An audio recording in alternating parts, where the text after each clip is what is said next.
Please like and share the video, and don't forget to subscribe and hit the notification bell. Be sure to select all so that you can receive notifications every time we go live and upload to the channel.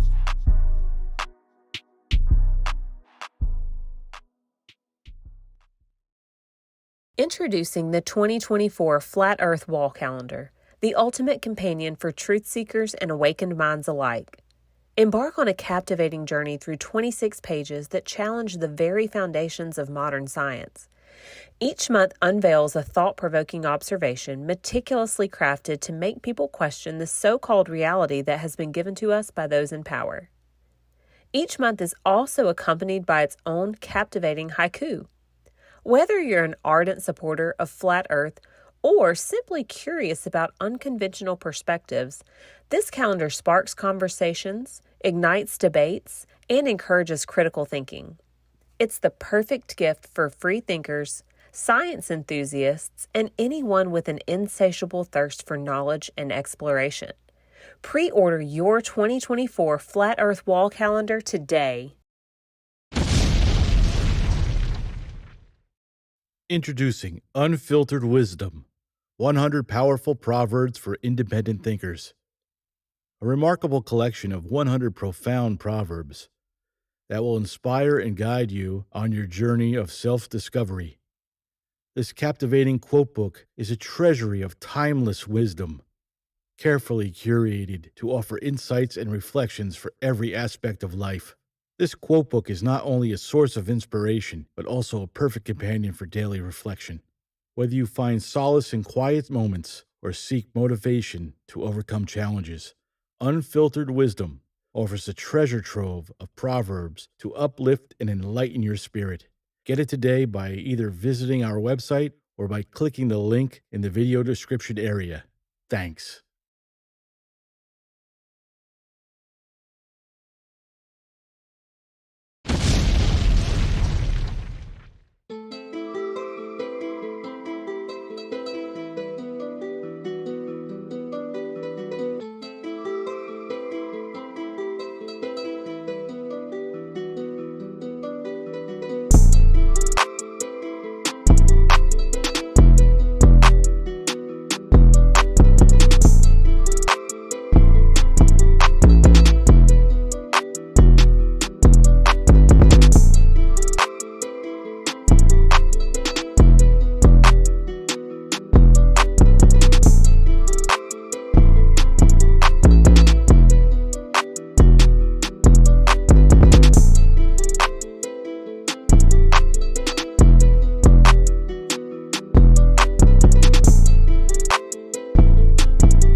Peace, peace, peace.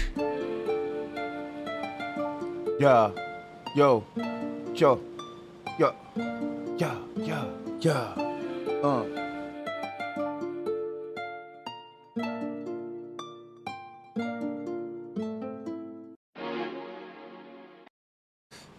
I gotta find a way to sync my microphone to the beat because when I rap over the beat, my lyrics is off beat because of the latency on the program. But we gonna figure that thing out, man, so I can be freestyling and shit, man. We gonna open up this show with a motto. And this is one of my quotes that I made, but this quote ain't in my quote book. And this one is a little something like this, fellas. Stand up or man up or fall back with all that. That's how that shit go. Stand up and man up or fall back with all that. Y'all like that one? Man up and stand up, or stand up and man. I like it the other way. Man up and stand up or fall back with all that.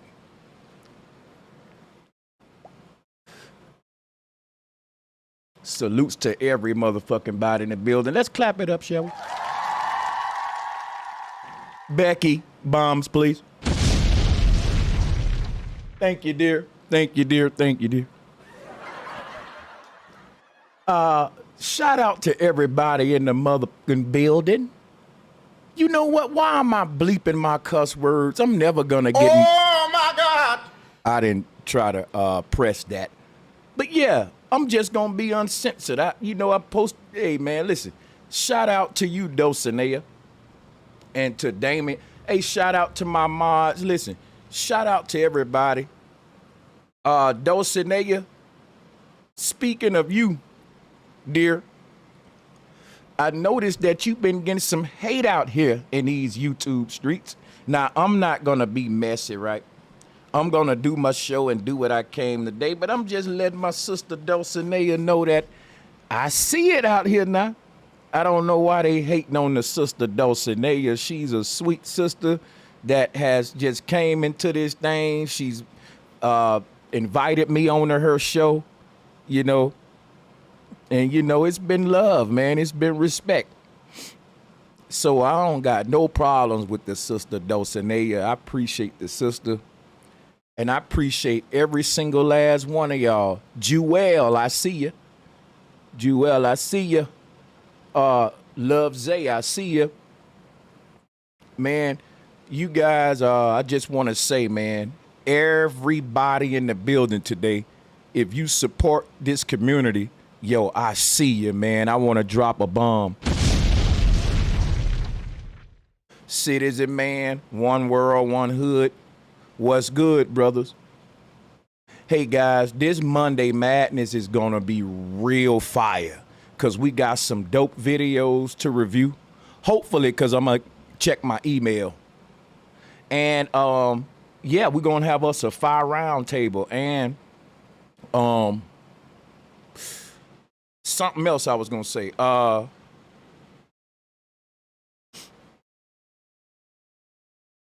Shucks. It'll come to me right now. Hold on.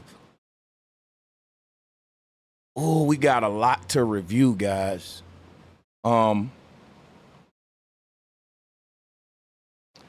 First, someone how do you feel about sent me a video about dick policing, so we gonna be talking about dick policing today.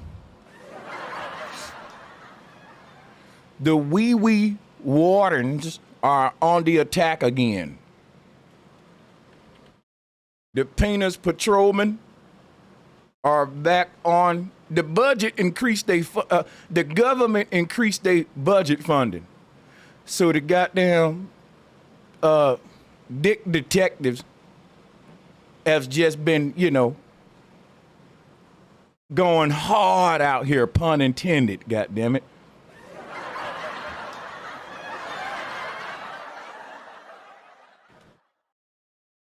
Okay. Now,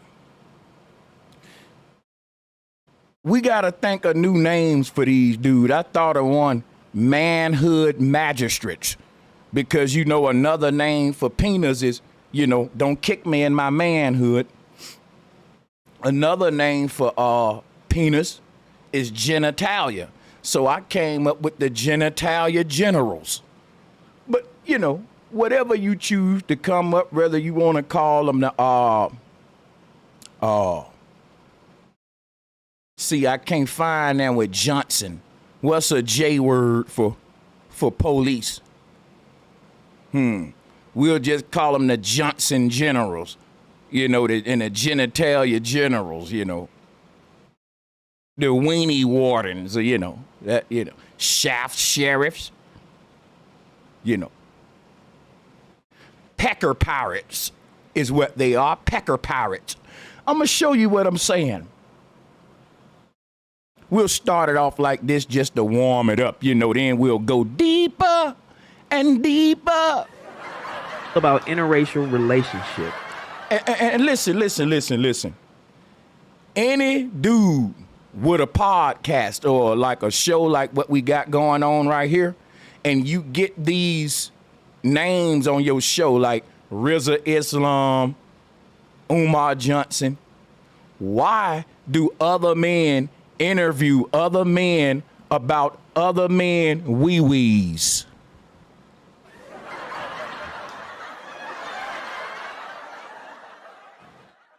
I don't see white men doing no crazy shit like that. I don't see white men doing that. When a white man interview a big name white man, he ain't gonna ask him about other white men penises. I never heard a white dude on an interview say, so what do you think about all these white men that's dating out?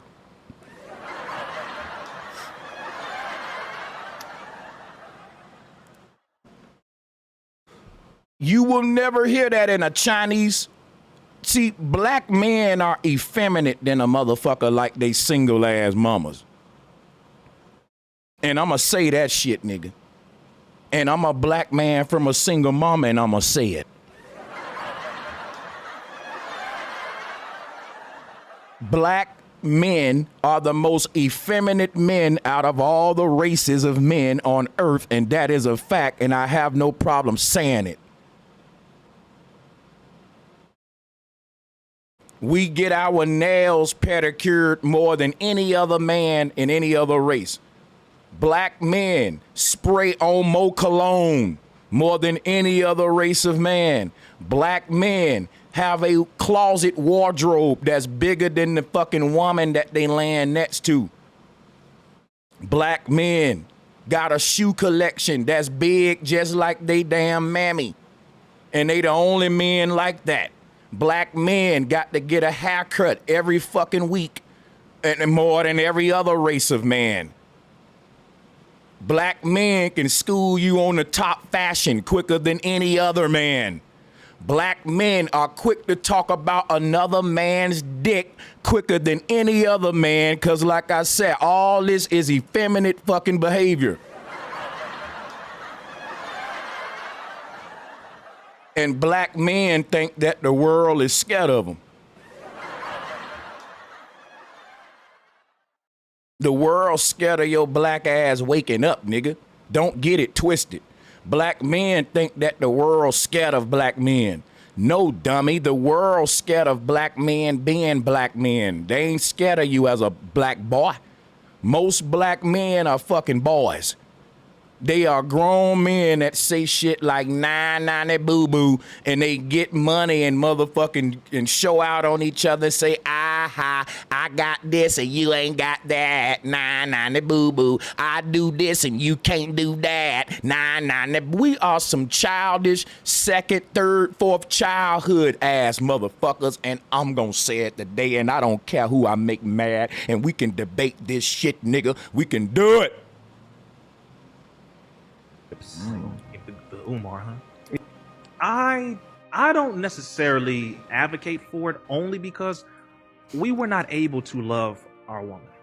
Okay, now a lot of people are like, man, that was a past. Somebody say we were not able to love our woman. Let me tell you, effeminate black men, something. Let me tell you something. The slave master can stop you from touching your woman. The slave master can stop you from fucking your woman. The slave master can stop you from kissing your woman. But if the slave master can stop you from loving your goddamn woman, that ain't the slave master fault, nigga. Cause I don't care what color woman I'm with. Can't nothing stop me from loving her unless she do some unloyal, distrustworthy shit on her behalf. Ain't no outside source gonna come convince me to stop loving my motherfucking woman, and I don't care what color she is. You starting off with a fucking, see, black men are so fucking weak that another man can make you stop loving your woman, but you can't make him stop loving his goddamn woman. Clown. To pass. Okay, well, let me help you to understand this, bro. I love us so deeply that I want to see the fullness of myself. So then why are you practicing a Middle Eastern man's spirituality?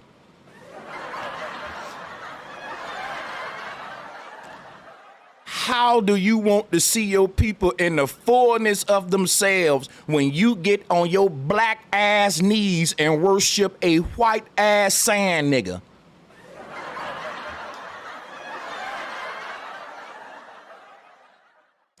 I'd rather my men date white women or date whatever color women they want. I don't care what they screwing. Long as they fight for this side. Having sex with a woman don't show your loyalty to my group. Let me expound on that, bro. Let's say we in a gang, right? Let's say we crippin', right? We crippin', right? We from the set, right? And you think because you only fuck crip girls, you more loyal to the set than me. Stupid. It's some Crips that have sets with blood from the other side, bro. I'm on the West Coast. And the shit crazy. You'll be surprised how many Crips got blood baby mamas and how many Bloods got Crip baby mamas. You see it all the time. It's like opposites attract. You'd be surprised how many niggas I meet on the West Coast that say, man, every time I see my baby mama, I got to go in the ops hood. And I'm like, why y'all niggas do that, man? Hey, that's crazy, right? Watch this. Don't you know those babies be the reason that some of these gangs come to a truce? Can't make this shit up. I learned this when I moved on the West Coast. That because some of these niggas date the other set, some of these beefs end up becoming peace. And I thought about it, damn, that's what was happening in the old days. They would fucking offer up their daughters and sons so that those two families can fucking have peace and they can bond. They got the bond now. It'll end it like that, secure the fucking unity. That's crazy, right? But now where am I going with this? Where I'm going with this is, right?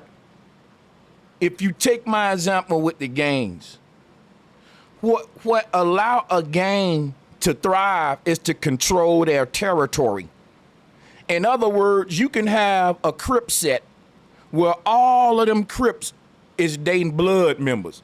I'm serious. You can have some fucking Crips, dude, that's dating blood chicks.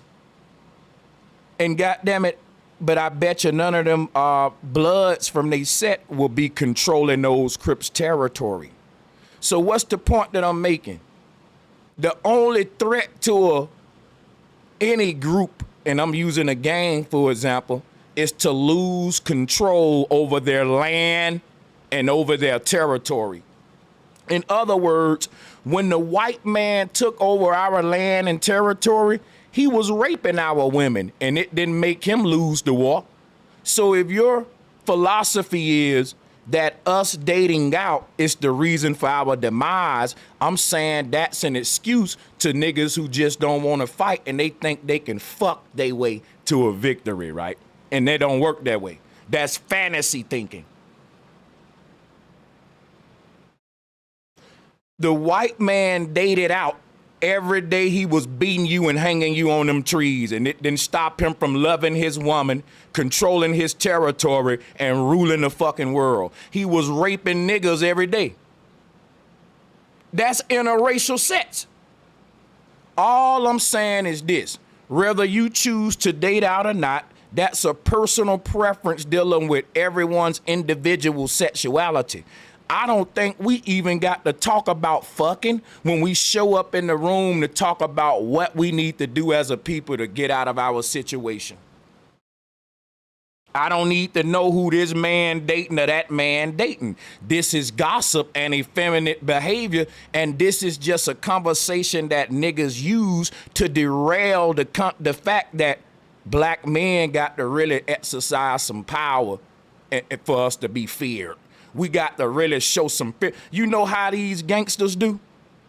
You know how these gangsters terrorize the community and put fear in everybody? That's how the white man conquered the world. That's how all the other men conquered the world. We think we can put on suits and ties, go on white man platforms and talk about what black men doing with their penises, and somehow, some way we'll make it to victory. Stupid. This is motherfucking entertainment. This ain't no revolutionary shit. Let's go. In my posterity, in my child. That's all. Now, do you want to go be with somebody who's white? That's up to you. Live your life. Me, I don't. There's nothing that a white woman can offer me. Sorry. Like, you will not be able to identify with me, my experience, where I'm at mentally. You're not there. My mama was a black woman. See, I love her so deep. No one can convince me. See, that's what I'm talking about, y'all. Think about this. The Nation of Islam teaches that if you join the Nation of Islam, you're really gonna get looked down on if you show up at the mosque with a white woman. I'm just telling you that now. In the Nation of Islam, dating out ain't really something you just can be doing. You know, now check this out. You can sell out, but you can't date out. Oh my God. I'd rather niggas stop selling out and date out all the fuck they want. I don't care how many Beckys you hit, nigga, long as y'all quit selling out. See, the Nation of Islam got so much love for black people that they don't date white women, but they kill black men. In other words, don't you know I've heard gangsters say, bro, I don't date white women cuz I don't date those white women blood. So yeah, you got pro-black gang members. Ain't nothing wrong with that. It's like, I don't date white women, but I kill those black men.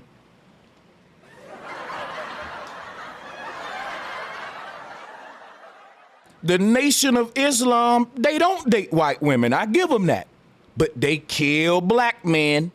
And so you can't be telling me your sexual preference now shows your loyalty to your people when you don't even pray to a black motherfucking God. Stupid. When the spiritual book that you use, you got to learn a foreigner's language. Stupid.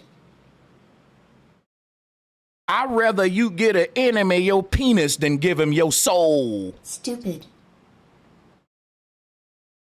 I'd rather a black man skeet on a white woman's face than kneel to a white woman's God.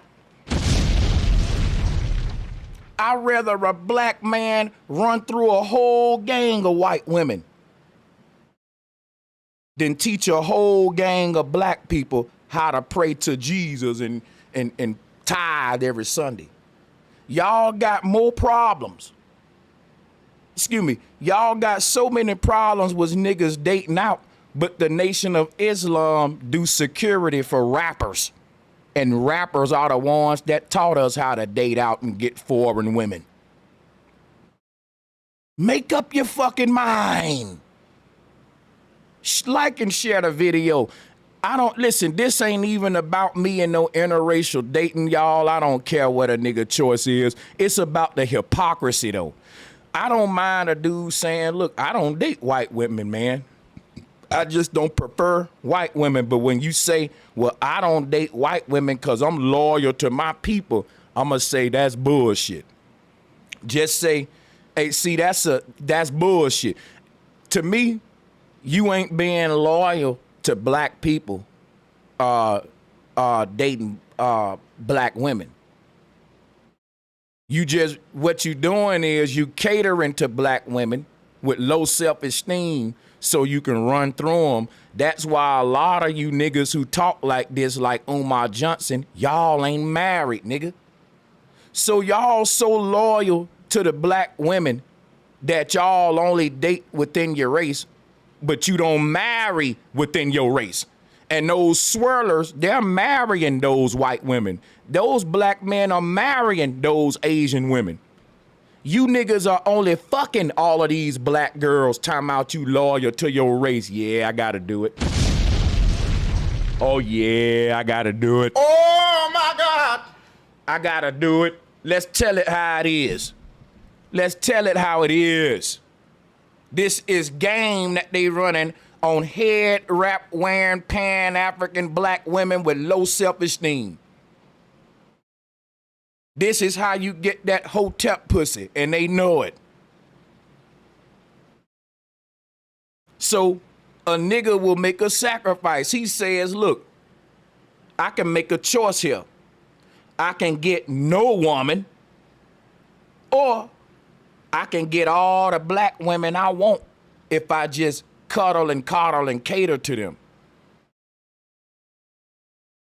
See, and it shows, bro, because if you were loyal to your people and if you dating inside of your race because you loyal to your people, why you just running through these black women and ain't marrying them? And I ain't talking about Rizza Islam. I'm just talking about this statement in general. A lot of guys who talk like this, they like Umar ain't married, and he go in on swirlers all the time. Like he don't date outside of his race and give me them cookies, but he don't want to say give me that hand for a marriage. These niggas don't want to commit to a black woman. Don't let these niggas fool y'all black women. Yeah. A lot of niggas that talk like that, if you so loyal to your race, you would marry a black woman and you'll quit being, see, think about that. A nigga saying, well, I'm loyal to black women. I don't date out my race. Bro, you should be loyal to one black woman. What do you mean I'm loyal to black women? Are you polygamous? Are you politing it up around here? You should be loyal to one black woman. This whole thing about I'm loyal to black women, that mean I'ma only fuck black women. And see right there, that increases your chances of getting laid by a hell of a lot among black women. That's a game that niggas run who know that they can't date out anyway.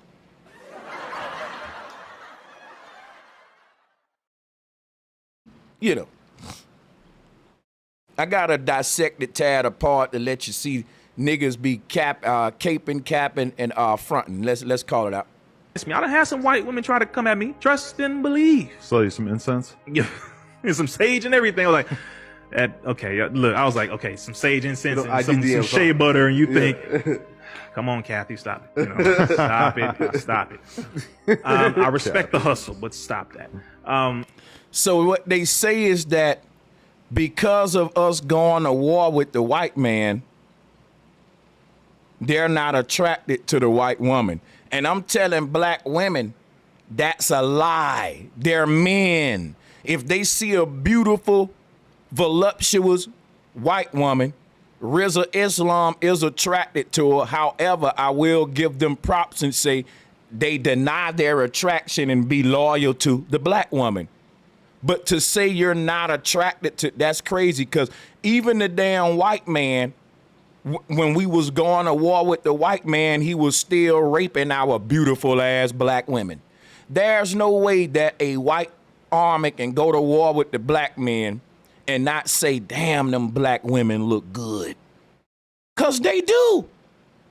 See, This is why niggas who date out and keep it real with swirling, I fuck with them, because guess what? Nigga, when you talk to the average dude that date out, he date in too. They don't tell you that. When you swirl ice cream, you mix the chocolate with the vanilla. You don't just get the vanilla, that ain't swirling. How you gonna call us a swirlers and then say we don't love our women and we don't love our women? No, nigga, that ain't our problem. Our problem is we love our women and his women, his women, his women, his women, his women, his women. We love women. We like Neapolitan. We like all the flavors together. Hey, you get to taste it all and you get to taste them all together and separately.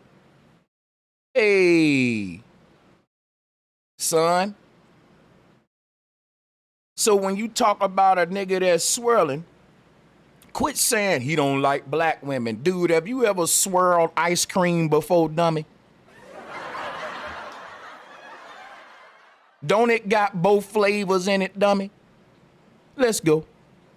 I just love us, bro. I mean, and it's really that simple for me. I don't have to go into the Caucasoid, Mongoloid. I don't have to go into that. I really love us, bro. Like I grew up with my siblings. I'm from Compton. I have 9. I'm gonna tell y'all some shit that I just don't believe. I don't believe that all of this. I just love my people. I just love us, man. Bro, that's just the fakest, insincere shit. Bro, if y'all don't see the Christian pastor game behind that, there is no fucking black man out there that I just love my black people, man. I just love black people. Nigga, I bet you that nigga got some kind of organization. He's part of some kind of organization. What they really need to say is, I love galvanizing my people and capitalizing off of my people under the guise of, I love my people. I love my people. Quit it. Quit it. Quit it. Siblings. I'm the youngest of 10 children. I don't watch what happened to our people. I owe it to the black woman to be with her. That's me. Now, if you want to go be with somebody else, cool, and say, well, look, it's just what I feel, blah, blah, blah. No, the majority of... See, my thing is, this shouldn't even be a conversation among black men. This conversation get too much attention and time other than the shit. Because think about it. Niggas fucking other women ain't our problem. Niggas not working together and killing each other and all that is our problem. Like I said, I don't care for a black man dating a white woman, long as he ain't killing a black man, killing a black woman. You got niggas, right, that's married to black women, but they boule members and they working with the white man to exterminate black people. You don't show your loyalty to black people by simply fucking a black woman. Do you know how easy that is to do, considering how beautiful they are, dude? Come on, man. Stupid. Like, that's the easiest way to show. That's what I'm telling you about black men, right? Black men, the ultimate form of showing your loyalty in the black race is for a black man to fuck a black woman. The ultimate way of showing your loyalty in the KKK is for a white man to kill a black family, to kill a black man, to kill a black baby. See, a white man fucking a white woman or a black woman or raping a Chinese woman in Vietnam or any of that, the white man don't care about where another white man stick his dick at. The white man care where that other white man aim his gun at. Long as that other white man ain't aiming that gun at another white man, he don't care where that white man aiming his dick at.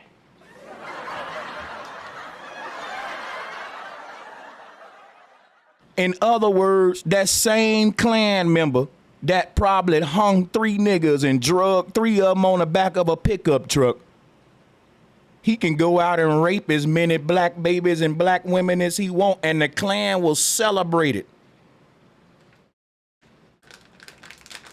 They don't say, hey, quit having sex with those niggers. That's gonna keep our race down. The white man don't even consider sexuality when it comes to winning a war. He consider weapons, aim, shooting, fighting. He's thinking, man, how can I beat this nigga up?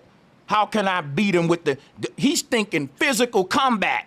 And we sit down in suits with little bow ties on and talk about which black man how we fucking and sex and stuff. Sex is not even at the white man's warfare table. Poison is. Genocide is. It's chemtrail warfare. The white man is so focused on how to exterminate your black ass, he can care less where another white man dick going. Long as that white man know who to poison, who to kill, who to deny a job.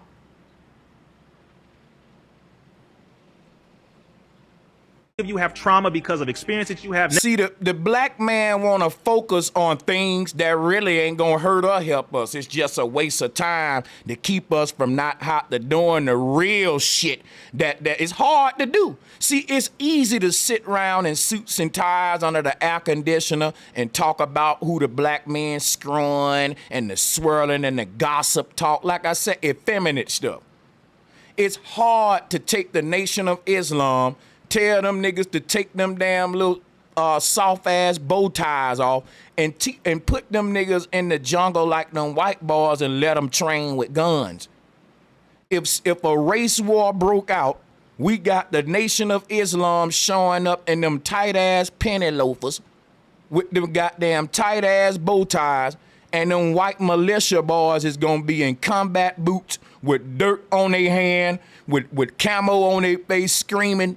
And nigga, you niggas gonna be smelling like goddamn it jupe and curve and cool water. How the fuck do y'all do a 1,000,000-man march in penny loafers, nigga? Minister, can I put on my New Balance with my suit, sir? This is bullshit. It's hot out this bitch. Can I loosen my bow tie, sir? Negative experiences of black women, certain individuals, whether it's child support, beat, abandoned, whatever it is, we have to address our mental stability first before we make a decision. You're running because you got pain and you don't want to face it. And the moment you face it, now you got to take responsibility, because now you can't generalize all black women. Why? Because all black women ain't did a damn thing to you. Just like all black men ain't did everything to black women. Niggas ain't this, hoes ain't. Wait a minute. Wait. You haven't met all black men. You haven't met all black women. So we should stop generalizing each other. That makes no sense. Every other group of people, they promote. I totally agree with that. We definitely need to stop I hate that. I hate when niggas date out and they say black women ain't shit. Bro, that make dating out look bad. Niggas should never date out and use it as a way to shit on the black woman. I'm gonna always say the black women that I fucked with wasn't shit. But guess what? That ain't true neither. The fact was, I had some good black women. I wasn't shit, nigga. I wasn't shit.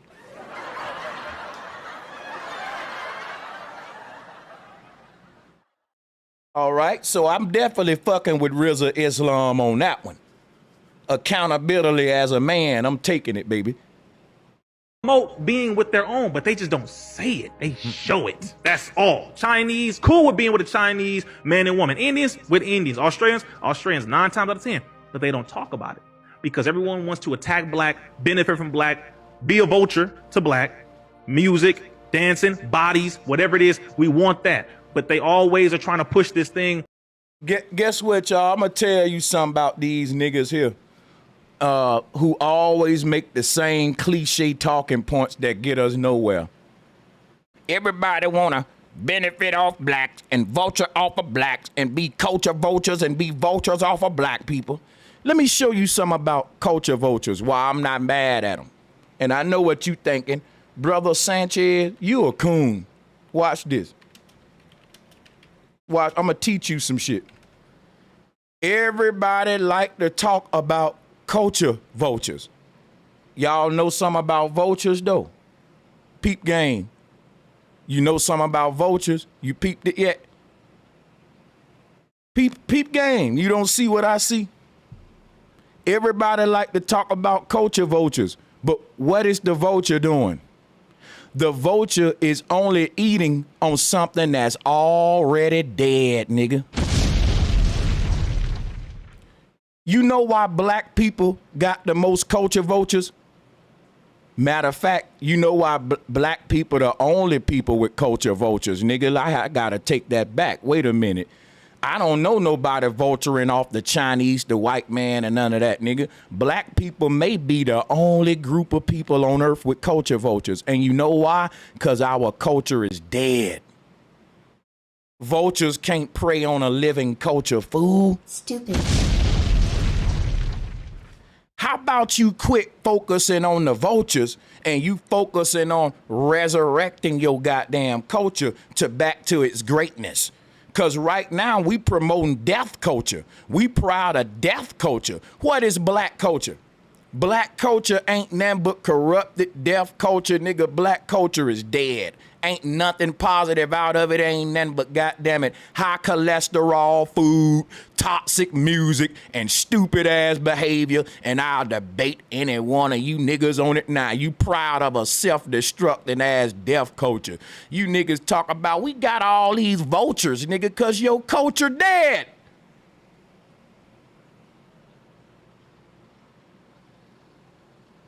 Be multicultural. No, go to hell. Sorry, not sorry. How dare you promote to me? How about niggas quit trying to be cultural and tribal and be militant and strategic, motherfuckers? How about that? Fuck all of that culture shit, nigga. You don't need a culture. Fuck a culture. A culture ain't nothing but, nigga, we eat this food and we fuck these women and we wear these clothes and we say our words this way and we rock our hat to the back. And we pull up one pants, let nigga, fuck culture. I don't give a fuck about culture because my soul don't belong to no culture, nigga. I'm a renegade. I'm a rogue motherfucking being. I don't belong to no culture, nigga. I belong to some goddamn souls that ain't even from this earth, nigga. I'm a whole nother alien, nigga. You talking about fuck a culture. Niggas don't need cultures. Y'all are babies, man. I need a culture. Fuck a culture, nigga. I need a plan. Nigga, we need a plan. We need an army and a militia. Fuck a culture. We'll get a culture after we get power, nigga. We can make a culture. Nigga, we just made hip-hop 50 years ago. We can whip up another culture overnight, nigga. Drill just came. Nigga, we run through cultures like outfits. Fuck a culture. We created culture. So why don't niggas just focus on a plan? On some unity, on some shit that really... Y'all said that the white man didn't even have a culture. But he still took and stole our shit because he had a plan. And he had a military. That nigga said, I'll steal them niggas' culture after we take that land. Yeah, we ain't got no culture, but we got a gun, bitch. Give me your land and come up off of that culture, too. I like how that hip-hop sound. Nigga, the culture ain't no priority, nigga. That's some shit we can get later. The culture is not no priority. Niggas be thinking we need a bunch of shit we don't need. Nigga, like, black people need history. We need more movies about history, and we need some culture. And we need some, man, shut up. We gonna be exterminated. I told y'all, boy. To be with somebody else. How dare you? Why don't you say, Reese, you know what? I'm happy you love a black woman.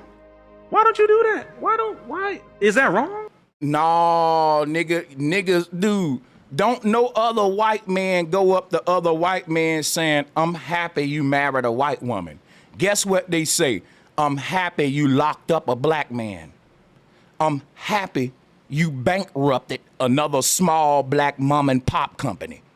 See, the white people that took over and bombed Black Wall Street. See, that's what I'm saying. We want to be happy about easy shit. You want a nigga to say, yeah, he a black man and he putting his penis in a black vagina. Hooray! Hooray! right, nigga, that is dumb, shallow, childish, over-sexualized culture. It ain't gonna get us nowhere. Okay, bro, you fucking a black woman. Now, do you got a plan for your people and for these men in the Nation of Islam other than selling motherfucking bean pies?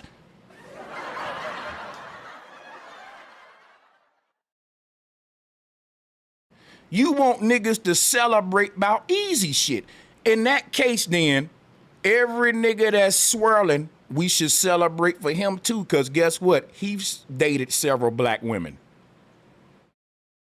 Umar dates black women. So every stripper that he fucked, we supposed to just... Black men are the only men on earth that really want credit for fucking. Bro, other men who out here negotiating serious things about resources and world problems and politics, they don't really have a second at the table to talk about who fucking who. Black men got so much time to talk about ding-a-ling and vagina, and they want credit because they having sex with a black woman. At the same time telling us how the community is deteriorating, and if you ask them how it's deteriorating, it ain't because niggas swirling. Stupid.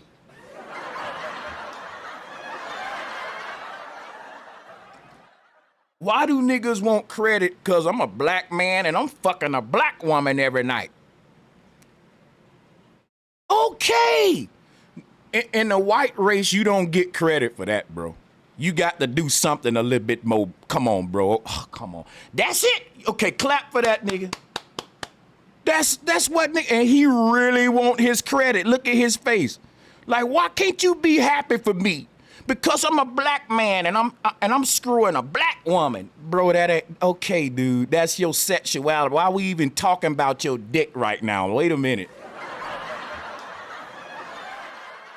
Like, why can't black men come together in a room and literally be on some United Nations type shit?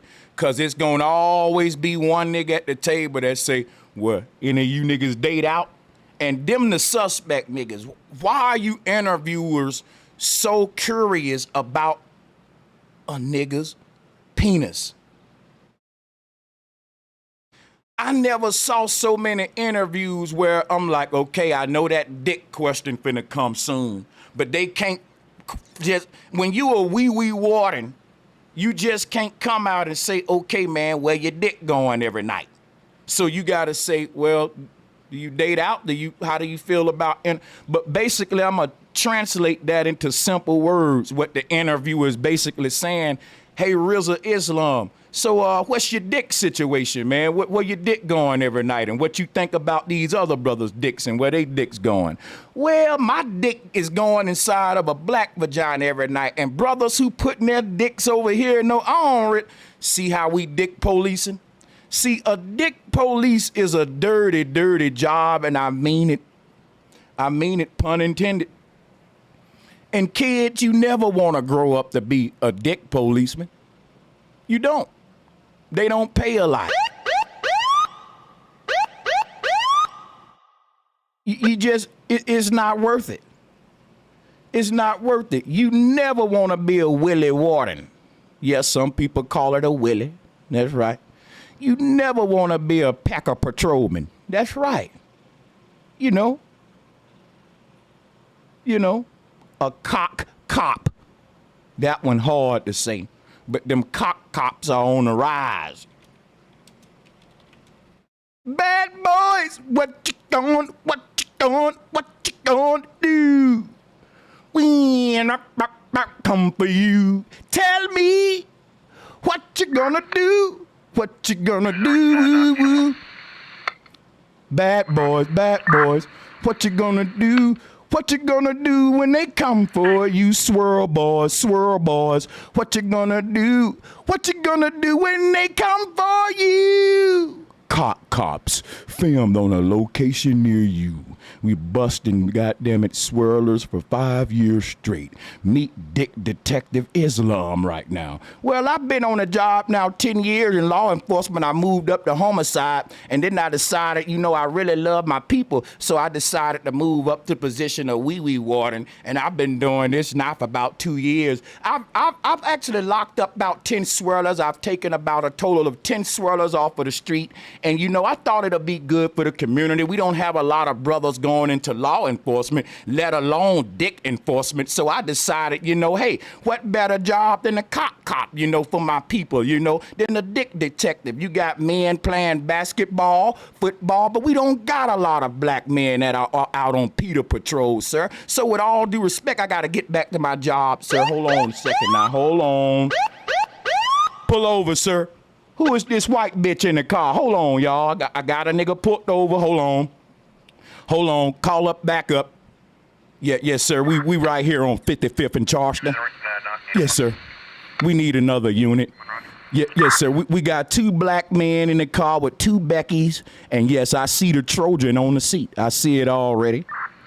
Yeah, this would be a Class A felony. Step outside the car, sir. Step outside the car. All right, go ahead and pull your dick out one time. We got to do a sniff test. We can tell if you fucked her or not. Hey, Sergeant Willer, you got any test on you? You got one right here, Sergeant. Pull your dick out, sir. Sir, do not make me force this. Pull his dick out, Sergeant. Pull his dick out right now. He think we playing. And if this thing turns pink, it turned pink, he been fucking Becky. Lock his ass up. I'm happy you love a black woman. Why don't you do that? Why? Is that wrong? No, cause a nigga don't wanna be out here, dude. I'm happy you love a black woman. Bro, if a black man love his mama, he love a black woman. It is easy for a black man to simply love a black woman. It is so hard for a black man to keep his hands off another black man, though. And this is a fact. This is a fact that I can be in a room with Rizza Islam, and the mouth that I got, I can make him physically want to do something to me in that room. That's facts, because I got a cold mouthpiece, baby. So it's so hard for black men to communicate, to get along with each other. And the easiest thing for a black man to do is fuck a black woman. And you want props for that. In other races, you get props for doing the hard thing. Not the easy, not the easy thing. And there's no one attacking black people for dating black people. It's the other way around, dude.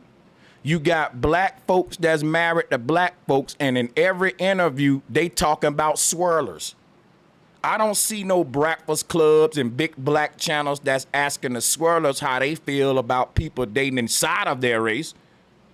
It's always the other way around. Swirlers ain't caring about what black folks are doing with their penises and shit. They more worried about what you think about them dating out. So this is crazy. Like, ain't nobody victimizing you for being with a black woman, and no, that ain't such a fucking hard, difficult task or some accomplishment that proves anything. You just a black man with a black woman. That's it. Now, what are we gonna do about our people, man? Because that's totally separate. Australians 9 times out of 10, but they don't talk about it because everyone wants to attack black, benefit from black, be a vulture to black, music, dancing, bodies, whatever it is, we want that. But they always are trying to push this thing, be multicultural. No, go to hell. Sorry, not sorry. How dare you promote? You know what's crazy? You are multicultural. You're a black man who are an American with a Middle Eastern spirituality, you goddamn hybrid. Why the hell are you in denial? Where are you dummies come from? How the fuck are you anti-integration when you integrated more than anybody. Nigga, bean pies come from Germany, nigga.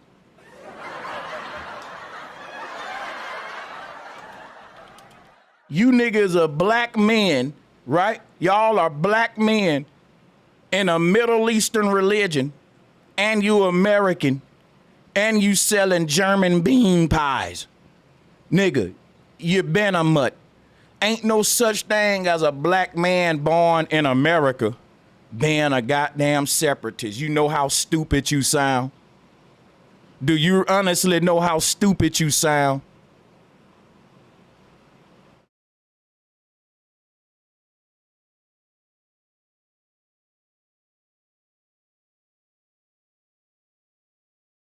He talking about he ain't integrated when the Nation of Islam got a contract with CNN. Oh my God.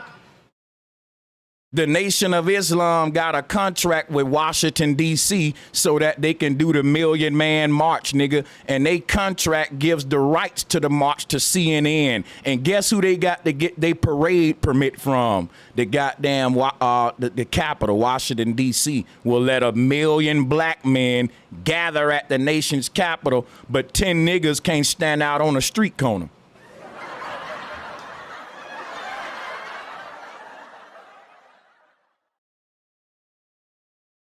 Talking, but y'all better open up y'all eyes, man. These dudes are about division. They're chaos agents.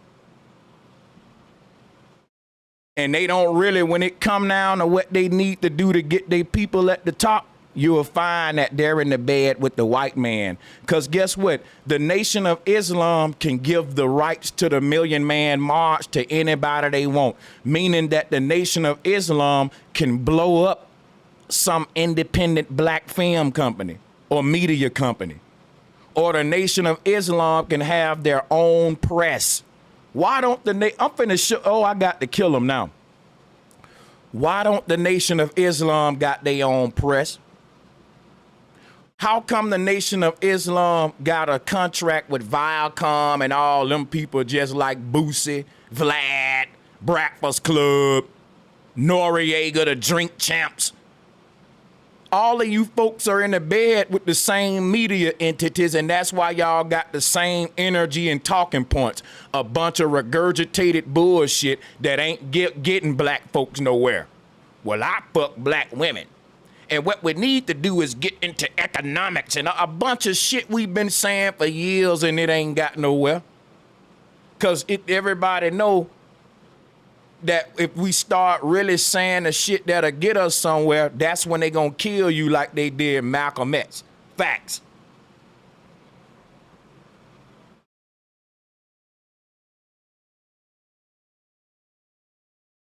To be with the Nation of Islam should have its own press, black press company. And no, how the hell is CNN making more money off the Million Man March than the Nation of Islam? This is a fucking fact, y'all. This is a fact. Nigga, to get an ad on the TV during the Million Man March costs more money than for you to get a commercial during the Super Bowl. Oh my God. This is a fact. That when they do the Million Man March, they double Super Bowl numbers with viewership.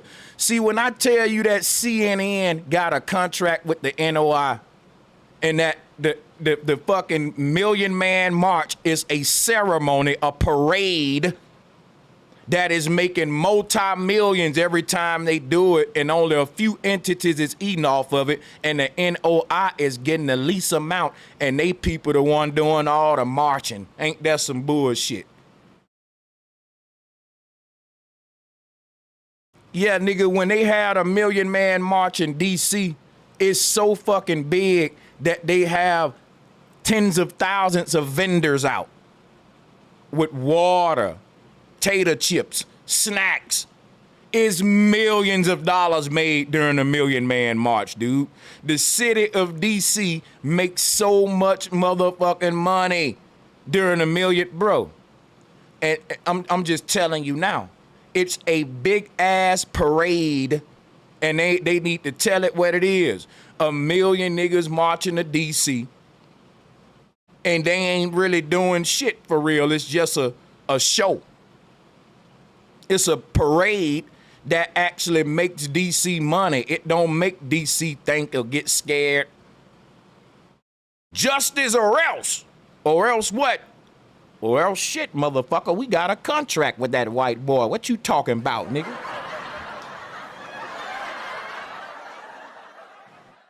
Stand down, Malcolm. Think about this. Why would the Nation of Islam silence Malcolm? Because Malcolm was talking the shit I'm talking. Malcolm was saying the media be lying. Malcolm was saying you can't trust the white man tabloids. Why would they silence Malcolm? When Malcolm was saying a lot of shit Tupac was saying about the filthy media, and then he was bold. He was talking that black power talk that the Nation of Islam was talking behind closed doors in front of the camera. And they were like, oh, no, Malcolm, we don't say that shit in the camera. We only say that when Debo leave, nigga. We don't talk like that when Debo there. We always wait till Debo leave before we come with all that white man is devil shit. Malcolm tripping.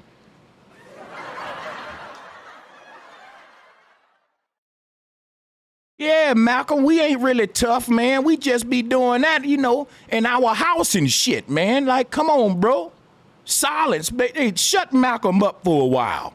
Right, bro? We not really like that, Malcolm. I mean, you saying all that tough talk in public, man. We just do that when Debo leave. Somebody else. How dare you? Why don't you say, Reese, you know what? I'm happy you love a black woman. Why don't you do that? Why don't? Because we don't give a fuck. Why don't you tell a black man that's swirling, you know what? I'm happy you love a white woman. Because I'm not happy that he love a white woman. Dude, why do you care about that man's dick? Let me tell you something about a man. Another man's dick decision will never make me unhappy. It ain't my dick. It ain't my dick. Like, you want a black man to look at you and be happy about your dick decision. But if that same black man got a white woman and he say, hey, bro, you gonna give me my props? I'm saying, oh, my black brother with a black woman. Hell yeah, good shit, brother. I love that. What about me, brother? Guess what RZA gonna say? Oh, brother, I'm glad that you loving that I'm with a black woman, but I don't love that you with that Becky, so I can't be happy for you, brother. And I'm like, damn. So now we gonna have another reason for black men to be divided? And this reason for us to be divided is crazy because it forces you to join the shaft sheriffs. Because you got to do a dick investigation to see if me and you cool or not. Because me and you can be clicking like partners. And soon as you see my white bitch, you gonna look at me like I cheated on your motherfucking ass, nigga. Like, Nick, damn, homie, I was just ready to die for you. You saw my white bitch and now we enemies because of my dick decisions? As a man, no other man's dick choices should get you bent out of shape, man. Relax, that's his dick, bro, come on. Son. Oh, Lord have mercy, I don't know who raised y'all. I don't know who raised y'all. This is not no man shit, though. Bro, you may say, well, I don't approve of niggas dating white women. Keep it to yourself. You know why you can't keep it to yourself? Because you want them niggas to be happy for you because you fucking a black woman. And the black man that's dating a white woman don't care if he get claps and applause or not. He dating her because he really love her. You dating a black woman so you can get a toy in your motherfucking Happy Meal. Hey, everybody, clap for me. I'm dating a black woman and I'm with a black man. Ain't you gonna be happy? No, nigga, if that was something you thought that was Like, come on, bro. That's like saying, hey, I'm raising my children. The nigga that's swirling don't care if you give him props or not. But you want all these props and you the one that's doing something that you said, I don't get this. And I don't understand how a nigga dick decision got you bit out of shape. At that point, dude, this is not no man shit. I'm sorry, bro. Everybody got their idea of what a man is, but you immediately go in the boy bracket with this kind of shit. In fact, as black men, we spend too much time talking about sex, and we don't spend enough time talking about building militias, weapons training, getting some of these brothers CCW license programs in the Nation of Islam so that brothers can carry concealed weapons. We don't talk about stuff like that. We spend too much time talking about romance and love, and bro, none of that is gonna get us out of our situation. See, black men are lover boys. And I admit it, me too. I got to say this, and this gonna sound a little bit prejudiced, but I'm gonna keep it real. When it come to being romantic and being on some fly player shit, on some lover boy shit, black men is number one on that one, and we just gotta keep that shit real on that. We ain't gonna just shit on we gonna say where we lacking and where we got our strengths at now. Black men can take your woman from you in these other races. That's why niggas is talking about black men being swirlers. It's always been talked about. Even when we was enslaved by the white man on a plantation, black slaves was having sex with the white man's wife, with the master's wife. Boy, you got to be a fly nigga to be a sweaty, musty slave, and you got master's wife lusting for you, knowing she might get killed. That's some black man shit.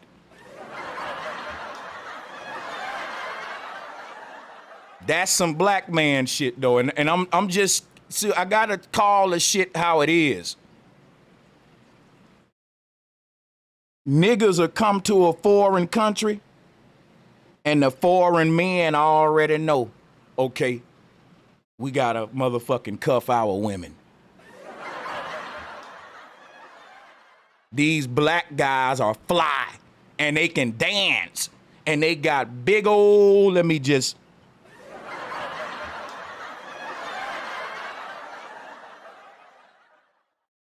So I mean, everybody know that. So what's my point on that? My point is, nigga, the point is this. Swirling is some shit that's been going on. So for niggas to say, well, that's why we can't get nowhere, because that's what you hear. Traitors, and that's 1% of your race. Let's listen what he's saying, boy. I'm bringing all, and we got more videos we gonna review. If you got some that you want me to review, shoot it to my email, talktobrosanchez@gmail.com right now. We're gonna open up the emails, and we're gonna do some more reviews. Send them at me, man. Don't send me no long ones, though. Let's keep them to 5 minutes. Why? Is that wrong? But you promote Becky to me. But how do you feel about the common thing that we see black women saying on Twitter and shit, where they basically feel like black men get successful and then date white women or Asian women and step outside their race? It is a reality that a lot of brothers, you gotta handle yourself. I'll say this again. That, and to me, that's a lie. If we look at how many successful black families and black men out there in the world, and we add up how many of them dating out, dude, is still less than 1%. I'll debate anybody on this, that if we look at all of the black billionaires, millionaires, 100,000aires, most of them, I'm gonna say 75 to 80% of successful black money is with black people. So we can't blame it. See, niggas is looking for an excuse to blame everything on swirling. The reason we can't win because brothers is dating out. Every time a brother gets some money, he go and get with a white woman. No, brother, it don't. That's a big lie. Every time a brother gets some money, he go do business with a white man. Tell me I'm lying. It ain't that he fucking a white woman. Do you know how many rich white men fuck black women and they fuck black Africans all the time? But that don't mean they money leaving they goddamn family.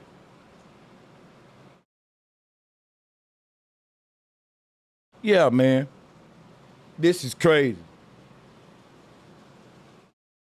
Like Kanye West. Kanye West got all his money. He dated outside of his race. But you know what? That didn't have nothing to do with how he sold his people out. He sold his people out for doing business with the white man, not doing sex with the white woman. People, as black people, we need to care less about a black billionaire sleeping with a black woman, and we need to care more about a black billionaire spending with a black person. The black folks that's getting all the money at the top, they got you mad at niggas who swirling when they doing big time business deals with white companies like Adidas and all that, like Kanye. When it's black companies that you can blow up. Is black, why you think FUBU never went nowhere? You know why FUBU didn't pop off? Cause guess what, man? You didn't have a lot of black folks pushing FUBU like they pushing Givenchy, Louis Vuitton, Gucci. FUBU got cheaper and cheaper, and after a while, it couldn't compete with the high-end stuff. So that's why niggas can't have shit. It ain't because niggas dating out. It's because niggas ain't building black. It ain't that, I'm gonna say this again, y'all, and I said it first. It ain't that niggas are fucking white. It's that they ain't building black. In other words, all your money can go toward the black cause, and all your sperm and nut can be shot in Becky's face, and you'll be more loyal to your people than a nigga that's in the Nation of Islam married to a black woman who's got a deal with CNN. And I said that first. Give me 5 black billionaires and let's tell them to only invest in black upcoming companies. And let's say, hey, we want you 5 black billionaires to sleep with a different white woman every night, a different white slut every night. But sign a contract because we don't want her saying it's rape or nothing and get it on camera, right? We're going to do that. But I'm going to show you the deal. Let's get 5 black billionaires to invest in none but independent black companies for 1 year. And in that same 1 year, let's let them screw nothing but foreign women. I bet you the black race will be successful, nigga, in 1 year from 5 billionaires. And the fact that they were screwing all these other women of other races won't hinder it at all. What's my point? Sexuality is not a factor when it comes to this economic warfare, nigga. You cannot fuck your way to success in this capitalistic war. In fact, where your dick going is just, it's no different than me asking you what kind of food you eat. And if you say, man, I eat Chinese food, man, you ain't loyal. You supposed to only be eating black food. See, what that nigga is eating don't matter to the black race, neither who he fucking. But if we're born on a monopoly board, who he do business with is a life or death situation. I don't care who he's sleeping with. This is why even gay black men are important to this fight, because they are rich. And guess what? A lot of these religious organizations like the Nation of Islam, they won't tell you this, but they are gay-friendly organizations because they know a lot of the money coming from the rainbow side. Let's keep it real.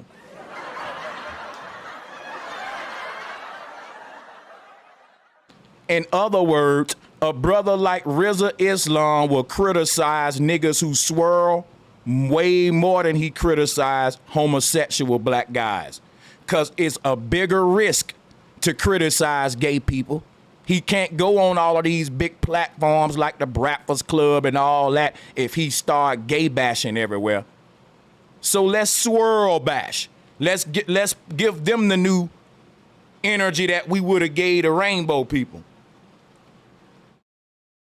Like, think about that.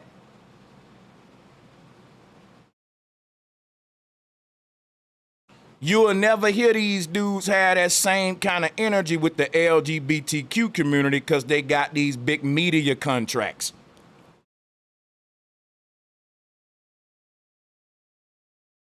Now, you see, and we're gonna have a round table today, bro. We got to, man. I want to hear what y'all got to say about what I'm saying. So I'm gonna let some folks come up. Damn, I rolled a little blunt. I literally just rolled a diet blunt, but I gotta re-up anyway.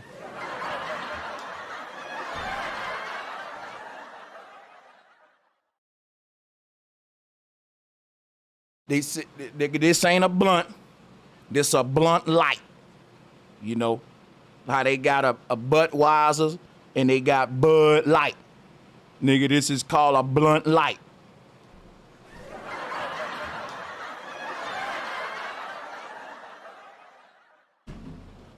It's more like a joint inside of blunt wrap paper. You know? So as we smoke our blunt light, I'm gonna finish the video, God damn it, and break this hypocrisy down some more. Mm-hmm. And without then we're perishing without the problem. We're gonna go ahead and I didn't pin my donate links, support links, in case you guys want to support the show. Peace and love. Hit that like and share button. Let's get it. For knowledge, people make wrong decisions. You're going and making decisions based off of where you are now.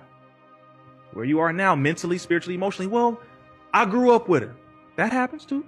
I grew up with children. Okay, that happens. Like, there are different. See, the thing is, it is a reality where a lot of brothers get successful. You get a little bit of money, and then you start getting rich, and you go up there, you get your contract, sign a party, NBA, etc. And this white girl comes up and starts finishing your sentences. She knows so much about you all of a sudden. You really think that she wasn't sent? So let me say this, bro.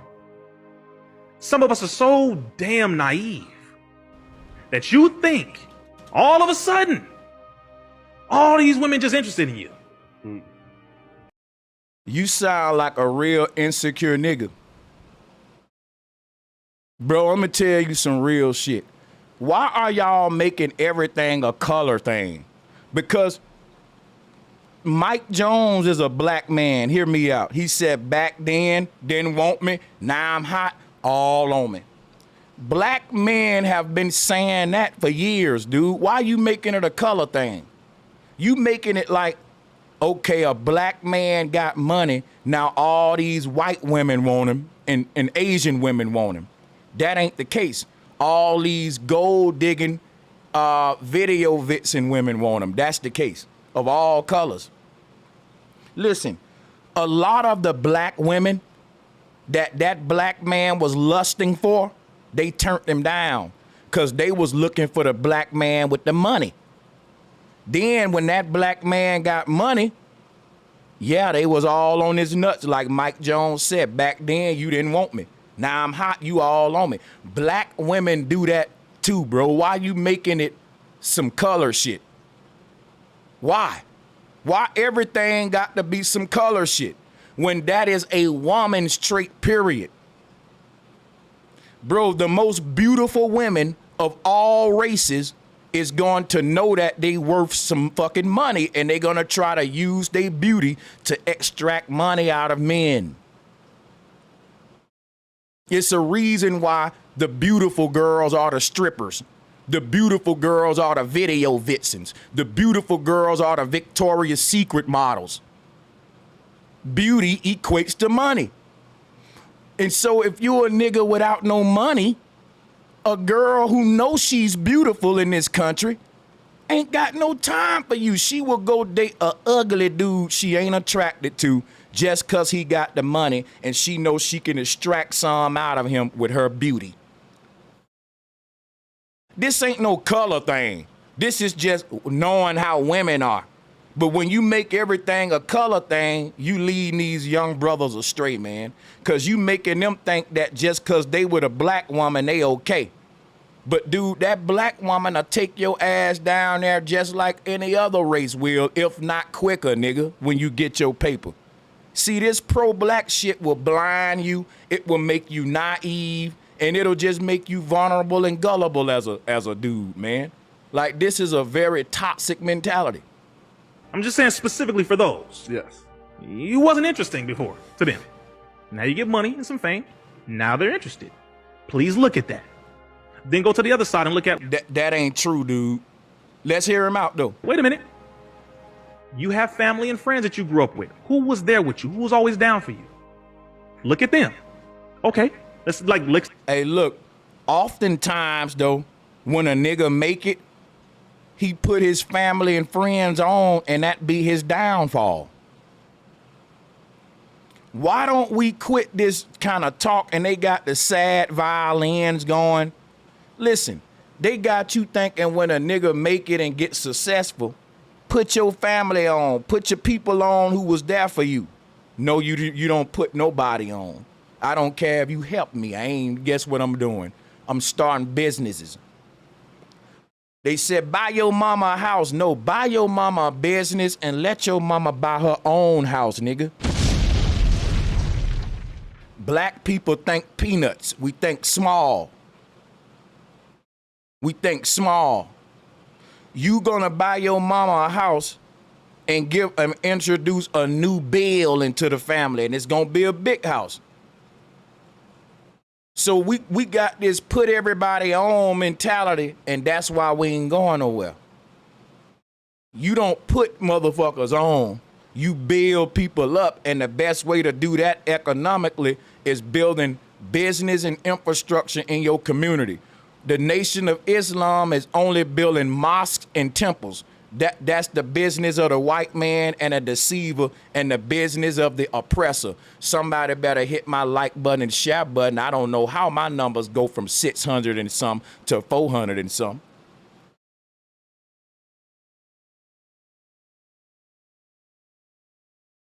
Let's look at this in layers. And if you do get successful, just say it's because that's the person you want to be with, and don't generalize all black women. And say see, but that's what I don't see swirlers doing that. Y'all, this is what happened. When y'all see a nigga dating out, y'all generalize all of these niggas and say, you don't love your mama. So we should stop talking about generalization. Because there are some dudes that date out who generalize black women and say they ain't shit. Shame on them. And the dudes that date in their race, they generalize all these swirlers and say, well, they hate themselves. They're not loyal to their race like that. So the generalizations are on both sides. And to me, it's taking too much time arguing and generalizing about who fucking who. And it's a conversation that ain't gonna help us or hurt us either way it go. It's a waste of time. We should be discussing something way more important, man. Because of y'all. No. That's where a lot of brothers start getting that heat. Because they get with the white girl and it's like, that's fine. But then they compare her to the black women. No, what happens is you're a black man who's pro-black. You will marry a black woman and you will say, hey, I want everybody to clap for me because I ate my vegetables like a child. I'm married within my race, so everywhere I go, why can't a person just clap and be happy for that? See, you can't be happy for the dude that's swirling. You got all of your prejudice and pre-assumptions about why he's swirling, and you just laid them all out. Generally, and it's like, oh, just say because that's what's best for you. But don't generalize all the black women, bro, because if you want to go historically and up to the present, the white woman was worse than the white man when it came to black men. Let's make that. Let me explain that the black man was also having sex with the white woman even during slavery. So what does that show? That you can't generalize in none of this. He just talked about generalization, and this fool just generalized the white woman. Because the white woman was more harder than the white man. What did I prove? If niggas was still fucking the white woman during slavery, that proved you had some white women that was against swirling, and you had some white women that couldn't keep their goddamn hands off of a black slave. Facts. That mean that the behavior we are experiencing today is been around. And this dude is a hypocrite. How you gonna generalize white women after you just got through talking about generalizing? Relina's like, oh, just say because that's what's best for you. But don't generalize all the black women, bro, because if you want to go historically and up to the present, the white woman was worse than the white man when it came. Don't generalize all black women, but the white woman was worse than the white man. Now we're going to generalize all white women. Okay. To black men. Let's make that very clear. That's why I'm not I'm just being real, Adam. We're going to talk. All right, we're going to talk, damn it. I know you cool. We're going to talk. Now, guess what, bro? Why would the white man, Adam 22 or whatever, one of the biggest platforms in the YouTube space, allow you to come up there and deliver a message that's really beneficial to your people? If you telling me that Rizza Islam's message is really beneficial to black people, then guess what that means? His message wrong. Because you got a white man that's allowing you to give this beneficial message to your people, and you the same institution that called a white man a devil, that say you shouldn't lay with his woman and you can't trust him. But yet you trust in a white man to take your audio footage and edit it, record it. That white man that you call a devil, he can put words in your mouth. He can chop your shit up in a way to make you look stupid. But you sign a contract with this white dude. You gave him rights over your intellectual property. You let him chop it up, upload it on his white channel. Like I said, the Nation of Islam do a lot of business with white media companies. Why ain't he on a black channel? He's so for his people, but you over here on no jumper. Nigga, black men got jumpers, nigga. See what I'm saying? That's why I'm telling you, he sleep with a black woman, right? But how does that benefit black people? It don't, dude. That's just who you lay with every night. That benefit you and your penis alone. You having sex with your black woman every night don't do nothing for me, dog. And it's kind of weird to even think like that. Whether you dated a white woman, red woman, purple woman, orange woman, it wouldn't hurt or help me. But you know what'll help me out? If all of y'all went on these small black channels on YouTube for this stuff, it'll blow them up. You want to know why black YouTube can't get nowhere? Because all of the big black personalities, guess where they going? To Vlad TV, No Jumper. But they love black people, though.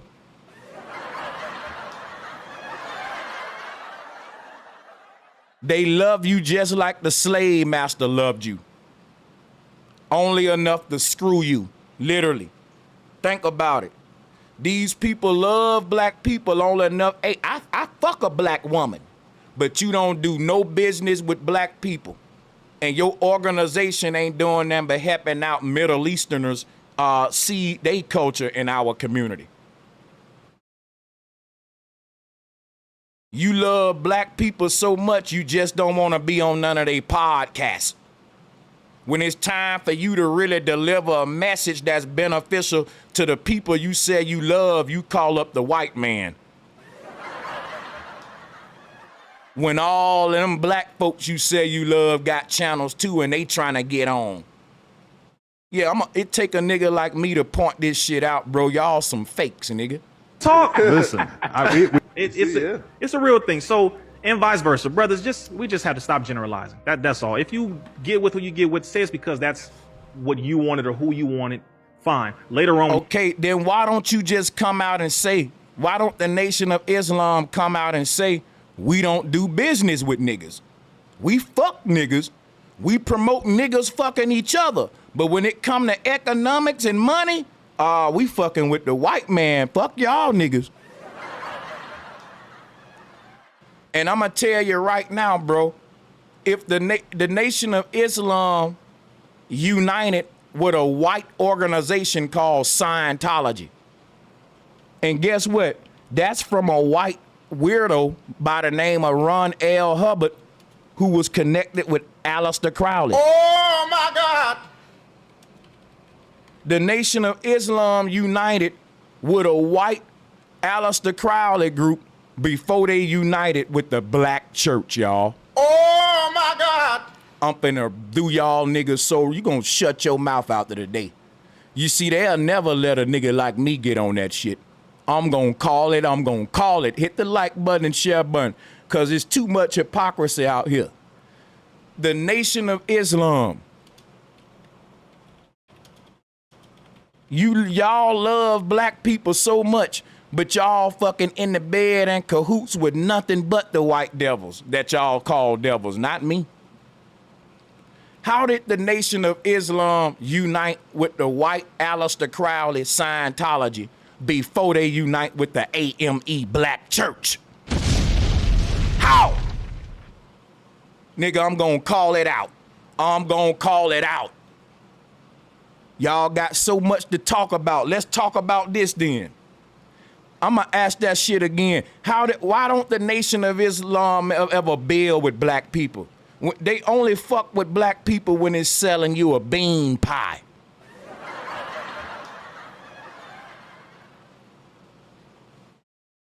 Only time you fucking with black people is when you fucking black people. Yeah, we just fuck each other, that's it. But when it comes to uniting, we want to get with Scientology, CNN, No Jumper, Vlad TV. Oh, y'all money is integrated in a motherfucker with the white man. I don't care where your penis is at. You know how many... Listen, let me show you something about why I don't care what a nigga doing with his dick. Watch this. There's a black organization called the Boule. And all of these black men are married to black women. But guess what, bro? They the most dangerous organization when it comes to harming their people, boy. And you can go look up Steve Coakley, bro, and check this out. Go follow Steve Coakley work. These are the richest black families in the nation working together with the oppressor as a gate guard to keep their people down. This is facts. The Boule. Go rest in peace, Steve Coakley. Now, guess what? All of these are pro-black families. All of these black dudes, guess what? They are married to black women. But guess who they in business with? White families. In other words, sex has nothing to do with your people getting to the top or not. This is an economic warfare, not a dating game. Sex ain't the answer to everything. These guys only date within their race, but guess what? They selling out their race. It has nothing to do with who you land with.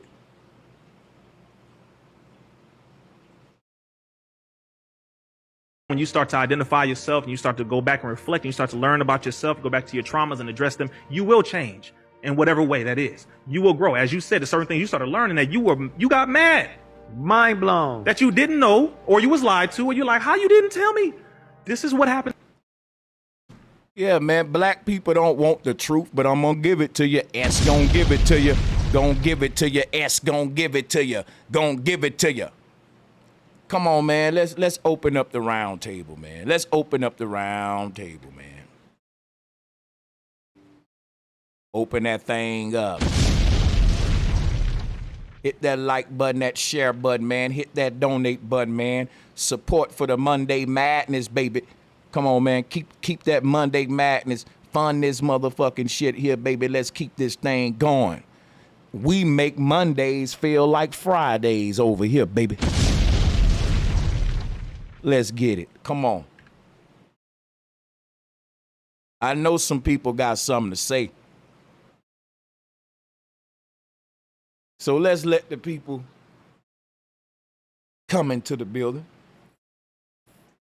And if nobody clicked the link, we got more videos to review.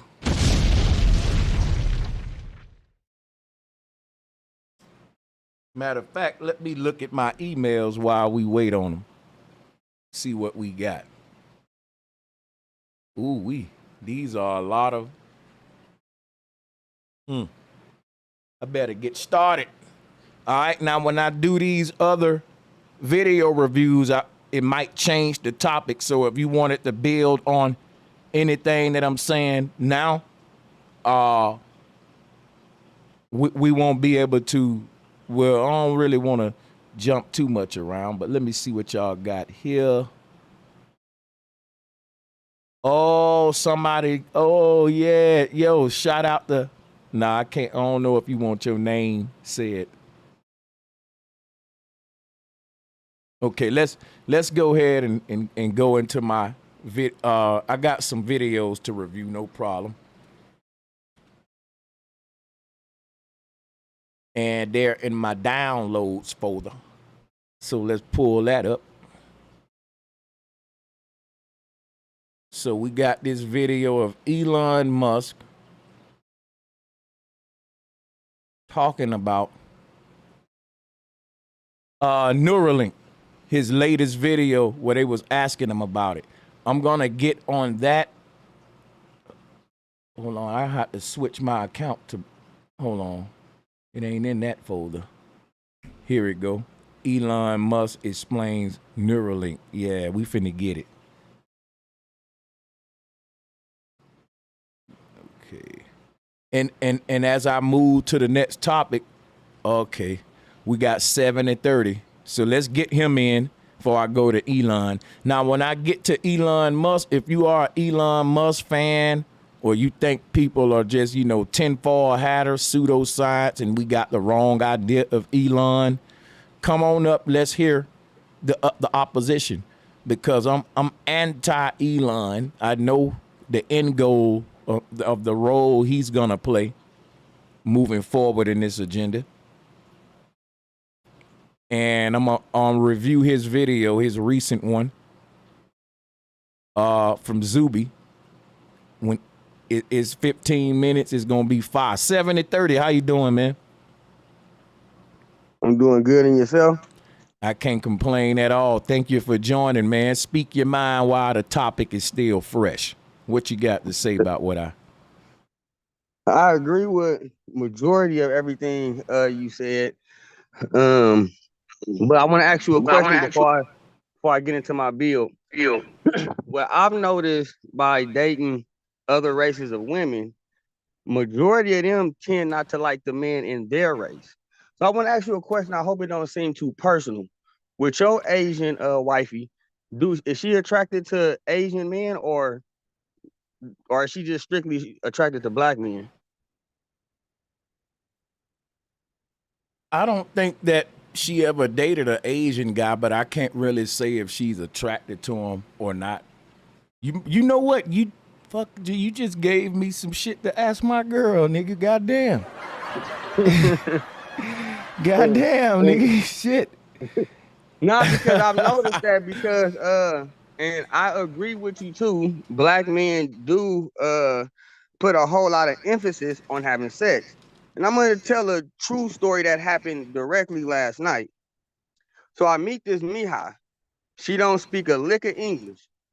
So we exchanged numbers, and long story short, I had to communicate with her through the text message. Like, I'm texting in English, she's reading it in Spanish. Long story short, by the end of the night, the legs was up in the air. And I'm like, man, I just got it in with a woman who don't speak English. I was highly proud of myself.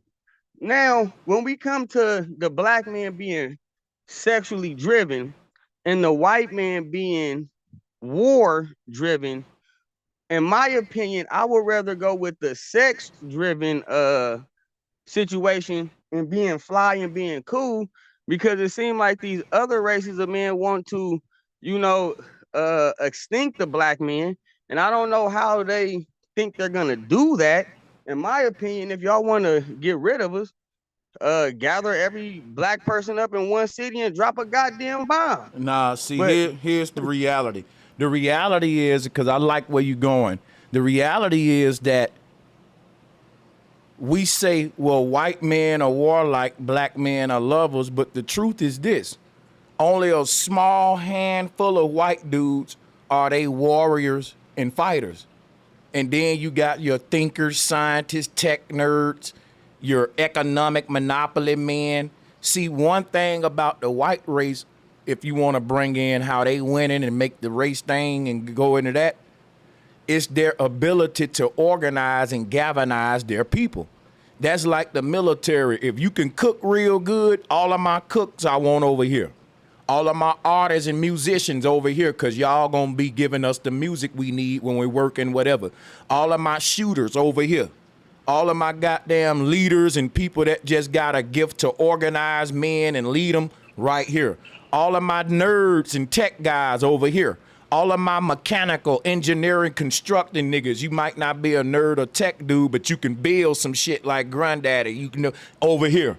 So once you start galvanizing your people and separating into factions and making them all work toward one goal, is if ain't nobody else doing that around you, y'all gonna win. So my thing is, it only take a handful of your people to galvanize the entire fucking group. It only take one drill sergeant to lead hundreds of men.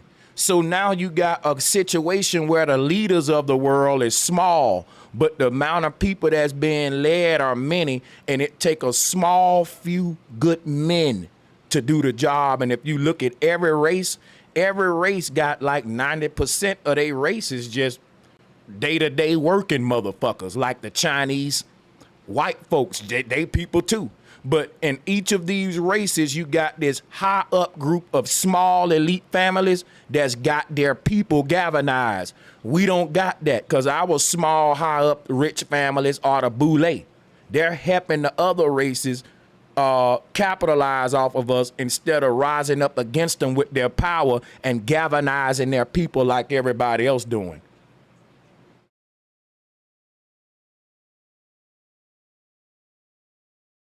And they want to make it everything it ain't. Well, it's because niggas swirling. It's because we don't vote enough. It's because we not educated. It's because we're not one. We looking for ways to divide up each other. Where he Muslim, I'm Christian. Where he date white women, I don't. Where he do this and that. No, man, dog. It's crazy because no other race in other races, if they all got a common enemy, they will always put that above their foreign differences. In other words, you can have two white men, and one white man is married to a black woman, and one white man is married to a white woman, and both of them will merge their companies and agree that this is best for white people. In other words, it's not a concern what each of them do in the bed, but when it comes to this monopoly board on an economic level, that white man can get killed if he put his money in the wrong area. If that white man try to invest in the hood with a bunch of black boys, he'll end up dead. But if that same white man go to the hood to fuck black women, no other white man will care.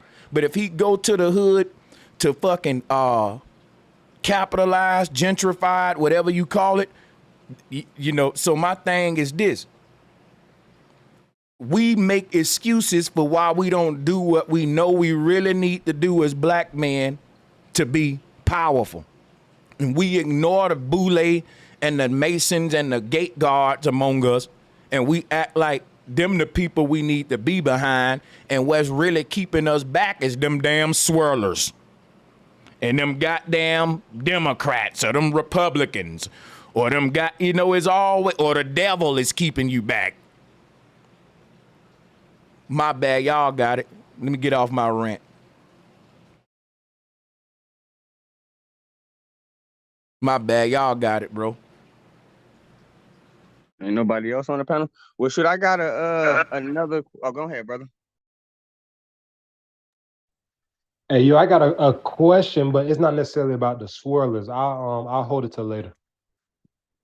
Well, this ain't really just based on no. I mean, this is a whole dialogue that stemmed from the RZA clip, and it was a lot of shit spoken that I went over, you know. But so let's 70-30. You got it. All right. So now, I don't know why people don't think it ain't gonna be no swirling in America when it's nothing but a melting pot. But you said that the black man killed a black man, but I think all races of men kill each other. It just seemed like the lighter Asians go against the darker Asians, the darker Mexicans go against the lighter That Mexicans, that and ain't. then I'm a land with here. Then if that's not the case, why the Mexicans trying to leave Mexico and they complaining that being over there is so horrible? Okay, because it's rich versus poor. It ain't dark. It ain't light versus dark and dark versus light. It's really rich versus poor. But the rich people got the poor people thinking, man, it's them light skinned people. It's them dark skinned people. It's them Klan members. It's them Christians. It's them Muslims. It's that devil.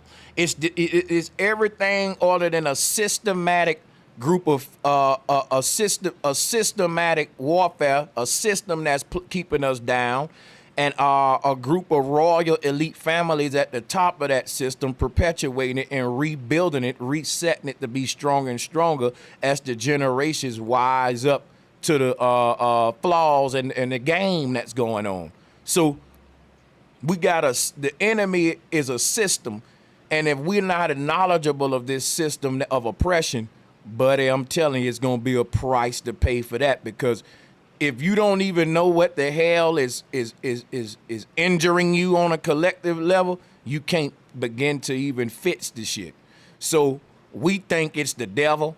We think it's the damn white man. We think it's the black man. We think it's the swirlers. We think it's this. We think it's that. We think it's the gays. We think it's all of that. But dog, it's a system that's meant to keep the rich rich and the po-po, and we think it's the light-skinned people that's going out to the dark-skinned people. No, it's the people with all that money at the top going out to the people with all them problems at the bottom and all that debt at the bottom. It's a debt-based system where they got to keep those debt slaves. Now you're going to be digital debt slaves. And the immigrants who fleeing from Mexico, they feel like they come into a better opportunity, or do they know that they still damn near gonna be in the same predicament? They just trying to get away from. They got cartel oppression over in Mexico, saying the wrong thing, and the gang will show up at your house and murder everybody. So you know how they get down over there, bro. Our government ain't doing that. See, over in South America, you got the gangs infiltrating the government. But that's happening in America too. It's just happening slowly. The gangs and the police working together. We should see that with the rappers, man. Hey, and that's another subject that I wanted to have today. That joining these gangs is joining two things. You joining the police and a street gang. You see what I'm saying? When people say the police is a gang, I'm not gonna deny that, because most of these police today are on power trips and they don't know they fucking job, and they be infringing on people's constitutional rights. That's facts. They're a gang. They act like a gang. They act like they fucking power tripping they people parents a lot, is what they act like with that badge. They make that badge look bad, a lot of them. And check it out, y'all. One thing I'm going to say about the gangsters who say fuck the police. You part of the police, son. You got jumped into the police when you joined your set. The police run all these gangs. And the nigga that's at the top of these gangs, if all they got to do is put the RICO on your shit, and they'll show you who run it. They'll make everybody you thought was solid start telling and breaking up in front of your face. They'll dismantle your gang and turn it against each other like they did YSL. Hey, that's crazy. You right, because it was this one brother in San Francisco. I ain't gonna shoot his name out there like that. But the police used to have a camera on his belt buckle. And so people would get arrested, but he was still allowed to sell his drugs because he was an informant for the police. So how in the hell could two wrongs make a right? Hey, and you know you ain't lying, because remember what the real Rick Ross said. He said, man, I was getting my dope from the CIA and FBI. Remember that shit? The real Rick Ross was saying that for years, bro. So like a lot of these organizations that you see out here, like getting the money, getting away with the murders, terrorizing the hood, the police give them jurisdiction over their section. And it's one big operation where, look, you turn your back, I turn my back. Like, think about it. When a gang members tell you on records, like, we got the police on payroll. Know what I'm saying? And why wouldn't the police investigate that? When everything these rappers say, they investigated to lock them up. But they never investigate, hey, I got police on payroll. Why they never say, let's go lock up them dirty cops that these rappers got on payroll? Because it's so many, bro, it's damn near all of them. They should be saying the police extorting me. Right. Instead of you got them on payroll, and all these rappers talking about we gonna beat the case, we gonna beat the murder. Why? Because the police, the judge, and all them all in the same bed. The police gonna tell you what lawyer to get. They gonna have the whole court set up in their favor to where the judge know the cop that did the arrest, the cop know the lawyer you got. It's a big fucking dude. I'm telling you, this system ain't what y'all think, man. It's innocent people doing life. And it's crooks that's getting out left and right and rapping about it.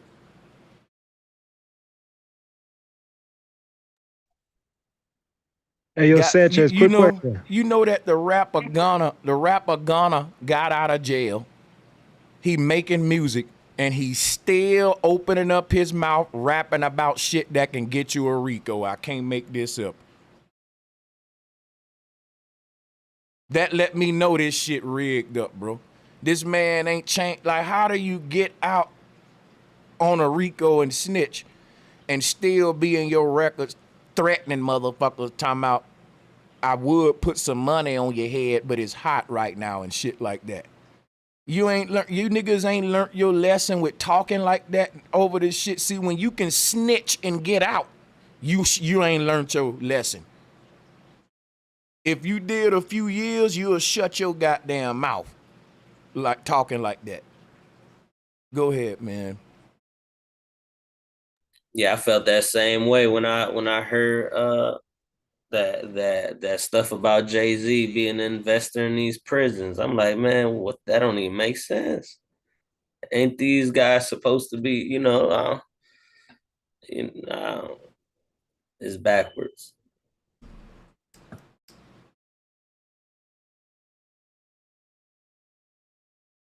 Come on, man. We Monday Madness in the house, man. You niggas need an energy drink. Come on, man. Talk to your boy. I'll let y'all on. Hey, but I did wanted to say something about the stuff we were saying about the bloodlines you was talking about earlier, and about how you think they deal with the genetics? Because I know when it comes to bloodline, they gotta have incest involved in order to keep it within the family, when it comes to that stuff. So okay. Guess do you how think they go through like marriages? Maybe they let an outsider. Don't suggest it for me. Just let me tell you what I think on that question right there, right? I know where you're going about so my thing is this, right? The rich people practice incest, and I know we thinking that, okay, they marrying within their same family and shit. They're marrying within their same class. That's the incest thing, meaning that poor people are their own class, rich people are their own class. Guess what? How they want to keep it? They want to keep it to where rich people only marry other rich people, because then if you got a bunch of rich people marrying these poor folks won't stay at the bottom. They'll just be able to fuck their way into the royalty. So what they saying is, it ain't that. Just say you are from a rich family, like the Puff Daddy family. They ain't gonna practice incest within the Combs household. It ain't that. I know we be thinking that they sick like that, and that stuff is way more entertaining to talk about. Yeah, the mom and the son having sex. But I used to think like that, but then I had an aha moment, like, you know what? It ain't even that deep. It's as simple as incest, that rich people only date other rich people. And that's a fact, that a nigga from the hood will get his money and get in the rap game, and he will marry another chick in the rap game or another celebrity. He ain't finna go back to the hood and find his wife in the projects and shit. He'll go back to the hood to hire shooters and to take advantage of dumb teenagers and make them hide the pistol and throw their life away, right? To shoot videos. But when it come to marrying, he's gonna look for another chick that's bad who got her money up and that she a celebrity like him. Nah, that make a lot more sense. I feel like Oh, I yeah. just had that aha moment, because it makes sense when you say class versus, actual bloodline. Hey, Sanchez. Mm-hmm. Hey, so how you feel about mixing your seed with other races and such? What's your take on that? All right, good. These are fucking good questions. That's why I be hating when you Negroes be quiet. Salutes to And I the got a panel, couple man. more. For Got sure. a couple more after that. Salutes to the panel. So look, let's talk about that though. Make sure you write those other ones down, because I like to be thorough. So if I be a little long-winded, I'm gonna allow y'all to interject, cut me off, say, okay, brother, But check this out. Mixing my seed or my DNA with other cultures. Guess what? Let's look at what culture is. Let's just look at what race, what culture is. Okay? So culture is our language. And what that mean, if you speak English or American language, we talking about, we're going to define what our culture is. Now, within American language, our particular language is Ebonics, from the word ebony, how we speak the English language, which I'm specifying our culture using this wheel, okay? Our traditions and rituals. We got Christianity, Islam. We don't really get into Buddhism as Black Americans. So our traditions and rituals will leave. We got 2 or 3 Abrahamic faiths. 2, Christianity and Islam, for real. And Judaism, I think that's Christianity. So just go with those 2, and we can put, let's just go with those techniques and skills. As Black men, they say that we good at basketball, we good comedians, we're good rappers, singers. We could go into techniques and skills. We know what the Black man, what they give us, football, okay, all that stuff. Tools and objects, microphones, basketballs, footballs. These are the 2. When you think of a Black man that's successful in the world, let's just keep the shit real. We excel in a couple of industries, and we say it's because of our melanin.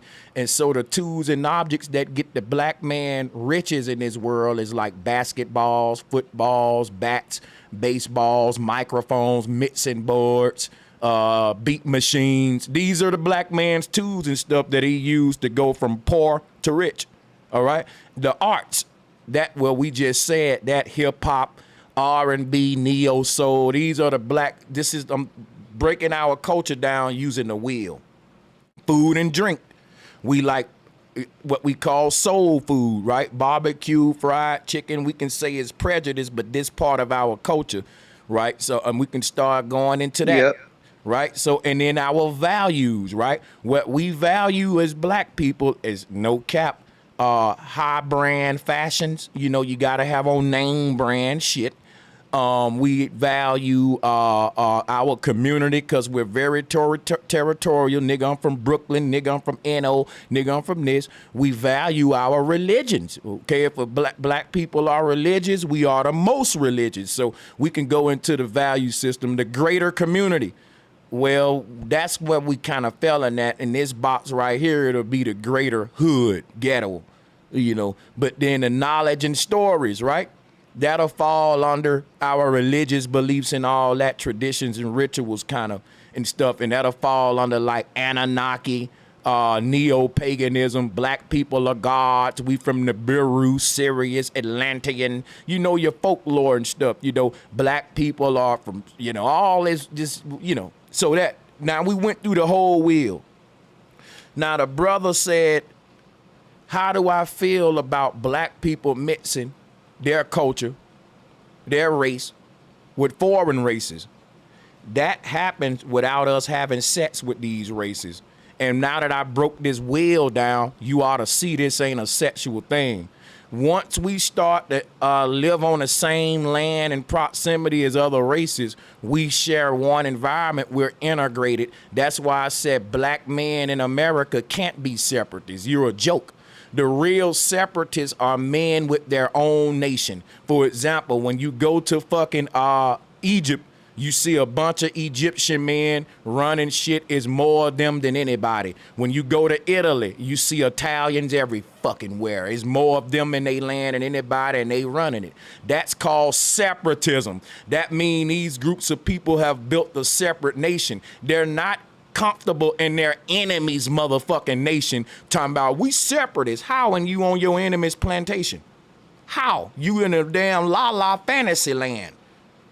So check this out. When it talk about mixing my culture with the white man culture, that literally is the definition of what a nigga is. Now let's revisit this culture wheel to show you how. Remember when I said traditions and rituals and we talked about Christianity and Islam? Who started those religions? A foreigner. So everything that this culture wheel is defining, what I just defined as black culture, it ain't black culture. It's integrated culture. It's hybrid culture. It's black people assimilating themselves with the white man. Even when I go to food and drink, guess what? We eat pigtails, hog maws, neck bones. Guess what? We weren't eating like that before the white man. The white man was giving us all the bad cuts off of his pig. The white man had the cows, the pigs, all that, and he was eating this pork and swine and meat like that. And guess what? He gave you the chitlins and all that, and you couldn't wait to get the good stuff. Now you can eat the steak and all that, and you think that's your culture. When we was people that was eating the plants, we were people that was eating the roots. Wild plants, and it had us living over 150 years old at one point. We was a plant-based, grain-based people.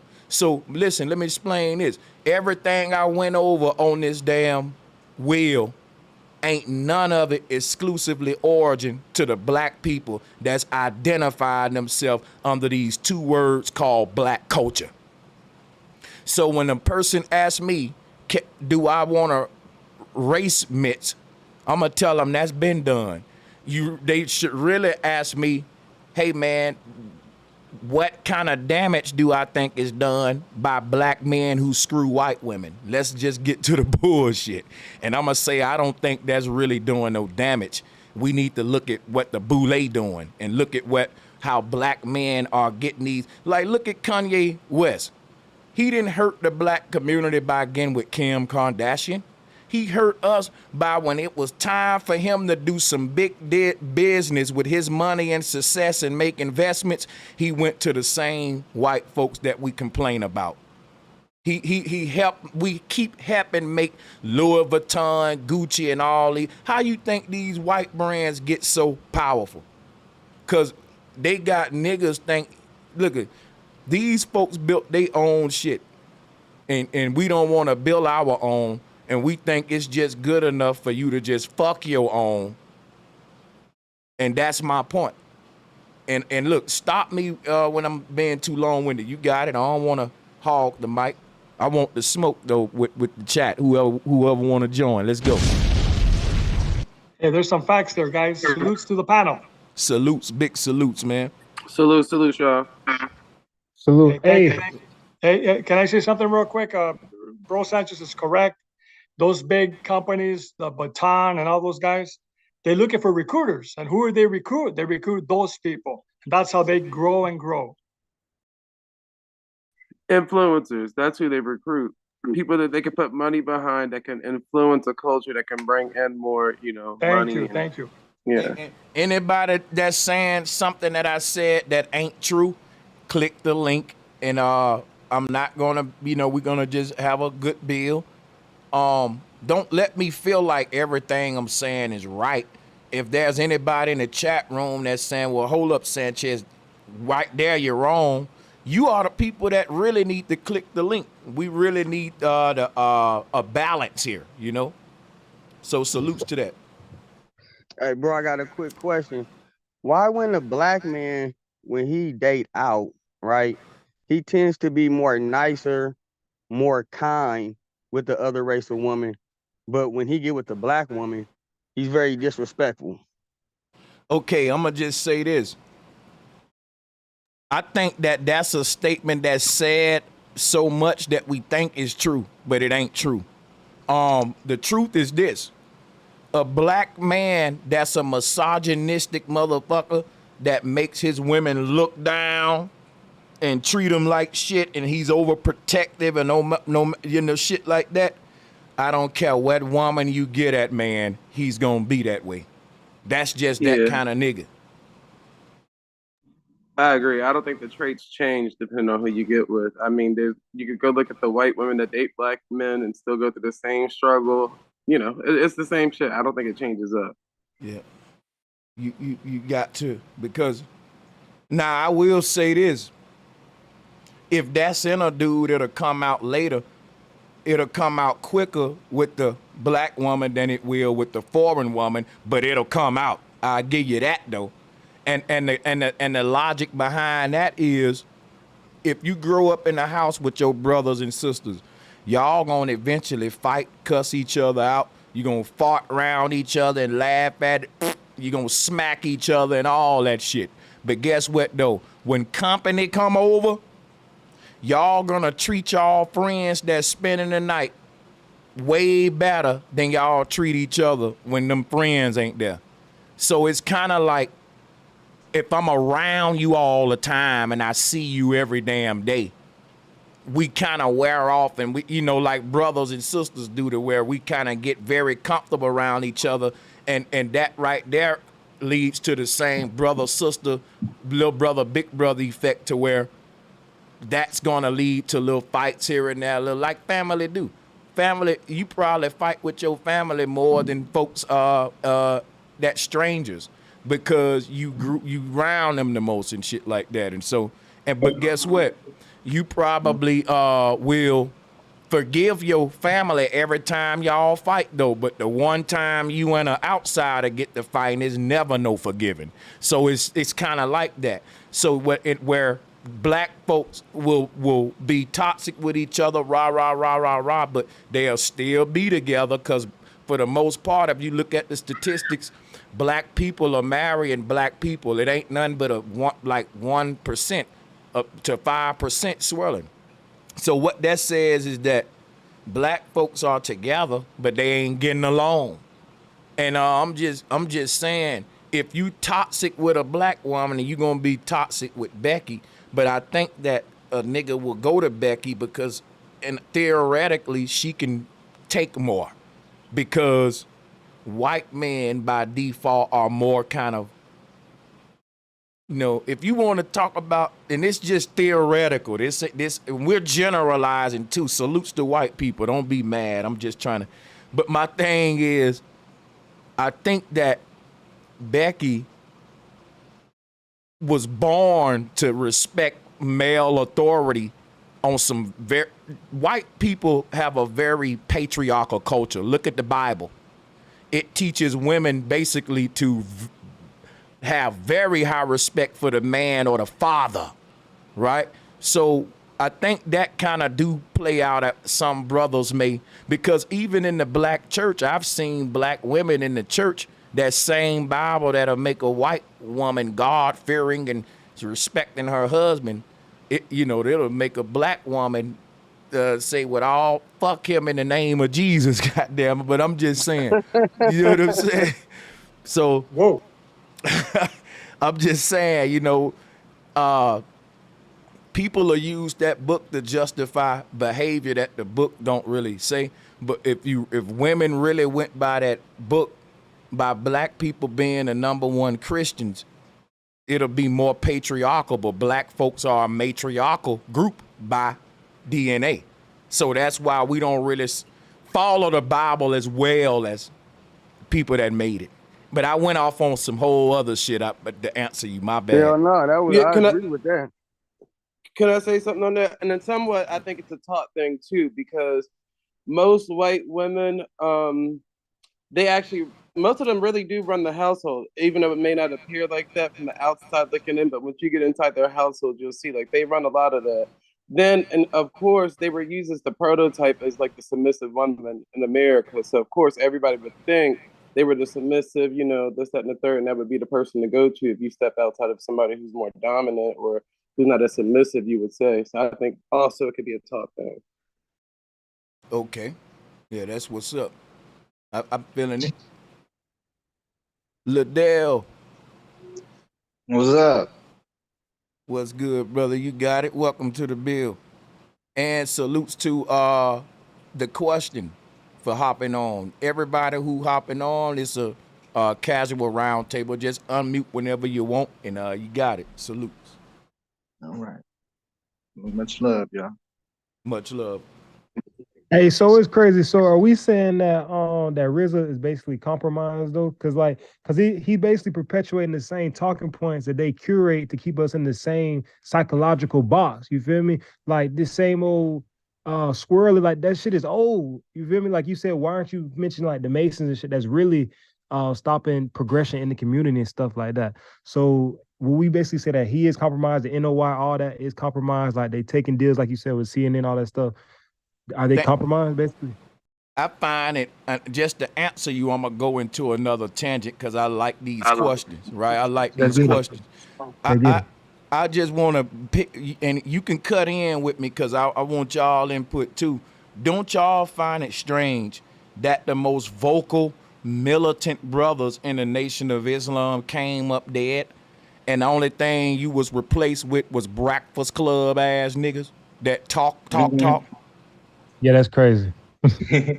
Now that's Khalid Muhammad, that's Malcolm X, and probably more that we don't know about. I bet you some people from the NOI. Bro, I'm born in '97. I don't know what happened to Khalid. Please explain to me. And I got a theory. I got several theories based on some I heard and some, you know, but hey, look, basically, they said that Khalid was some kind of, what was it? Brain weaponry. I don't even want to go into this shit, man. But you know what? I heard the NOI had something to do with it, but I ain't finna even go into that. Because people who was involved with it don't even want to talk about it. It's very, see, when we talk about Malcolm and Khalid, that's what let me know it's a hit, because it's so little information on it. You know what I'm saying? That shit is sealed, and it's crazy because they were killed in areas where it was high coverage with police. We ain't gonna even get into that. But check this out. Remember that the Nation of Islam is like the biggest, most organized black presence in America, and all they do is benefit white organizations more than black people, like DC, Scientology, CNN, all that. And check this out. The dudes that was in the Nation, like Malcolm was going to start his own organization that was similar to the Nation, and during his time, his shit would have outgrew the NOI in no time. Because his shit, I ain't going to even go into that right now because that'll be too long. I'm going to bounce back to it, but I'm going to make my long story short. So if you want to have contracts with these big white media companies, you can't have radical niggas in your damn group. If your revolution is gonna be televised, then we can't televise you in front of white folks as a revolutionary black man with guns, talking about crackers need to die. Like that, we can't, how we gonna run commercials on your shit? So what the white media companies was saying, look, we gotta put some makeup on your revolution. Like, you niggas ain't gonna do nothing no way while you got these guns and talking about kill a cracker. You're not gonna do nothing. This basically what's going on.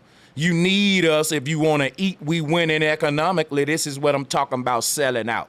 When you got guns and not gonna shoot them, but your kids need food in their mouth and the white man hiring. So watch this now.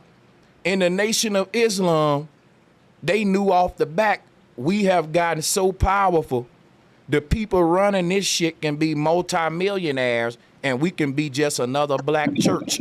We can be another black church, but here's how you sell out. The NOI was infiltrated from the get-go. And check this out. They can't have radical niggas like that in there. So when these media companies want to televise Black Revolution because it makes money on TV, the ratings are high, like the Super Bowl when niggas is marching in the streets, right? So if that's what you want to do, then guess what? You need to sign contracts with these black organizations and get them, make sure they have parade permits. Parade permits. So, and guess what that means? We're going to have vendors. We're going to have media companies. What is this? The revolution will not be televised. Man, who you think televised the revolution? The NOI. The Muhammad Ali, that shit, and all this a black man talking shit on TV.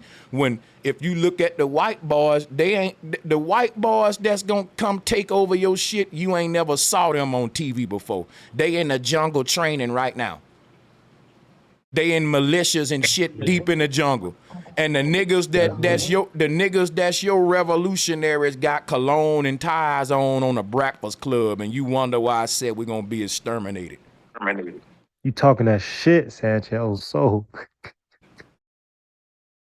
shit crazy, man.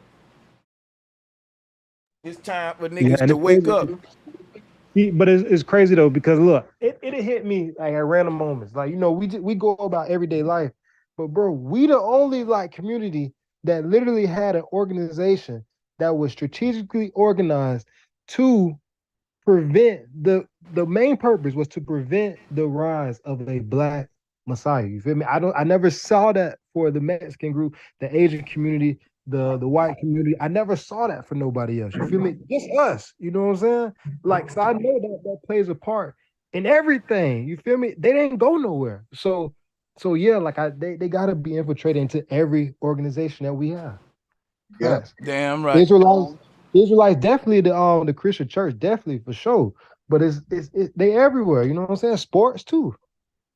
If you think of every black major organization, they got some sort of Abrahamic faith at the base of it, whether it's the Nation of Islam, the Black Church, the Hebrew Israelites. And then all of these groups will be telling you that the real problem is like your disobedience to God, or like your turning away from the scripture, or the this or that or this or that. So these groups are there to really hide the true enemy and give you like a red dragon or some shit like that. And I'm just saying, the people think that these groups are a benefit for real. Like niggas like Islam, all of these religious groups, we don't understand at the moment we start ignoring these kind of niggas and stop giving them all our attention is when we gonna rise. Because if you look at what the Christian pastors doing, every Sunday is just a big soap opera gossip. They barely even teach out the Bible today. It's crazy, bro. And there's like a Breakfast Club ass sermon. Yeah, the bigger the church, they write their own books. Why are they writing their own books? Yeah, man, this shit. You said the Breakfast Club sermon. You're hilarious. You know I ain't lying, bro. But listen, what I was gonna say is like just really connected, like to go really deep with it though. What it's all connected back to is Saturn worship. You feel me? It's all Saturnian. Like, I know you could probably connect all the dots all the way back, but they all the Abrahamic faith. It's all Saturn worship. That's all idolatry. Cause look, all idolatry is we think whatever the celebrities is on, is what we need to be on. From the fashion to the style to the swag to the moves they making. We think if we copy off what the rich people doing, we'll be rich. And subconsciously, that'll turn into fake it till you make it culture. Because to cop off what rich people doing will be turn into you trying to look rich and live above your means and shit too. Hey man, everything nowadays is kind of about picking a team. You know, who do you represent, or where do you belong? You're not going to be able to do it like 100% on your own. You're going to have to find like-minded people. You know, that's kind of what I'm saying. Yeah, so give that's gangs. So that's gangs. I could go a little bit more. In the British, the English speakers, a lot of gangs. Let's go. No, that's facts. You can't do it on your own. They be selling us these Scarface, Al Pacino stories to where, man, I had to get it out the mud and I ain't have nobody. But if you look at anybody that's got it like that, they part of a brotherhood. They had doors open for them. Even your athletes and football players. It's a lot of damn talented football and basketball players. And guess what? It's going to boil down to it ain't what you know, it's who you know. That's a true statement that nobody want to deal with because that right there, that's going to suggest nepotism. If it ain't what you know, it's who you know. That means your degree don't mean shit. Your connections mean everything in this mafia-based world. That's right. You could be in a different NBA team, but you guys are connected because, like you said, it's who you know. And it's tighter than the team you're on, man. That's crazy, man. Hey, and before I forget, this is what I was gonna say. Hey, I feel like Sanchez, if you could, you should do a bill with Dolo the pilot, man. You feel me? Because I listened to him today, and he was just saying how nobody in the conscious community fuck with him at all, and you the only person I heard mention him. You feel me? I listen to everybody, and you the only person I ever heard mention him. And he just like, bro, I ain't gonna lie, he on a different level in my perspective. I feel like you should do a bill with him and the dude Dr. Narco Longo from Old World, Florida. I don't know if you ever heard of him, but I feel like you do 2 shows with them that'd be super fine. You know what I'm saying? Yeah, man, Dolo did Dr. a show. Longo. Yeah, the white boy. I think I saw him before. Yeah, the white boy. Yeah. Yeah, I will, man. And then like with Dolo, like that's salutes to Dolo. I ain't got nothing but love for Dolo the pilot, man, and he always welcome on my shit. That's bro. And I've done a show with him. It's time to for another collab. I'm gonna reach out to him and see what's up, man. You know, Dolo, he like his own world though. I respect that from him, but I'm gonna reach out to him. For sure, that'll be real. I feel like it'll be on same level you feel as you with Divine. You know what I'm saying? Divine being. So yeah. What's up to the Bobby Knight? Yeah, what up? What up, Bobby? Salutes, welcome for joining. I'm gonna drop the link with too. Sanchez gang, man. Salutes, bro. You got it. Welcome to the build. Man, for sure. What's up with it, everybody? Tapping in with y'all. Excellent conversation. Salute. Hey, let's. Okay, go ahead. I'm sorry. No, I was going to say, I know you got some for the bill, Bobby. You got it. But yeah, Charlie. Yeah, I'm listening. I'm listening to what you're saying about these organizations killing off they well, I ain't gonna say kill, but like how all the powerful speakers get sent off. And what do you think about these organizations all being? I don't know if you spoke on this, but being like incepted by the government. As far as like Nation of Islam, Moorish Science Temple, Black Panthers, Bloods and Crips, a lot of these gangs, even the fraternities that a lot of Black people go to, Kappa Alpha Psi, I believe these are government inception programs. All of these are different heads of one big beast. And at the top of this whole thing is the boule. So how it goes, right? Here go the hierarchy. You got your you got the Black priesthood, and the priesthood that boils down into 2 factions, and I coined this myself: the hidden and the non-hidden. The hidden priesthood is your black occultists. That'll even be your fraternity boys, sorority, Eastern Star, even on all levels, even the groups we don't even know about, they so secretive, and the ones they throw in front of us, right, to be the throw-offs, right, that we know of every day, like AKA, Boule, all that. But check this out. It's deeper than even the Boule. But check this out, just to make a long story short while I don't get off track. I'm tripping, bro. Yeah, but all of these work together. So you got your black priesthood, hidden and non-hidden, and then the non-hidden is gonna be your churches, your mosques, your Rizza Islams, Farrakhan's, your TD Jakes. So all of these religious groups are part of the priesthood, I call it. But within that, you got the hidden and non-hidden that I just broke down. That's at the top of the hierarchy. Now look, that priesthood encompasses not only your religious leaders and brotherhoods and sisterhoods and all of that. That priesthood encompasses all of your black politicians too, because all of them are like pastors and ministers in their own right. They fall under the priesthood too. They giving you a theology, but a political one, because not all black people have a spiritual outlook on life or a spiritual solution for life. So then they'll give you a whole nother cabal that will give those black people the political jargon that'll get them nowhere. And they'll have a group in every vein of highway that you think to. They've already thought how. It's like they put so many rats in a damn test that they know what every rat gonna do, and every rat think that it's doing something different, but they can predict your moves. So it's like they got a trap for you already. They know how you gonna go spiritual, you gonna go, and if you go militant, then we gonna give you groups like motherfucking what was that nigga named Grandmaster motherfucking J, the Black Panthers, and everywhere you go, the group gonna get you nowhere. Cause guess what? Ain't none of it grassroots. So check this shit out, right? Then you got the priesthood, and then you got below that, right?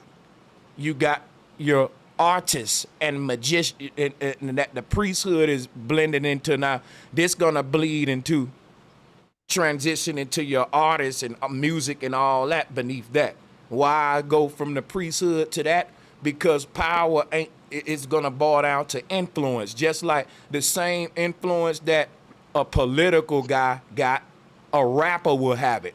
So Trump might sell out a speech, but a rapper may have a. So they just kept capturing every mind state and leading you to the same direction. So if you say fuck politics, man, I'm a street nigga. Then they got the gangs, and they got that control. They got others. If you say, well, shit, I'm a street nigga, but I go to the church and I vote for the this or that.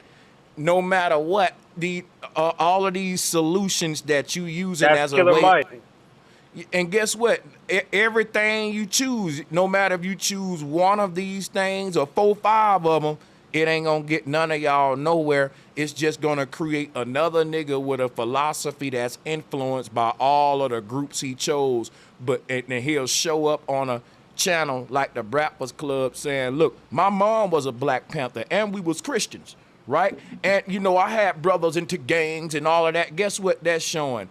All of these little groups that I'm naming is all controlled, and it's why none of them got the answer. Then I'm finna break this shit down. You go from the artists and the musicians. Am I leaving out anybody? I think I'm doing good. No, we gotta put the actors, athletes, all of that in there. But the shit break down, it's a hierarchy, man. And the hierarchy is based upon who influence levels. It ain't really even money for real. It's who got the power over the largest group.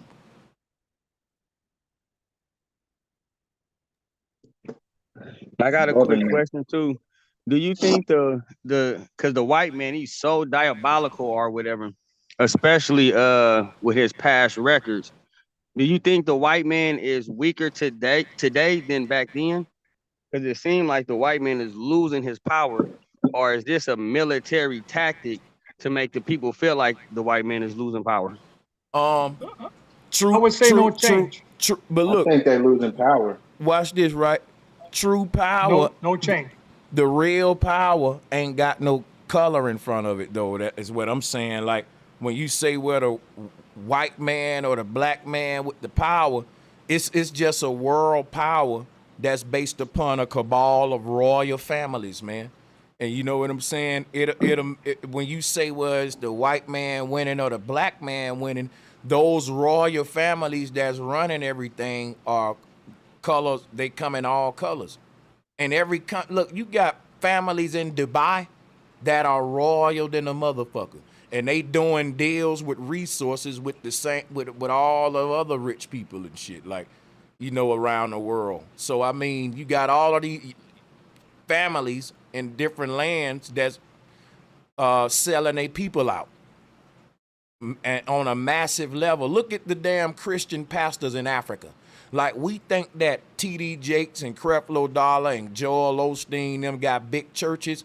Dude, it's churches in Africa that double and triple them niggas' population. They got to build tents outside. Yeah, No way. facts. It's like you said earlier, bro, Sanchez. Christian churches? Yeah. And guess what's crazy right now? I can show you how we say in Black America how our churches do a lot of weird behavior, like speak in tongues and hop over pulpits and just act satanic. But watch this. In Africa, the pastors be making the congregation drink they piss. One pastor made his congregation drink semen. One pastor punched a pregnant lady in the stomach in the name of Jesus. It's a pastor right now. He's famous for goddamn stepping on all the pregnant women's stomach. He make them lay down and walk across their belly. This is what they're doing now. What is he trying to? What's he bringing about? Like, what is he? He just saying in the power of Jesus, that's gonna bless them babies. It's gonna bless the babies. Man. Yeah, look. I swear to God, bro. I'm finna pull up some of these videos. Go ahead while y'all build on it. It's all kinds of insanity. It's real rap, bro. Man. God damn. Hey, Sanchez, what's good, bro? I got to What's good, brother? Chilling, bro. Let's put a name on it. So you said some of the royals, right? Let's put a name on it. We got the Royal Society / Royal Company. We got the Church of England, along with the Catholic and Church of Germany.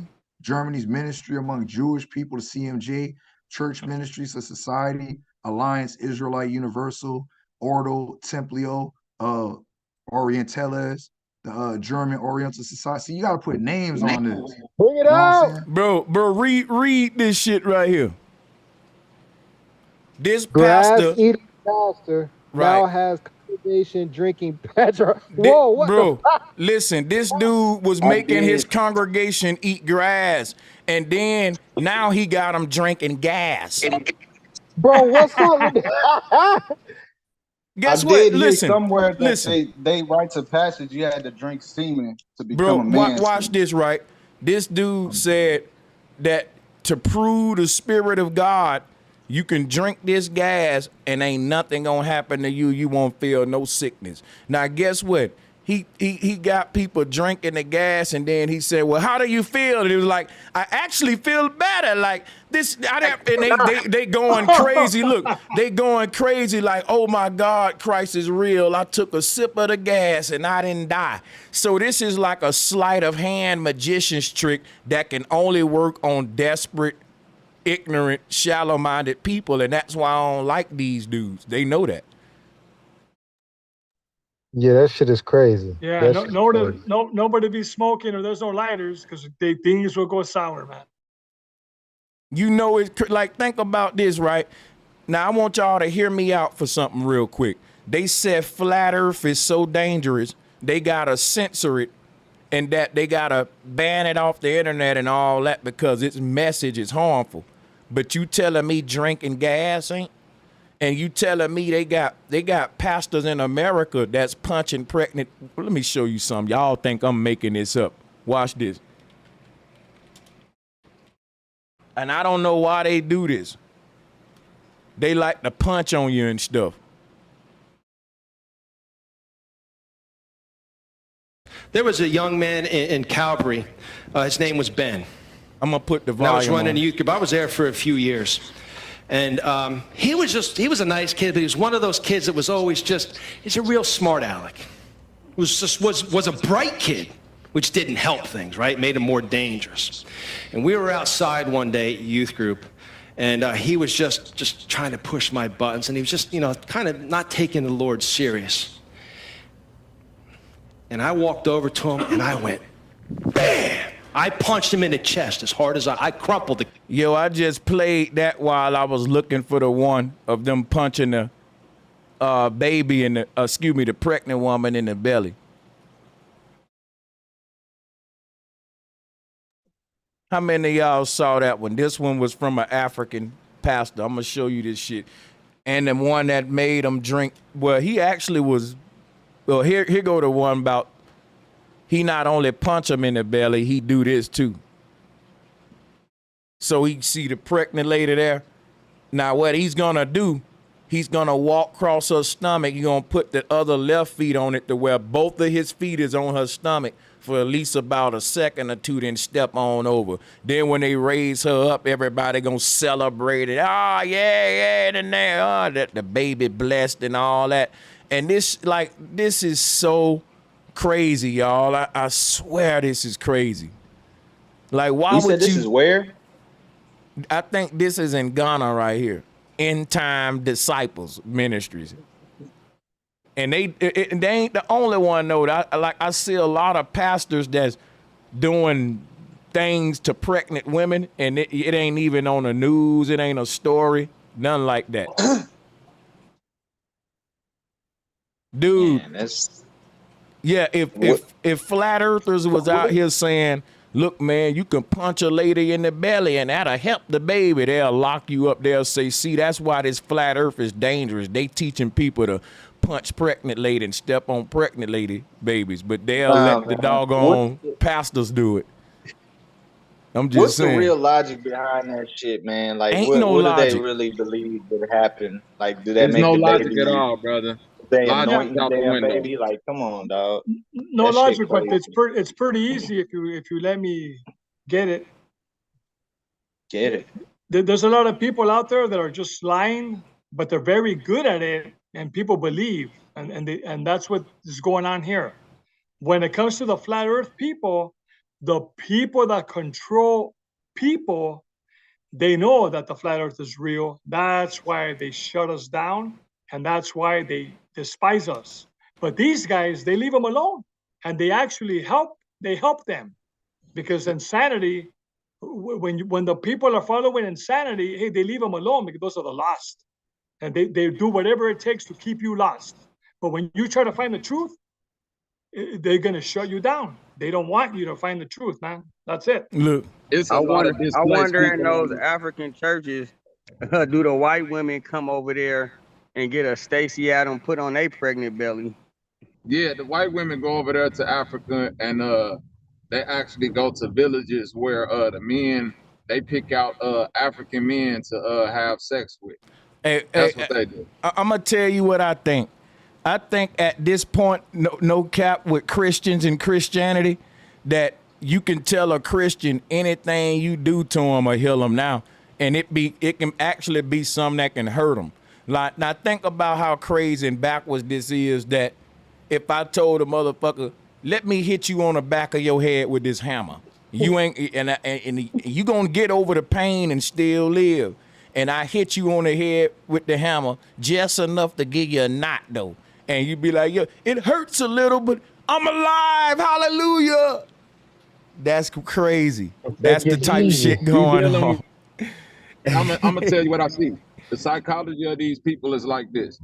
Within, whether it's the church communities, conscious communities, and any other groups, it's a lot of displaced souls out here that have either been separated from their family, don't have family at all, or just been abandoned their whole life.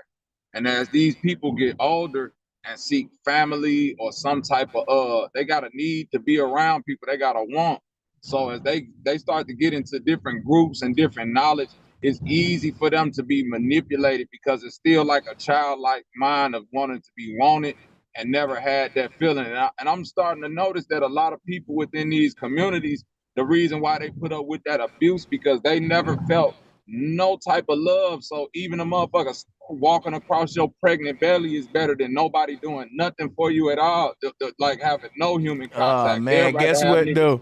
I Back tell then you with what, hammers and shit. and like I said, that's the state of the people. Like they're preying on broken people. You know what I'm saying? That's exactly what I'm saying, Sanchez. They preying on broken people who never felt that love, and once they see that, they could then abuse them. But it's the Joker and Harley Quinn, man. This some sick shit that's going on right now. It's people that's beholden to that shit. What's the term of that shit when you kidnap somebody and then they fall in love with you? Stockholm syndrome. It's Stockholm. This shit is Stockholm religion, man. There's an origin to there's an origin to this shit though. Yo. Like all them royals, like royal societies that I listed, all this shit happened in the late 17 and 1800s, fam. So if anybody, it's hard to find, but like when you do the history on like how Christianity got into Ethiopia, because that's where they say it was created from. That's a lie. Like them people fought against that shit, and it's all from a mental. It's colonization, bro. You looking at colonization. Do you know what he's spraying on her? No idea. Yo, I gotta let y'all know what he's spraying on her. Watch this. That's bug spray. That's mosquito spray. Yeah, that's cockroach spray. That's like Raid. Oh, what the fuck? Yeah, that's like it's called Doom. So check this out, man. That's not Christianity. What religion is that? Who's doing that? It says on the bottle, dangerous and harmful. It say that on the bottle. And guess what, y'all? Guess what? These pastors got so many people in their congregation, getting a few of them sick or injured every Sunday. Ain't gonna stop their shit, bro.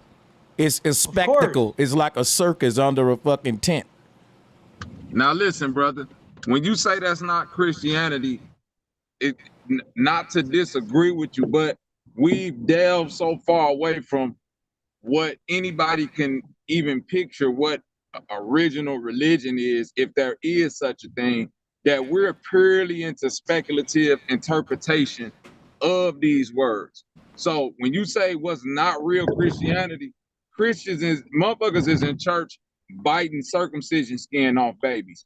Letting rattlesnakes bite on them. Like it's no base, ain't no foundation for what's real and what's not real when it comes to this Christianity or Islam thing, because it's purely interpretive now. You can look at the shit and just decide that the words mean what you want it to mean. Well, there's some carefulization with that. We as Christianity, the text, it talks about we shouldn't tempt God, right? We don't tempt, but we don't do additional stuff. So when the preacher tells you, hey, guess what, man? We believe in God, and as a Christian, you know, you're not going to be harmed, and let's take it to the test. Spray that chemical on you, get some gamma ray, X-ray, or jump off a cliff. The angels are going to protect you. So we don't need to be doing that. That's insanity. But what we do is wait, Charlie. Okay, go Yeah, ahead. Bob. I'm trying to see what he means by test God.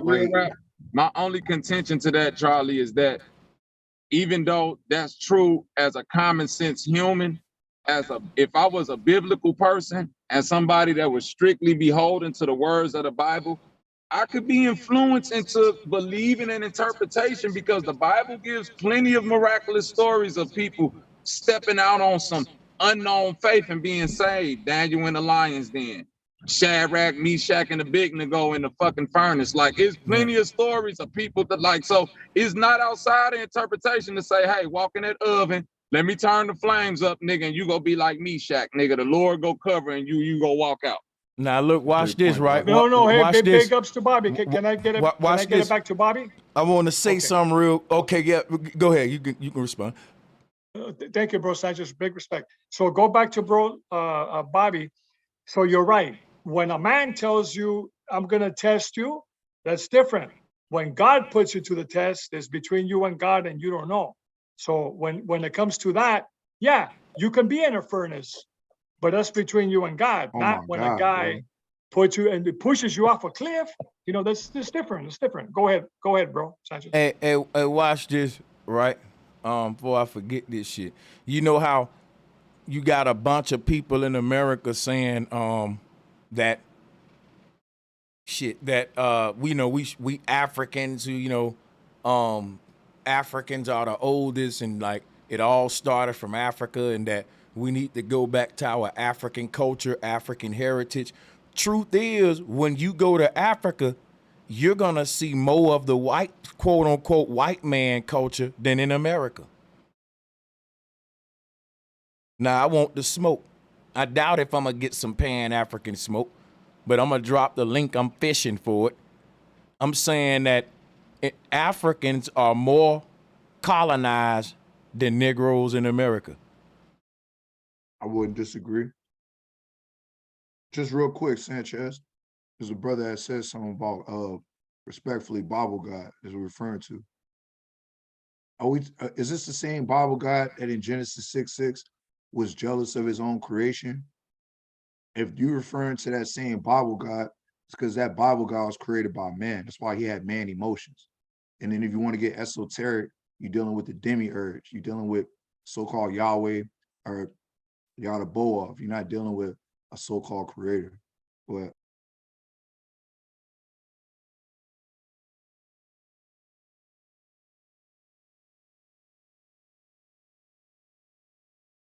Yeah, buddy, they eating them snakes. Bobby made a great point. When the brother was saying this isn't Christianity, this is Christianity. Look at all them people that had to suffer in the Old Testament.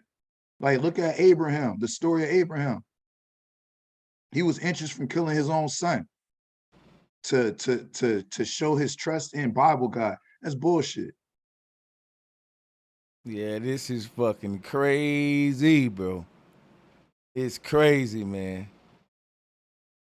When you see the kind of stuff that I'm gonna show y'all some shit while we on this topic. Look at this shit, bro. Do the Pan-Africans ever bring this type of stuff up though? Like, look at this one here. Now that's your wife, the pastor saying, I'm going to heal you. When I lay down, I want you to lay on top of me and pump, just pump. And your husband is there like, he healing my wife. Yeah, boy. That's insanity, dude. Oh, man, your husband, now give me a kiss. This is going to heal you. And the husband is like, hallelujah. Yeah, that's not Christianity. That's the preacher is controlling his community. That's all that is. What Corruption. do you mean when you say it's not Christianity, bro? Like, you are you defending it? It's not. That is Christianity, bro. Okay, we can keep going. We can keep out there in Africa. They got Muslims out there. Oh, just yeah. Christianity? Look, everything we got here, they got there. They got Outback Steakhouse, Walmart. Don't let them fool you. Don't let them fool you. 7-Eleven. Hey, watch this. I'm gonna show you some right now. African. I'm gonna put African Muslims. Watch this. Islam and Africa. You better believe they probably was there before they was not Christianity. Yeah, and then you can put Jews. Watch this. African Jews. Look. They wearing every costume just like we wearing every. Just like when you go to New York, right? And you see a corner with the Hebrews and they dress like this. Then you see a corner with the Moors and they dress like that. Then you see when they say, see, this whole shit come from Africa. All of these different groups in New York, like the Moors, all of Hebrew, all of these groups, right, come from this neo-pagan new cultural identity of Africanism, because in Africa they've been colonized by the Arabs, the fucking Jews, and they brought this big cultural push of all these religions into America. under Africanism. You had Egyptian chematology, you had Hebrew, and when you go to Africa, you see all of those there first. That's why the Pan-Africans will tell you it all started in Africa first. Yeah, even Freemasonry and all that. You got it. Yeah, all the bullshit. So Charlie, can you explain to me what's the foundation of Christianity? Because you keep saying it's insanity, not Christian. Like, bro, what's the foundation of Christianity? That shit say though? Hey, look, I'm sorry, y'all don't mind. Why y'all letting that man run? Hey, hold on. Why y'all letting that man run? I'm letting him run because what you just asked is offensive. I don't give a fuck if it's offensive or not. That shit ain't Well, real. I want to know the foundation.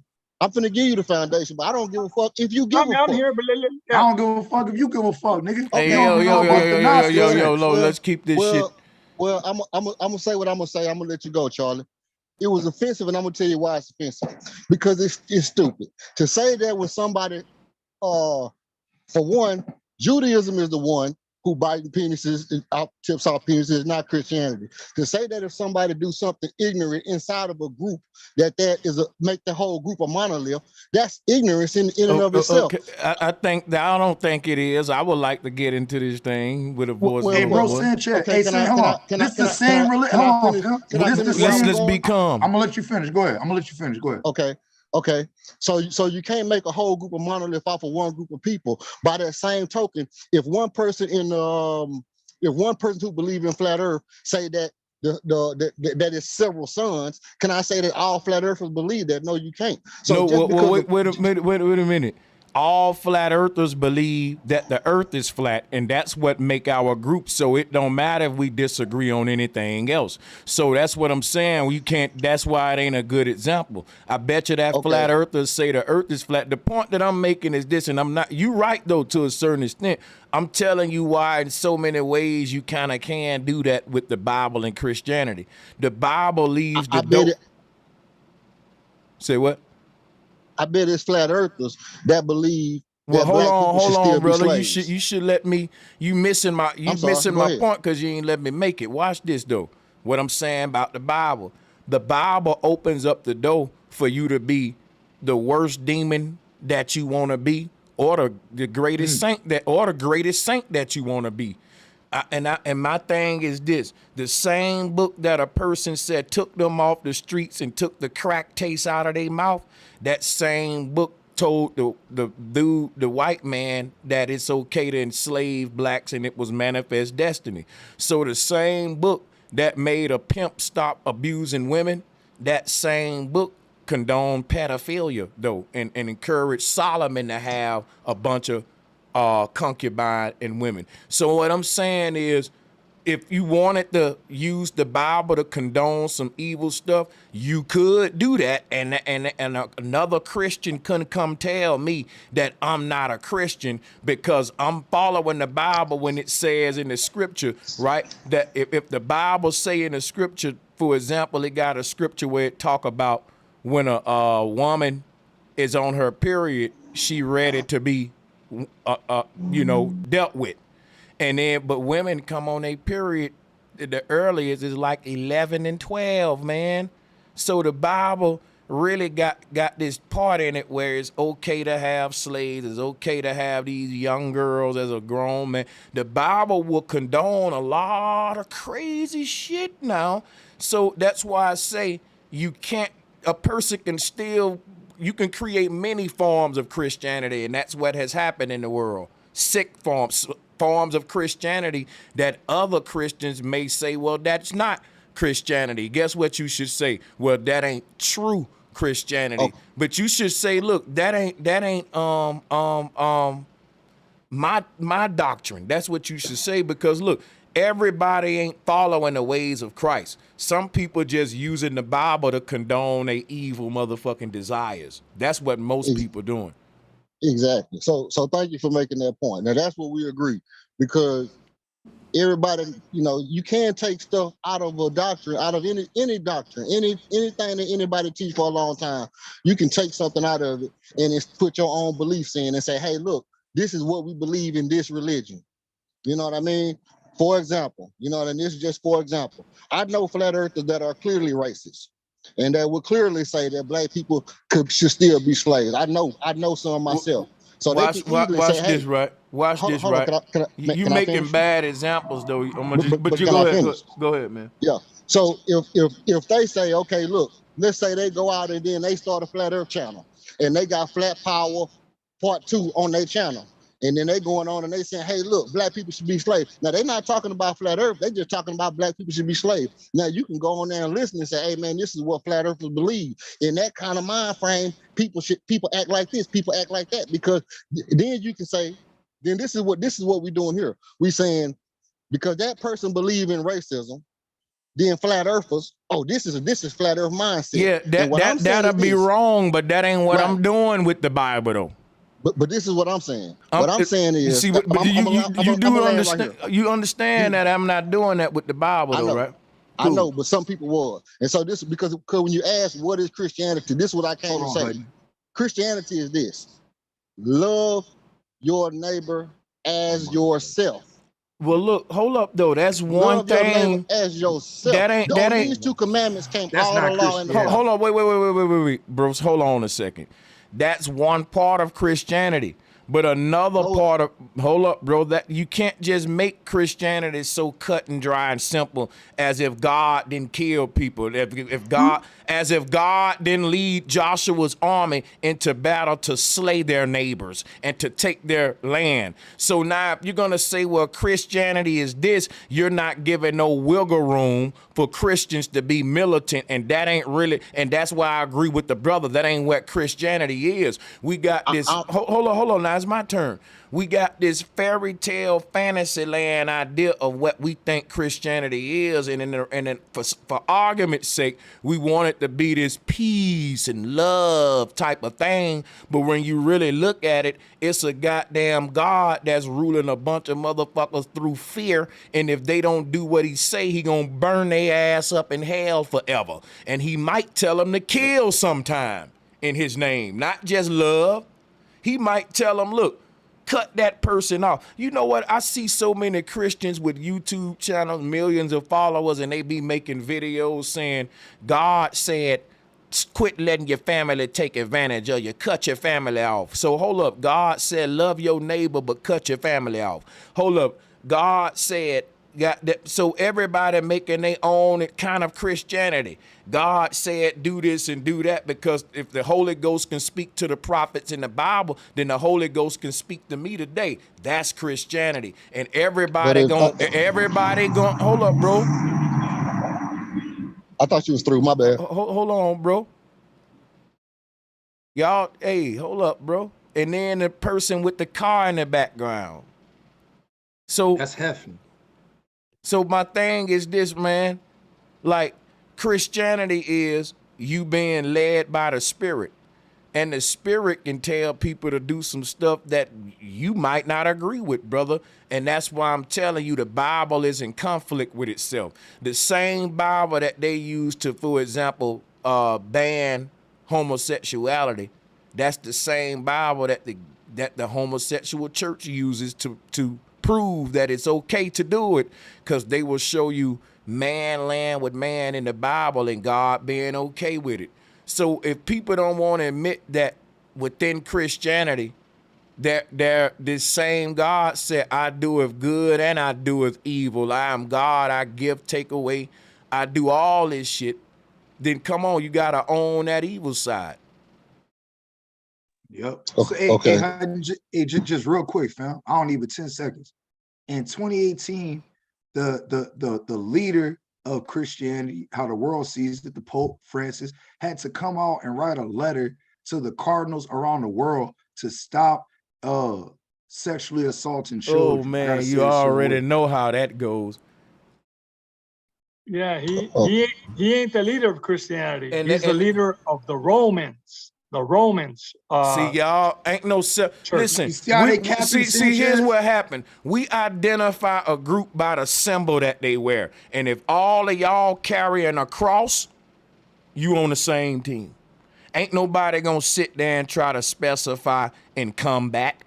I'ma see Thank that you. the enemy wearing that symbol, so that's who you shoot at, man. The people with the cross on. Yeah, test them.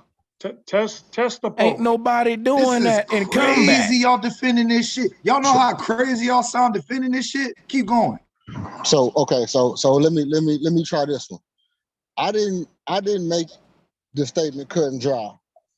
When they asked Jesus about the law, and I'm not here to preach, but he said he gave 2 laws. He said, love the Lord with all your heart, with all your mind, with all your strength.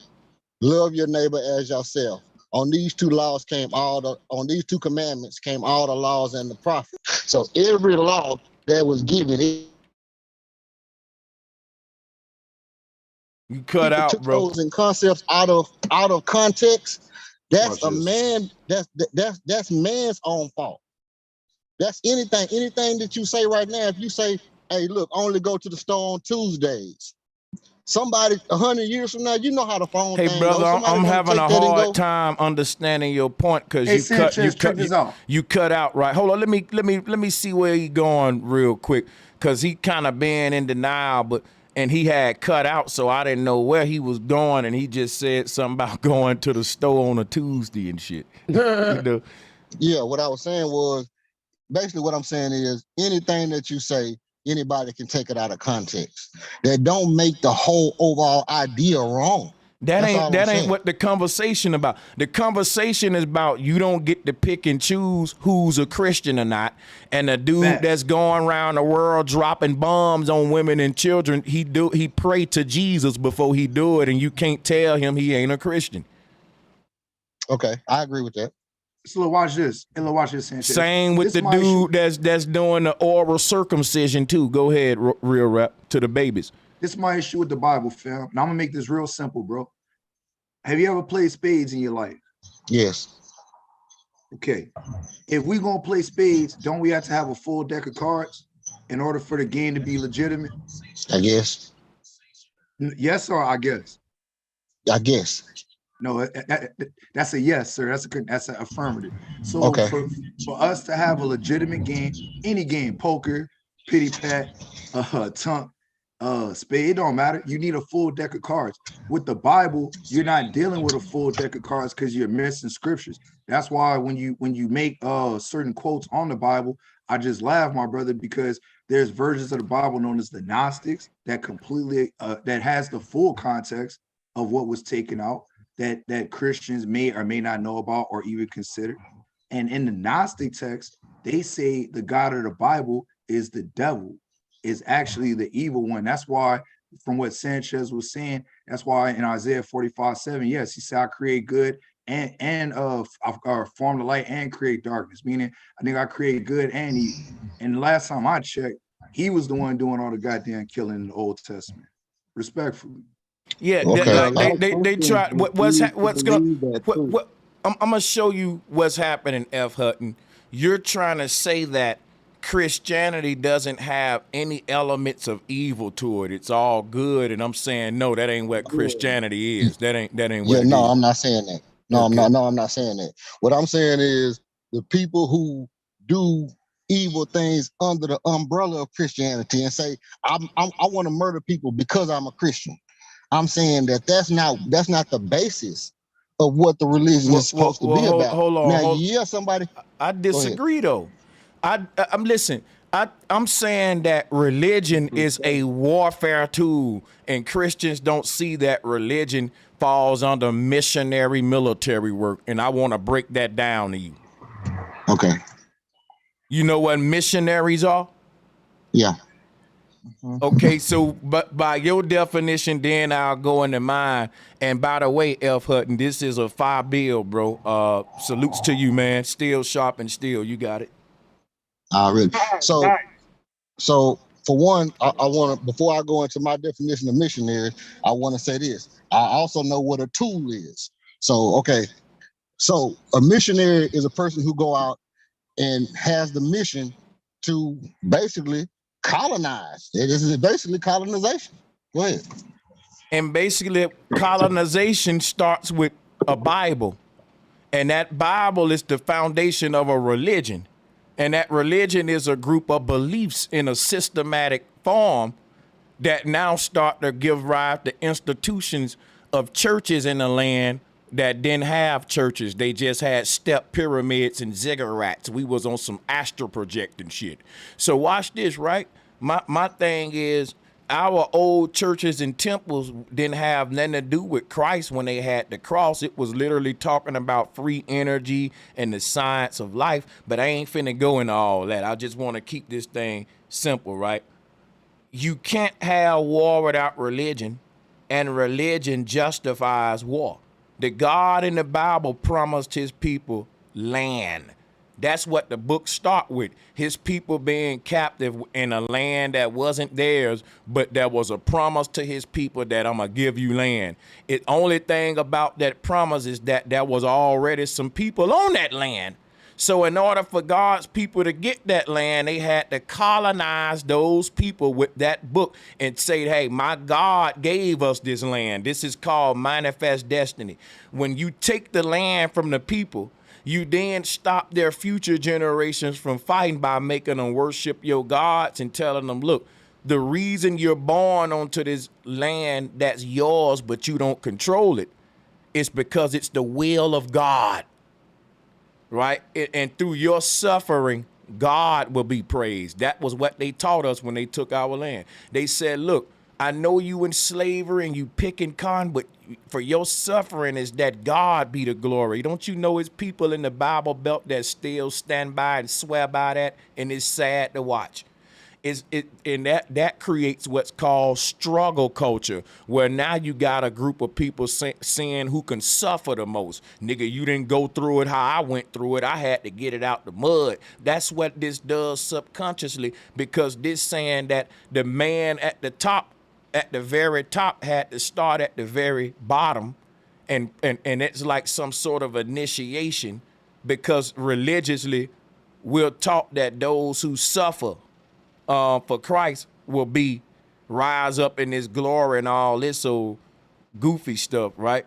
But the stuff is that's what I'm saying about, like, the book is literally to stop the people who, the book is an explanation, right, that tells a group of people that's just been colonized why they been colonized, the reason for it, and it's because y'all curse, you was praying to the wrong God, all this stuff, when really it's because you weren't prepared.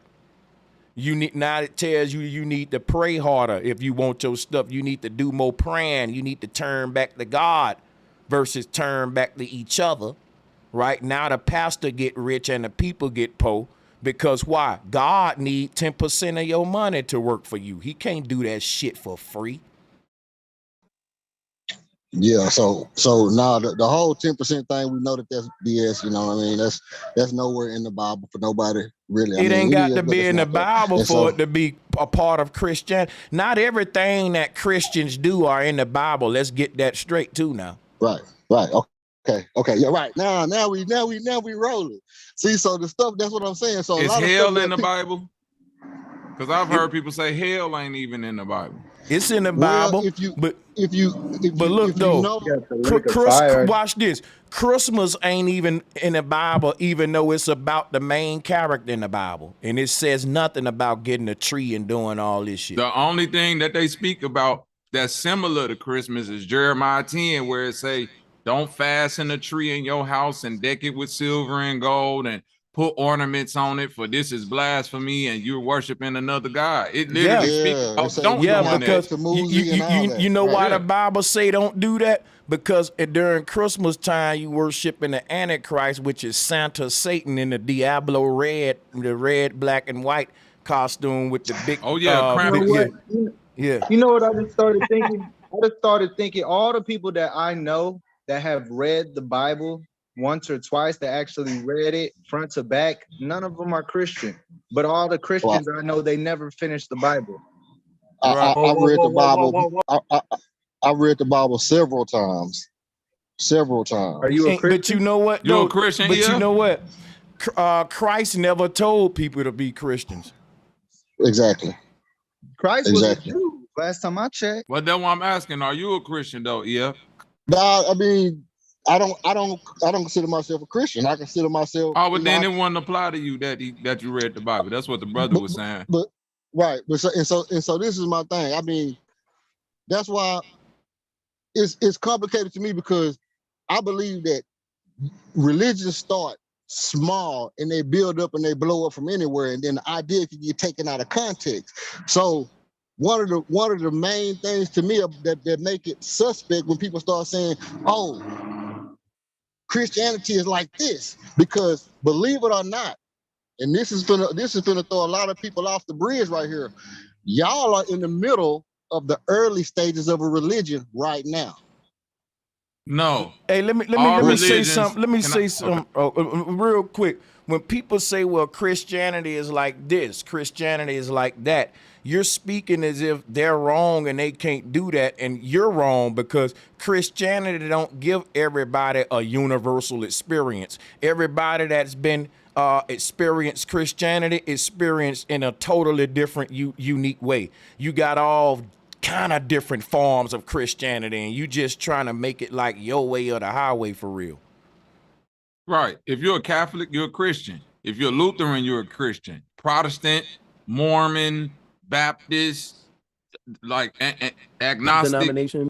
Right. So this is what I'm trying to get to understand. From my understanding, the earliest religion was not as dogmatic. It was literally just instructions for an advanced people giving personification to natural cycles in nature, which is why Jesus is the sun, and the sun dying and making the winter solstice and the equinox and all of that shit line right up with nature.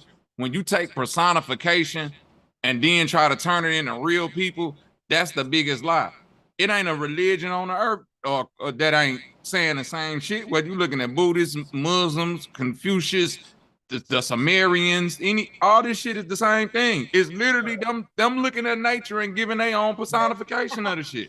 Based off of different cultures and shit. It's the different culture giving their own words and to I'm nature. gonna be honest, Bobby being nice, he said they looking at nature. I think they just looking at indoctrination. No. This is what I mean. You can indoctrinate somebody with personification. Like, look at it like this, Sanchez. Children today learn their ABCs for the most part, not by looking at black and white words, but by looking at personified letters. That way they can get a more human experience of the A, B, and C's, right? But if them same children grow up and really believe that a letter A is walking around with white gloves talking to people, and a letter B or a fucking lion talk to you, you know what I'm saying? That's personification.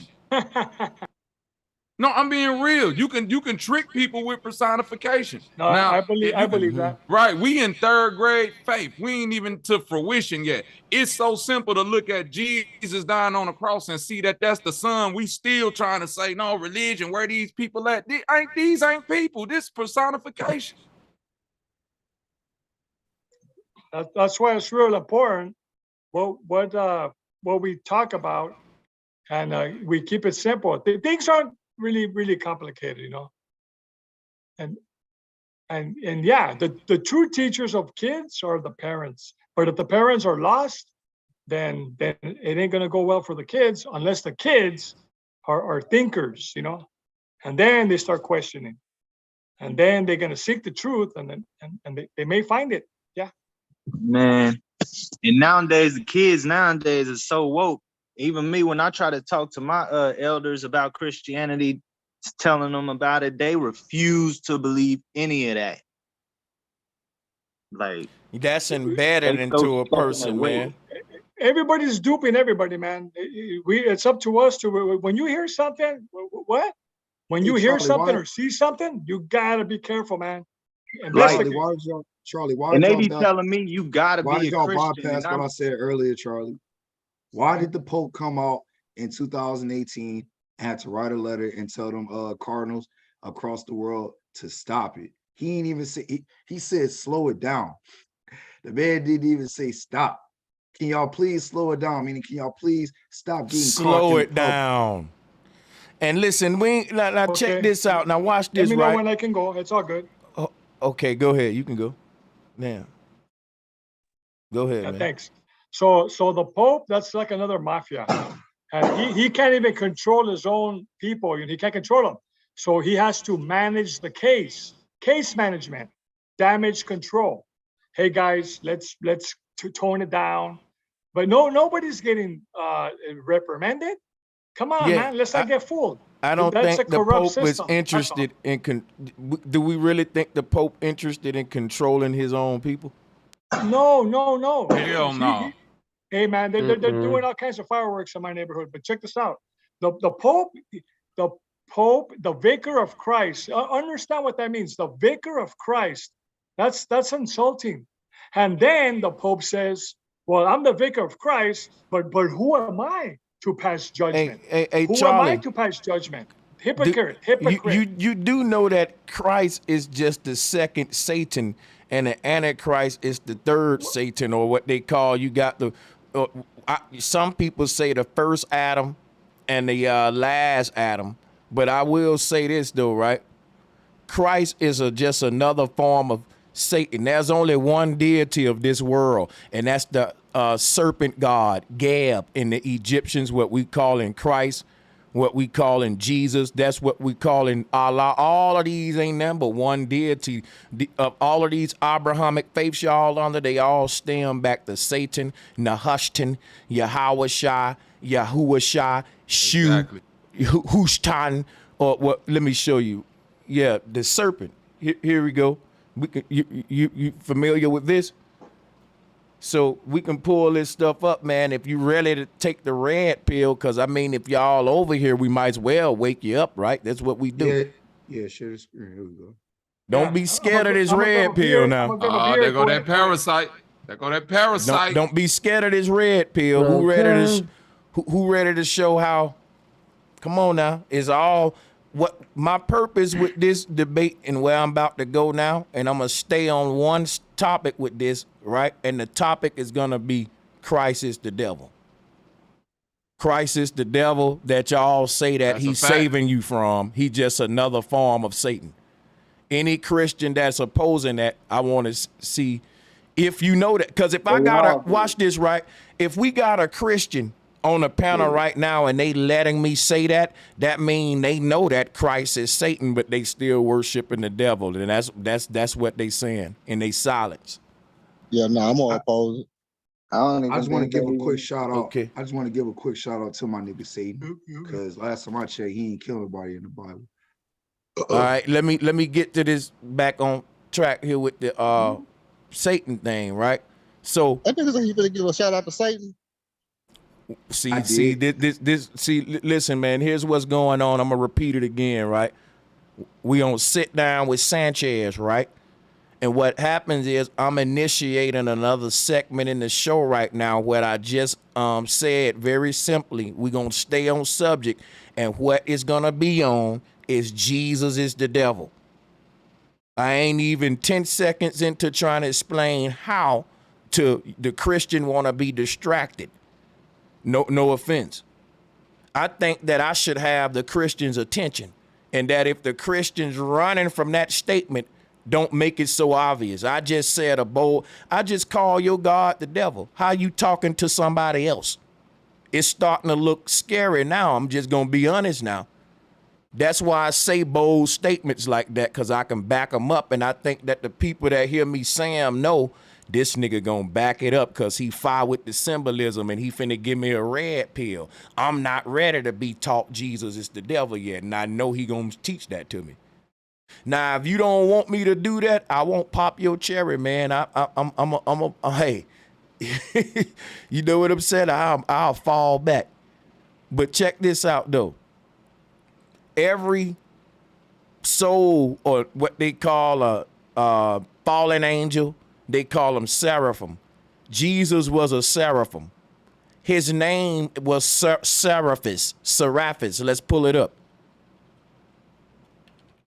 All of these gods that descended from on high via the God of heaven were seraphim. And Jesus was no different. He was a seraphim, and I'll show you what those are.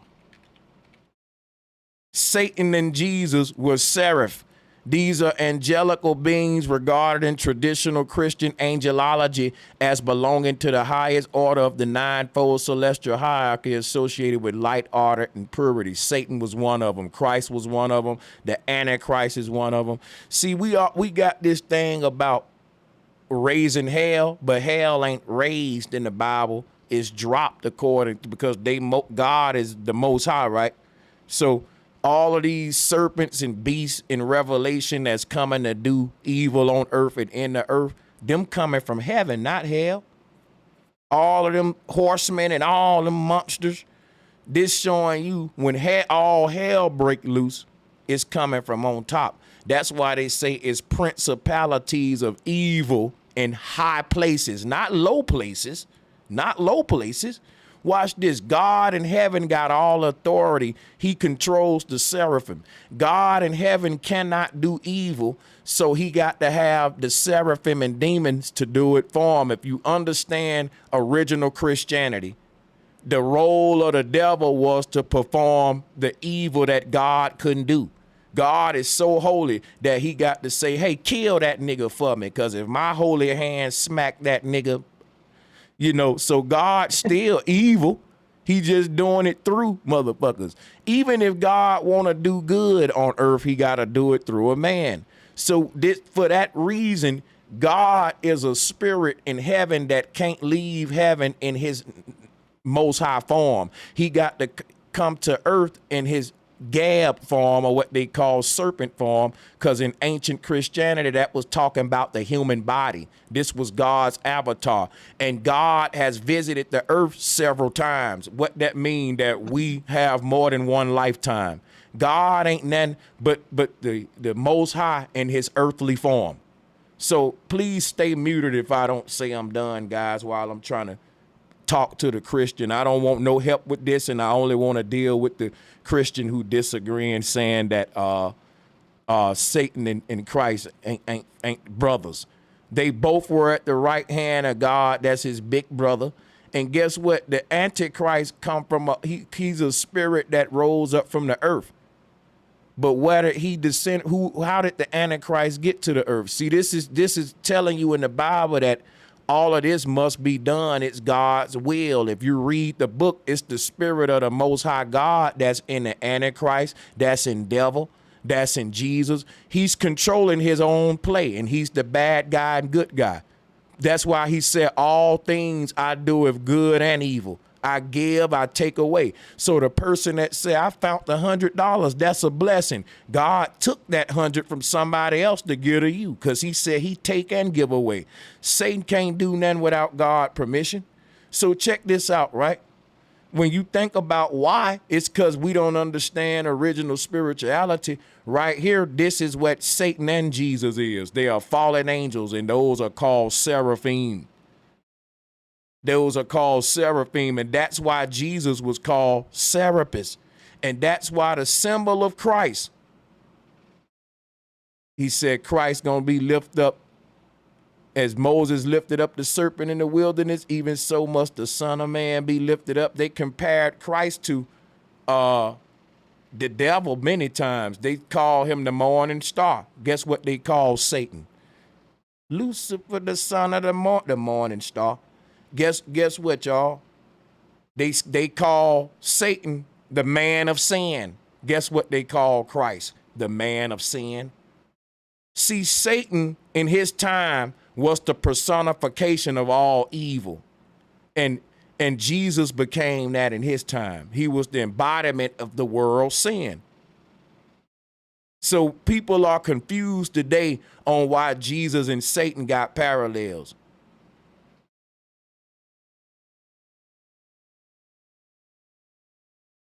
So the thing is, Jesus was a new form of Satan that was supposed, because think about this.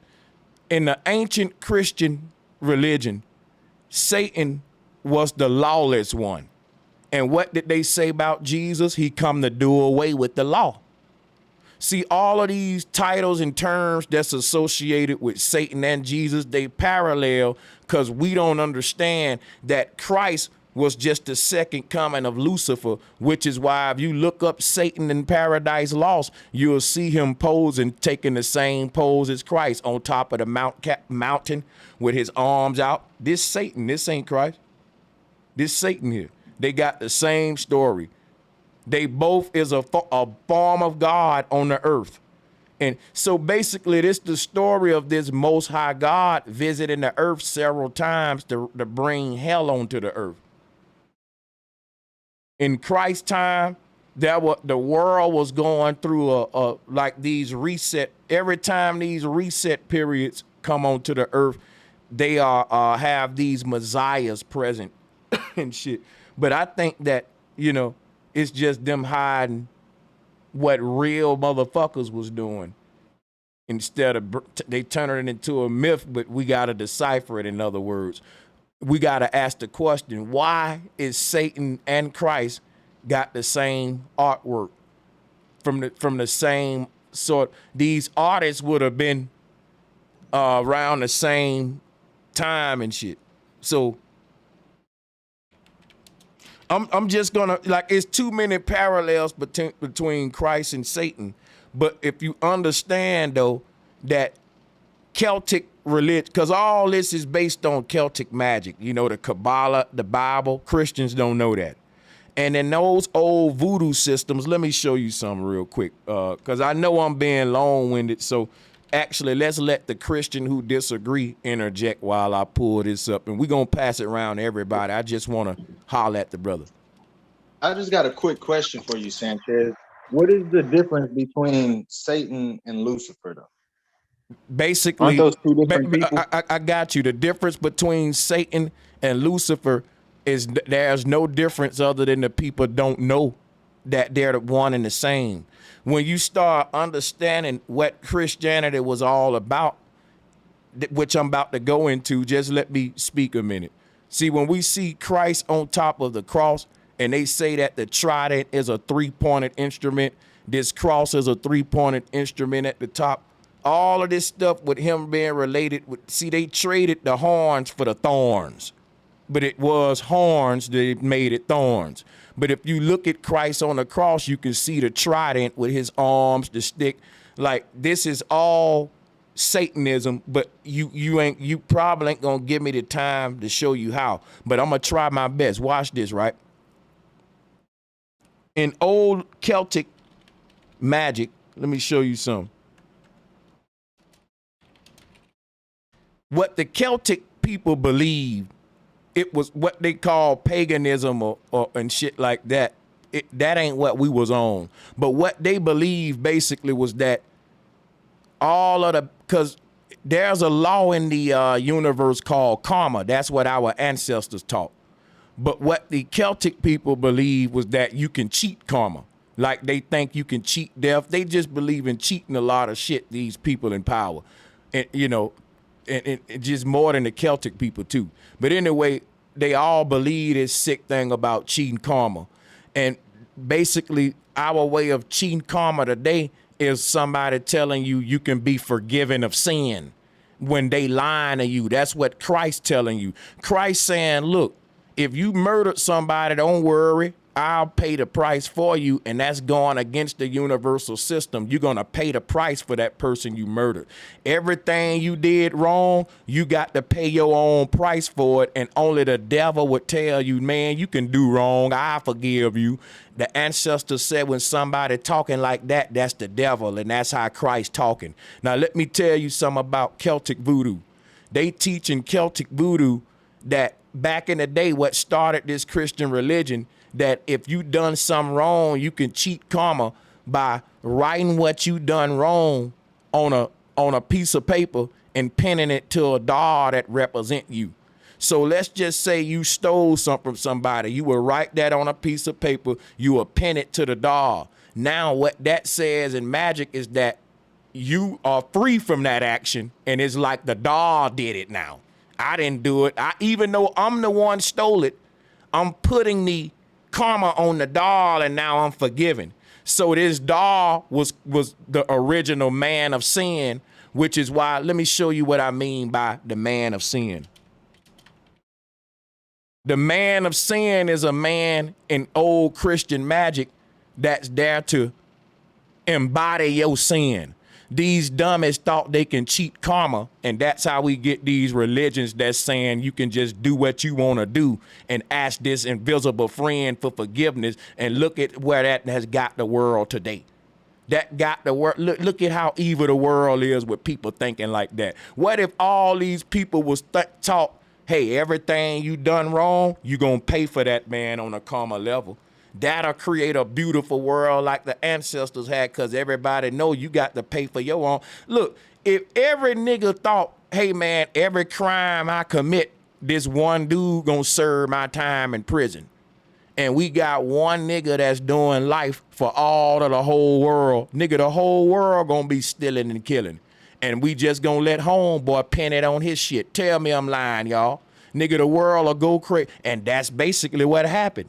Look at the world today. You with a law like that ain't even a law. These are people that's doing away with the law like Jesus did. The law was thou shalt not kill, thou shalt not steal. Look, if you want people to kill and steal, you got to do away with that shit. You got to say, look, man, don't worry about that. You can steal, you can kill. Christ paid the price for you, man. He's the new man of sin. This is a Celtic ideology that you can just do evil shit and pin it onto what they call a scapegoat, which is why Christ is the goat. But they ain't telling you what kind of goat, what kind of lamb, the sacrificial lamb, or what they call the scapegoat. If you look up any religion, you can go and take what I'm saying to the bank, buddy. There's a reason why the people donate to me and why I've been doing it. I'm very meticulous with the research. Back it up and prove me wrong. Go look up the original tradition of scapegoating, and you will see it's the foundation of all these religions, that they need somebody to that's why he the goat. But they ain't telling he the scapegoat. They even do this in Africa, where to get rid of evil, they'll sacrifice a goat and they'll drink the blood out of his neck. And guess what else they do in Africa? They cover themselves in the blood of the goat. And we cover what they say, I'm covered in Jesus' blood to protect me from evil. We say that in America, but in Africa, they literally kill a goat and cover themselves in blood to protect the evil. And we think we doing a different religion. That's why I said it started in Africa. So my thing is, all of this stuff is Satanism and paganism, and it's not what we was teaching. We was teaching, hey man, karma is real, and everything you done wrong, you gonna pay for that, man. But what these religions teaching us is the totally opposite. It's voodoo doll shit.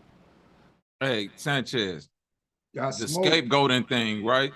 Yeah. You definitely on point with that, because Satan, if you saying Satan is the scapegoat for Christ, the man, would Lucifer be the reason why the Bible is set up as the women being the scapegoat? Because as I've done the etymology on Lucifer, it kind of referred to like a female aspect, and I'm getting the name Diana a lot of times when I look up the etymology of Lucifer. It say, it's a Diana is another epithet for Lucifer, and Lucy is to bear light, and fur is to Lucifer is like to bring light, and fur is to like bear children or to bring forth.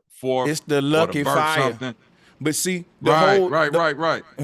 But see, the whole thing about the feminine form, when you dealing with Christians on a level, what I'm trying to deal with them on now, that right there is way over their head. They ain't, because even Jesus and all of them all of these gods were goddesses first, which is why they still talk about being born again through them and all that stuff like that.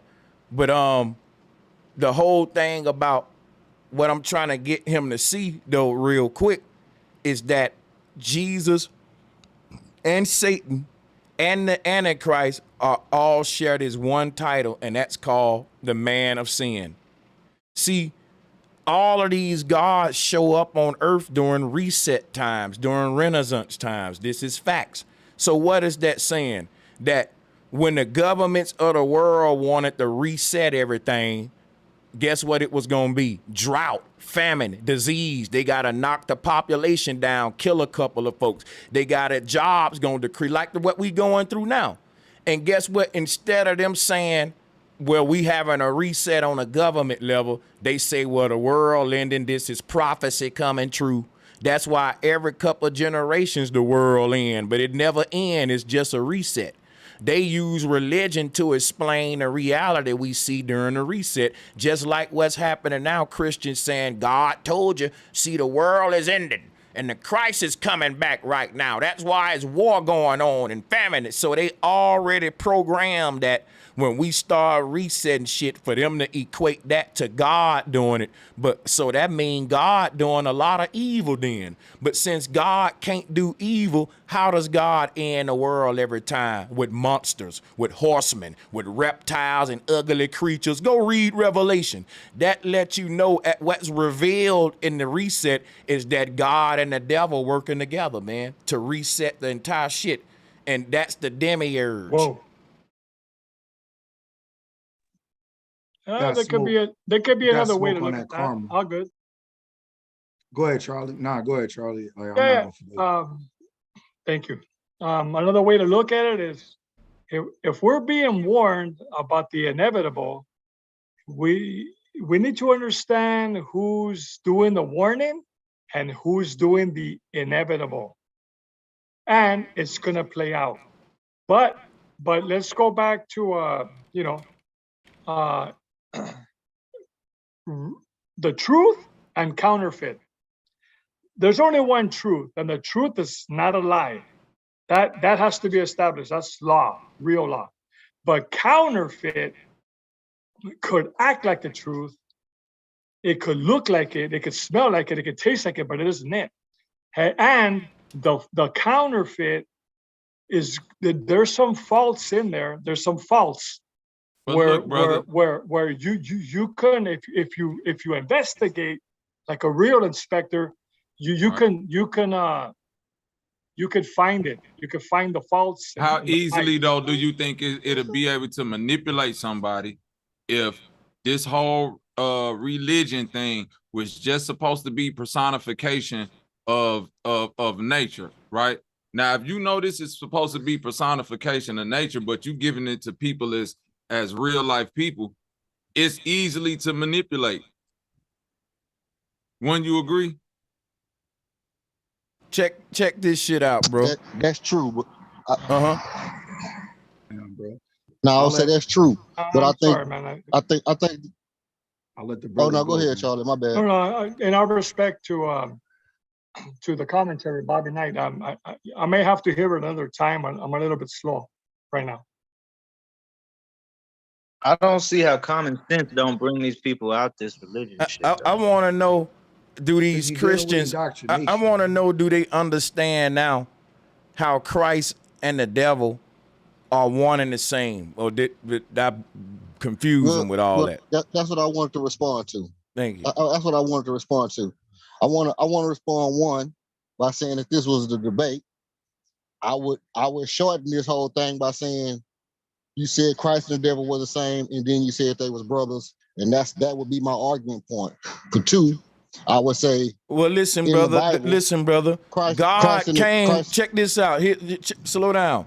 God came many times to the earth to wreak havoc on the earth, punish the earth, and reset everything. And he came as Christ, as Jesus, in different forms. So I'm saying if these forms were related to each other, that just shows the power of your damn mighty God. God told you in your Bible, he can be the old man walking across the street. He can be the old lady you didn't help cross the street. He can be the dude you didn't get the money to. God can be all these things. You never know who the Spirit of God is in and manifesting his will through. And so it can be two brothers. God can be a brother and a little brother. And that's exactly what Satan and Christ was. The spirit in them come from the same source to do the same thing through different bodies is exactly what I said. Okay. And then the next thing I would say was when in my scriptures, when hold on. I had a big truck passing by. I'm still at work. But when Yeshua or Jesus or Isus or whoever when he was tempted after his baptism, he was tempted by Satan. One side was acting as a tempter, the other side was acting as resistance. Okay, that's one thing. Now, if you want to scroll back into earlier religions where you say, okay, all these things come from an earlier religion. Now you can go into Osiris and Horus, one being the right eye, one being the left eye. If you want to go back farther into Sumerian, you can say one is Enki, one is Enlil. So throughout all religions, there is opposition and there is a position. And guess what? And there's a Most High that sits above them both and control both sides of the damn field.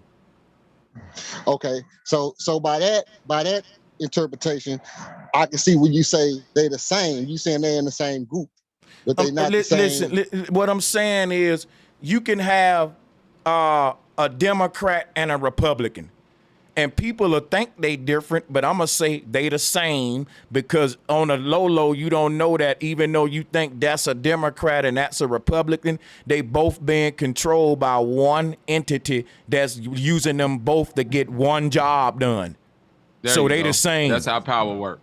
They're the So same, brother. I agree. Osiris and Horus. It's facts. I agree. Listen, Christ and the devil. Facts. and Christ and the negative. devil. Right. Yeah. It's the battery, it's positive and negative, and you can't take one without the other. Once you say Republican, you got it automatically creates Democrat. Once you say God, it automatically creates the devil. It's one coin and two sides, but it's the same coin. When Christ went on that mountain and wrestled with Satan, that was a conversation with himself. That's like personifying in the cartoon when the devils pop up on one shoulder and the angel pop up on the other shoulder. Both of them talking to you, so it's the same thing. Good point. So hey, I'm not gonna agree with that one, but Lucifer, Lucifer, karma, and the origin of Christianity, whichever one you want to touch on. I disagree with the Lucifer point. And I more disagree with karma. Like that's why I really like to. Well, when you look at Lucifer, Satan. Oh, go ahead. My fault, Sanchez. Well, I was gonna say do them in order. I remember you. Let's start with the commas. That was the first one. Then we went to the Lucifer for sure. Go ahead. All right. So karma. So I would ask to start. What would control karma? And if karma is real, what dictates when you get your karma? Okay, I got you. First one, what controls karma? I'll show you better than I can tell you. This is the electromagnetic energy field of the heart. What convicts us, what causes us, what controls karma is this energy field, basically the heart, right? And what dictates how you get your karma is the fact that the heart is automatically built. They call it the judge. A real human, a sentient being with a soul, has a feeling in their heart called guilt when they do wrong. Now, a robot, a machine, it can torture a whole village and feel nothing. A archon, a barbarian, one of these people like that's walking around us right now in power, they ain't really got a soul. They got like an algorithm, some sort of AI hive mind shit. And they don't really feel for real. Like for to be doing the amount of genocide they do, they can't, you gotta be numb. And believe me, people who join these guys who ain't quote unquote built like them, they have to commit suicide because the humanity in their heart, right? So check this out, right, man? Karma is basically guilt. It's that if you go up, if you do something right, if somebody make you mad, my brother, and you paralyze them in a split second, but in the rage of your anger, you telling me you ain't gonna feel some kind of way, and if you don't, guess what I'm gonna tell you, nigga, you're inhumane, and guess what I'm basically saying? You non-human. Being a human by default is exercising morality, love, and mercy. Any damn shark or animal can be relentless and barbaric, It's more hard to be good than bad, but that's what make humans humans, being humane. So my thing is this right here. There's a group of humans that act like they ain't fucking humans. They study humans as if they're not one of us. They want to understand love, compassion, like they don't got it. Like they just ended up in a body, but they ain't humans. That's what I'm telling you, bro. And they got us acting like them, barbaric, relentless, merciless, and that ain't really who we are. When we try to be like them, our heart convict us. It say, look, bro, you not an archon. You're not one of the damn reptilians. What are you doing? You one of the creatures of light. Boom, your heart do that to you. It's some people in the world that can murder up a whole bunch of children right now and go eat a sandwich when they done. They ain't like you and me. And when you sit around them, you can feel the vibe that's different. It's a fucking cold, dark energy in the room. I talked about this previously. What makes us different than them? Because we have karma. We're bound to natural law. But if you're not natural, you don't got to follow natural law, like a AI, like a machine, like a fucking or some robot, it'll just blow up. It ain't got no law governing it on a moral level. Humans do. Real sentient beings that's from the true Eden. When you do something wrong, it fucks with you. You got to go apologize. It'll eat you up. And that's something that when you see that in yourself, you nurture that. Because that's the part of us that really come from Eden. That's what's going to get you back. When you lose that, that's the true definition of being possessed. Another frequency that's foreign to your energy has now manipulated your field and got you on its time, killing and stealing, not feeling nothing with it. Relentless. And it takes a long way to ignore that voice inside that's convicting you in the heart. Right? But that don't mean you ain't gonna get the karma. Because what happens is we get good at ignoring the guilt, but then on our deathbed, here's a fact, it come back right there.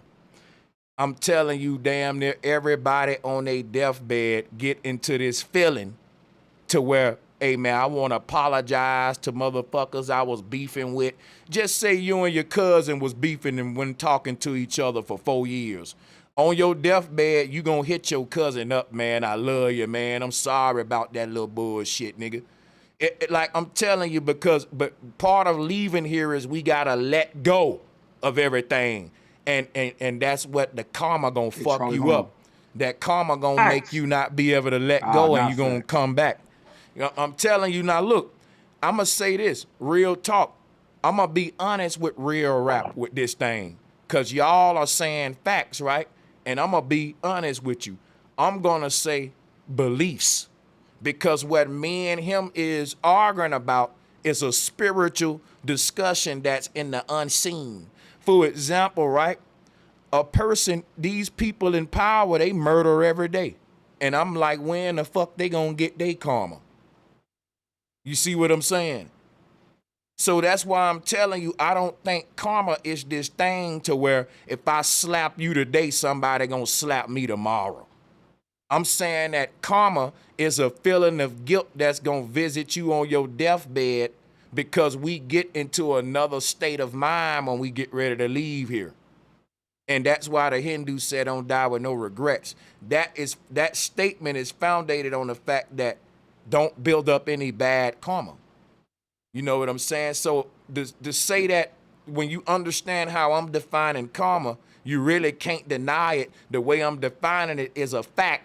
However, it's my belief that a motherfucker gonna actually experience karma on a deathbed, because you may have a person that say, nigga, fuck everybody, I hate it, nigga, and I'm dying like that. Fuck that. So I don't want to just limit karma to guilt. But I do think in my belief, if we are born again and we believe that reincarnation is real, that just because, hold on, I got to get rid of my brother 7030 real quick. So I do believe in, you know, that if we're born again, shit you did in this lifetime is going to create problems for you in your next lifetime. That's a belief, though. That's why I said me and him having a theological belief debate. If he believed in reincarnation like me, and if you believe in our life there are problems and hard times that pop up that we didn't have control over and shit, that's to me due to your past life karma. You did some fucked up shit in your past life. And I think that instead of the sins of the father revisiting the children, I don't think I'm going to get punished for nothing my mama and daddy did. I think we get punished for shit we did in our previous incarnations. So the less bad shit we do in each lifetime, the less problems we create in the next lifetime. And the Hindus say if you do this, eventually you'll create heaven. You'll make a lifetime where no bad actually happened to you at all because you lived the life where you actually did no bad. And so the Hindu idea was that the universe is responding to our actions, and that basically every kind of action and vibration we give off is going to revisit us, and it might not do it in this lifetime, but it's going to come back like a boomerang. But yeah, you got it. Yeah. All right, so Charlie, bro, hold on, man. Goddamn. And I was on mute for a minute waiting on y'all. So look, Sanchez, so a lot of points you made. Let's walk it. Subjection, that's the main thing that we revolving around. When we dealing in good and bad, or bad and good, I'm gonna just keep it real simple. What may be good for me, may be bad for you, and vice versa. What's bad for you may be good for me. So if I don't live in a system of guilt, because I didn't grow up in a church-based or a Christian-based faith system, and I was able to hold on. Guilt ain't due to you growing up in church or not. That's a natural human feeling. If you human, if you human, you feel guilt, you feel pride, you feel all kind of feelings. So I don't think there's a human walking this earth before that has never felt the feeling of guilt. That must be a superhuman. I don't think there's a human walking this earth that ain't felt all of the emotions that a human can feel, even jealousy. I think everybody on this panel have been jealous before in their life. Like, come on, I'm the only human on this bitch. But hold on, but that's a red herring point. Now, hold on. Let me walk it back. No, it ain't. I'm saying, bro, all of these, bro, stop with the red herring shit. Look, I'm not finna let you do that, bro. If I'm gonna debate you, you're gonna be fair on my shit. Now, hold on. The point is, these are human emotions, nigga. Like guilt, I ain't make guilt. Nature made it. I didn't make happiness, pride. These are feelings humans feel. Guilt, pride, jealousy, love, hate, goddamn it, wrath. You know, we fit. What human ain't never felt guilt before? Even a child that the mama told them not to do something and they get caught, they get that little guilt face. Like this, you act like I'm making this up. I don't want to waste time with simple stuff that's just obviously true. Like guilt is a feeling humans feel. Like we can move on from that sometime. We don't have to just. All right, so let's deal with the karma. That's fine. All right. Like, how can you disagree with that? Like, how is that wrong? I do. Because how can you calibrate that? Like you don't got to. I don't got to calibrate jealousy or love to say it's a human feeling. Every human, if he human, have felt these feelings, and therefore. What I'm saying is you don't know the intensity of what somebody could be feeling, bro. Like that ain't what the debate is, though. That ain't about all that. Right. So I'm trying to get back to karma. That's why I said like you went down this route. I was meeting you. No, I didn't, brother. I just explained to you what karma is, and you ain't dealt with it yet. No. You're making red herring arguments while saying that I'm making red herring arguments. I'm trying to meet you, bro. No. So when are we going? So when are you? Yeah, that's you can't explain karma without talking about guilt. I just explained. Is what control? Like who's in charge? So look, you broke down the heart. I just let me ask you a question. I'm going back. Let me hold on. Stop. Slow down. Let's because I did a lot of explaining and you still got questions. So let's slow down. You shouldn't have questions that you just had a minute ago. You just said what controls the guilt, and I just broke down how the heart controls it, and I asked you a question that I want to ask you now, because when I asked you a minute ago you wasn't sincere, and I'm not going to continue the conversation if you're not gonna deal with what I ask you sincere. You're telling me you're a human being and you've never felt guilt before in I your felt life. that, yes. I felt guilt. Okay, so wait a minute. So you've done something wrong and felt bad for it before. That's what I'm saying, dog. That's a natural reaction to when humans do wrong. Nature created that in us so that we won't do wrong, bro. It didn't give us no God to say, well, I'm gonna punish you if you do bad. If you do bad, I'm gonna burn you in hell. No, man, the way that this nature shit work is that if you murder up a whole family, every night you go to sleep, you're going to see them people faces in your mind. You know how I know? Because I look at a lot of documentaries from these murderers and shit. I like shit like that. Guess what? Even the worst ones say, even the ones with all the tats on their face that you think is so goddamn tough. Guess what they say? Everybody I killed, I see them every night, homie.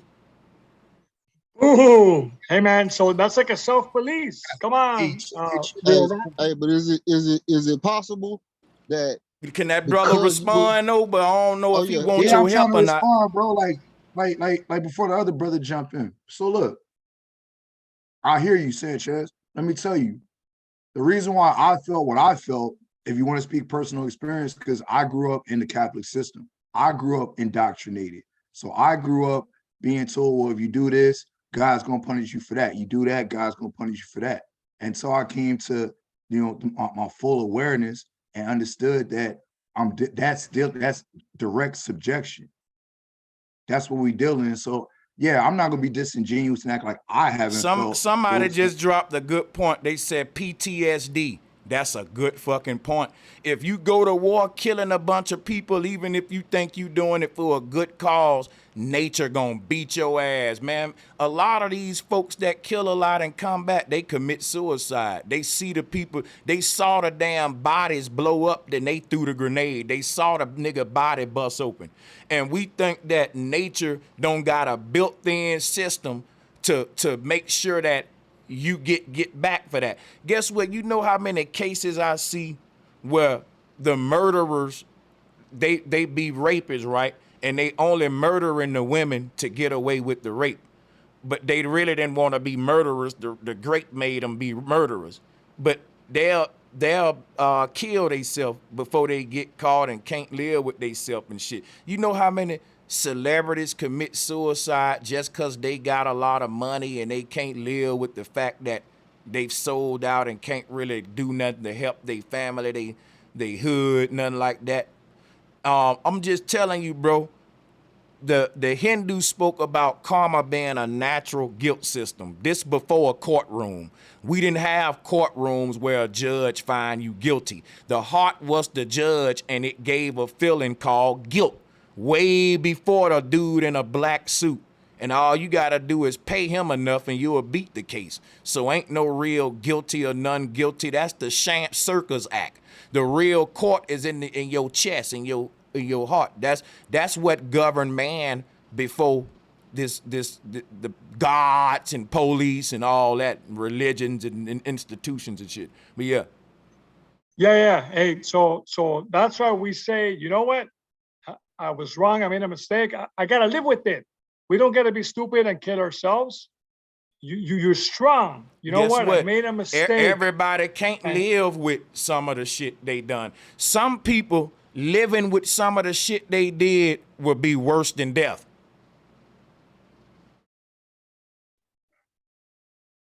There's an advocate for that. That's why we gotta say, you know what? We made a mistake. Hey, guess what? You know what? I dropped the bomb on innocent women and children. I blew 100,000 of them to smithereens, but I gotta be strong, man. I can't be crying forever. I gotta get over that. Yeah, that's evil than a motherfucker. Guess what? Nature don't work like that. Nature said, you know what? Them people lost their life and you gonna lose yours too. Even though you living, you gonna wake up every day and look in the mirror and hate yourself. That's called karma. I don't care what Charlie say. That's what nature said. And my sister, hold on real quick, Charlie. Okay. Sister Sekhmet put it to me like this. Karma is like, before everybody get to write their own story, right? So let's say Sanchez said, look, I'm finna write my story for my life to live beautiful and all, you know what I'm saying? But you don't know what you writing this story about. So Sanchez is writing a beautiful story about people living lovely. I'll write a story about, like you say, bombs and all this vicious shit and all of this woo wop bam and all. But guess what? Now when you write that story, a motherfucker say, okay, now you gotta go live in it. That's what karma is to me. Once you write the story and tread on other people, now you destined to live in that some type of way. And don't nobody know why the shit is being done with them in the world. Everybody is so woe is me. I do really believe that some people coming back to this world going through certain things, you don't know what you did in that last life. It's some judgment that's being placed upon you. You might have treaded on people like that. Now this shit is being treaded back upon you.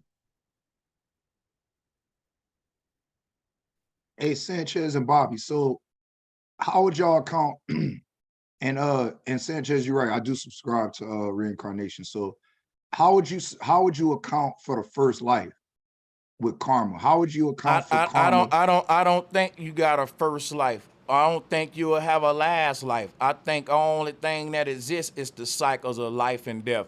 And you No problem. And what happens Let me readjust the question. And hold on. And what happens is in some of your incarnations, we have blind incarnations where we forget our previous lifetimes. So sometimes we're born with the gnosis, sometimes we born without it, depending on what age, depending on what universe and all that. Some of these universes, you already woke up in them universes, and when you go to them, it's gonna be like a lucid dream experience. Some of these universes you yet to wake up in that version of you. So that's just my little, like I said, it's a belief, a theological conversation, but go ahead. The reason why I'm asking you a question too, so that I don't just assume and put things on you. That's why I prefer to ask it in question form. But let me ask it like this. Are you associating the feelings of the heart with the conscience of the mind? It's all in the same, I don't brother. think you can separate none of that though, for real. Yeah. Yeah, it's one and the same to me. I'm in agreement. So that's one of the things I teach, like the three minds and gut, heart, brain. But well, look at it like this, bro. Real rap. If you could look at it like three minds, think about those three minds being three lines or three sine waves, right? Now, if your algorithm is off, these sine waves won't match up. You might have one going real fast, one going up and down real high, one just being flat and stagnant. So how I see it is that your karma is literally you coming back in order to correct your like shooting percentage and find your resonance so you can match it as close to the, like nobody can be 100% so-called until you know what I mean, master this thing. But it's kind of like no matter how fucked up it get on your karma, you might have to do some adjusting and you could be 0 for 1,000,000 shooting. But if you keep shooting the infinite chances that you got, you could literally get yourself back up to 99.9% because is no end to your chances on getting your percentages back up high. And it's literally up to you. The whole conversation is founded on the fact that, to sum it all up though, in layman's terms, is that a lot of people don't believe that there's an overseer for morality. So like I think the brother was saying, good and bad is subjective. What's good for you may not be, it may be bad for me, and vice versa. I think that come from Aleister Crowley. That's how they came up with the do what thou wilt. Because think about it. The white man can say this, hey man, slavery may be bad for you, but it's good for me, nigga.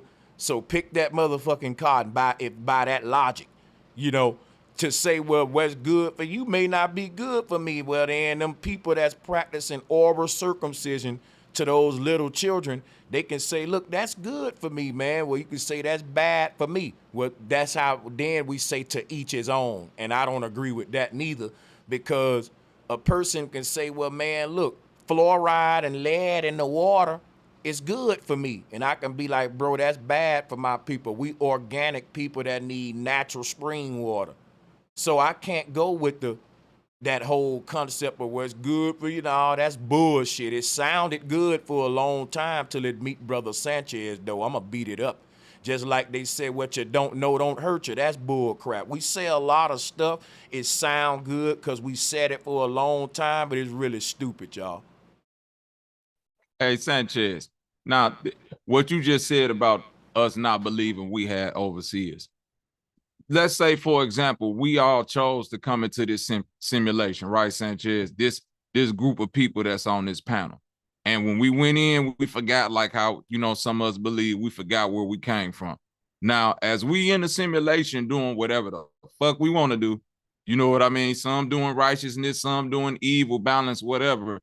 The overseers literally, when you get out this simulation and motherfuckers like, okay, the simulation was to test it because we can't read your mind, so we want to test your true intent.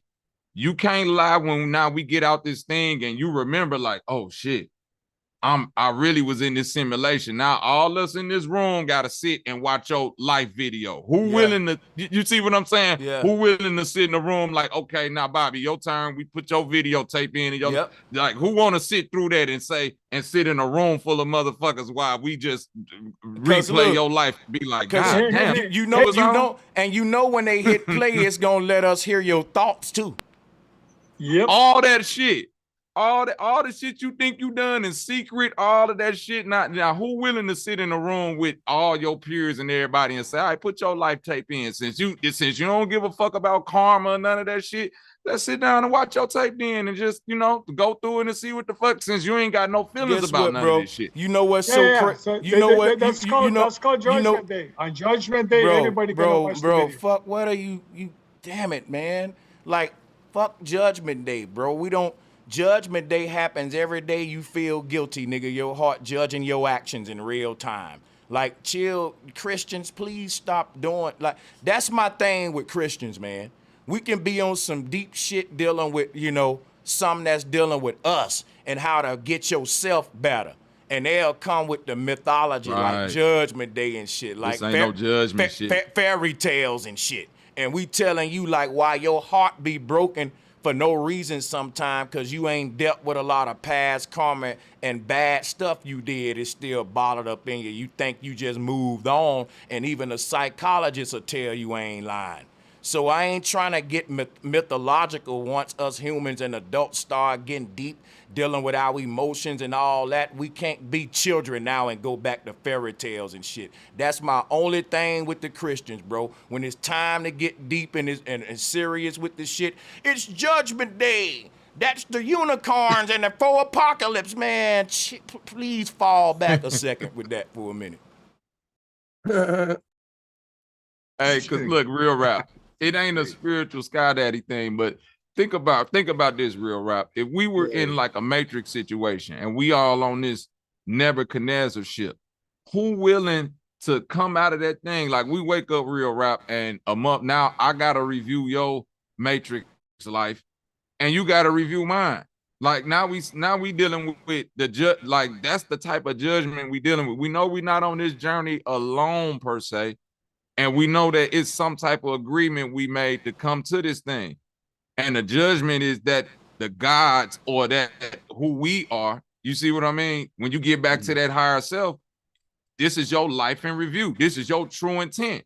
To where a motherfucker can't sit up and say, oh man, no, I deserve to be led into whatever the pearly gates or the highest intent or what. Okay, here go your test. If you think you didn't figure it all out, we gonna clear your memory. We all in this room, then you get to go live your life since you this righteous person. Now, as you live your life, all the fucked up, decrepit, depraved things you done did, when you wake up from it, now, motherfucker, now you in this room full of peers that get to sit back and look at your shit. And the thing about it, man, this room full of peers is basically, and I'm a piggyback, but I'm finna go real, you know, sci-fi, left field probably. I think those peers are what they was calling the avatars of Vishnu. These are the many versions of yourself in every universe. There you go. Met up in one place, having what they call the Christ Mass.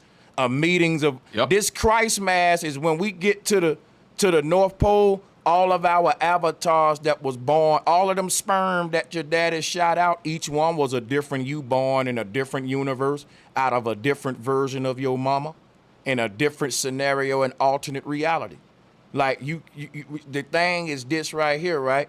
All of those gonna meet back up at the same place and same time, even though they were separated by different places and different times when we leave here. And each one gonna judge the next. Them your overseers, like, and check it out. It's gonna be what they call a system of self checks and balances is what the universe is putting us through in these incarnations. And the reason you got to be born in here, if you got to be born again to do it over, they gonna delete your memory because you got to do this. It got to be honest. Like if you knew your previous incarnation, guess what? It was this same life, and what got you back here was making them same mistakes. And guess what? We make them same mistakes because every time we come back, they delete it. They don't let you know that you made them mistakes because they want you to really get over that hump independently, honestly. Like think about this, right? If a person know that they gonna get caught, they probably won't cheat on their wife. But you see what I'm saying? But if they think they can get away with it, they probably cheat. So in this test of life, the way that nature built this thing is in a way where you can't cheat, because if you gotta take the test over, then guess what? Think about a student, right? Every time he take that test and fail it, they never tell him the answers. That means he got to start right at the beginning in ignorance where he left off until he gained more knowledge and see where he going wrong at. This now become him studying himself and not even the test. Because now he got to see where he going wrong. It ain't even the test now. Everybody else passed it. Where I'm messing up. This become a self-search of where am I getting this wrong? And when you figure that out, guess what? You get more and more answers right. You might not pass the test the next time, but you may say, damn, I had a 55, now I got a 69. Okay, I can pass this bitch with a 80. Next time I need a few more points, and that's like this life where we come back, you get more and more shit right every time. You do less and less bad karma, and to the point where your good outweigh your bad, and now you pass the test. And and you know it. You don't gotta be 100%, man. You can pass the test with a 70, with a 80, long as your good outweigh your bad, and it ain't 50-50 or no shit like 60-40. 70-30, like my nigga 70-30, that'll get you out the door. You gotta tilt the scale toward the good, and then that'll move you to your next state of a good incarnation, where now in that incarnation, less problems, less bad shit. Hell is more and more bad shit happening every incarnation. More and more fucked up shit, life getting worse and worse because you just keep incarnating, making the same karma, fucked up mistakes, and you just won't listen to your heart, which is telling you, man, I shouldn't do that. You know why your heart telling you that? Because it saw you do that multiple lifetimes, and you keep making the same mistake. Now, Sanchez, don't you know in the new Marvel movie they explained the multi-dimensional self with this Council of Cain character, this person who's like you know, he figured out that he figured out himself basically and all the versions of himself. But the person that figured this out became like the evil one, the one that they exiled basically. So to your point, when you this one that walked this journey, is you being judged by yourself or your different selves. You dig what I'm saying? And you don't want to get face to face in the mirror with yourself and now all these other versions of you who may have lived to the highest capacity or some type of righteousness. Now you got to play your tape out in front of all these other beautiful versions of yourself, and you the fucked up one. Mm-hmm. Play the tape. And Question,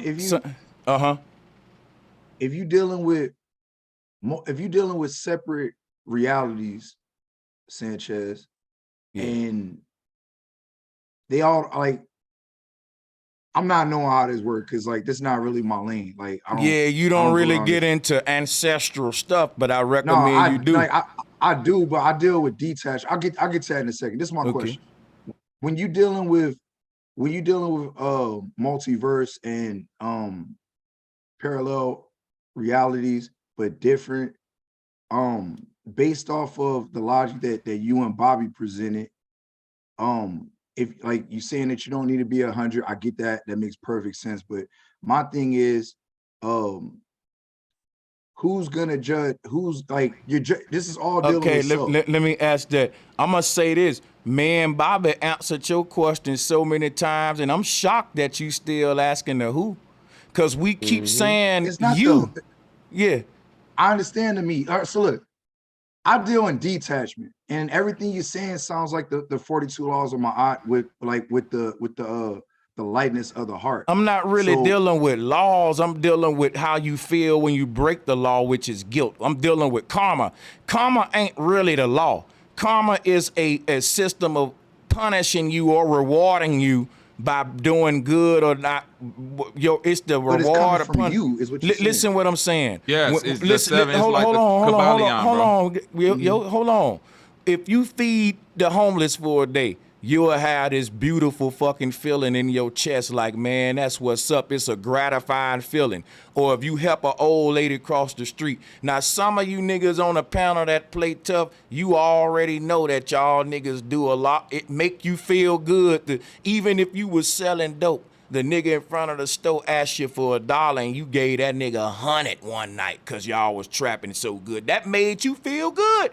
Now check this out, right? Regardless of all the bad shit you did that put guilt in your heart, when you handed that old lady $200 as a dope boy, it kind of made you feel a little bad about yourself. Because this is a war within the self of how much good versus evil you doing. You see what I'm saying? So a motherfucker made, like they had the whole concept of Robin Hood. They say, well, yeah, I stole from somebody and that felt bad, but look, we stole from the rich and we was giving it to the poor. So guess what? Now my good outweighed my bad, a perfect concept. But only thing I'm saying is like, to answer that brother question, the who, the judge and all that, that's what it is, man. Like, it ain't just guilt for doing something wrong. When you do something good, you feel a feeling that I can't even explain. If a motherfucker say, yo, you saved my life, man. You saw a motherfucker going down the street, a car was about to hit him. You don't even know the motherfucker. You risked your life to get them out the road, nigga, and you can't tell me you don't feel good that you saved their life. See what I'm saying? Nature got a reward system inside of us that those feelings mean something when we leave here. I didn't know exactly how to answer my question or how to ask my question, Sanchez, but I got it now based off how you did that. So I get the who, I got that. My question is, if I have I'm spread across multiple universes. Do I feel the karma of my other selves when they fuck up? All of these actions are tethered together. So for every action you making in one universe, you making that action in another universe too, but it's alternated. That's what's called an alternate reality. Let me break down to you about alternate realities. I'm listening. Alternate reality is a parallel universe, meaning it's the same as this universe. You look the same, your mama there, your daddy there, like when you dream. The Mayans said this is a parallel universe. But all of the actions you making in each of these universes are tethered together. And so just say there's a version of you in one universe that's slapping a nigga. The other version of you in the other universe punching a nigga. The other version in one universe elbowing a nigga. So it's like every action you take in one universe, you make that same action in another universe, but you make it different. And that's a law of paradox. You do the same thing different. They say, how can it be the same and different? That's the law of the paradox and of these netters. You are the same person, but you're different in each one. That's why it's called an alternate reality, where they take the same thing and just slightly alternate it. Why? Because the universe the universe is bound to the law of probability, meaning every probability within infinity must be canceled out. And that's what these netters are doing. They are allowing you to exist in all of the probabilities and cancel each and every last one of them out. So that was a version of you that could have done, just say you ate eggs and toast this morning. That was a version of you that ate egg and bagel, egg and waffle. That same meal was alternated throughout each universe, and your outfit was slightly changed, but it was your same house, probably wall coloring different. It'd be slight changes in these dream worlds, but it's the same mama, same brother. You may say, bro, I saw you there, but you was a crackhead in this universe. Man, the universe gonna do all the probabilities that could have happened, and that's why it's an infinite amount of these good probabilities and an infinite amount of bad probabilities, and they call that heaven and hell. You can incarnate in any one. That's my and question. Real Rap know this because he know the 7 Hermetic principles, and that's dealing with the law of correspondence. So, and even if you talking about karma, Real Rap, because me and you done built on the Hermetic principles before. Karma is literally cause and effect. You know that the law of cause and effect. I'm mentalism. good with that. You said no, but I'm saying okay, for a lack of better words, if somebody is saying karma is just from their foundational standpoint, you still believe in karma, but your way of understanding it is the law of cause and effects from the Kabbalion. It's the same shit. You see what I'm saying? Yeah, Mentalism. real science. Mentalism. You feel me? Real Rap. The law of mentalism. What you think is what you will create.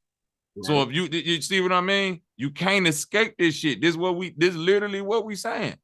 I'm good. So the world that you done, we got you. Yeah. No. Finish your thought, bro. My bad.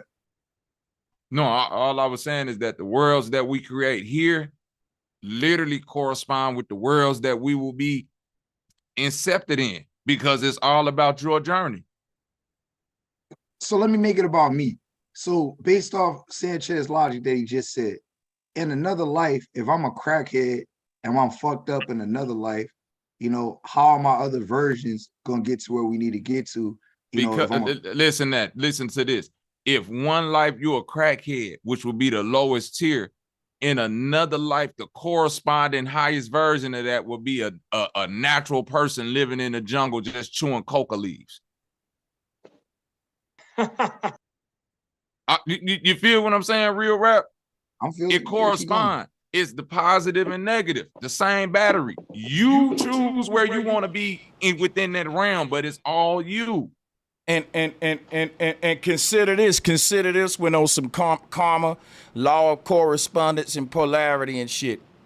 One life you're a crackhead, and that life you don't know. Like, let's say, okay, in that life you was a crackhead because your mama did crack, and you was a crack baby, and you never lost the addiction of crack, and it wasn't even your fault for real. You was just born into this shit. You didn't have a choice, right? A person may say, yeah, Sanchez, how that's karma? He didn't do nothing. His life was a crackhead because of what his mama did. I'm saying, according to like the Hindu, they saying that you was a dope dealer in one of your lifetimes, and you sold your mama crack in one of them universes, which mean in another universe that corresponds to that one, you became a crack baby. All these points in time are tethered together. And so we got the us incarnating on both sides is basically the soul learning its karma. Like, okay, there's gonna be put it this way, and I'm finna go and cook me something to eat and let y'all go. The Hindus saying when you reach your ultimate God state, you're gonna look back at all of your incarnations and it's gonna make sense to you.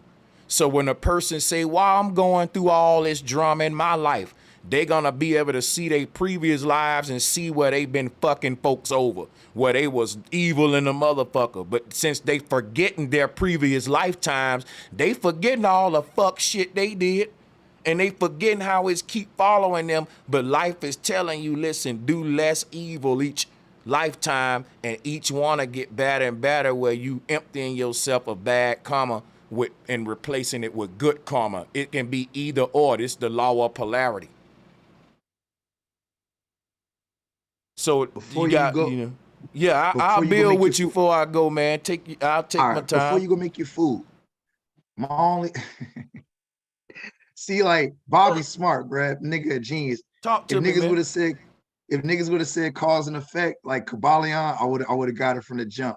So with the correspondence, right? Principle of correspondence, with the soul going, it's the soul, for the soul to get to where it needs. Does it need to fill the void of the entire spectrum of being a crackhead, being a high natural person? Does it need Guess to what? go through Guess the what? entire spectrum? With the way that the universe works, everything you make somebody else experience, eventually you got the experience in one of your incarnations. That's where I'm at. That's what I'm so getting at. so that's what I'm saying about like a boomerang, that the universe is responding to us according to this law. And just because a person think, well, it didn't get me in this lifetime, you'll wonder why in your lifetime so much bad shit happening to you. You know, and so this explains evil in our lives. Instead of giving us a red dragon, it shows you that the red dragon is basically your root self, your lower self, trying to keep you to fulfilling its will so that you can build more back karma. Because in these underworlds, you know, these laws rule these worlds, and you got to rise up to these other alternate realities where that version of yourself is a saint. This great version of ourselves already exists. That's what they call it, the most high. And the most low is where your consciousness start at, though. No, like I always say, nobody fall on top of a mountain. They got to climb up there. So we got to climb through the many fucked up, flawed versions of ourselves to deal with our karma, as the Hebrew said. Working out your karma is really activating your God self, your most high self, through a series of incarnations. And the heart being the guide, because that's gonna let you know what actions to take or not to take every time you incarnate. So that, because think about it, your heart, if like we were saying earlier about karma and guilt before we got too far off, the point that I was making was, when you do bad, you feel it. When you do good, right, you feel it. But if you just go by the Bible, I do bad and I feel bad, but they make me feel good because they say, man, God forgiving you, man. God don't care that you shot that nigga, man. You straight. But you really hurting, though. They telling you that, but you're hurting, bro. So what I'm telling you is because they not telling you the truth. They can't free us from the psychological illnesses that plague the world. We need more therapy and antidepressants today. Why? Because people got all this forgiveness doctrine. We've done wrong to our loved ones. We've done wrong to people. And until we right those wrongs, it's going to hunt us mentally and in our hearts. And that's why the world is always getting looking for drugs and shit, you know, therapy sessions and all that, nigga. What we really need is our old spirituality and listening to our heart. We will create a better experience for ourselves if we did that. So look, I'd be lying, Sanchez, if I said that, you know, I never talked to the universe and be like, look, I need to balance some shit out. That's why, like, when I watch movies, from Star Wars to any movie, they always talk about whether it's the Force or whatever, but balancing it. So for me, that's why I have a hard time comprehending that portion. I get everything you're saying, but I have a hard time subscribing to it because, you know, listen, let me show you something real quick. You're not practicing balance if you're not exercising good right now. So let me show you how balance works, because most folks think they know how balance works till I show them this shit and they say, whoa, right? Now watch this, right? If the scale on the left represents bad and the scale on the right represents good, if you practice balance, you just gonna keep the scale the same. We need to add some good over here and practice good to even it out. See, that's why I promote good and not balance, even though I understand balance. I promote good because I understand balance. I understand that there's an over surplus of evil in the world and we need love. There's an over surplus of hate. We need love. So since there's not enough love in this pot, there's not enough good in this pot, I'm saying fuck that evil side and that balance shit. We can be balanced once the scales get even. Okay? But right now we just need to put some good over here so we can get balance. We can't be balanced while evil already doing the most. Yeah, that's not what I'm getting at. Like that's the only thing around. Ain't no other way than to talk about though. Everything I just said about balance and good and evil, that's just a fact, and frankly, I don't really I want to drop a bomb behind that for real. You gotta correct the wrong, brother. Look, Correct the wrong. Because when you talk about being balanced in a conversation with being good or evil, you're saying, look, man, like I teach, you need to don't neglect your low side and bad side. Neither. You might have to smack a motherfucker. But in this world, the chances are you might have to hug a motherfucker before you smack them, right? If I put a group of humans together, they wouldn't have no problem smacking each other. They'll have problems hugging each other, which is why I'm talking about this side of the scale. And if that ain't what you talking about, then you slipping, not me. We need to be talking about that, man. That's what got the people messed up, man. If we really want to talk balance, everybody's saying you need to get your money right. You need to get your guns up. Ain't nobody saying, yo, what? We need to just care and be on some kumbaya lovey-dovey shit. That energy is so rare in the world. So why we ain't talking about that? Real rap, if you don't mind me asking you. Why we... Yeah. That's some real shit, man. You got me laughing on me. Yeah, why we ain't... Go ahead. Look, I don't, like, bro, I'd be crazy to sit up here and say that you shouldn't, attempt to live righteous. Excuse that train, man. I'd be wrong to say that you shouldn't attempt, to do right by people. Like, the reason why, bro, and I try my best not to play semantics and word games, Sanchez, on God. The reason why I have a hard time, I gave myself a hard time using good and bad, because, bro, like, I don't know, I just feel like that's what I was indoctrinated with. I agree with what you're saying as far as, sometimes you might have to hug a motherfucker before you smack one. Who indoctrinated you? For example, hold on, I just got a question. Who indoctrinated you with good and bad? The concept of good and bad. I want you to know that if you trying to say that this country and Christianity indoctrinated you with good and bad, I got smoke for that. They actually indoctrinated you with forgiveness, which said that it don't matter if you do good and bad, you can have Jesus wash it away. Otherwise, I'm gonna ask you what religion you came up in, because you made a claim that I think you pulling my leg on. This country don't teach us nothing about good and bad. It just teach you how to do bad and ask for forgiveness for it. So I want to know what America you grew up in versus mine. Because if they would have taught us good and bad, this world would be totally different, bro. Yeah, because I don't think this scale is representing, or the concept is representing just some goody two-shoes. It's literally representing keep your heart light from regrets and karma that you might feel guilt for yourself. So if I smack a person and I get to the judgment day, my heart still gonna be light because my reason for smacking them ain't gonna make me feel guilt or my heart heavy. But see, now, look, if I'm just a nigga that's bogus for smacking, then it's a different thing. Ain't no judgment. I'm just using that as a I'm saying judgment, but you're right. I got you. Watch this. I'm finna sum all this shit up because it was a simple concept back in the day.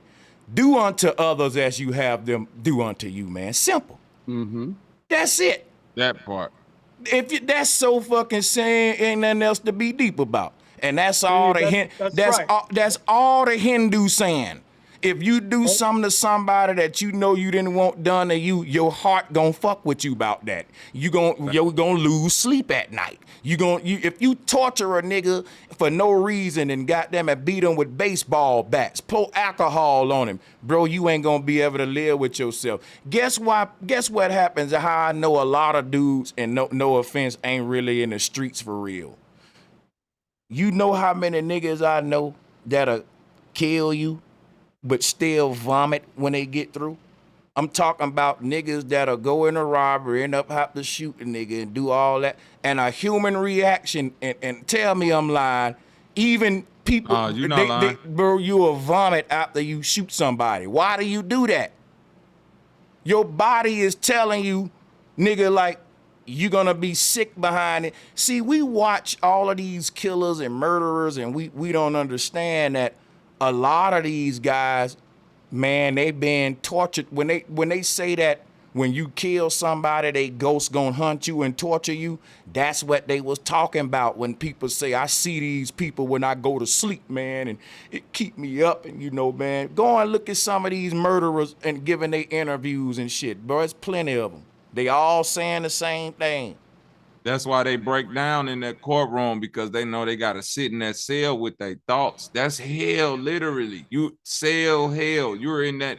All you got in the world to live with is your thoughts. Why you think a lot of niggas who make it through that situation, who not guilty, they live inside their mind and they somehow find a way to get free out that situation? Because it's like, nigga, I ain't in no hell. I ain't in here living with no guilt, no regret. I'm an innocent motherfucker, man. I'm finna find a way to get about this bullshit. But other people really literally be in hell in their mind, breaking down, crying, because you gotta live in that situation. Yeah, we gotta be careful. Be careful, guys. Like, bro, they tell you in the hood, like, we gotta harden this little nigga up and get him tough. Why? Because if you got a little nigga joining a gang, the human nature ain't to hurt each other and harm each other and ask for forgiveness later.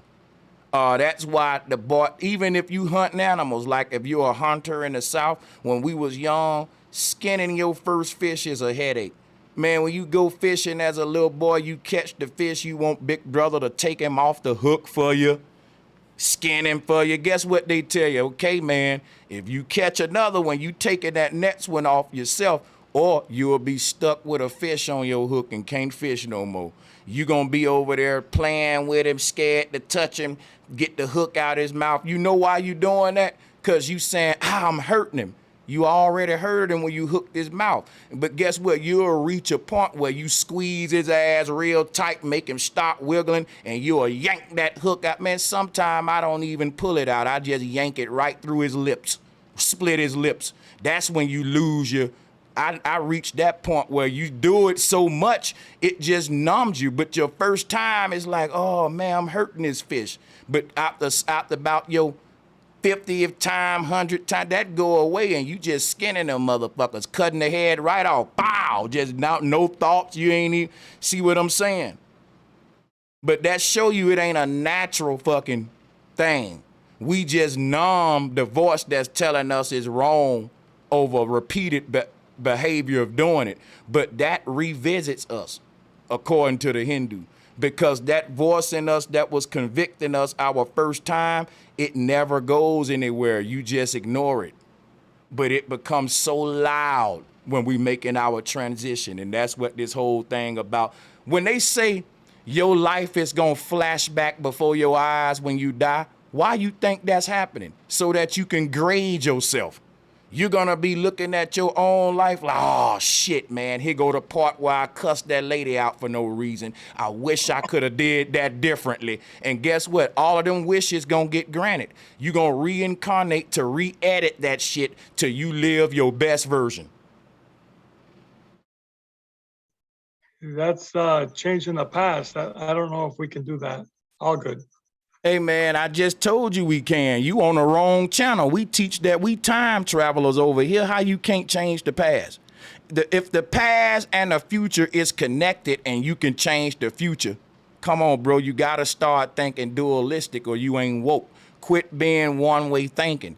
The ancestors said time can be bent in all directions. They said we can remember the past and the future. If you can edit the future, you can edit the past. If you can remember the past, you can remember the future. They call it deja vu.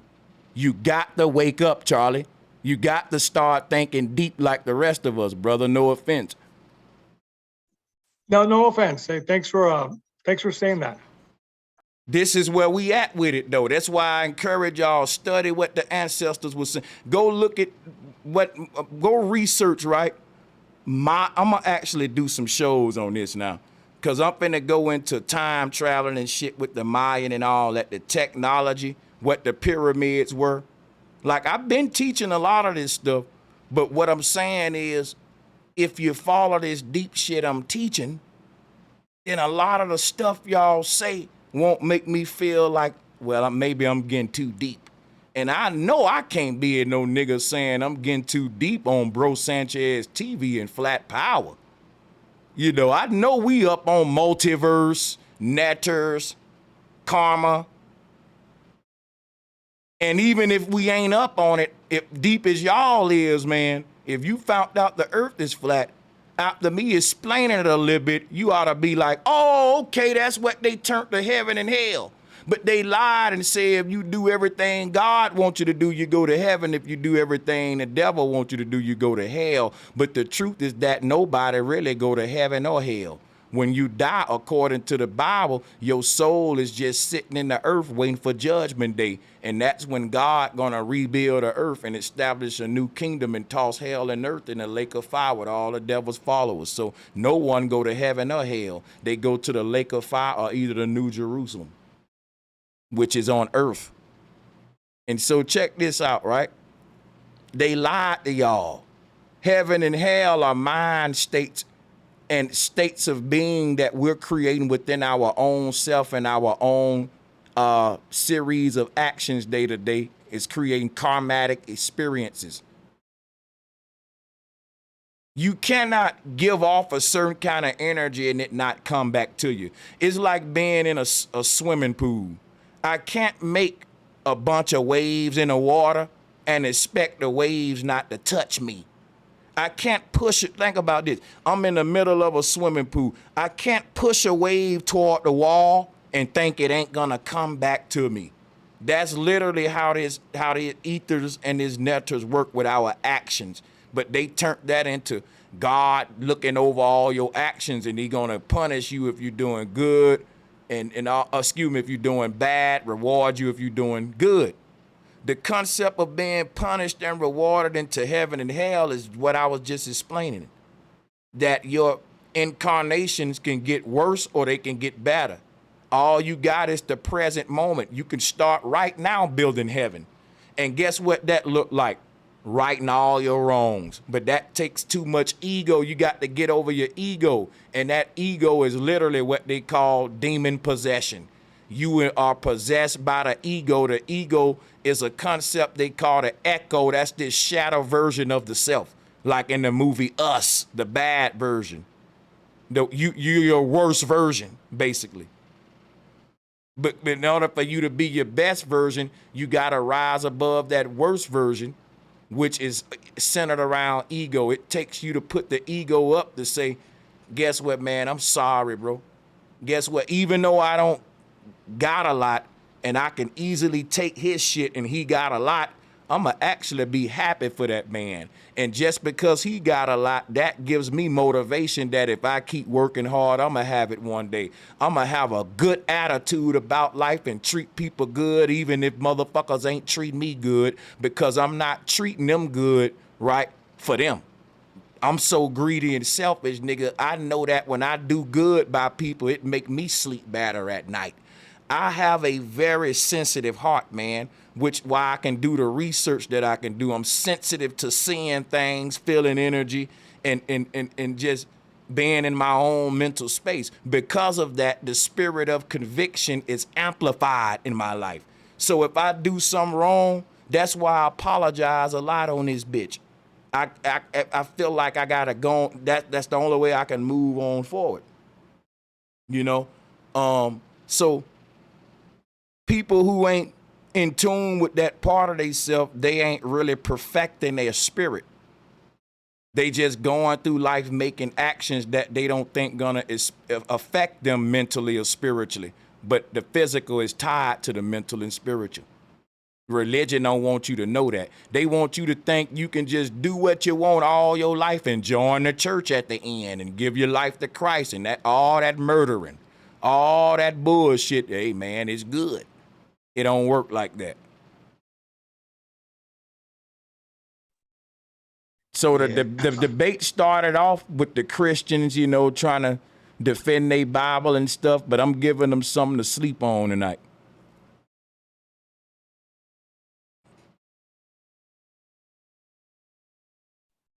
I'm gonna definitely be back, Sam. I'm gonna definitely be back, bro, because we gotta chop it up, man. Because I'm here to learn too, and you know, like y'all subscribe to some things like I've heard, but I just have a different perspective, Sanchez. It's like, okay, because guess what? My thing is, I'm right. You don't gotta subscribe to me just because I'm right. See, you not subscribing to me don't make me wrong. Like if I say 2 + 2 is 4 and you don't subscribe to it, it's still 4, right? The fact that when you do wrong, you feel wrong, is karma. And when you do good, you feel good. That's all karma is. So it don't matter if you subscribe to the truth or not. That's just the truth. It ain't nothing you say gonna make it a lie. I'm just saying though. I hear you. I fucks what you say. Yeah, you. But I'm saying, even though if you laugh, it still make me right, and I'm still right now. See, whether you laugh, subscribe, not subscribe, all you gotta do is get on here and tell the truth, and people gonna fuck with it. You gonna grow. But anything else you do, folks gonna see that, and they gonna go looking for the truth, and that's all I'm gonna give them. No, not the laugh. You know what I'm saying? Nah, that's real. And like what you said about apologizing, Zan and Bobby know who I am. I apologize all day long, bro. Cause once I realized that I'm my own self-evaluator, you know what I'm saying? I want to clear my shit with the universe. I just like my thing, like I got one more question. You for know, you, bro. and let me say something, because I've been giving you a lot of questions. Let me holler at a woman's worth. Says, Sanchez, you always think you're right. No, I don't. I'm just right a good percentage of the time, because I don't do nothing but repeat what the ancestors said. So think about it. The times where I'm wrong is because I'm really going into my own philosophy. But if I just do what the people know I do, sit here and teach what the ancestors said, it ain't whether I think I'm right or wrong. It's whether you think the ancestors was right or wrong. Because why? I didn't create the law of karma. I'm just teaching you what the Hindu said. So when you say, Brother Sanchez, you always think you're right. Man, the Hindu, the one said about karma. And I'm just a brother saying, hey, I believe that the ancestors, the Hindu ancestors, were right. Not that I think I'm right all the time. Truth be told, I'm an ancestral fanatic, and I think that the ancestors was right most of the time. Which is why when I repeat them, I feel like I'm right most of the time, because I'm repeating some people who had that shit together.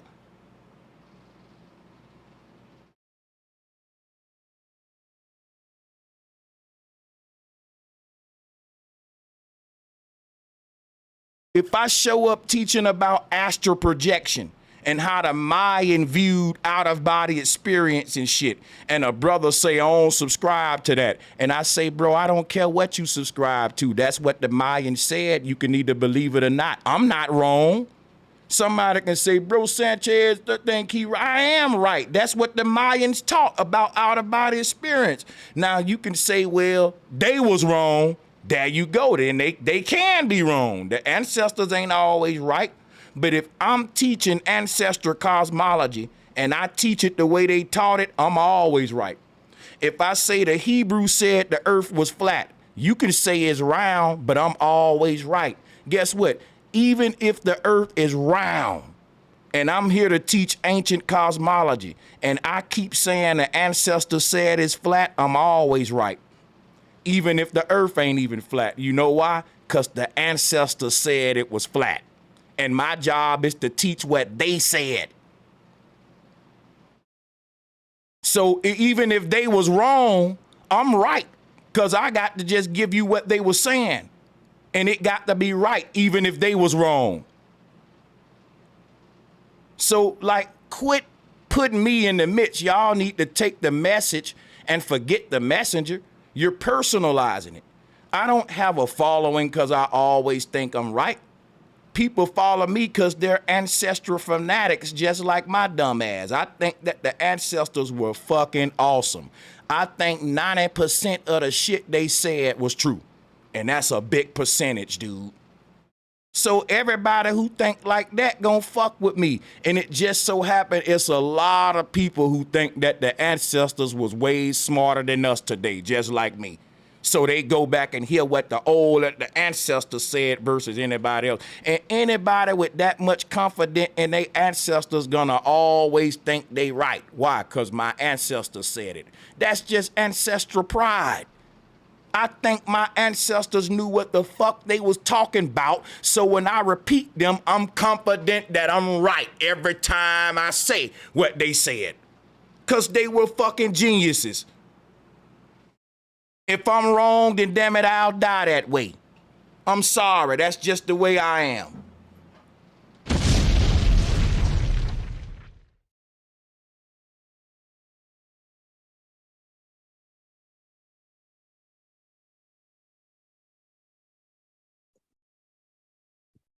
I feel you, Sanchez. You just touching me. I'm just fucking with you. Pause. I feel it. But I'm still Hey, dealing yo, with, pause, nigga. I don't know, Nah, but I said y'all. I'm still feeling it. Y'all saying, but for me, I can't all the way feel you on it because, like I said, man, and I subscribe to damn near everything you just said. I agree. The ancestors were not only smarter but more advanced. We haven't gotten to that because we think we got this bullshit technology. But where I'm at is in the middle, bro. Like for you to like, if you put that scale back up, and if you clearing out how you say your karma, and like I said, all these cultures that talk about even all the scriptural stuff that talk about being balanced. My thing is, can you pass But the what test? is My balance? question- Hold on, I want to see what he going, what he got for me. Hold up. My question was, can you pass the test at 50%? What do you mean? For you to leave this existence and get to the next level, like how you said about 70-30 earlier, can you pass with 50%? That's what you trying to get to. But first you got to tilt the scale 70-30. Think about it, or you gotta go hard. Think about this, right? If you got evil on the left 80%, and then you got good on the right 20%, you got a lot of tilting to do on the right to get it back to 50-50. So from your perspective, that'll look like you doing some 70-30, 80-30 shit. Folks will be like, wait a minute, bro, we need to be balanced. I'm like, but the scales are already tilted. You can't get the 50. Right. It's like a seesaw, man.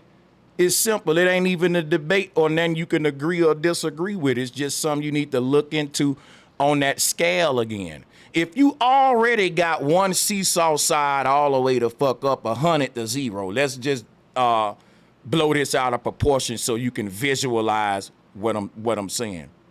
You're gonna have to tilt one scale 50% while giving the other scale nothing at all. So you're gonna have to be imbalanced just to regain balance back. You get it now? Right. Yeah, when you're at a draw, you don't win, man. You're at a draw. It don't work. Well, I'm saying this. What Sanchez is saying is right. The scale is a representation of what you need to do to either balance the scale, but it's not a representation of where you necessarily need to be on the scale. So say for instance, like you looked at it first, real rap, and it was tilted all the way down, and the other side was all the way up, correct? If it was good all the way on that side and no evil on the other side, the scale will be in balance, but that's per how you distribute the energy through a battery. Because as I'm looking at the scale as a battery, right? If once you balance it 50-50, it's still based upon how you want to live, because you're the battery. The ultimate goal is for you to get to your God self, your God body. But think about the test that you have to get to there. You got to be deemed worthy, or if you get inside this vehicle, it's like this body we in right now is like a bike, bro. It's like a bicycle. You don't need a lot of licensing to ride a bike, but that next level up, nigga, that's like fighter jets. And the best shit you can be in, the licensing and the test you need to get into some shit like that, it's not gonna be something regular, man. So it don't matter once you balance the scale. You still have to choose what side of the scale you want to be on. But see, that's the thing. When you balance that scale, really at this point, now let's talk about the balance scale. But how do we get to the balance scale? We had to take from the evil side and actually give to the good. People may say, well, that ain't fair. Well, it was tilted, man. It wasn't fair from the jump. So that's the point what I'm getting him with how you get back balance is on some Robin Hood shit. It ain't fair to rob somebody, but what if you robbing all the corporations and giving it to the poor? See, that's balance. No. That's balance. There you go. So let me give you one. So when I was speaking on balance earlier, I started to go down Star Wars track. Everything you said is true, nigga. Like Luke had to go to the dark side. Or not Luke, pardon me. Hold on. Wait. I'm gonna be honest. Everything don't require the Star Wars comparison. Like we just because look, bro, we just broke down good and bad on that scale to a point where we can't break it down better than that with Star Wars. We can only fuck it up with Star Wars after that.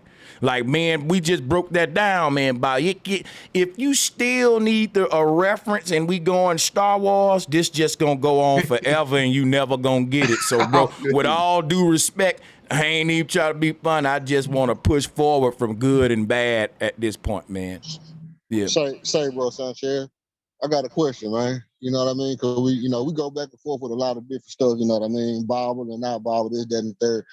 But I heard you say something now that I agree with. But it's something that's missing inside my knowledge, inside my interpretation. Maybe you can draw the connect the dots for me. All right. So this is my question.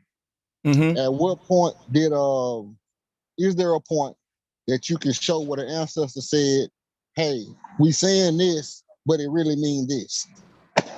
You need to tell me what. We saying what and we really mean what. That ain't the way. You got to be specific, brother. Well, I mean, so if we talk about, I see sometimes you show like, Newt. Let's just say, let's give an example. Well, I say the ancestors said the earth is flat. What? Okay. You don't want that example, huh? I mean, we can do that. I was gonna say like Newt, when you saw like Newt, and you saw like this is the celestial body, this the dome, and this the universe. And according to your example, what I would say about Nut and Gab is the Egyptians said the earth is flat. Right. I mean, I really don't. No, I'm not really worried about the earth flat or not because that's what it is. I'm just saying, is there a point where they say, hey, this is symbolism, this not real life?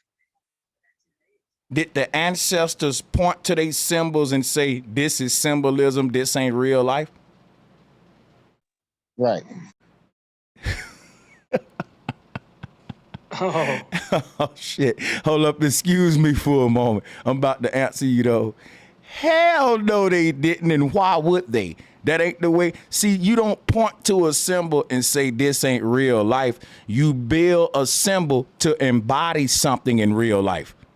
So, for example, I make a symbol for love. It may be a red thing with two arches at the top and a point that we use for Valentine's Day. Instead of you spelling out LOVE, I can put I heart you. That's just a simple symbol, though.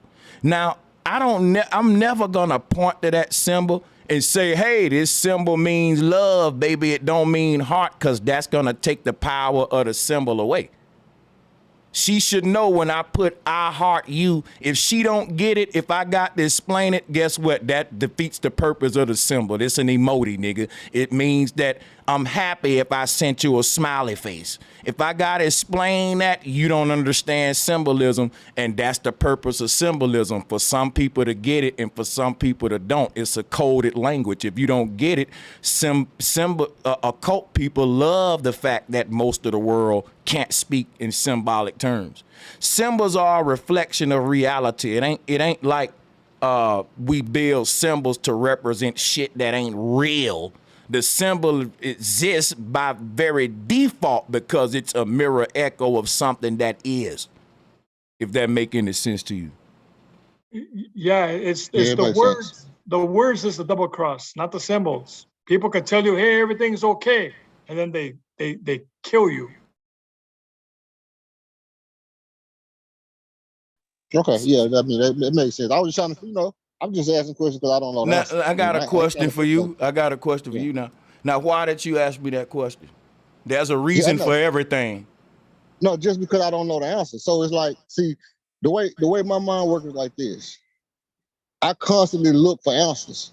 So if I don't see an answer in something, I say, okay, now you see the answer in that, huh? Facts.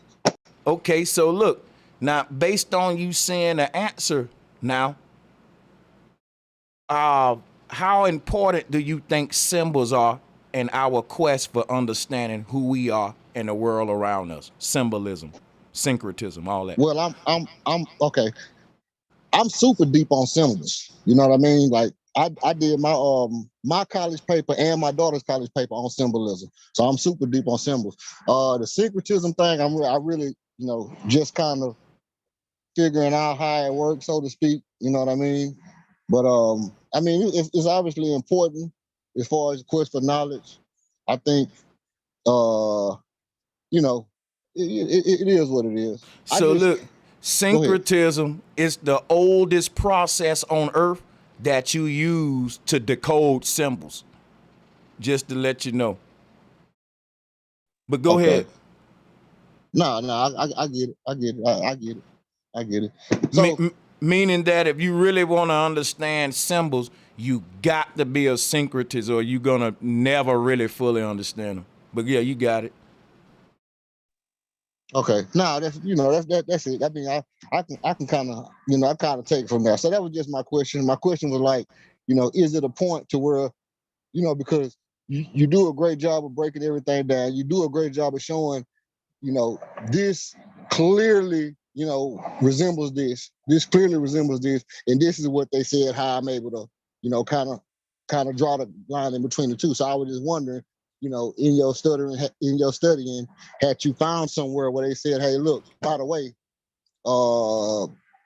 Akhenaten wasn't a real person, or, when we said the Anunnaki came from the sky and they came from the sky and they was gods.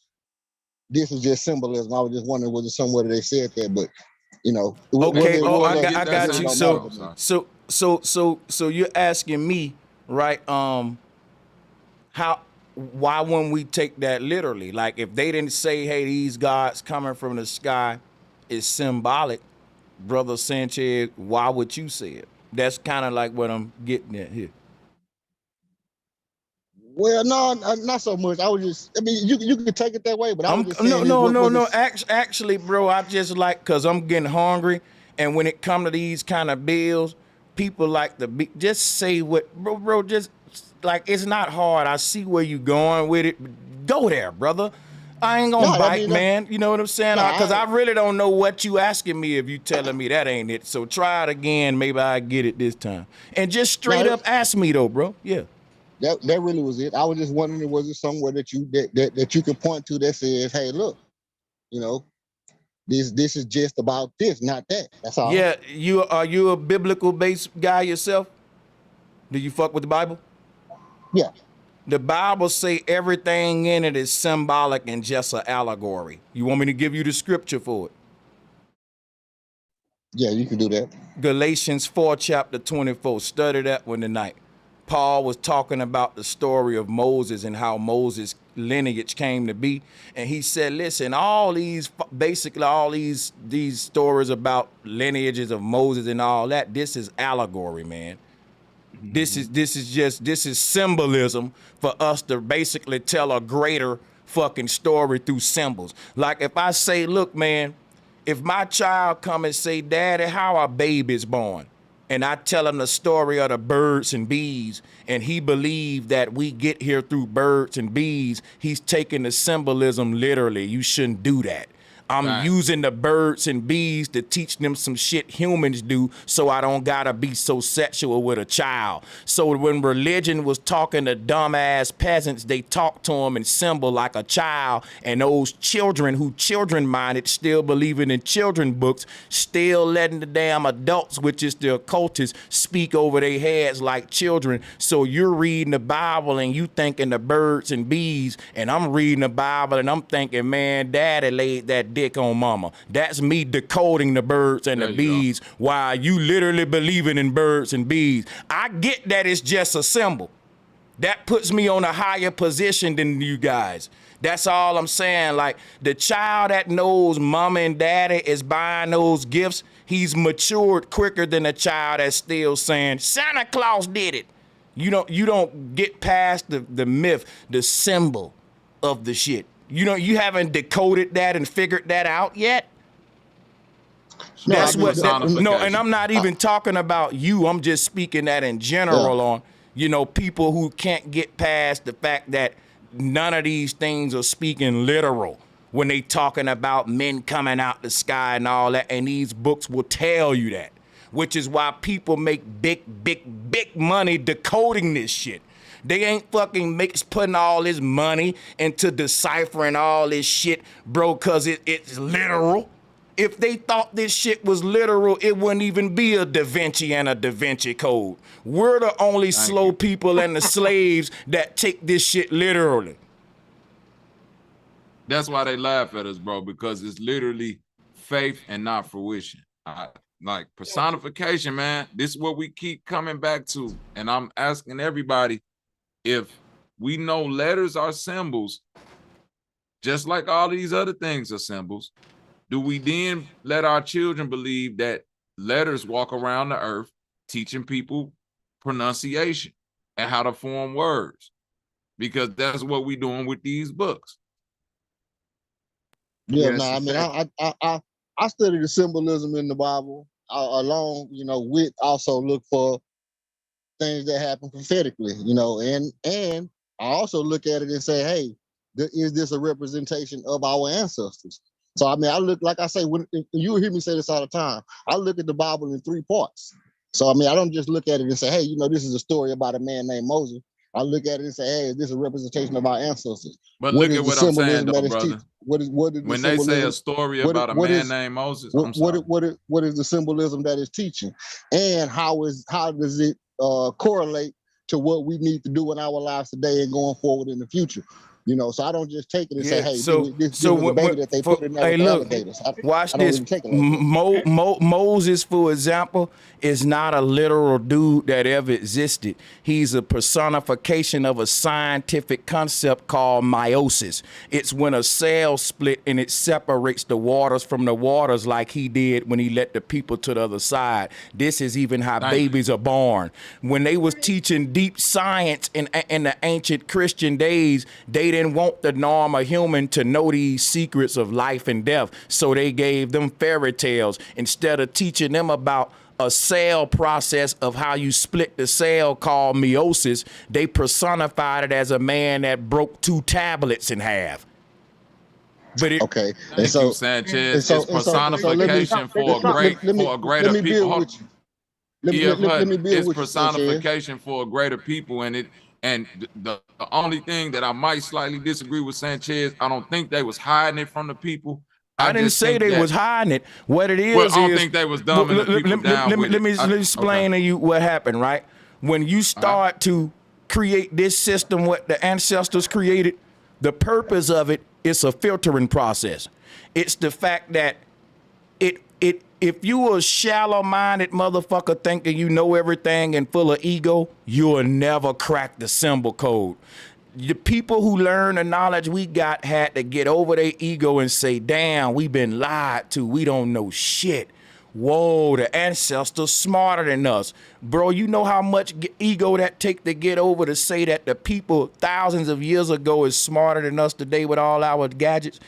That's what we did, though, and we cracked the code. So what I'm saying is the ancestor knew if your heart was full of bullshit, they can put the truth right in front of your face and you wouldn't see it till you get over your own fucking ego. They did that as a rites of passage to weed out people that ain't ready for this knowledge. Because this knowledge in the wrong hands can do some deadly stuff.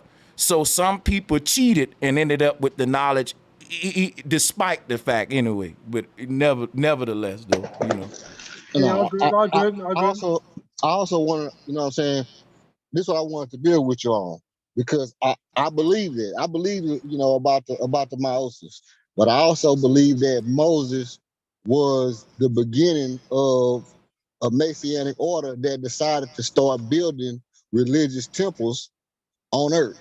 The problem with that is what I said though. Moses never existed. What's Moses' last name? What's his last name? No. Feel me out though, Sanchez. His name might not have been Moses. Hold up, wait, brother. Hold up, brother. Science ain't about might have been, coulda, shoulda, woulda, maybe, and I think.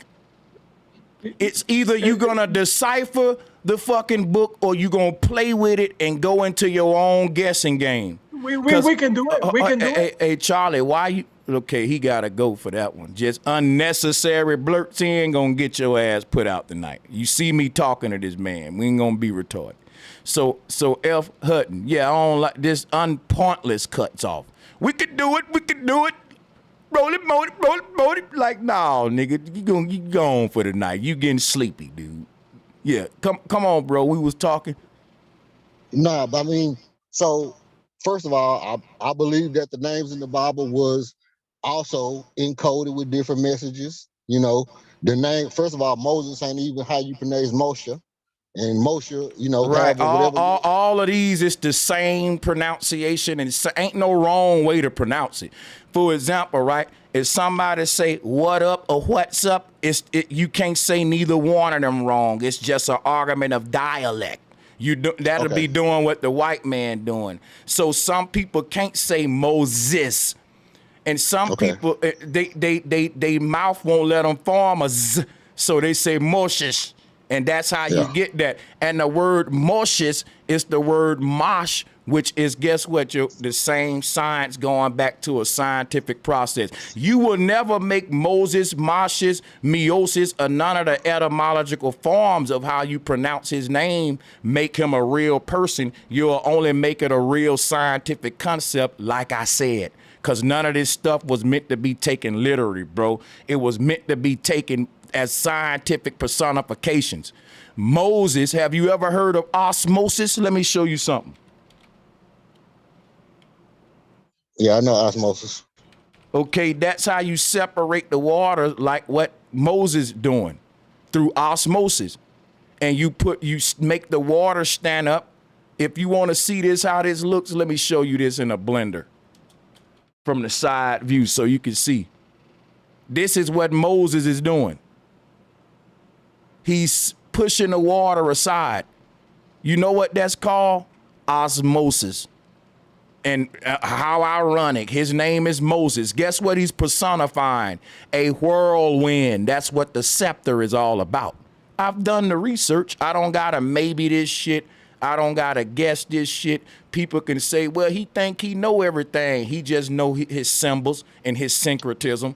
He don't know how to score a touchdown. I ain't a running back. I don't know how to shoot a three-pointer. See, my thing is, I don't know everything, but I'm a syncretist and a symbologist. So I need to know symbols, and I need to know sacred geometry, etymology, and just what I need to know to do my job. I don't need to know everything. I don't need to know how to fix a car. I don't need to know how to fix my computer. I don't even need to know how to do nothing else but syncretism and all that to the people that say I think I know everything. No, I'm just good at what I do know, how to sync everything and decode the mythologies and shit. I'm a pro at that. A doctor don't know everything, but he better know how to do that shit every time that fits my body, though. He better know that. Go ahead, F. Hutton. No, I was just saying that so in my studies, the story of Moses also represents, because like when God talked to him about making the temple. You got me. Now you talking fairy tale with me. Now God talking to him. So this is here's what's going on, right? You're dealing with mythology, brother. Sanchez, listen what I'm saying. You arguing a point, and I'm saying the same thing that you saying, just in a different way. So let me get it out, and then you don't have to argue with me. Fair enough. You feel me? Gotcha. Okay. So this is what I'm saying. In my studies, the story of Moses was like when God said, he wanted Moses to build a temple. He was going to build his temple on earth. And Moses went back to God and said, hey, let us build your temple on earth. And so it was also a representation of men taking on this position of hierarchy to set up these different kind of systems and secret societies on earth. So not only, why I say it's not that his name was Moses, so to speak, but the story also has a Messianic backstory to it that follows his story through the Bible. So it's not just God said build a temple and they building God a church. It's also what do it actually mean, and how that lineage, how that story passed down through time. So I don't really know if his name was Moses or not, but I do know that there's other stories in there that I think have a date and a time attached to them. My problem is this. If you take the approach that you taking with your research, you will never lead our children to the truth. No offense, brother. Because everything out of your mouth is biblical and mythological based, and I'm coming trying to give you the science behind it. I'm showing you why Moses held up a serpent staff, because he's representing this vortex right here, that he's not even a real person. He's just representing a real scientific concept, but you keep speaking of him like he a real person, brother. And I'm telling you that the secret society that Moses would have started would have been a group of men on earth, not just no one dude named Moses. It would have been a whole order of wise men, like they said Moses was. What made them wise, though? Some knowledge that they had over everybody else, and that was the knowledge of electromagnetism and of the vortex. That's what Moses was teaching his following. That's why he didn't have a symbol of Christ. His symbol was a vortex. Wasn't no Christianity in Moses' time. Moses taught the people that everything, it will be cleansed and renewed again through this serpent right here. Because if you look at what's happening in this blender, everything get recycled and renewed through the middle vortex. And that's why Jesus and the serpent represent the same thing. And that's why Jesus got his arms spread out like this serpent. That's why Jesus was lifted up just like the serpent, like I keep showing here now. That's why the serpent and the hospital is linked to healing today, and why Jesus is linked to healing too, because healing is an osmosis effect within itself. That's why Moses was a healer just like Christ, and they got the same symbol. You know what I don't be getting, man? Because I'm a black man, I can come on this bitch with all this knowledge and niggas will be like, you don't know everything, and you know how I see it. But I'm telling you, if it was a white dude on TED Talk saying the same thing, they'll be like, boy, that white boy going in. Boy, this is science. That's a ooh-wee. Like, I thought when I did all this research and shit that my people would be like, ooh, nigga, you the deep one, boy. But and that ain't saying this to F. Hutton. Niggas was coming at me like, he think he know everything, nigga. But hold up, I got beef with this one here and that. So I became a debater against my people. They activated a spirit of warrior within me to where I had some pent up in me after so many years to where if you're disagreeing with me, I'm going to go at your head on and I'm going to be relentless in any kind of way. Because I know how much work I put in it. And I know that most of these cats just heard a white man say some shit and think they smarter than me because a white man said they shit and because I'm a black man independently researching my shit. I know that's true in a lot of cases. I got a fitted hat on. I'm smoking weed, drinking beer, and talking like I just know all the shit I'm saying. And it just, I know how it can make some people feel, but I really know what I'm talking about, y'all. I swear. I got this shit in the bag, bro. Now I follow you on all. You know what I'm saying? Like I said, I follow you. I listen to you because I believe in the stuff that you say that I believe in. You know what I mean? Like, you know, you say some stuff, I agree with you. Like I agree with, you know, everything that you said about Moses. You know, I just have some different stuff that I know, you know, also along with what you know. And some stuff I don't agree with, and I'll tell you, you know what I mean? Like when you said Jesus came to destroy the law. I never read that. Jesus said, I came to, you know, not one hour of the law be removed. So, you know what I mean? So that, you know, that I don't agree with. I'm not talking, see, you ain't really, hold on, no. You gonna allow me to rebut what you said. And I'm gonna mute you while I do it. You telling me what Jesus said versus what I said he did. There was a law that existed prior to Jesus, and the law didn't exist no more when Jesus left.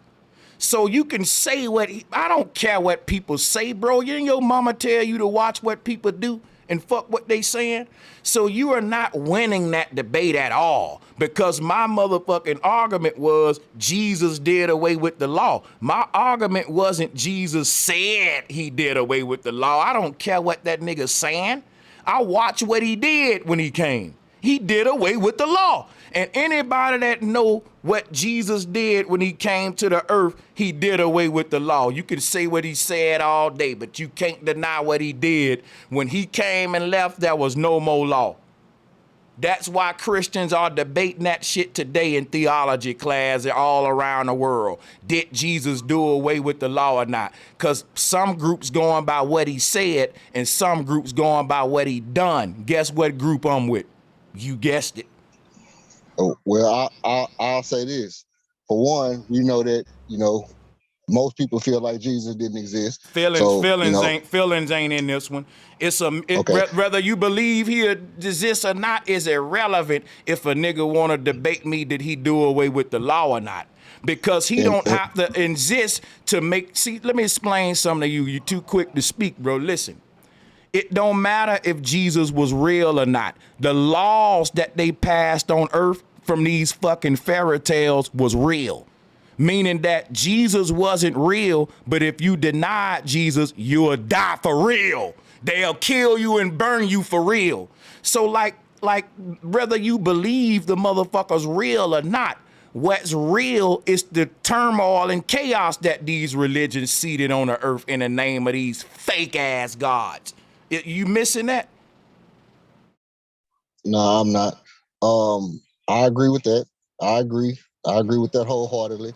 I also feel like that those laws that chaos that, you know, people kill for, I believe that started with you believe Pharaoh. You believe.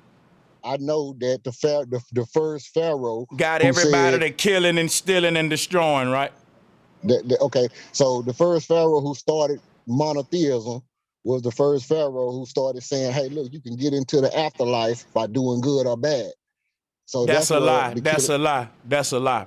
What was that Pharaoh name?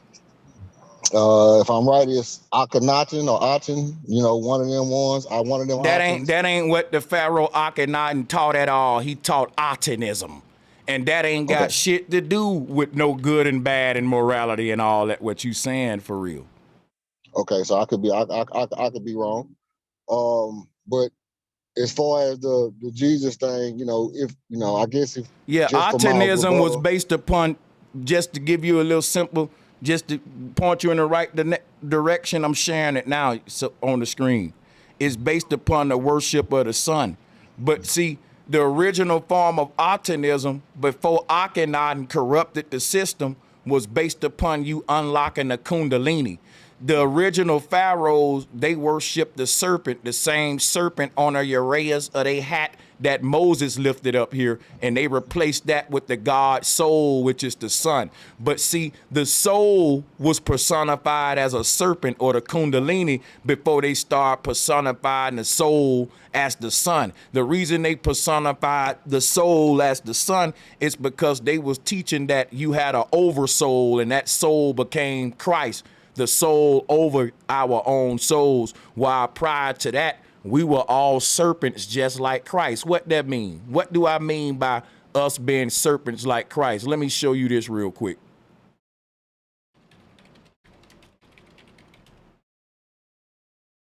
This was the original religion on the earth before Christ, before any fucking religion on the earth. And this ain't no belief system. This is real, true, natural spirituality right here, buddy. I can heal your body with these chakra punts, buddy.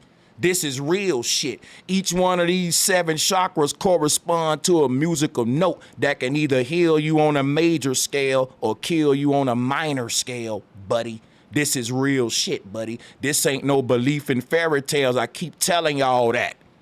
This is where it all started from right here, healing, before they turned it into all these symbols. But guess what? If you don't know how to decode the symbols, you'll never make it to this Kundalini chart right here. You'll keep telling me what the Bible said and what this character did and what that character did. And when the snake was talking, it said this and it man, don't you know that's all scientific concepts being personified? And each one of them ain't a person. They are a concept that's happening within you on a spiritual level.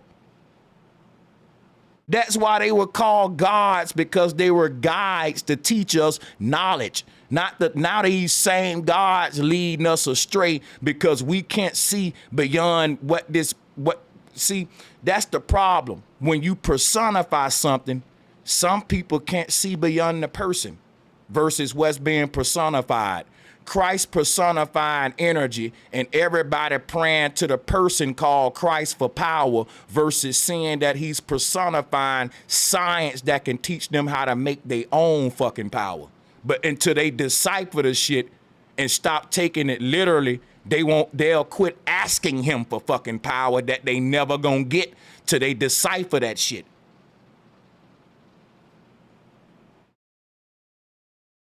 That's how power was taken from our people, because they replaced it with indoctrination and ignorance. We was talking about Kundalini and science and vortex energy. Now we talking about Moses, niggas dying on crosses and all that, because we can't see beyond the symbols that the ancestors was trying to teach us. This what's happening at the center of the earth with this vortex here. And they taught it through many men, many gods, many times, but it's all the same fucking truth, which is why Moses and Christ got the same symbol. And they ain't the only ones.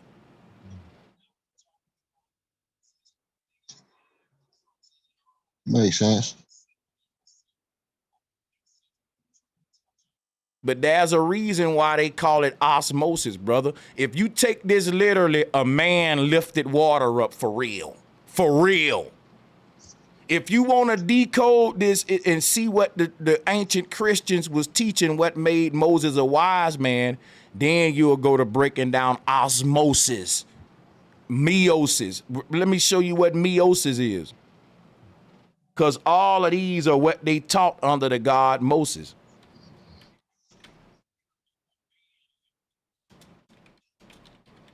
I told you, man, when they was trying to teach deep science using children's stories, now people can't fucking get beyond this shit, bro. This what happened when a cell split. This is how a cell look when they split. When a cell makes it split, this is how it look.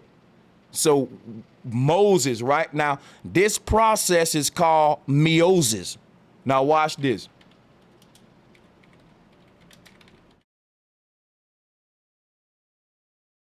Watch this.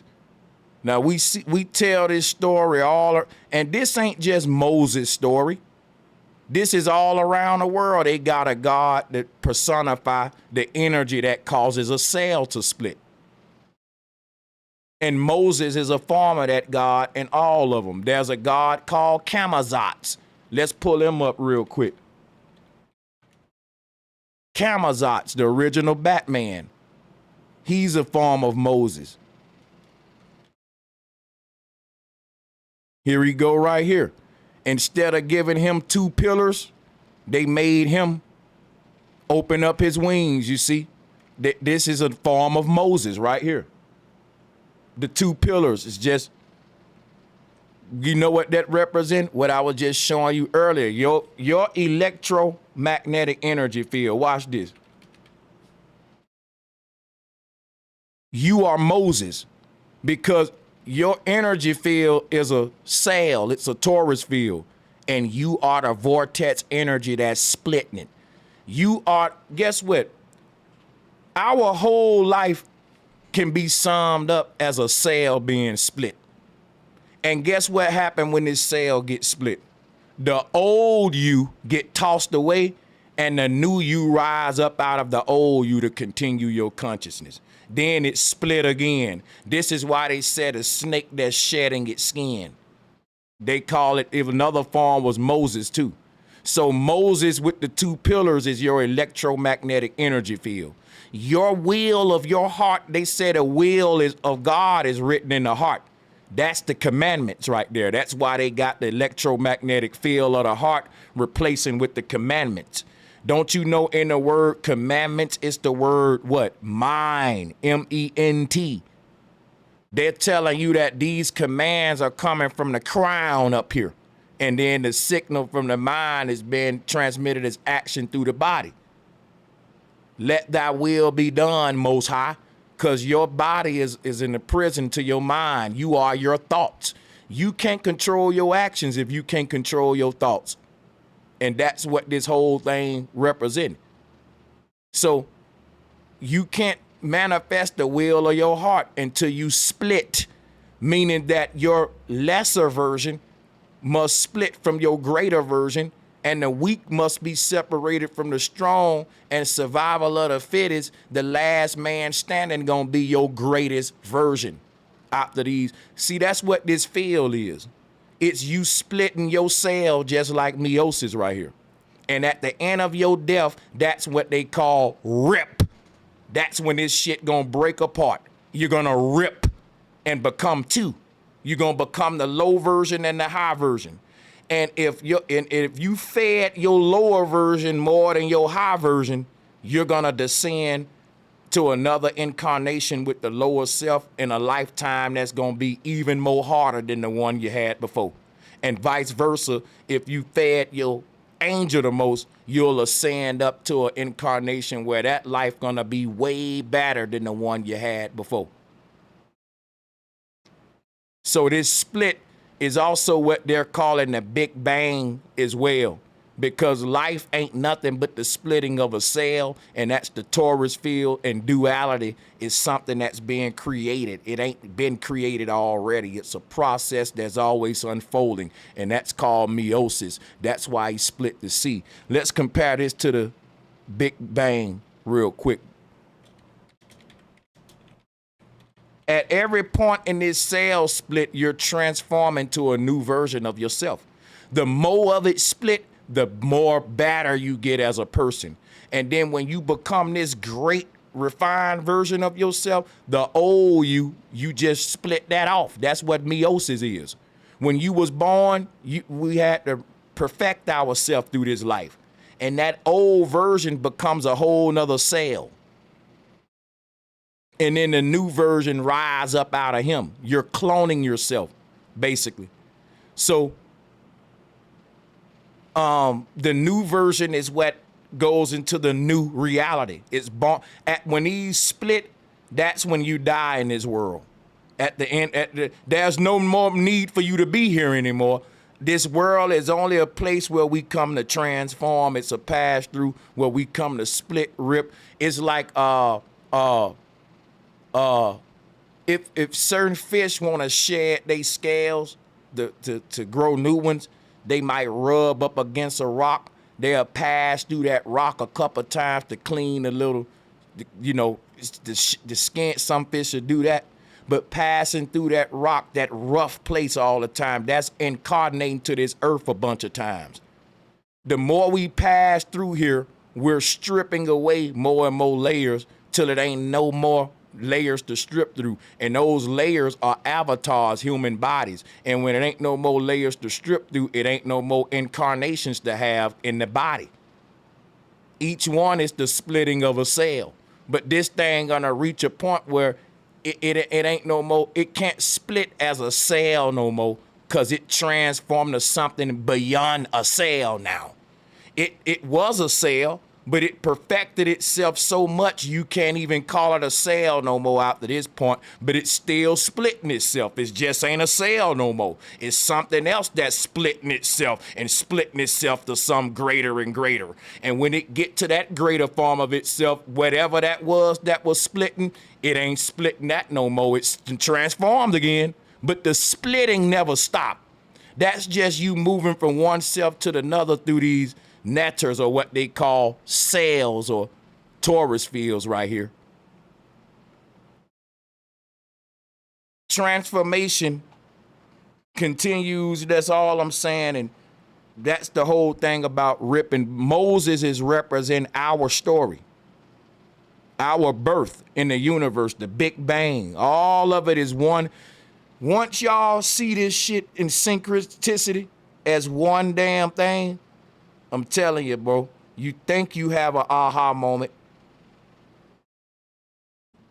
When you see what they really saying here about Moses, bro, it's crazy. Even if you replace the M with an N, you get noses. And if you look at the human face, is made just like this. Your two eyes is watery. Here go your two eyes, which is number water, these pillars. Here go your forehead, that triangle in between your forehead. Right here, that's where your third eye at, in the middle of that, right there, in the middle of your brain, where that light at. And right where Moses standing is where your nose is breathing in the dry land. This is just the anatomy of your fucking face, bro. Like, what I'm telling you is, the dry land being the noses, the Moses, that area splits your eyes, which is water, and goes to this light right here, the pineal gland, and then sealed over your brain, which is a cloud, the cloud space storing the memory. Like this shit, once you start looking at this symbolically, dealing with syncretism, bro, that's why I go so hard with this. Cause once I crack the code and see it, I want everybody to see this shit.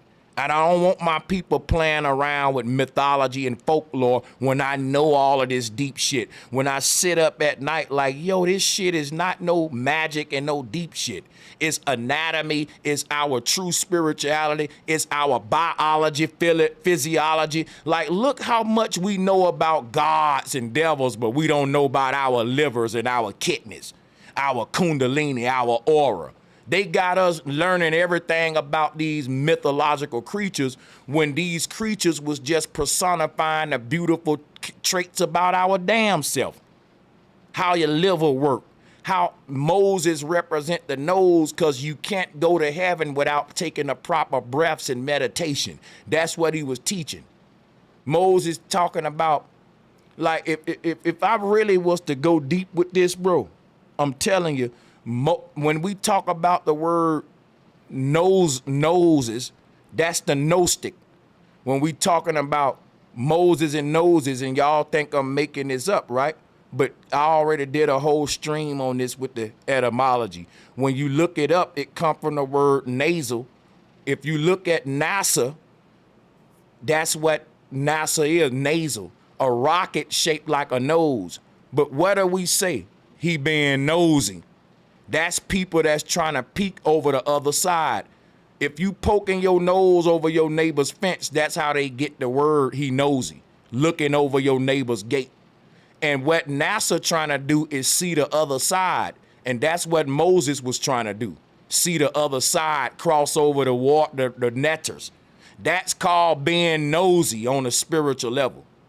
So when you talk about symbolism and all this shit and the gnosis, right? People will think you crazy when you really crack the code. How you know you cracked the code? Everybody else think you're crazy. They don't see what you see. That's why I said a rocket shaped like the nose, and the nose is what get us out of this world, not the rocket. Let me show you something. When you get your breathing right and meditate, your fucking spirit will blast off out this body. That's what the meditation, astral projection, bro. This was the propulsion for when you know how a rocket gotta propel itself to go to other universes or planets, right? You can't go nowhere in a rocket. That's a lie. What the propulsion force that we use to leave this earth was literally breathing techniques to get out our body. And I'm telling you, when you look at the nose, tell me you don't see that rocket going in the sky. See, everything is sacred geometry, and see, you don't get into syncretism and sacred geometry if you want to look cute. You do that to crack codes. Because folks will laugh at you when you go to teaching and talking how I'm talking about a nose and a rocket. They just won't get it. They're, what the hell? But I'm showing you how everything changed over time, but it didn't change. They giving you a rocket to say this is how you leave Earth. But I'm showing you this is how you leave Earth. You close your damn eyes, and this different breathing techniques will get you out the body. So you see the fire coming out the rocket, but it's really the breath coming out the nostrils. And why I said nasal and NASA. NASA is nasal. If you really want to be nosy and see the other side, you literally got to be nosy, meaning you got to use your nose, breathing, meditation. Like, that's a reason we say the stuff we say, and that syncretism gives us the reason.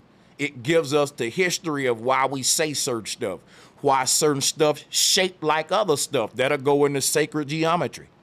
Why that symbol look like that symbol, that'll go with syncretism. You got to sync them together. Why this word sound like that word, etymology. See, all of these tools is what we need to be using if we really want to connect with what's really happening here, you know, on this earth. So like I said, Moses noses, and like I said, when they give you this meiosis, what it looked like, nostrils. It looked like nostrils. Moses represent the merging of two black holes. I can't make this up that NASA gave you this before, and I joked on it. Watch this. We did a whole joke on it. People, the joke was on us though. They gave us this, a nose. And everybody was like, oh, those two black holes look like a pig nose. Oink, oink, oink. Even me. I did a video saying, look at this fake shit. They gave y'all a nose. But see, that's what I'm saying, the gnosis. When we say, hey, the wise men in the ancient time were gnosis. They were Moses too. Moses and gnosis is the same thing. It's this process. And when you sync it all together with the sacred geometry, it all makes sense. But if you don't do that, none of this tie together. This don't even tie together with this. This don't tie together with this. And we don't see what they giving us, man. Because they said that the black holes can bend space and time, and space is the netters or the waters above, and that's exactly what Moses doing when he split that water. He's been in space and time. He's personifying what's happening at the North Pole with the waters being separated from the waters, just like God said in Genesis. He's personifying his Most High God over and over, a different person, different. So, I mean, somebody was on mute. Let me be quiet. I want them to go ahead and go. It wasn't me. Maybe it was somebody else. I would just sit kick back listening. For sure. Yeah, we was all muted, but you did your thing, bro. I'll tell you Friday. I think your best talent, from what I can see, you know, like you call it synchronization. I call it, connect. Like connecting and cross-referencing all the information and visuals to be able to break down the symbology. Well, look, I don't, just by the way, I don't call it syncretism.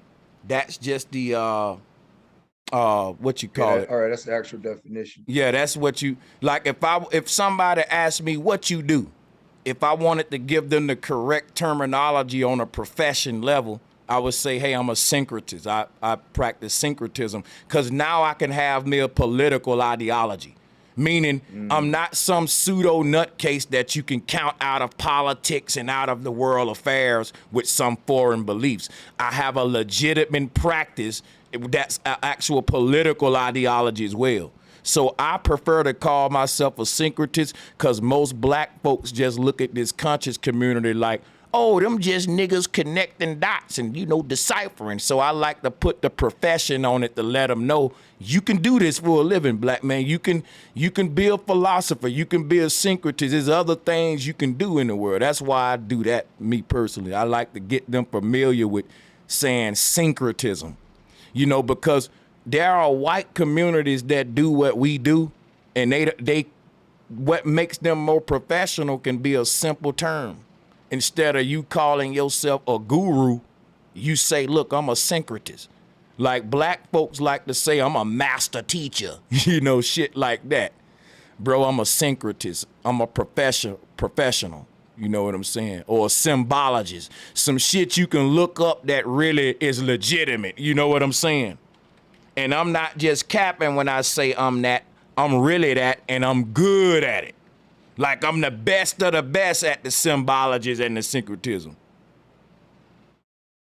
So it gives us a way to actually track who you are, what you are, versus niggas just saying, oh, he just a deep nigga. Like I'm so not Billy Carson and all them. I'm a professional, man. Yeah, I rock with that. Like I was getting the definitions misconstrued. I was looking up synchronized while you were breaking that down. Yeah, it's two different definitions. All right, so syncretism. All right, just taught me something. Yeah, no doubt. Salutes to you, bro. And that's why, like, really, if you wanted to be professional with trying to decipher these religions and all that, like, we get titles like priest, master teacher, or like priesthoods and stuff. But really, you need syncretism institutions. If black people really wanted to wake up to the truth, we would not have priesthoods and ministries and all that. We would have syncretism and syncretic institutions. These will be literal professional schools that you can go to decipher the symbols with etymology and all that. But see, guess what science say? Science says we'll never understand what the ancestors were saying. And I'm like, speak for your damn self. Not all of us got the same ancestors, nigga. Even though I don't know my ancestors, if you give me their symbols and their artwork, I'ma connect with it in my DNA and figure that shit out. And that's exactly what I did. They got the whole world thinking you can't connect with your ancestors, but you can connect with theirs, though. And their ancestors are the scientific people. Think about it. We was creating spiritual systems. They was making guns and shit, arrows and cannons. So you following they shit ain't gonna never connect you with your shit, and it's just gonna shout out information, man. Yeah, man, like, that's all I'm saying, bro.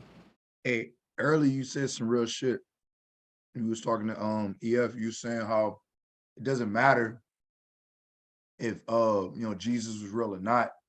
The fact that niggas did shit in his name, you know, that shit made it real. Like yeah. I like how you put that. See, and I say the same.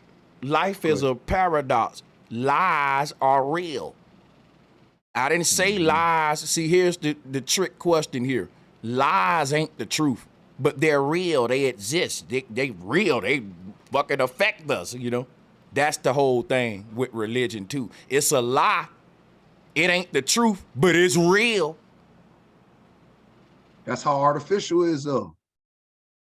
Artificial may not be something like physical, but it's real. Yeah, you may not be able to touch something that's artificial, but it's real. It's something that it's something that exists. It's shit we dealing with right now. So I feel you on that. Yeah, lies ain't true, but they are real. And they got us thinking that if something ain't true, it ain't real. And that's how we think. Truth. Right. Yeah. No, that's real shit. No, that's why I say I had to think Bobby in the background, because like when he said hermetics, it all went through. Then everything you saying, all right, like now it's going into the right folder now. You know what I'm saying? It's going into the right compartment. Just, you know, like just because that's how I connect. You know what I'm saying? I connect through hermetics and shit. So once he said correspondence, I already know. I'm like, all right, now I see what he hitting on. You know what I'm saying? So something else too, like, Hey, I'm gonna show you how to become a guru with this shit. Go ahead. Get to the 2 S's, man. Symbolism and syncretism. That's gonna, when you talk about correspondence, that's gonna put you in a driver's seat on how to see how all of this shit correspond to each other. Cause you're gonna be syncing it, get all these symbols together. Now, some people, right, they are symbologists, meaning that they only study symbols and what the symbols mean. And that them people never wake up for real. They may learn a thing or two about symbols, but I chose to be a symbologist and a syncretist, because when I started studying the symbols, I started noticing that a lot of these symbols look alike. And I needed a process to try to sync them together. Because if you study a symbol and you see parallels in it, and you like, yo, I'm making parallels with all these symbols I'm studying. They ain't really different from each other. They all are different ways to teach the same thing. And then syncretism come in. It gives me a way to prove that, hey, Christian, your symbol ain't really different than the Satan's pitchfork. And that ain't really different than the Islam symbol and this symbol. And let me show you how they all are different pieces of one truth.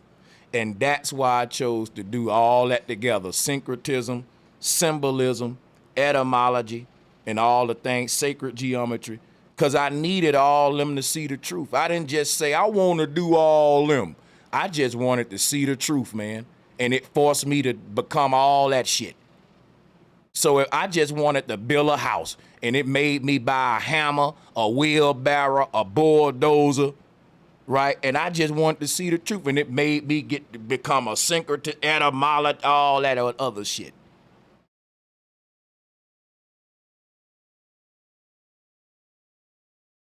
that's real. Like, so that's what I'm studying right So now. shout out to my brother Real Truth, Real Growth. Let's hear something about yourself, Real Rap. When did you come into consciousness, man? And what have you done on your own accord to wake yourself up in life that you can pat your back on, that you can pat yourself on the back on and say, you know what, if I never wouldn't have did this, nigga, I'd be asleep right now. I was a brave motherfucker when I did this. Mine was when I started questioning that Bible in the church and the Bible Belt, being from Bama. Yeah, but good, what was yours? Well, I'm from Louisiana, so same thing. One of the first things I could remember as far back, that's a great question. Being black, being told I was black. Like after my mom, you know, grandma taught me my colors and all that, I'm going to school, they saying you black. I'm like, no, this is brown. You know what I'm saying? That was one of the things foundationally. And I always used to question, like, where did God come from? Because I never accepted that. Like, I never accepted that some entity just started creating. Like, as a child, I used to think of God like Captain Planet, or I used to think of God like it was a competition, like an Olympia. And he was just the one that snuck off and got here. Like, I'll put that together as a child. Then, you know, I got deep into Christianity growing up, but I was with it, but I was against it. So I had a children's Bible that I read as a child, and then as I got older, I read the majority of the real Bible outside of Revelations. My turning point was when I joined the Marine Corps at 19. That's when I had to drop the Bible, and none of that shit was working when I was in the Marine Corps, and I had to fall on self. So that's part of it. Like, I don't know how deep you want me to go into it. Salute to you, brother. Salute, Rap. basically, I just wanted to, because I've been we've been talking for like the past couple of days. The brother Real Rap, salutes to him, and he been on a couple of platforms, and I was just wondering, a little bit about him, because at first I thought he was like from up north and shit. I thought we was finna go into like one of these schools of thoughts, like 5% Islam. I don't know why I thought that about him. Maybe because I saw him on Sarnetta or some shit like that. But I ain't got no accent, bro. Like my first 19 years I spent in Louisiana. I never developed like the draw. I don't talk through my nasal like how they do in New Orleans. So, like for me, it's different. And salute to my dog, Real Truth. Salute, bro. He said I don't talk through the nasal. No, I don't talk through my Sanchez. nasal. Yeah. Hey, check it out. So, look, I'm gonna tell you how I met Rap. So one day I heard him doing his podcast, and I never seen this cat before. I started listening to him. There, he said something about your show or whatever, and so I went on and I thought that me and him was gonna have a back and forth. But then when I started talking to the brother, it's like, damn, yo, like this is my brother, like this nigga, my brother, like he deep like Sanchez, right? So we just started building, and I'm saying like real spiritual brother. Like he got a brother, Nico, and this brother actually was living or got a spot in my hometown in North Carolina. So, but at the time, Nico was on the phone in New York, and he was in Louisiana. But I had already met Rap, but Rap introduced me to him. So, I wound up meeting my spiritual brother. So, this spiritual journey that we on is real. I wound up meeting him through Rap. But this is a deep young man, young cat, and I love both of y'all, bro. Like y'all my brothers. Like I wish we could hang the fuck out every day. That's how real it is. But I just wanted to step up here, and I seen y'all up here still talking, and I'm just saluting that you still going deep in on this shit. Yeah, man. And I also want to say this one thing, Sanchez. Man, fuck this fake ass fourth. This shit is like a purge. These motherfuckers ain't never had their independence away from fucking England and shit. And a whole lot of motherfuckers probably died tonight. And this system made a whole lot of fucking money off this fake ass fourth shit. I'm gonna fall back for a second though. But salutes both of y'all. Yeah, man. Hey, like, man, the love real too, bro. Salute. Hey, Real Truth, salutes to you, man, as always, bro. Yeah, man. I'm gonna just let y'all. You know what I'm gonna do, man? I'm gonna fall back a minute, bro, and yeah, man. I'm gonna let y'all build, bro, until somebody say something to me, bro, because I'm trying to actually grub too, but I'm trying to keep the stream going. But hey, that shit he was talking about. Hey, that shit he was talking about God, right? I was just having a conversation with motherfuckers the other day. I was like, yo, let me say this and mute up. Just so I can finish saying what I was saying, because I'm about to mute up and let y'all go. People, I'm going to keep the stream going. I'm about to drop the link. If anybody want to join, hit it now, because I'm going to step away from the mic, but I'm going to be listening. Hit the Cashapp, and we finna go even longer than 6 hours. Support the show. Appreciate y'all. Thank you. okay. Hey, what I was going to say about that God shit, right? I was talking to somebody the other day. I was like, yo, look at the mental anguish they put us through, right? When they gave us God, Jesus or whatever, he was white, right? The shit fucked your head up. It's like, damn, God white, damn, the white people gotta go on the fuck on. We ain't shit, bro. That's how it made you feel. So I'm glad it's somebody here debunking all this shit and trying to show these hard heads that this shit ain't real and how to look at it. Put this shit in perspective. This shit is very important, man. And I love this shit, bro. But I'm gonna let somebody else go ahead and build. And like I said, salute my brother Rap. That's some real shit you said, bro. Real Rap, you're not the only person from New Orleans that don't have an accent, by the way. Well, I'm not from New Orleans, but I feel you. No, I'm from Lafayette. You know what I'm saying? But I feel you. It just articulate. You articulate your words. That's what it is. Yeah, bro. Like, and so here's the thing. I listen. He's gonna drive by with the loudest motor he can have. So here's the thing.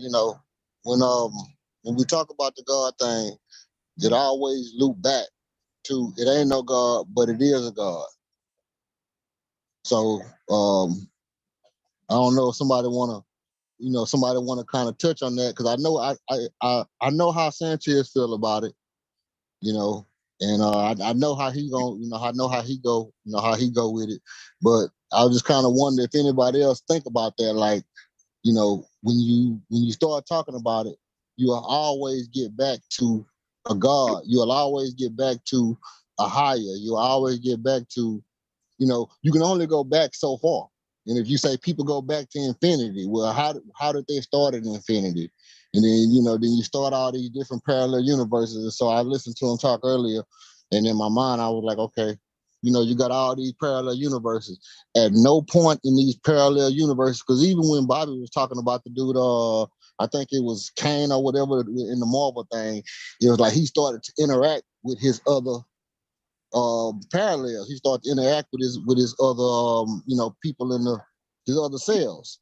So like, is it in any kind of way, is there a point to where when you go back far enough to where your higher self would interact with your current self or with your lower self, and is it just out of the question? Like, we can believe in parallel universes, we can believe in portals in the sky, we can believe in any possible thing, but there's no way with the amount of knowledge and creativity that we have that there was ever a God, there was ever anything that has to do with religion. Everything that has to do with religion now, but anything else is up for grabs. Hey, bro, let me just say this. I know I said I was going, but I got you on this. When we say that we can believe in portals in the sky and all that, that ain't a belief. There's a portal in the sky at the North Pole that explains how spirits enter this realm and enter the body. And that portal is connected to the vagina in between your mama's leg, which is literally a portal that is allowing a soul from one dimension to come into a body in this dimension. Portaling is only a belief if you take the Bible literally. Then the portal becomes this crack in the sky that allow Enoch to get through it. But if you decipher that, you'll realize that Enoch is a Sumerian god named Anu, and that Anu was personifying the sperm cell breaking through the egg, and they were saying that your mama's egg is the sky dome, the sky vault, God is Nut. How did Gab get inside a Nut? He was a sperm. He squeezed through her gateway or portal, right? And then he went to the other side in the earth realm. When Gab leave the earth, he can't leave it as a human. He got to take the body off and become a white little wiggly ghost again, a sperm in the ghost again, to leave just like he came. So when we start saying that all of this Bible stuff, you saying that we just can't accept the Bible, but you can accept this other stuff.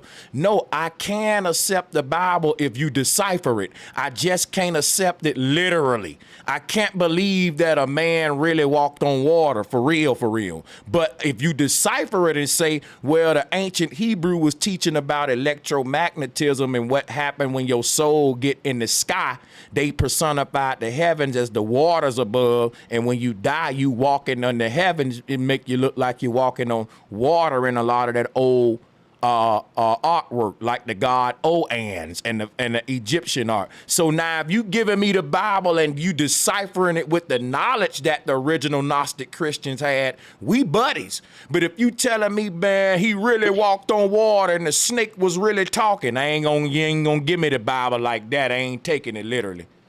Facts. Hey, Sanchez. So look, hey, just real quick.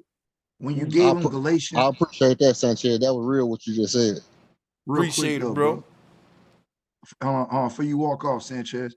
When you gave him that Galatians 4:24, there's a cross reference if you want it, brother, that go with it. It's actually two. But I'll give you one. It's Proverbs 1:6. It tell you to understand a proverb and the interpretation, the words of the wise and their dark sayings. And that's what the script speaking, dark sayings. It's not meant to take literally. That's why when you go back to Galatians and you read what Sanchez was saying about Paul, he tell you not to take that literally, because an allegory is a way to tell a story through a hidden coded message. Yep. Exactly. And you know what's crazy about that? The allegory that Paul is saying that was told was the story of Moses' lineage. You want to know why that's so important? If Moses is and his allegory and lineage is just an allegory, guess what that means? Jesus never existed. And Facts. Jesus, Ain't no Abraham. Ain't right. none of Ain't that. if you Facts. cut the tree at the roots, you don't get no more branches behind it. If Moses was the forefather, nobody else was born if he didn't exist. So, bro, that's powerful what Paul said in Galatians. But hey, salutes to my brother Willie North Pole, man. I'm glad you hopped on, bro, for sure. I'm gonna mute up. Yeah. Yo, Yeah, salute to you, Sanchez. Jesus and Salute to you, Moses ain't in brother. the same Good to talk to bloodline. you again. Can everybody hear me okay? Loud Yeah, and we can clear. hear you. Salutes, A Savage.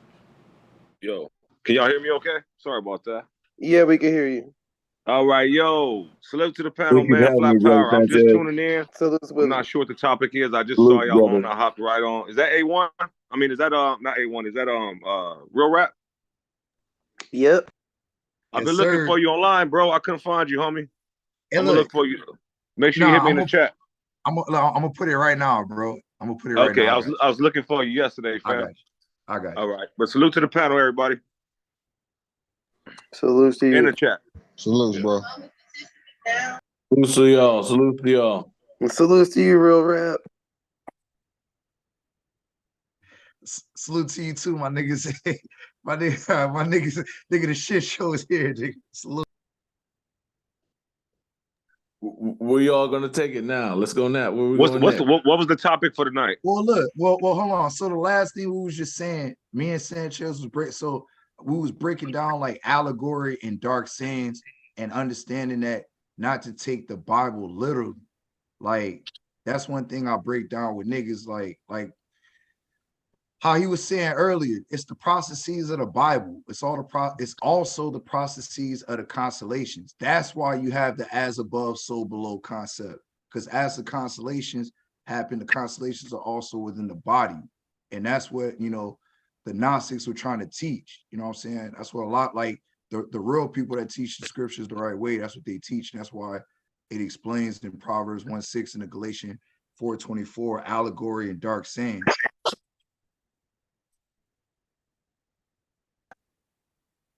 So you believe the constellations are in the body, but not in the sky, and the ones that's in the sky are just a representation of what's in the body?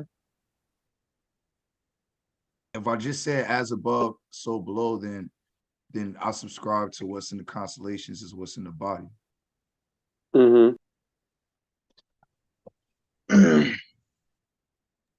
Hey, my 2 cents on God is wordplay, right? Using that word God, right? So I like the word creator better. Why do I like the word creator better? Because I know we live inside of a creation. You see what I'm saying? And I understand that in that creation, everybody was created at the same time. So it's only one creator. That's the way I look at it. I'm coming back in late. Somebody called me and I kind of missed what I was gonna say, but from what EF was talking about at first, about explaining God and breaking it down. I mean, through what I learned through Sanchez and a lot of other things, that's the best way I could break it down to people. There is a creator. We live in a creation. Everybody was created by this one creator. You got to understand the powers that be somehow had an elaborate plan to divide everybody, and now we got all kinds of different fucking gods and bullshit. And Let me clarify my teachings. Because if you learned that from me, you didn't really get it all the way. I don't teach that there's one God that created everything per se. I've been tweaking that. See, when y'all gotta be careful saying what Brother Sanchez teach, because I'm a work in progress.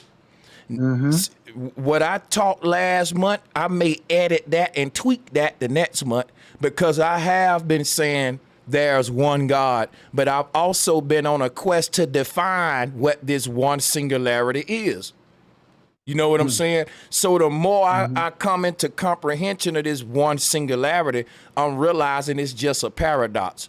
is one God and many gods, is one creator and many creators. That's the hypocrisy, contradiction, and paradoxical nature of creation.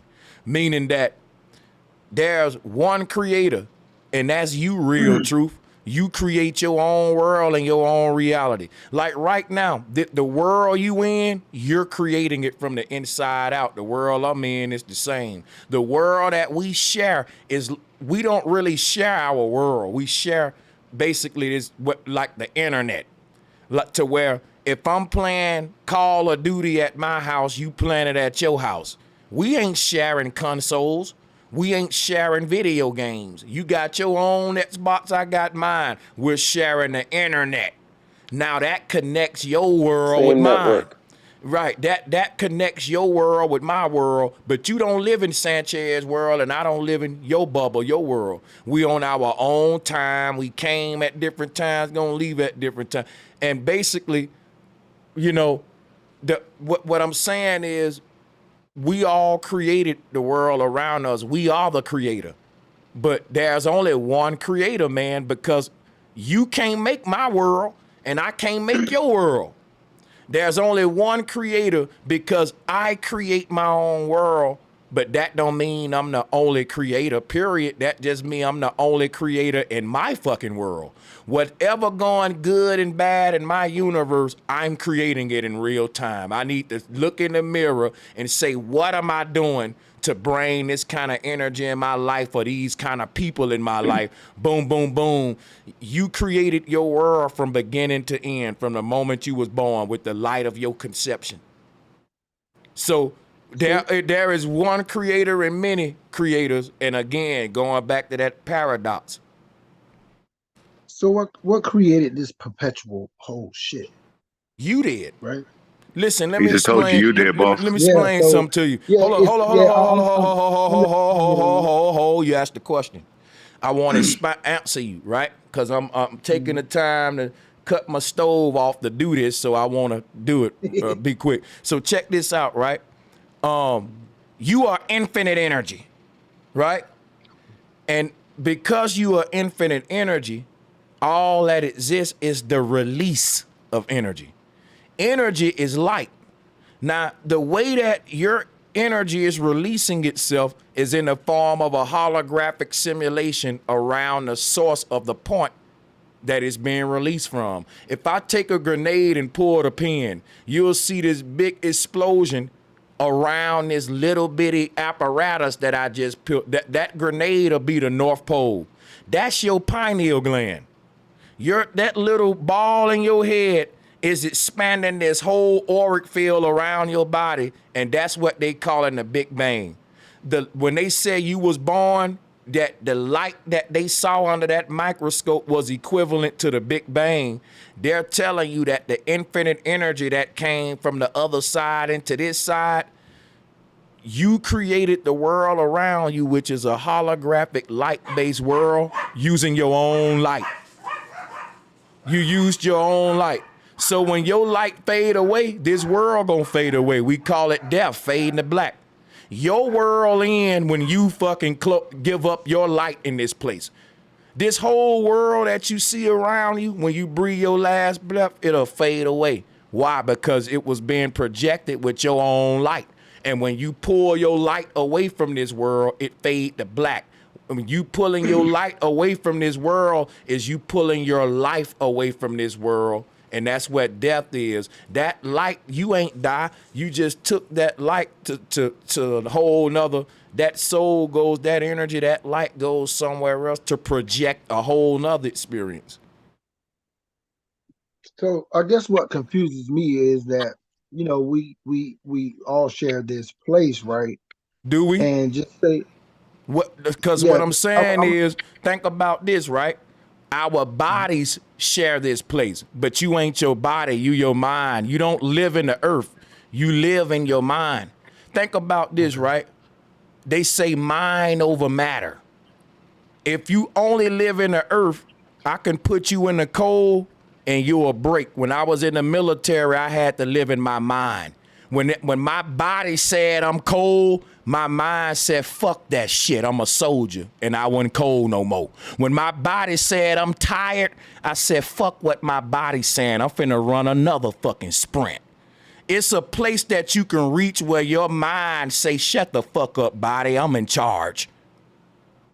Athletes know how to get there. Fighters know how to get there. It's called mind over matter. You saying that we share the world. Our bodies share this water and that air, but your spirit don't need none of that. When you go to sleep at night and you dream, your mind go to a whole nother world with people there. And guess what you saying? We share this world. We share this water, this air. So do we? I don't share. Think about it. If I'm a soul traveler and I'm peeking into all these realities through an avatar, then my avatar needs water in that world. It needs air, all the shit that we fight about and share. But guess what though? My avatar also need a soul, and my soul don't need water, air, food, or a fucking body either. So you need to separate when you say, well, we this, we that. Who are you, your soul or your body? Because guess what? Even though we share the same water and air, we don't share the same experiences because your world ain't my world. And your world is your collected experiences from the time you was born till you die, not the water we shared and the food we shared. See what I'm saying? You don't take that cake with you when you die. You don't take that honey bun. You take the pain, the experiences you had, right? And we don't share the same experiences. Everybody living out their own personal karma. Your life will never be like the person next to you.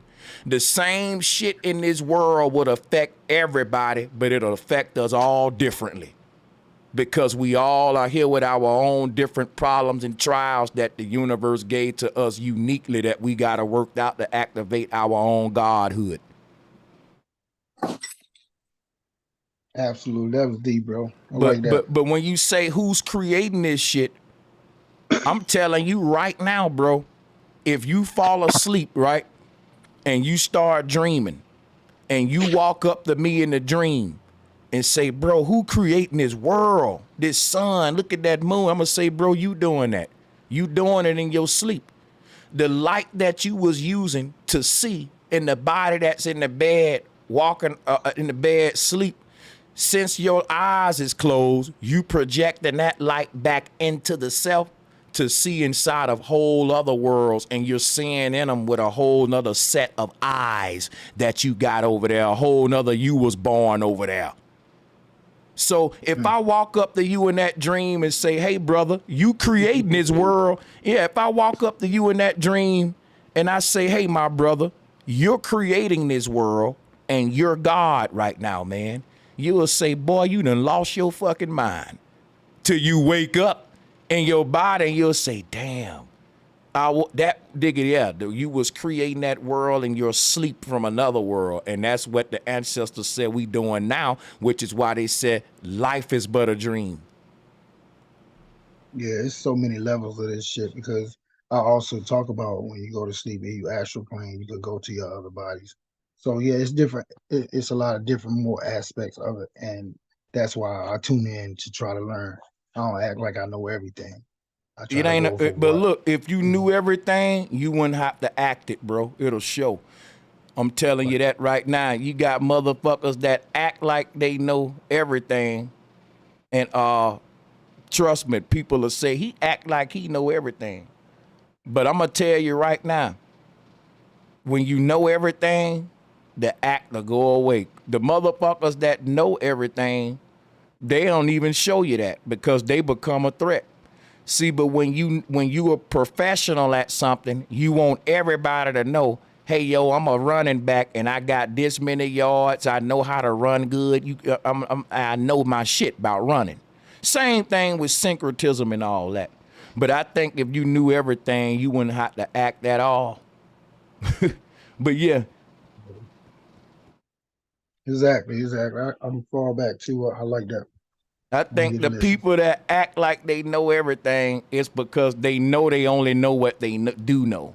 And they have to act like they know way more. Like I never act like I can fix your car or counsel your children and all that. Now I can teach you some flat earth and symbolism and some shit about the afterlife and what the ancestors, how they thought about reality. Now that's my lane. But you know, even when I try to do dating shows and all that, motherfuckers will tell me, bro, you don't know everything. Stick to flat earth. You know what I'm saying? So nowadays, I'm just learning to just stick to that, man. I venture off every now and then. But yeah, salutes to everybody though. Yeah. Hey, I'm one of them cats, man. Like I've said before, man. I've done so many things in my life, right? Like I said, at the same time, I'm a barber. I have a detailing business. I'm a chef. I do gymnastics. I'm not perfect at the gymnastics now, of course, because I'm older. I'm 51. But just everything that I've learned, man, I try to get to the point where I can master it or almost master it. And it's just something else that I'm adding to my shit. That's why I was like, I know I don't know everything, so I always try to work on my shit. But I appreciate your channel a lot, bro. I'm gonna tell y'all some real shit. Don't strive to know everything. Yeah, just strive to perfect the shit you want to be good at to make your profession. And then if you the best at what you doing, nigga, you still a master and you great shit at your shit, you know? But yeah, go ahead. Who else? Yes, just to try to I got a build with question everybody. for you, Sanchez. Quick little question for you, boss. Is that all right? Oh yeah, hell yeah. I'm okay. Here. So now you're a person that believe in I hate the word believe, but you're the person that depend on your ancestors. Like you know how they work. You believe that they help you or they do their job on whatever they're supposed to be doing here. You believe the ancestors are working, correct? Yeah. Okay. The reason I'm asking you that because I know once energy passes on, we begin the cosmic highway. Do you think that what the hell was that on my chin? Was that lotion? Yeah. Do you think that once you pass away, can you because energy is so infinite, do you think that you can be absolutely like moving forward and still on earth doing or in this realm doing your spirit guide thing at the same time because the energy is so infinite? Or do you get what I'm trying to ask you? Yeah, I think that we're consciousness that's ultimately gonna experience what R. Kelly, Jay-Z said, the best of both worlds. So God ain't really this dude sitting on a throne bored as hell not doing nothing. God is when we reach this states of incarnation where we're our same person, right? You Willie North Pole, it's this same world, right? School, the same, even the system, Democrat, Republican, everything that exists now. But guess what? In this incarnation, none of the shit that the devils did in this world gonna affect you in that incarnation. So it's like a dream. When you dreaming, you following the law. You using the crosswalks, you scared of the police, and you always thinking, man, it's rich people that got it going on. I gotta work my way to the top. But when you start lucid dreaming, it's like, bro, this is my fucking world right here, nigga. I can lift water up if I want to. 100%. See what I'm saying? So that's what's gonna happen. We're gonna reach a point where we're gonna become an archon. You're gonna become this advanced spiritual guru that ain't really a human because you've outgrown a human body, but you're gonna be visiting the earth, living out these great blissful incarnations as a God that know you a God, like Christ who knew I was in the flesh. That's what heaven is, when we come here and we know what we doing and we're gods, versus hell, like that dream I said, when you don't even know you dreaming and folks just running you and your own shit that you making. Oh, okay. So I go ahead. So all of us are gonna rule our own world eventually, and you know, in my opinion. So, but that's why they say it's lonely at the top, Willie. Cause think about this: God is a lucid dreamer. That mean in this dream, you surrounded by sleep folks. You the only one with knowledge. So even though it's your world, you control it. You're lonely as fuck because you the only one God. You got all of your loved ones there. You trying to tell them, look, man, I ain't the normal Willie. I'm like, nigga, this my world y'all in. Nigga, like, Right. you know, I'm God, nigga. Then guess what's gonna happen? That's when they gonna put you to death like Christ, man. Like blasphemy. This nigga said he God. Yeah. That he got, yeah. Yeah. I totally understand that. So it's pretty much you controlling it, like it's a thought. Like you can pretty much be anything you want at that point, or do anything you want at that point. That's what I'm getting from this. Yeah, even the Like, Egyptian said it this way: when you reach your like this ultimate state or whatever, it's just your Yeah. same form, but in a lifetime where nothing can go wrong for you. do you believe you have access to all your other versions of you at that point? I believe that what happens at the end of this shit when we beat the game, we become a culmination of all those versions. So we won't need to have access to them because it'll be like, look, if I got 10 hard drives hooked to my computer and I take them 10 hard drives to my tech company and I say, look, can you strip the information off these 10 hard drives and just put it on this one big ass terabyte drive? Then if somebody say, well, will I still have access to the other 10? I won't really need it. I got all of them right here on this one consolidated drive now.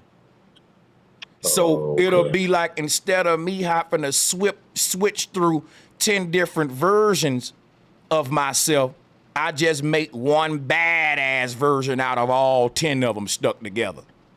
And that now I don't need to switch to nobody because ain't nothing I can switch to that's better than this motherfucker. He got the power of all of them. So why he gonna switch to one of them? You see what I'm saying? That's what this ultimate state is. That's So, a hell. bro, Go ahead. You got a hell of a brain, bro. so bro Sanchez, look, before you turn that oven on, isn't that what the movie like the one made it into in a way? Not that's it. Not 100%, but like, wasn't it like in the ballpark of what you just said?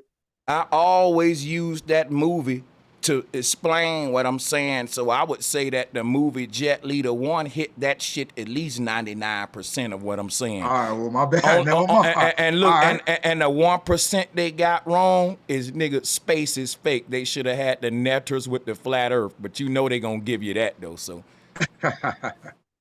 Because that's what I was trying to get at earlier. I just didn't want to. I felt like if I brought that movie up, it would be a cop out. But maybe I should have brought it up because I wanted to bring that up earlier too. Because Willie kind of asked a similar question to what we were talking about earlier.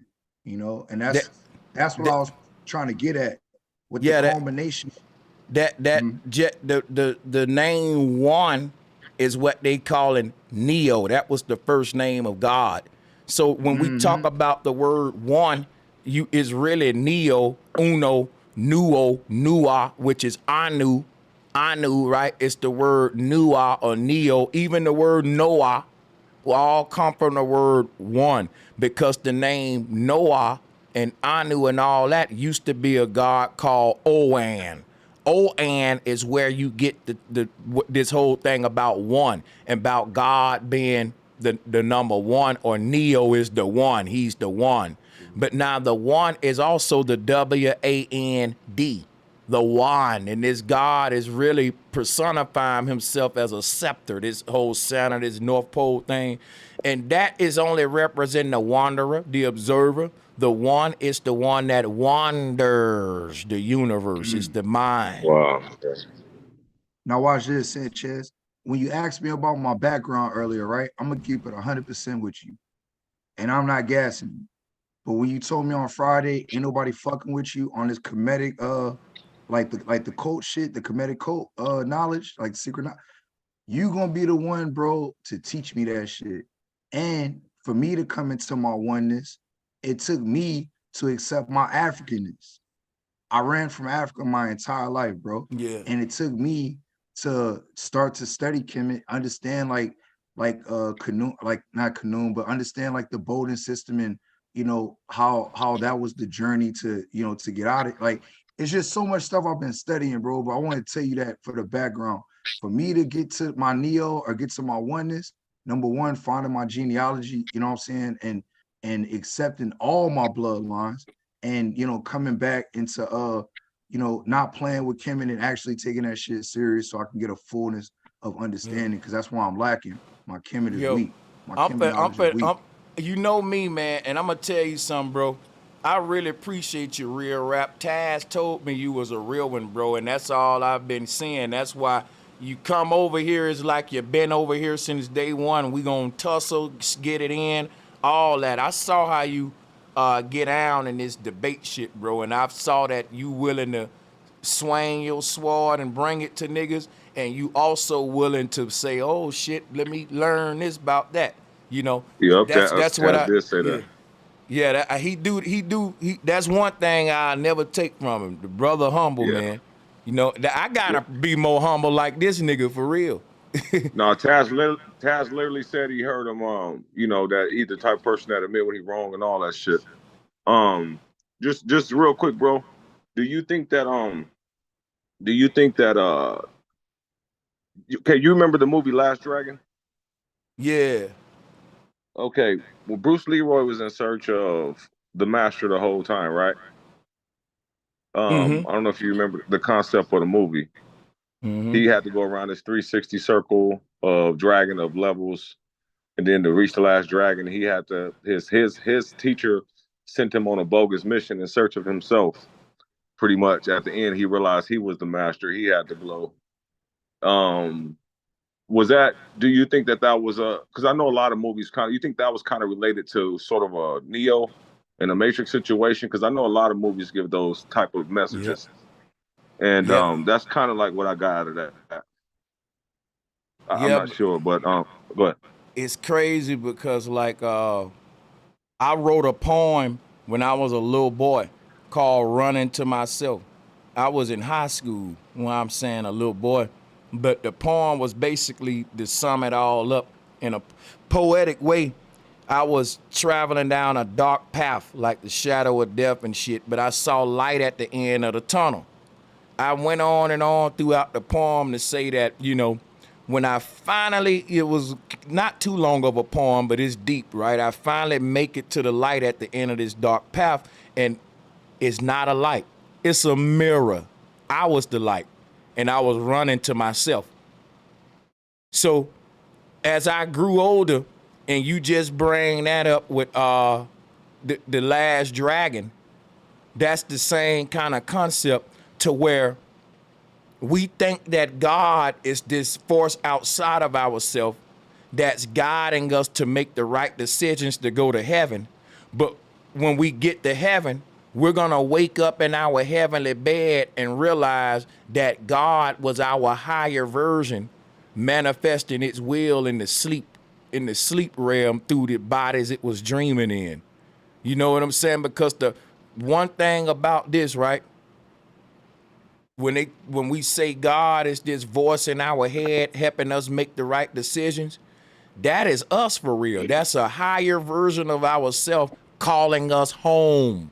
And how it's calling us home is telling us, look, don't do that, because these actions gonna dictate whether you make it back or not. So that's why they said follow the heart, and they turned that to follow God. And God said what? The kingdom of heaven is within, and I knock at the heart. Right. So the person that makes you do something, okay, you saying somebody that makes you stay away or stop you from doing that type of shit. So what about the person that actually does the bad shit? You think that's them being controlled by the lower self? Yeah. See, this earth, a brother said it earlier. I think the brother said, I forgot who said it. He said, why can't the most high and the most low, be together? He said something like that earlier. And that's what this earth is. It's the war of Armageddon. In this earth, right, the lower version of yourself, the devil on one shoulder. That's the version. Listen, you had a previous lifetime before this one. And in that lifetime, you made a lot of bad mistakes that you need to correct in this lifetime. The devil on your shoulder is saying, nigga, hit that nigga again. He talking that shit, and you hit that nigga in the previous lifetime listening to the devil. He want to keep you coming. So this ain't a foreign voice of a red dragon. This is your evil nature saying, man, I want to hit this nigga so bad. But at the same time that's happening, you can't lie. There's another nature in you, a good nature, going to war with that nigga saying, bro, don't do it. Don't do it, bro. And all of this is you, though. This is the God and devil in you. And depending on which version of yourself you listen to, determine whether you go to heaven and hell. If you listen to the demon the most in you, guess what? You're going to reincarnate as that version of yourself that you trying to break from. But if you listen to we're making a choice on who we want to be because it's an infinite amount of incarnations in this thing. And that splits into two sides because with the law of probability, it can be an infinite amount of good scenarios of how my life can play out. It can be an infinite amount of bad scenarios. The universe is giving us the choice by deciding that whether we listen to the lower self or higher self. That's saying, hey, let me off on the top house at the penthouse where the God's at, or put me on the ground floor where it's traffic and the lobby and all this bullshit. Lob, right? Sloth energy, slow, chronos, right? So you deciding by what buttons you press, because these buttons are emotional buttons. When they say, man, they pushing your buttons, bro. Yeah, who's doing that though? The devil on one shoulder and the angel on the other one. We can't even blame this on the government, on rap music or nothing. Cause the ultimate nigga that's gonna listen to the angel or devil is you. Now they can give you, because they can give you music to say, well, man, it's cool if you listen to the devil, but it's also systems out there that promote listening to that angel in you. So you're deciding, man, I like this evil shit. Fuck yeah, fuck that. And that's a consensual choice you made to follow evil. So you can't blame nobody at the end of your life with this shit. Okay. That makes sense. So the frequency, I'm gonna pass it to somebody else. I don't want to hog it up. Oh no, I'm gonna fall back and y'all can do your thing, man. Unless That y'all man want food me up to the chime in. burn. Come on now. Yeah, you dedicated, bro. Go eat, fam, because you supposed to eat like 2 hours ago. I'm so like Sanchez, what you making, nigga? Bobby, what up, my nigga? Right? What up, my nigga Willie North I cut the stove off when they when the brother addressed me. I said, okay, let me cut this shit off. They need me again. And I ate some lasagna. And I ate some a little yogurt real quick. But I gotta get me some solid. Yeah. Hey, y'all gotta let me eat, man. What's up with it, Willie? I Googled random thoughts, man. I couldn't figure out what you meant by that, bro. Who the fuck is that, man? Hey, it's an inside joke. I'm gonna hip you to it, Willie. But All right, I don't hit me want to it later, right now bro. because I don't want. Because I listened to the stream yesterday, and Sanchez was like, "I see where you're going with this, Bobby." Sanchez knows exactly what you're talking about. Nah, it was just a joke, man. You know, I be throwing my jabs out there, niggas, man. Nah, no problem. It's all in love. It's all in yes, love. Sir. It ain't nothing ill-willed about it, man. Okay, I couldn't figure out what I was trying to like. Conversation. No, it just to abreast you real quick. It's a cat named Random Thoughts that always hit the panel, and that nigga ain't never got on the shirt. So I. Oh, you know what, fam? That's funny as fuck. You said that, my nigga. I put that motherfucker. You know, now you know what the fuck I'm talking. Look, it just hit him. It all just flushed in his mind at one time. Hey, my bad. I say, cuz up here on this random thought. That nigga said you related. Yeah, man. That was a fire build, man. What was the biggest topic? What was the topic for tonight, man? I kind of missed the title. It ain't no topic. It's just a Monday Madness where we can do Monday it all. Night Madness, man. So that's right. So, but I will say Man, y'all need to hit that Cash App button for your boy. How about everybody throw $2 to the Cash App real quick, man? Hey, Real check quick, it on. flat Hey, motherfucking hey, power. hey, check it, I got you Sanchez. tonight, Sanchez. It's been a good night, I my got you, nigga. Sanchez. Go ahead and Yes, eat sir. something, my boy. No, Check it, salutes man. to Check y'all. it, man. We already hit it. We already hit it. Here, Sanchez, I'm sending it to you right now. Hold on. Oh shit. Y'all good, man. You know, I'm just saying, you know, we've been about 7 hours. So, you know, we doing it for the people, man. If everybody Hey, give a if little. everybody donated $2, that'd be crazy as hell tonight, right? Everybody in the chat and everything. Or We about to get a $1. church Send off. that 2 in, man. If everybody's sitting $1. But yeah, salutes. Y'all can y'all can continue to build. I'm gonna mute up this time and shut up for real. I just had to make that announcement. I sent mine, and there you go. Yes, Thank- sir. I got you, Let's bro. get Hold it. on. I just want to make sure it's the right cash. Thank I know you y'all. be having 2 different cash apps. Thank y'all all in advance. And then you know you got my Cash App because I'm gonna spam the chat with mine and pin it to the top. So salutes to y'all. Okay. One nigga. Salute to my nigga Real Rap, man. What up, dog? And my nigga Zay, what up, dog? Yeah, Zay, what's going on, Zay? My What up? nigga What up? Bobby. What up? Zay. Zay moderator, right? Yeah. What up, bro? Yeah, yeah. What up? What up? What up? Just doing I'm Hall glad. of Fame. Go ahead. I'm Go glad ahead, Bob. that Kabalion, man, kind of touched down with you, Real Rap. Cause you know how we be building, man, and it's like, you know, we can't get too far off of, you know, the words. We got to get into the symbolism, man. And this nigga cold at that shit.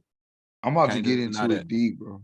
Yeah, man. Like that's why I told him I'm gonna let him teach me, dog. Cause like I got a couple books on it, but I know where I'm weak at. You know what I'm saying? And for me, bro, like I wanna like how Jordan did. I want my weaknesses to be my strengths.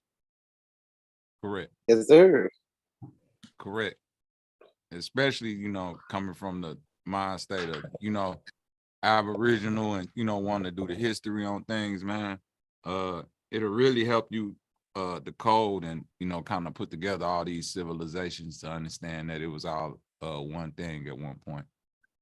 But y'all ever looked into I've been noticing this thing coming out about all these dates on tombstones and old records from the so-called 1800s. And as they're going back and, you know, looking at the dates, it's in the 7,000s. Like, you know, they finding tombstones in Russia that's, you know, people died in the year 7148. They finding certain texts and stones that's dating the year 7,000. So, you know, what do y'all feel about, because I saw this picture Sanchez put up, the aerial view of Paris in the 1800s. And I'm looking like, nigga, if that's 1800, like something ain't right. That shit look like 18,000 versus 1,800. What y'all feel about that? Well, I'll say this before everybody chime in. Keep in mind too, a lot of the tombstones and stuff have been vandalized, or the dating has been off to where even when they went back and made improvement on the tombstone, they would predict what dates to put on there. So some people don't even have dates on their tombstone from a long, long, long time ago, and some shit was just added in too. So yeah.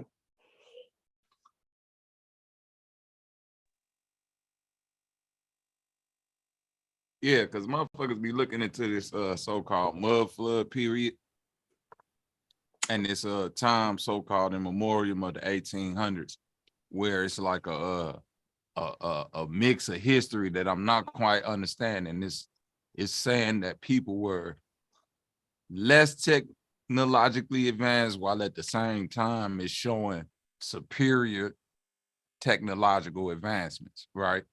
And most of us kind of like in a mind state of like a mud flood or a history reset or something that happened where it cycled us back to zero.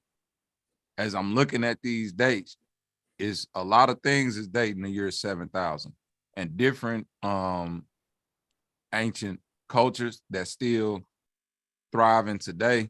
They're in like literally the year 9,000, some of them in the year 8,000s, like these Tibetans and certain Thailanders and people in Burma and stuff, they're not in the year 2000. They're in the year 8,000 or 9,000. So what do anybody feel about that right there? But that's been blowing my mind.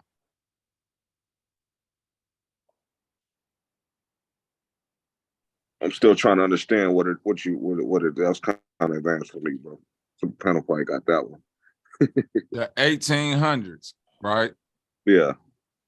The 1800s have been told to us as a time of like horse and carriage, Right. After candlelight, Tartarian, right? right. But as we get more history on the 1800s, is wireless energy, is moving sidewalks, is cell phones, is blimps docking to motherfucking towers, is all of this shit, right? And dates from the supposed 1800s, like certain texts, certain tombstones, things inscribed in stone, the dates on them say 7,000. It's literally like the year 7148, 7040. Like when they go back and find things from the 1800s, the dates on them be the year 7,000. So they line. Right, that's what I'm saying. They go back and find that shit. It say, yeah, this is 7142 or this is 7030. Like I'm starting to see, like, hold on, why is the date saying 7056 or 70? What are you looking at? What are you looking at to find that, Bobby? Like, what are you looking at to find Hold on, that? just Like, look this. what are you Just look Googling? this shit up. I'm finna go get some sources real quick. Y'all And go that ahead. might Man. correlate with Where's your source? Nah, That Bobby, might you correlate. straight though, because the more you look back, the more you see like the farther back you go, the bigger, the badder. You know what I mean? The more massive stuff was. Stuff just started getting smaller the more recent you got. You know what I mean? Like you find bones, even when you look at animals, the bones was bigger, the animals was bigger. So why all of a sudden they try to make it seem like, oh, you know what I mean? We got dumb. Well, You know what I mean? even if It you seemed look like, at the old build, even if you look at, I'm sorry, did I cut you off, boss? no, I was just saying something, you know, just like, you know, the farther back you go, it seemed like stuff was better back then than it is now. So how all of a sudden they try to flip it like, you know, everything was better, everything was better. But now we get here and we're like, oh yeah, back then was littler, back then was smaller. You know, they were big and dumb back then. Now, if they was big, that mean their brains was probably bigger. That mean they probably was smarter. You know what I mean? So how they try to flip it on this last minute like that? Sanchez said something that really stood out. About that type of talk. If you look at ancient Samboa and is it Samboa, Camboa, Bobby? One of them. Like their structures and their building is just like fucking amazing. The way it curves, the way it do all that stuff, and then you look at now, or when you start getting like what you said, the Western ages, and even now with our skylines just being boxes of bullshit. Like it's kind of like you know what I'm saying? It's kind of crazy. Like they gave us cabins. Like we went from like you said, moving sidewalks and all that shit to Western cabins and all that shit. And then they were saying that in those times that that's kind of like getting into the lost history of flat Earth, if I'm not mistaken, correct? Yeah, documentary. It's getting into the history of flat Earth, and it's getting into the history of cycling. So when we keep saying Back to the Future, go ahead, Zach. You gotta keep in mind too, we more so in like the age of the dumbed down culture, but keep in mind also they monetize and profit off of everything. So back in the day where you had electric sidewalk and electric ferries and this, that, and the third, no independent person was actually making a coin off of that. Like everybody from town was benefiting from it. But now they got it monopolized to where it's separated like that. So of course they'll build on top of the old working way and make it their way to where it's like, you know, you're basically renting energy, you're renting water, you're renting this, that, and the third, but it's already there. There's a course of study that salute to all you fine gentlemen. There's a course of study that'll tell you that somewhere around 722 they added 1,000 years and turned it into 1722. And what that purpose was to add history to the white man's legacy. You know, this is vernacular I'm using, but to add history to the Europeans' legacy of dominance. You see, and that is so to show us that what we are, to separate us from our legacy of history and dominance and establishing the everything around the world, to be quick about it. Yeah, no, facts they did. They added a whole ruler, 2 generations of rulers, and 1,000 years where where there's no history of that. They just added it to the history books just to make their lineage longer. Exactly.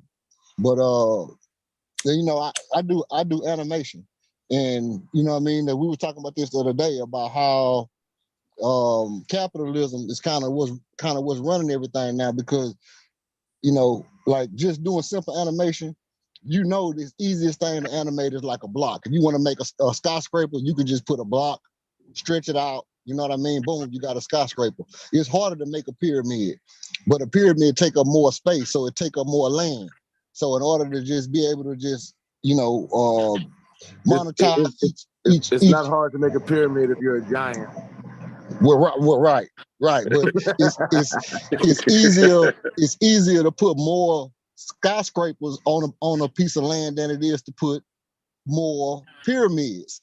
So that's where the capitalism come in at. It's just saying, hey, this pyramid probably more foundationally structured, with a better base, and it's probably going to be more stable. But these skyscrapers, like if you look back in the old days, if anybody remember a deuce and a quarter was like a tank. You know what I mean? You can hit a tree in a deuce and a quarter and wouldn't even dent the front. Now you can hit a motherfucking, you know what I mean? You can, excuse my language, but you can hit anything in a car now, and that whole car gonna be, they're gonna total that whole car out. You know what I mean? Yeah. So stuff is getting worse and worse over time. So that takes into context into what tree are you hitting, because there's trees as big as monuments that we can never even fathom. You can look at, there's research for, first of all, I would like to say there's research for whatever you want to find. But the fact of the matter is, if you're interested, you can see what trees really are. What we see as trees, it brings a relativity to shrubs and grass and weeds, because real trees were 30 and 40 miles high and spanned 40 and 50 miles wide at their canopy. But here it is now, and that's something that if you're interested in it, you'll find evidence to that too. And I you believe in dinosaurs? Negatory. So how can we say that the giants built the pyramids when you got these small little avenues inside of the pyramids? You know what I'm saying? So well, we don't need giants to build pyramids. Yeah, I was gonna say that's vibration. Why is it easier for people to believe in giants and not easier to believe that people came together collectively and worked together for the first time ever in life and built some shit that, that niggas ain't never did ever again? I could believe in because look at it like this, bro. Yeah. Okay, with people coming together, have you ever seen how the Amish move houses? Yes. Yeah. They literally pick up a whole house and walk that bitch across the field. I've seen it. Right. So when we talk about the vibration, you know what I mean? The walls of Jericho coming down because people was chanting in a certain tone. This literally showing you the laws of resonance and cymatics. When that opera singer go in the booth and she put the glass next to the speaker and she hit a note that shattered that motherfucker. Yes, sir. Yes, sir. Listen, I'm saying before she get to the point of shattering the glass, it's a note before that where literally the glass is like liquid. Yeah. And I'm going to show you what's so crazy about what you saying. That was an incident took place. It was on the world, like those shows to show the world's biggest disasters. These people was protesting on a bridge, and so many of them was stomping on the same foot that they collapsed the bridge, and most of them died. They said in order for you to get that bridge to collapse, you needed like so much energy to blow it loose. But all of them people stomping together, it's just at that same moment, the fucking bridge just broke. It just fell apart like a bomb hit it, nigga. And they was trying to explain that shit. And they said it was because they got a real scientific nigga to examine that shit. And he said really it's vibration, because the people, if they would have staggered their stumps, the bridge would still be here. But that's like the military. They get us all to walk on one foot. And boy, when you get a big old flight doing it, it literally sound like thunder and shit. Like that shit don't even sound like footsteps no more. You Hey, can feel that Sanchez. shit. You can feel it through you. Yeah, yeah, you got it. Sanchez. So Bobby said, and I don't know if you heard his question. He said in the 1800s that they're changing. They're making shit look like it was marked. What you say, Bobby? In '7? What you say? I'm seeing things. I'm seeing certain dates and certain things that they're finding. I don't know how true it is because I need to do some more in-depth research on it. But as they're looking at dates, that's supposed to, as they finding things that's supposedly from this time of the 1800s, whether it be early or late 1800s, certain dates on it is dating to the 7,000 something. And as we look back at the 1800s, that was a more advanced time than right now. So he's not no saying denying that right now. So he's not saying 1,700, he's saying 7,000. Yeah, 7,000. basically the fact that, right, put it this way to sum it up. In the 1800s, remember I was showing you the shabby shacks they was building in the wild west towns? Right. Now, they was building those shabby shacks, and in the background was big castles and cathedrals. There If we you go. look at the San Francisco City Hall and look at the shacks around it, it's out of place. It's like the people that took over the world, they inherited it from a grand advanced kingdom or something. There you go. But people y'all was talking about the giant trees, right? I'm gonna say this: there is no way to prove giant trees, but it's a belief. We gotta keep it real and be honest with these bills. We can look at these mountain stumps and say, well, that could have been a tree, but we can't say, man, that proof of giant trees. I think we ain't being honest with it. Yeah, That's that what I nigga was said saying 40 about the miles. I was like, pyramids, God too. damn. I didn't It's know what pseudo. Yeah, that's what I was saying about the pyramids because they said giants built the pyramids. I'm like, yo, it's got these small ass little, the pathways inside these pyramids. You know what I'm saying? So why Yeah, would because giants? because the point where they try to get you to focus on giants building the pyramids is off the size of them, right? All these big ass megalithic blocks, and it had to be somebody heavy. That always take you away from the precision, the laser cuts that it took to make this shit happen. You see what I'm saying? The intricacies. Fuck the brute strength shit. We talking about the literal mind power that it take to make some shit like this. This shit is set up on ley lines and synchronized to the stars on all pyramidal all that structures. shit. You dig what I'm saying, Willie? So it's like they want to get you to focus on how did the blocks get there? How heavy was the fuck all of that? Them bitches is cut in perfect precision. You can't fit pieces of paper through this shit. It promotes singularity, basically saying that it take one person to build a structure and it separates the collective. So it's saying many people can't make this. Just one person did this shit, and y'all got to start praising these damn giants for making this shit. The giant or the alien race or it's something more advanced than people coming together and making some shit happen. If I may about extrapolate a cymatics or little bit, vibration and sound and shit like that, I get And then when they say the people came together, they had to be slaves. But they show you them Tibetan motherfuckers over there with them trumpets, blowing horns and lifting up fucking boulders like it's nothing. You know what's good. Where do you see that? You know what's good about what you saying, Bobby. Real quick though, it's because, yo, check this out. You said some deep shit, bro. You said, goddamn it, they got us worshiping gods, for example, looking for miracles. And then when we look at shit that humans did as a collective, when we work together, they say gods did it. Aliens did it, because they don't want you to know we are God when we come together. That's crazy than a motherfucker. I wanted y'all to really stay right there. That's some deep shit, bro, because check it out. They said aliens built them, giants built them. Why would they carve pictures of humans? Wait, say that again, Sanchez? I'm sorry. Thank you. People say aliens built the pyramids, so the aliens carved pictures of humans in the pyramids and not themselves. Right. That's what I said. But they do that with Christmas too. when I came into my awakening, around 2014, it started with the fucking Anunnaki, bro. You know what I'm saying?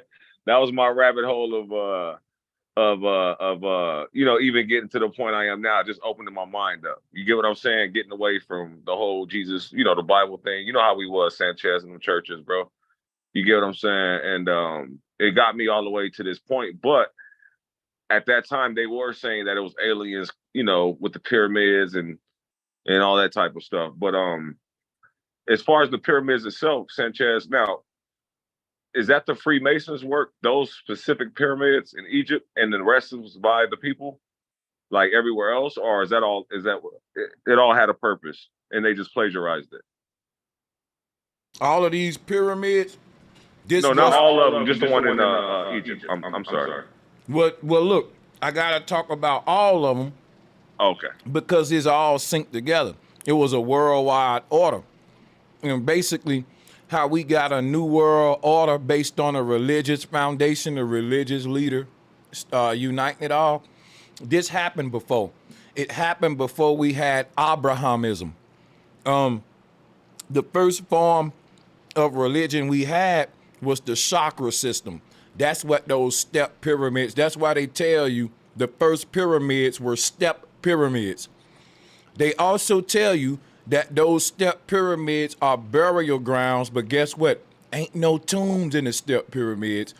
Those step pyramids was teaching us about how the earth is the realm of the dead and how the chakra layers are the dead man walking, basically the fallen soul. They was teaching that through in other words, those pyramids we see, these pyramids are the first spiritual universities that taught us about our souls and shit all around. Like when we look around the world, in the ancient world, we see pyramids everywhere.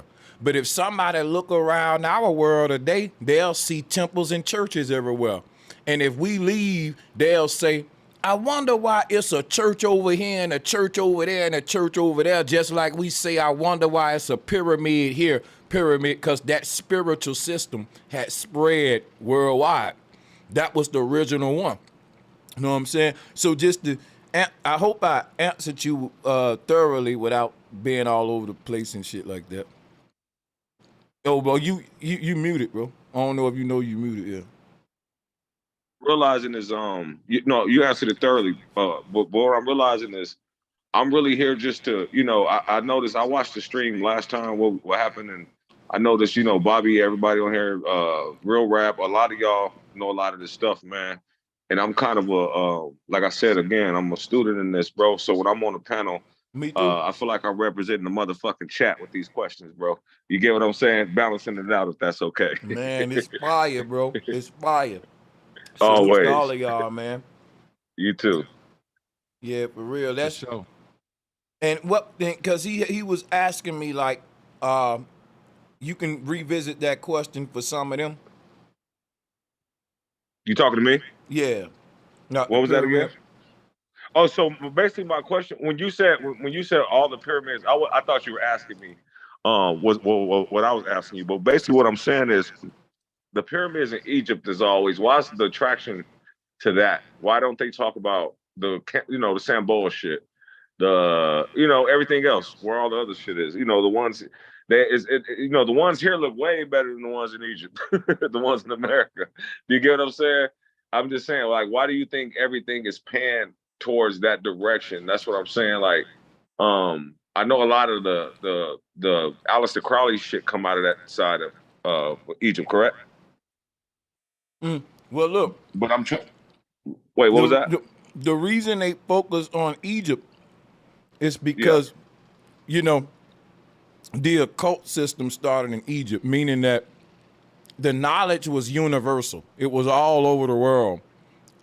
To my research shows me that they started making the knowledge occult in Egypt. Like, what they started monopolizing the knowledge in Egypt with money and taxes. In other words, the first form of you paying tuition to get knowledge that you really need to be a good person. So the Egyptians monetized this knowledge and that created hell on earth. Because if you got the knowledge that's gonna make us better people, and you selling it and hiding it, then you're only gonna create peasants, ignorant people fighting each other in a violent state and all that shit. Like they took the Right. knowledge. So, Yeah. yeah. So the pyramids have nothing to do with the occultism that goes on out there. That's just No, that because just all the cultures that even represent the pyramids, though, even those people say that we that's from a time immemorial of us. So all the pharaohs that they attribute these pyramids to, those folks didn't even build these things. That's that still makes a sense. Yo, this shit is crazy, man. I'm getting the fuck off, bro. I'm gonna let y'all talk. Wow. Yeah, it told you. It's saying even the Bible. Yeah, that shit like graffiti. It's, It's like a nigga coming in your house squatting I and just know throwing his exactly what you're pictures on the saying, wall. Bobby. Right. Hey, look, I know exactly where you're going with it's saying the Bible, right? It's saying the Bible that Yo, they really false flagging. That's crazy. Wow. What Sanchez saying, all those business like cultures to where they subjugate people with things that were once not a business. Like even when you look at death culture around like graveyards and all of that shit, right? That came from Egypt. You know, at a point in time, you would just go to a field or go somewhere and bury your dead, have your ritual, right? It was a cordon off place for that. What happened in Egypt was that when people would go do that, raiders or what you would call vandals, however they was in Egypt, that nigga get their gang together, go there, guard the field, and say, look, now you got to pay us a woo-wop-de-bam to bury your people. And folks like, well, hold on, this is a free thing. It's a get down or lay down. You can't bury you gonna pay us, the gang that didn't just set up at this park or whatever. You dig what I'm saying? To bury your people. And this is how the whole business of burying the dead and all of this shit came about. Hey, Bobby. Hey, and also this too. We gotta look at this too. I think the powers that be, they distribute like certain type of information to certain parts of the world. So you start, thinking this way or that way. They don't send this type of information over here. You know what I'm saying? Like this is just for the West. You get what I'm saying? So that's probably what's making it so hard to put all the pieces of the puzzle together too. Everybody's religion is their own way of their government hiding the same truth to those people in a different way. That's why I can go around the world to everybody's religion and sync it together to one truth. So Bobby, when you say that was us, that's do you a remember fact, saying Sanchez. Go ahead. Do you remember saying that was us? What was us? You was talking about when you was talking about the pyramids. You said occultism, something. You said, but the pyramids that came way before that was us. Is that what you said? No. I said even the people that set up in those pyramids know that wasn't them. That wasn't. Yeah, they said this ain't us. Look, they inherited that. See, here's what's going on. Here's what's going on. You got a group of advanced people, our ancestors, who built all these pyramids and shit around the world. Then you got a people that killed them off and told their future generations that they built the shit. And we started identifying these structures with our oppressor versus our real people. And then when they told us that they built it, they gave us the oppressor's religious system associated with systems that was anti. So when the Bible say like the devil gonna set up in the house of God and defile the natural temple of God, all of these temples and cathedrals around the world, that was dealing with the natural spiritual systems, but now them is doing just the opposite in them same buildings because they didn't build none of this stuff. They are devils that basically inherited all of these ancient temples that was teaching beautiful shit, and they use them to teach us to lie in them today, them same buildings. So it's kind of like... And you're talking about the people that did that are the people that came from these unknown lands that we don't know about, correct? Wherever they came listen, from. it ain't where the people come from. Right? We can debate where different. When I'm talking about that, I'm talking about my belief in archons, right? Let's just say there's a group of people that look like humans, but they ain't really humans. When we get into that talk about and you know, this hive mind, everybody look the same, ain't the same. Well, look, we can start debating about where these souls come from. Then people start talking beyond the ice ring, but that's time traveling. You skipping through neters now, which is why I say they're interdimensional beings. But when we talk about where these cultures come from, and like the ways of the Egyptians and the Babylonians and all that, that's us being influenced by these archons or whatever. I ain't really going into where they from because we can debate that forever. What I'm saying is they had to come from somewhere because they weren't originally here with us. What was originally here was a bunch of cultures that was practicing some Eden type shit. Next thing you know, another group showing up giving them what's called industry, class systems, government, religion, and institutionalized structure on earth. And then that's when we said, well, civilization started in Egypt. And that's what they saying, like the structured world, out the unnatural world. Like what allowed the Egyptians and Sumerians and all them to have these big ass kingdoms in the desert is what they call the knowledge of damnation. But that's deeper than spiritual knowledge. That's Lake Mead, nigga. If you can damn a spirit, you can damn water. So it's a reason why all of these civilizations existed in the desert. The technology allowed them to break free from the natural law. And that's what done away with the law, technology. You don't gotta follow the law of the jungle no more. We can cheat. Right. You say we were in Eden, or we, you know, the people that were here, that were already here, which is us. When you say us, are you speaking in humans? Or are you speaking black folks? I'm speaking earthlings, right? Just let me answer for them, right? Because watch this, right? Think about this. You had humans only settling in jungles.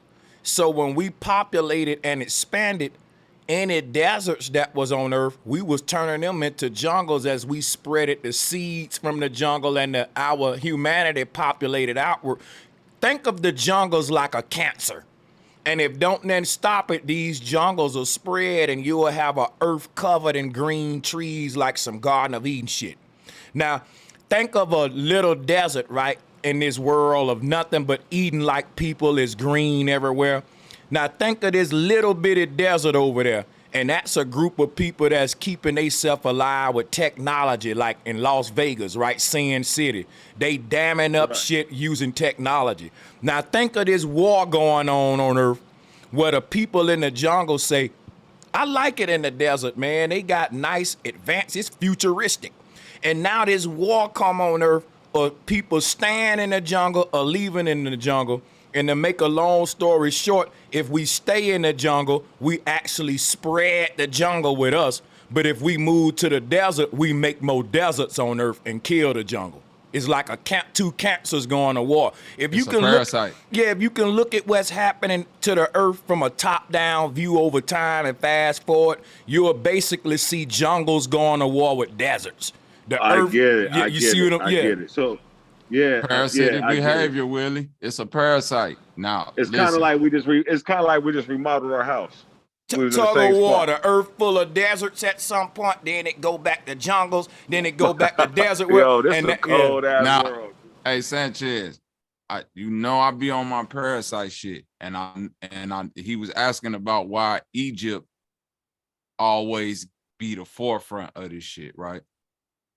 From my research, and this is just my theory, Egypt is where this foreign entity, this archon, this miniature parasite was first incepted in a human and then went on to become, because we look at micro things like they don't have it, like that's not another dimension, and that is not an intelligence that grow like these parasites, worms, and all of that. If I could show you what I mean on this screen share real quick, because this should blow your mind, right? If you will let me see the screen share for like 5 seconds, because it's really showing that ancient Egyptian crux tool, that thing they call the dendrolite with the serpent inside, is really a parasite that they use to incect people with. Hey, look. Hey, Sister Betty, much love to you. I see your hand. I'm going to unlock the screen share, and I'm going to say salutes to Sister Betty. Much love to Sister Betty for sure, Hey, man. what's up with We it, ain't TT ignoring. Betty? Yeah, we ain't Hey, ignoring you, Sister Sister Betty, Not for Sister 5 Betty. seconds. That's crazy, man. Now, you Y'all see like this thing right here? This is the Dendera light, right? Now, they say this thing right here was a light bulb, but you see that thing right there? That's not a filament in there. That's a parasite. But people will say that's a snake or a serpent, not knowing the etymology of worm. When they talking about serpents, they not talking about snake. A snake is an endeared creature to our people, the Naga, the Nagini. You see what I'm saying? The cobra head. When they talking about serpents, they talking about worm. In etymology, when you look up the word worm, you get serpent, you get reptile, reptilian, and you get dragons. So when they show you them little things of people eyes twitching on camera and shit, you know how people be into the conspiracy. They show you news anchors and all those people eyes going through that little reptilian slit up and down and out. Man, that's parasitic infection. You could literally see that in people where it's parasites swimming in their eyes. It's things that change up their eye fluctuation. So as you look at this thing right here, I'm gonna show you what that really is. That's this right here. That's a parasite. The Dendera tube is really Egypt showing you this is the first place where we infected people with this hive mind, this super entity or this intelligence, this parasite. And from there, that's why the rest of the world get infected with that shit. Why you think right now that the medical system and everything is all about putting parasites in you, little worms, things that literally when you look up what they call traumatic behavior or split personalities and shit like that. Back in the day, they would classify you as being a person with too many worms in you. You got too many parasites crawling around your brain, literally different entities incepting your personality and causing you to fall into what they call in that Jordan Poole movie, a get out state, where now you go from, go ahead, my fault. Will you allow interjection for just a brief? No, go ahead, man. That's all I wanted to build you on. know, you can get rid of parasites by, eating right, getting your body to an alkaline state. But my point is I know some people that eat good who ain't got no parasites in their body who act worse than me, nigga, and I drink and eat pork. I swear to God. I ain't gonna even call their name, nigga. You already know who I'm talking about. I know you, but that's my point, bro, Sanchez. We think parasite is something that's just attributed to meat. Parasites is in everything. I'm talking Parasites about diet. is in fruits. I'm talking about diet, period. I said alkaline state. I ain't even talking about meat. I'm talking about you can kill all parasites out of your body right now, Bobby. Just by eating right, going into veganism, you can free yourself from all bad you can detox. That's facts. What about fasting? But I'm no, saying, you can detox from. I got you. It's what I'm saying is this, and this is a theory of mine, Sanchez. This ain't nothing that. Listen to me. I got smoke for your certain theory, parasites. Okay, I know you do, but just follow me. It's parasites that you can rid your body of with fruits and vegetables. There are also parasites and things in nature that you need something that's beyond just fruits and vegetables and a detox to get out of you. Now, what I'm saying is that it's parasites, it's funguses in the world, like syphilis and things that when they get in your body, they literally you literally go into a zombie-like state. Doctors don't tell people about parasites, but what they'll tell you after a certain point is that, look, if you're eating a certain way, it's not because you're eating like that. It's because you got something growing in you that's taking control over you to the point. And what I'm saying, if it's a parasite out there that could do that, and I asked ChatGPT that, and ChatGPT told me that it's not outside of the realm, that it's a parasite that nobody has came across before, that they show you in nature. It's parasites that get into insects and Bobby, control them. And it's parasites that get into humans that control I'm saying them. You're right. But when it comes to the parasites that humans have, that is T.D. Jakes, Creflo Dollar, Joel Osteen, You want to talk about parasites? And them niggas I'm got with a you. parasite in them. Hey, but look, and I'm gonna what say I'm this. saying, they got some shit Oh, in you ain't them. gonna let me. I'm doing dialogue with you. Check it out. I'm just trying to get you to think, go deep with me and see where we're going here. Cause we're saying that by you, the way you eat is cause parasites telling you that. And I'm telling you, them slaves was eating chitlins cause that's what master threw their ass that was left. Not disagreeing with you there. Granny knew how to rid her body from parasites with wormwood and different detoxes. Not disagreeing with you there at all. What I'm saying is that parasite is literally possession, demonic possession, things that eat at people's minds. The Tuskegee experiments with syphilis, from my research, wasn't just to see how a syphilis affects the body. It was to see how they can control people with parasites, because syphilis at one point before it turned into Alzheimer's was known as syphilis of the brain. Worms crawling around on your brain and blocking your light code, them ones, or demons. You see what I mean? Things that literally get into your brain and affect the patterns and manipulate the thoughts of an individual. Guess what that's called? That's not guess what that's called? Indoctrination. Now just hear me out though, right? I showed videos earlier of motherfuckers letting pastors step on a pregnant woman.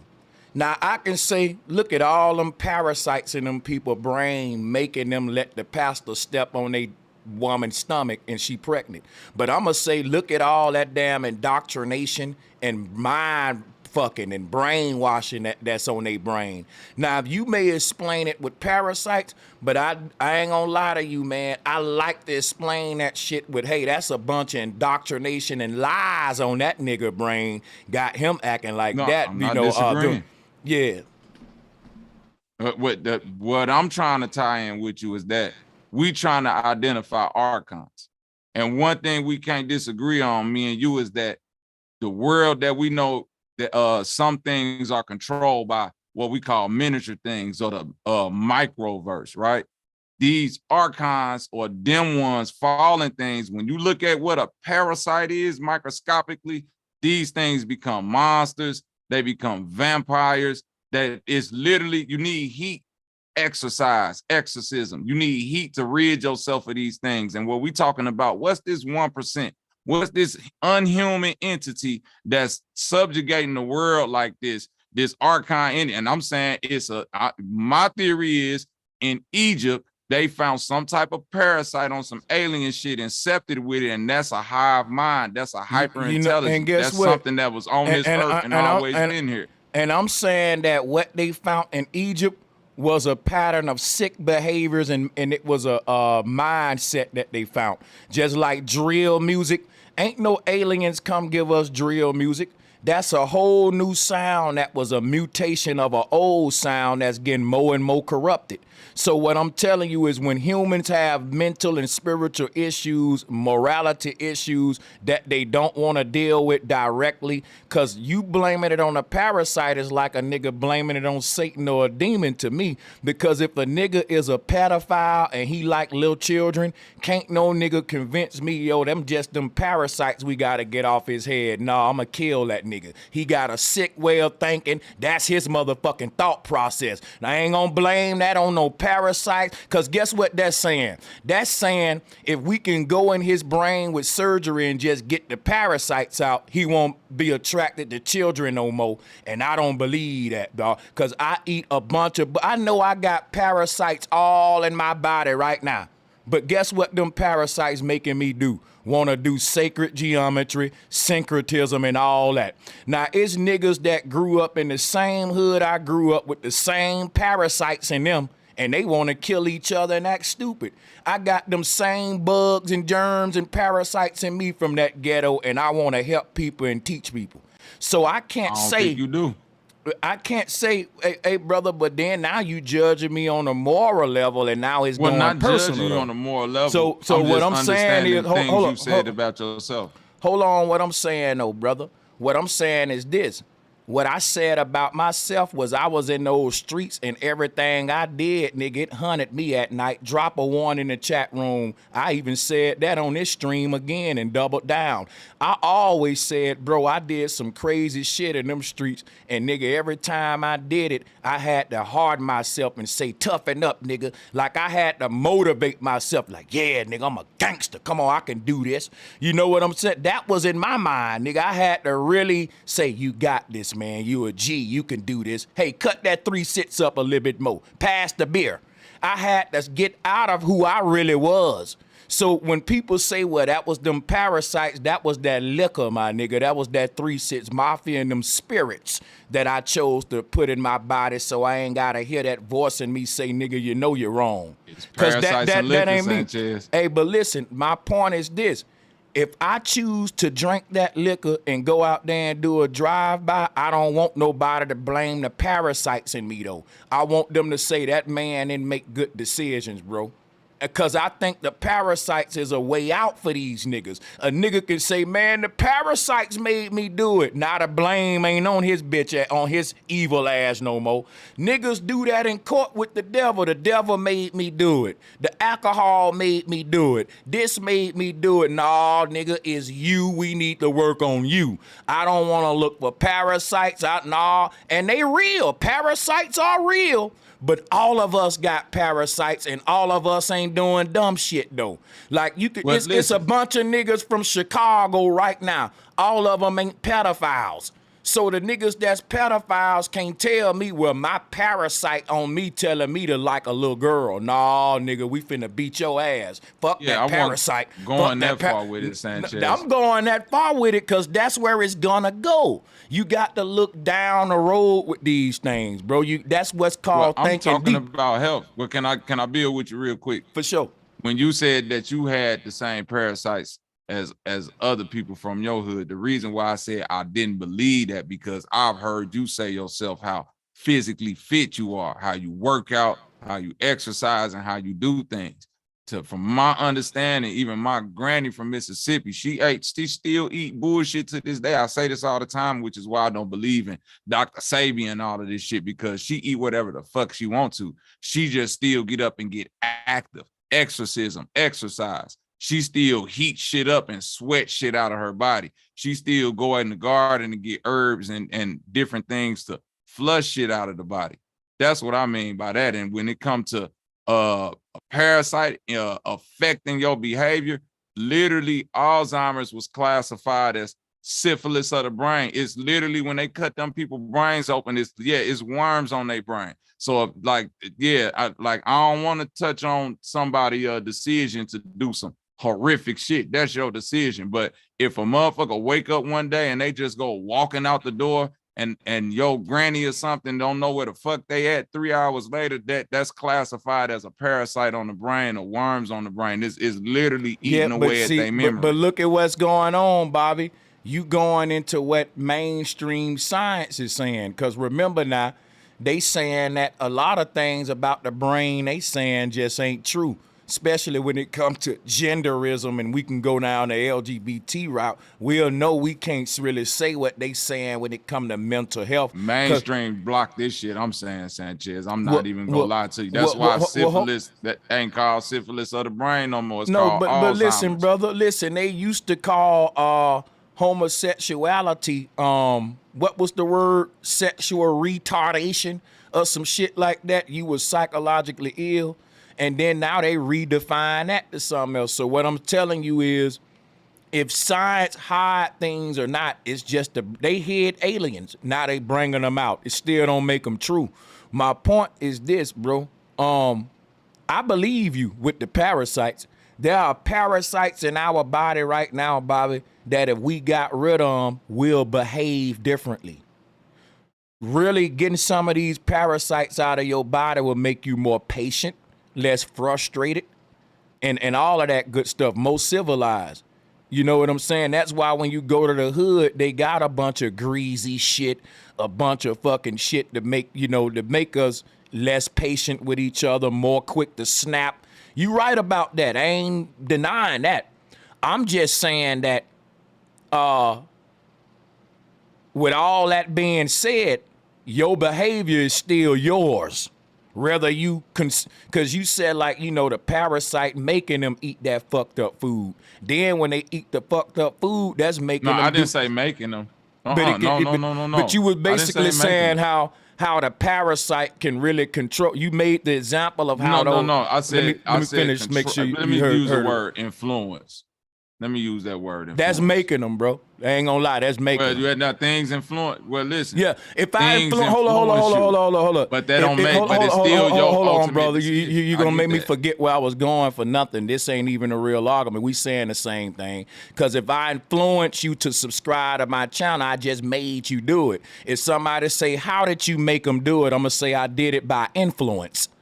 So we saying the same thing, brother. Just hear me out, right? The parasite influences people to do behavior that they don't want to do, and they still do it because what? The parasite got strong influence, like some YouTubers, right? See how I'm doing this? It's the same thing. You can make people do whatever you want with influence. That's why us people in big positions got to be fucking careful. So my point is that I can be a parasite with my influence just as you described. But at the same time, a nigga that's being influenced by something parasitical, guess what? It's still his fault. I will never blame the parasite. Never said. And that. look, I ain't even right. Look, I'm not debating you right now, nigga. I'm building with you. Remember, I just told you, nigga, I'm with you on the parasite shit. I even went so far to say that certain shit we eating, if we stop eating and get these parasites out of our body, we'll behave better. So I'm with you. I'm just saying that's all we I'm can't saying give right them there. niggas. Bingo. Yeah, and what I'm saying is with that though, we can't let niggas end up making that to where, man, the parasites did that in me. I ain't do that. There was them parasites. No. Yeah, so that's all I was saying. I'm not saying that. The first thing I showed was trying to relate it to Egypt. And what I'm saying is, even still with them putting the parasite in people, from my theory, it's still a decision, like you saying. And as people start to not detox, wouldn't you agree that influence can grow stronger and stronger the less you take care of yourself? Like for you, for example, even me, for example. It was a point that you might have been in the streets, I was in the streets, but you got to make the decision to let things not influence you more. But if you would have kept consuming Rice House and fried chicken, if you would have kept doing certain things, then influence becomes stronger and stronger, and it's harder to break the influence of things that you accept in yourself, and that's including your diet and these parasites. And so my thing is, though, we are what we eat, but what we eat on a spiritual level first. So we don't start eating pigs and ham and bacon until we fall spiritually. What I'm saying is our physical diet is a result of our spiritual diet. So that's why I was having a hard time thinking that, you know, our diet and the shit in the environment is a result of our behavior. I'm saying our behavior put the parasites in the environment. So if we say now the parasites making us do wrong, I'm saying, look, we did wrong when we introduced the parasites. That's what you was saying about the Egyptians. They was doing wrong, terraforming and transhumanism, injecting snake venom, trying all kind of bullshit. And that led to people having mental, physical, and spiritual illnesses that they are normalizing today like it's normal when our DNA been tampered with. There we go. Would you consider us getting there older? Would you consider us getting older as a spiritual fall as we get older? Because that's supposed to happen. I think. Yeah, that's supposed to happen because think about it. We're mortal beings, and no. I know that, but what I'm saying as far as we're getting older, we're falling spiritually because we're being taught to fucking eat meat, chorizo, and carne asada, and all this other shit that we eat on the West Coast. You know what I mean? Like the spirit is pure, bro. From how I look at it, parasite is shit that infect the brain and the body. I look at myself as the spirit with the body. So when I'm talking about parasite infecting or things like that, it's literally something attacking the body, because the body is something that the spirit is in, which is the true you, which is what Sanchez said. That's pure already. That's where you trying to get to, your true self. But as you come inside this body, this capsule that we in right here can be under attack and controlled by anything, because they come and go. They grow and dissolve. It ain't technically yours to own. It's like a lease. Yeah, and the So are you crazy. saying? Uh-huh. Is he My saying? bad. Is he saying that they found a way to uh fuck with You the can't soul? control the body. No, the body. The soul is in the body, bro. They showed That's you what I'm this and saying, Get Bobby. Out. That Listen what was I'm about, saying. yeah, Are you they saying that showed you that and Get Out. are you saying that they used a parasite to That's my affect theory. the soul? Parasite to me relates to AI, artificial intelligence, all of that shit. That's true. I'm saying it's true because all religion is based on what is it? Vampirism, man. That's parasite shit. See, And vampirism is a motherfucking hookworm. Look up John Rockefeller and the demon that turned into worms. His campaign over in the Caribbeans with the hookworm endemic. here's the thing, Bobby. When your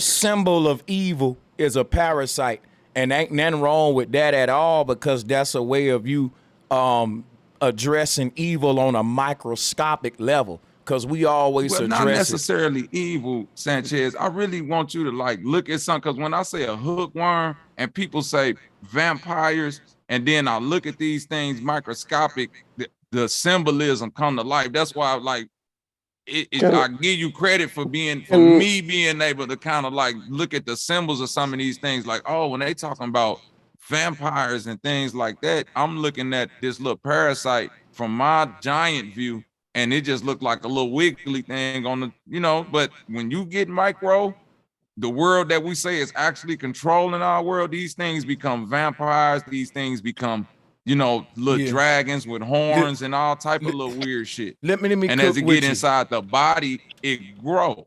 Let me cook with you, right? I'm gonna use sacred geometry like I always do. Vampires, parasites. Now, for example, they give us this imagery here where we grew up learning that the vampire come behind you and put these 2 bite marks in your neck and shit. But this come from the whole electromagnetic field. So I'm saying I'm cooking with you. I'm with you on the parasite shit, that the body is a parasite for the soul. And that when one person get bit, they become a vampire. The mom and dad that bring you into the world, now you're a vampire. But see, the bite marks on the neck is right here. When all of this shit go back to this, to when they talk about the 2 vampire fangs is these 2 triangles. You see his 2 vampire fangs, and the concept of it wrapping on the neck part, round the neck, like the vampire do, and then transforming you into what it is. So this all of this shit was dealing with this, everything. I go back to here. The 2 bite marks are right here, like them 2 black hole when we was cracking on the pig nose. All of this the same shit. And the only reason I'm bringing this up is to say, bro, I'm with you. The earth god. I'm definitely agreeing with you on this. Yeah, the earth god was the symbol of the earth gods was always the serpent. We are all earth gods. I keep saying that we're fallen angels. When I show this kundalini right here, I'm showing the parasite that's inside of you. Just like what the Egyptians was showing the Dendera bulb. That's what this is. It's another form of this. It's all a parasitical system. The fact that we got the ether, it eats, whatever it and I'm agreeing with merges you there that it's all a parasitical system. What I'm saying is that certain things have a symbiosis and certain things have, I guess, I don't know the word, but opposite of that. So the parasite or the Nagini or the serpent in us, our energy that permeates these bodies, from my belief and theory, can somehow that energy can be incepted by AI or another serpent-like parasite, which is a worm. And I think that's where you get the germ man, the worm man, worm Germany, because Germany was real big on now look, what you call worm, the sine wave, right? That's This is what how I'm you telling control you. these things. So there you when go. you say like they can put a worm in you And that worm can make you do things. It can influence you. I'm telling you, Bobby, I'm with you, but I think that is talking about a sine wave, because think about it. Look at the music we listen to. Everything we done that was wrong in our youth was literally a result of the fucking music in our era. Like the OGs before us say, boy, we didn't get into all that in our time. We had love music, you know, and shit like that. And so that when Can I say something real quick? it's like these sine waves can go into you and make your ass be whatever they want you to be. Now watch how I'm agreeing with you, Sanchez, and building with you. If the rock and roll sine wave going through you, it'll make you act like a white boy. Fuck yeah, and you black. But that same nigga can get the trap vibe. Now he changing his whole demeanor on some trap shit. Talk about demon possession with the serpents in you. That's the different sine waves. I think they was. Well, I think we together. I'm agreeing with you, Sanchez. What I'm saying is that this sine wave matches. Okay. The reason why our grandparents was able to, like you said, and us eat these foods, porks, chitlins, parasite, detox ourselves, and the music and the vibration around us being energetic, energized, moving around, help negate these things. What I'm saying is that sine wave, the frequency of the music today, they found a way to tap into the actual parasite that's in your body and manipulate these things, because it's all water, it's all matter manipulation. So as that, I'm agreeing with, that's why I'm trying to match it together, because that's what I'm saying. That sine wave is literally a thing that reacts to different sine waves inside your body. You know how you said they trying to match a frequency that they know is in you that's gonna bring out your worst, basically. And what I'm saying is, yeah, the energy that they give off is low vibrational because they trying to feed the lower self. But see, when we start feeding our higher self, the food that they give you, you're gonna be like, ugh, I don't eat that. Who is that for? Oh, that's for the lower self. Nigga, I don't feed my lower self. I feed my higher self. So you're gonna have to give me some good vibes, some good green shit, some boom, boom, boom. See, we all gonna feed and eat, but what are you gonna fuel and feed within yourself? The higher self or lower self? And this going beyond food now. This going into vibration, because you can be a vegan and you can be into some sick form of music or some sick practices, and that's showing what you are, what you eat on all levels, mental, physical, and spiritual. And I would argue that you more of what you eat on a spiritual level than anything physical. You know, just to build on this with you. Now look. All of this somatics, this is what I wanted to build with you about. That work right there come from Dr. Mona Harris too. Shout out to her and not Yaki Awaken. Yeah, because Dr. Mona Harris was the first person I see breaking down the sacred geometry of the water molecules, how the cymatics of them needed to be a certain type of way in order to come into your brain cells and hydrate properly. But this is a physical thing manifesting from an unphysical. Like, this is what I'm saying, Sanchez. This water droplet is being affected by the sine wave, and this is what it's giving you. And we all got parasites in us, right? I'm agreeing with you. But as the music manipulates and brings about a lower vibration, the lower vibration feeds the actual parasites here. This is the science that these folks is working on. And I know this is something that's why when you be talking about CERN and parasites and all that, I get it as above, so below. If it happened on a spiritual level, it's happening on a body level. And I'm that's saying just on micro and macro. Exactly. Yeah. And what I'm saying, the macro to us, you said this one time, the demons or the energy that's trying to manifest here, the archon or whatever, this lower vibrational energy or demons, spiritual entities, their highest level of manifestation is the human body. Mm-hmm. But the spirit inside of us can go higher than that. Yeah. That's literally talking about these parasites in my mind. When you said that, I'm with you on that. Set off a light bulb to me. You dig what I'm saying? So I'm like, damn, archons, things. Think about it, like, right? Think about this water chart we looking at. If what we're saying true, right? that means we can program water and program reality on a higher heavenly level than these archons ever can. They can Thank you. only build hell because they can't build heaven like us. So the only thing in between heaven manifesting on the earth is when the people realize what we are like this, that we got this kind of power. So just to say that we both saying the same thing.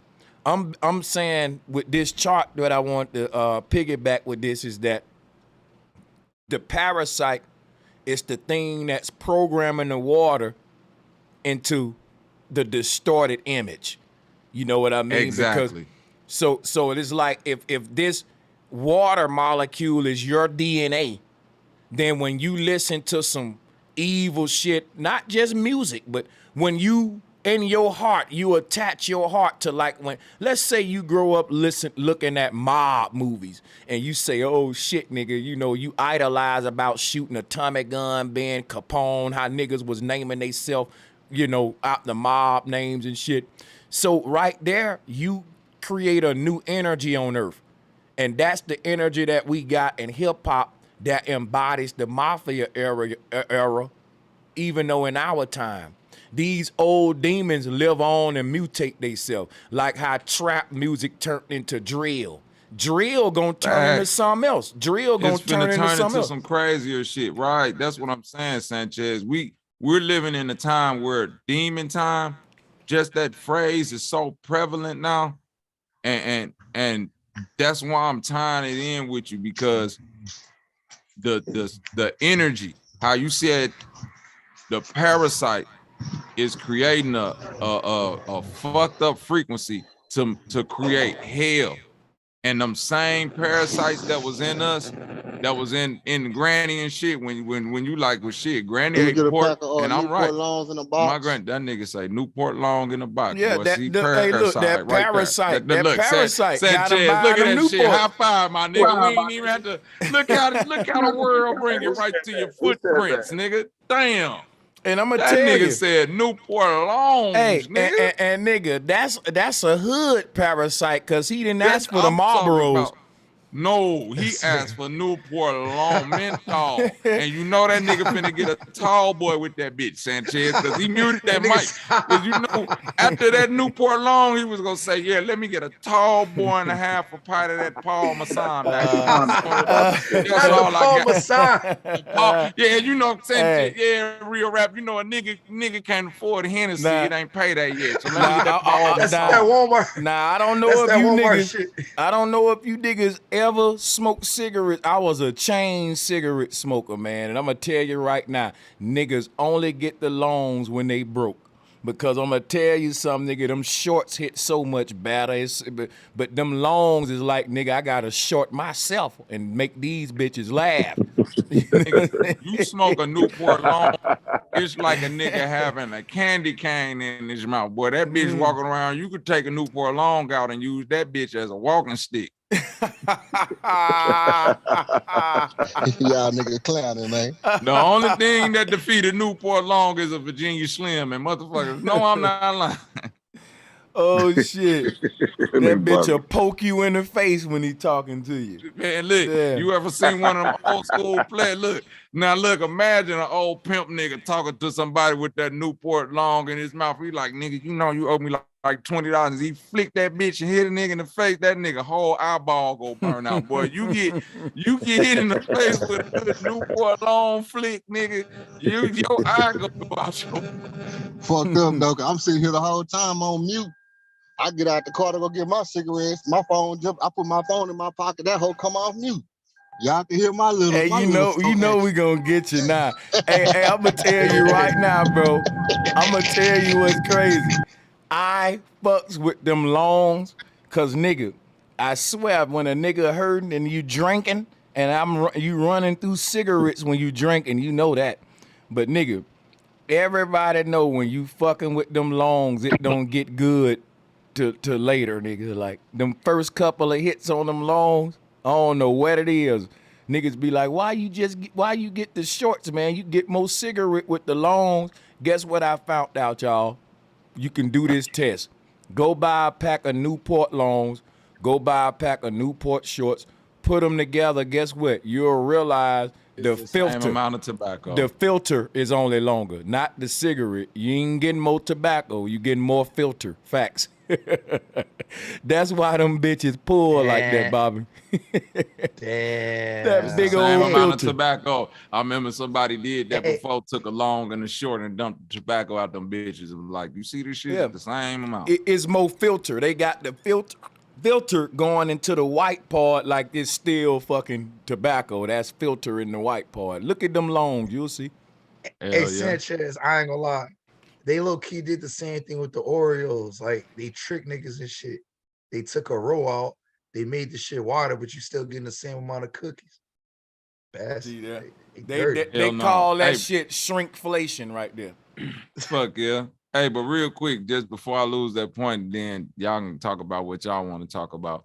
How Y'all you got said the parasite manipulate the water, the parasitic frequency. The water is a real physical thing. So that parasitical energy from another place interacting with this physical thing causes distortion. Now, them same parasites that our granny used to eat, the little trichonoma worm and all of these diseases, people been fucking for a long time. So syphilis and all this shit existed. But like you said, we had ways to get this shit out of us, detox. Nobody was dying from this. What I think happened is that, like you said, now the frequencies from the music, the food, everything, the frequency is literally interacting with these worms, these parasites. And it's a literal science behind this. However true it is, y'all need to look into this. When they say they can send cymatics through these worms, they start to vibrate, they start to coil up, and it look just like that DNA pattern frequency. They start to move and grow and multiply quicker when they get hit with these low distortion frequencies. That's why I'm saying it's still a choice you're making, but choice is based on how strong influence is. And we know that the more influence something got, the lesser your, you know what I'm saying, chances of making a righteous choice. Here's crazy though. You choose what you want to be influenced by. That's why it's all on you. You can't blame. I ain't never saying you lying, boy. That's you know what I'm saying? You choose that shit because check it out. I wanted to be influenced by Jay-Z, Nas, Young Jeezy, all that for most of my damn childhood, nigga, rappers and bullshit. Then, but a part of me wanted to be influenced by, righteous, this Jesus in me, this righteous nigga doing the right thing. But it was up to me to choose at what point in my life which one of I got a choice to make, right? And I ultimately chose to be influenced by the nerdy shit, the positive shit and all that. But some niggas who had that same choice, they chose to keep being influenced by the bullshit, and look where it's leading them. So, but what I'm saying about the parasite, the serpent, the sine wave on an ancient level, like this Temple of Dendera thing, this is literally dealing with a sine wave. Now I know, like how we talking about a star in a jar, the Crookes tube. This is just my interpretation, and just to sync this thing with the water here, for you to make that water get distorted, you gotta pass a low frequency through it. So what is that? That would be, let's go to the sine wave chart. Basically, if I'm not mistaken, the low frequency, and I can pull this up so I ain't got to guess it. The low frequency sine waves are more wider and the high frequency more compact. Let me pull it up. But they look different. Like so this is kind of an example of what I'm talking about, how like, here it is. This is God and the devil. So the low frequency is the red devil, and these waves are big ass waves, but it ain't a lot of them. The high frequency is God, where it's a lot of them, but they elves, they small, they fairy gods, right? So that's another way to look at this shit. But the thing about it, if you keep getting lower and lower in frequency, you're gonna flatline. That's death. Cause this low frequency, the waves are gonna, it's like me pulling this thing at both of the ends. At the bottom, I'm pulling it out, straightening it out into a line. At the top, I'm pressing it together like an accordion. and making more waves. At the bottom, I'm finna die if I keep pulling this thing straight. That's flatline. So if we want to look at it like this, right? These low frequencies is when water start to settle and it become a swamp and get stagnant. It ain't a lot of vibration going through the water, no motion. That water will changes its molecular level, and parasites, like what Bobby said, will now can live in there. But if that water is high frequency and it's in motion and it's got that high vibration, like that wave I showed you at the top, that shit can't live in that kind of water. Parasites can't live in that, and that's what your body is. Your body is water. And if you letting these low frequencies pass through your ocean, that's like, think about it, the ocean is water. But the waves that's passing through the water, that's invisible spiritual energy you can't see unless it passed through the water. You can see the water, and the only way you can see them the energy is through the waves. But listen, if the water waves slowed down, it won't be an ocean. It'll now start becoming a swamp. Less life can live in it. But see, that's why the ocean teeming with life, because it's a high frequency. It's constantly, it's like these waves at the top. So just as your body the same way with this influence among and that's high why frequency. man, it's cold that you touching on this like this with that high-low frequency, because this how my granny used to explain shit to me. And you know, I got old school Mississippi granny. So they talk about like when they used to detox back in the day, they would literally talk about seeing long ass worms. Like, man, listen, they would tell me stories about like if somebody was tripping hard, or like they like if a motherfucker was out of their personality a little bit, they would diagnose that as this nigga got parasites. This nigga done ate something. He need to detox. He need to shit it out, sweat it out. He need to get it out of him. My granny would say literally, they knew wormwood. Now let me ask you this though: would they say that to a murderer? Let's say a nigga was going around murdering folks. Would they say that same thing with him? Oh no, that nigga did that shit. But even if you got the parasite in you, listen, the same. It all apply. Even if even if they said this nigga tripping, he out of his personality, it's the parasite. It's still, they'll still say, bro, you gotta fight that shit. You gotta control, like you put it like this, you Sanchez. put yourself in this situation, and you gotta be the one to get yourself out of this situation. So again, I'm like, that's why I'm saying I'm not disagreeing with you. It's a you journey. It's the self doing it to the self. It's your accountability, right? Hey, put it like this. Them old folks used to say this right here. Right, Hitler had syphilis. Right. Them old folks used to say, boy, sit your ass down, acting like you got worms in your ass. Acting like you got worms in your ass. You right. don't sit your ass down, I'm gonna get that belt and tear your ass up. So that's they what don't they care meant, if like got you worms going in your ass or not. They still gonna tear your ass up.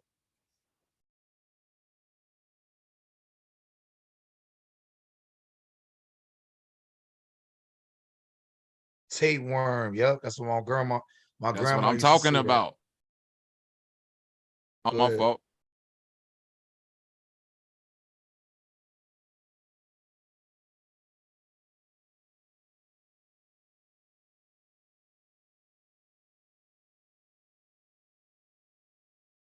I know.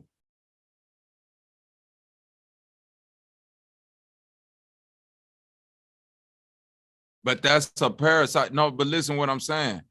A tapeworm is a parasite. Parasites have many different, like go back to that picture. Go back. Go down a little bit. Go down a little bit. No, on like exit that out. Because it's in the big grid of pictures, the one that I'm talking about. Down right there on the left. It's the tapeworm with the head, with the teeth all around it and all of that stuff. No, it's right below them two pictures right there. Below that one right there too. That one right there. This is what I'm talking about as far as when you bring these things from macro to micro, you really see what you call these little monsters and demons and shit. I know a tapeworm ain't the exact worm that's in that crux tube, but if you look at the syphilis worm, that's what I believe is that worm in that crux tube. It was either a syphilis worm or a toxoplasmic gondii. I haven't quite identified it yet, because I'm telling you, I'm doing a research on this shit right now. and it's blowing my mind as I'm going through and looking at all these different little creatures that is literally out here. And I done bought a microscope and everything. You see what I'm saying? So I'll be back at you with some more research on this shit. But yes, this is what my granny was talking about. They will pull these long ass things out of people, and this is look, what they would say will cause people to act different. If yeah, you would that's be a what nigga that's that what I wanted was to eat trying to. sugar all the time. That's what I was trying to cook with you, cause I'm from the South, man. I can give you a lecture on tapeworm. I done saw them with my own eyes. Thank you, And know the Sanchez. There we go. But let me cook on it though. I'm gonna show you what when they talk about these things controlling your behavior. It ain't really like, cause I was kind of getting on some damn near demon possession shit with the vibes from you at first. That's what I'm talking about. But so my thing is this: how the tapeworm control your actions because is the stomach is the first brain. This damn bro. Let me. I'm sorry. Let me I'll cook, keep let me cutting you. cook My with fault. you, bro. We gonna volleyball it like we been was doing. What I'm saying, how the tapeworm, cause I've been in the South, bro. I know all about this tapeworm shit. I done saw them get put out and all that. What these do to you, whatever the tapeworm wanna eat, it make you eat it. So you may be craving weird shit. You may say, man, I got a taste for ice cream. And nigga be like, didn't you just have a taste for cornbread? Like you'll be craving shit that don't even make sense, nigga. And that's that tapeworm in you telling you to eat this, eat that for it. And that's really some parasitical shit where, nigga, yeah, that shit is controlling your behavior. And if we are what we eat, the tapeworm gonna make you eat shit that ain't you. It's it.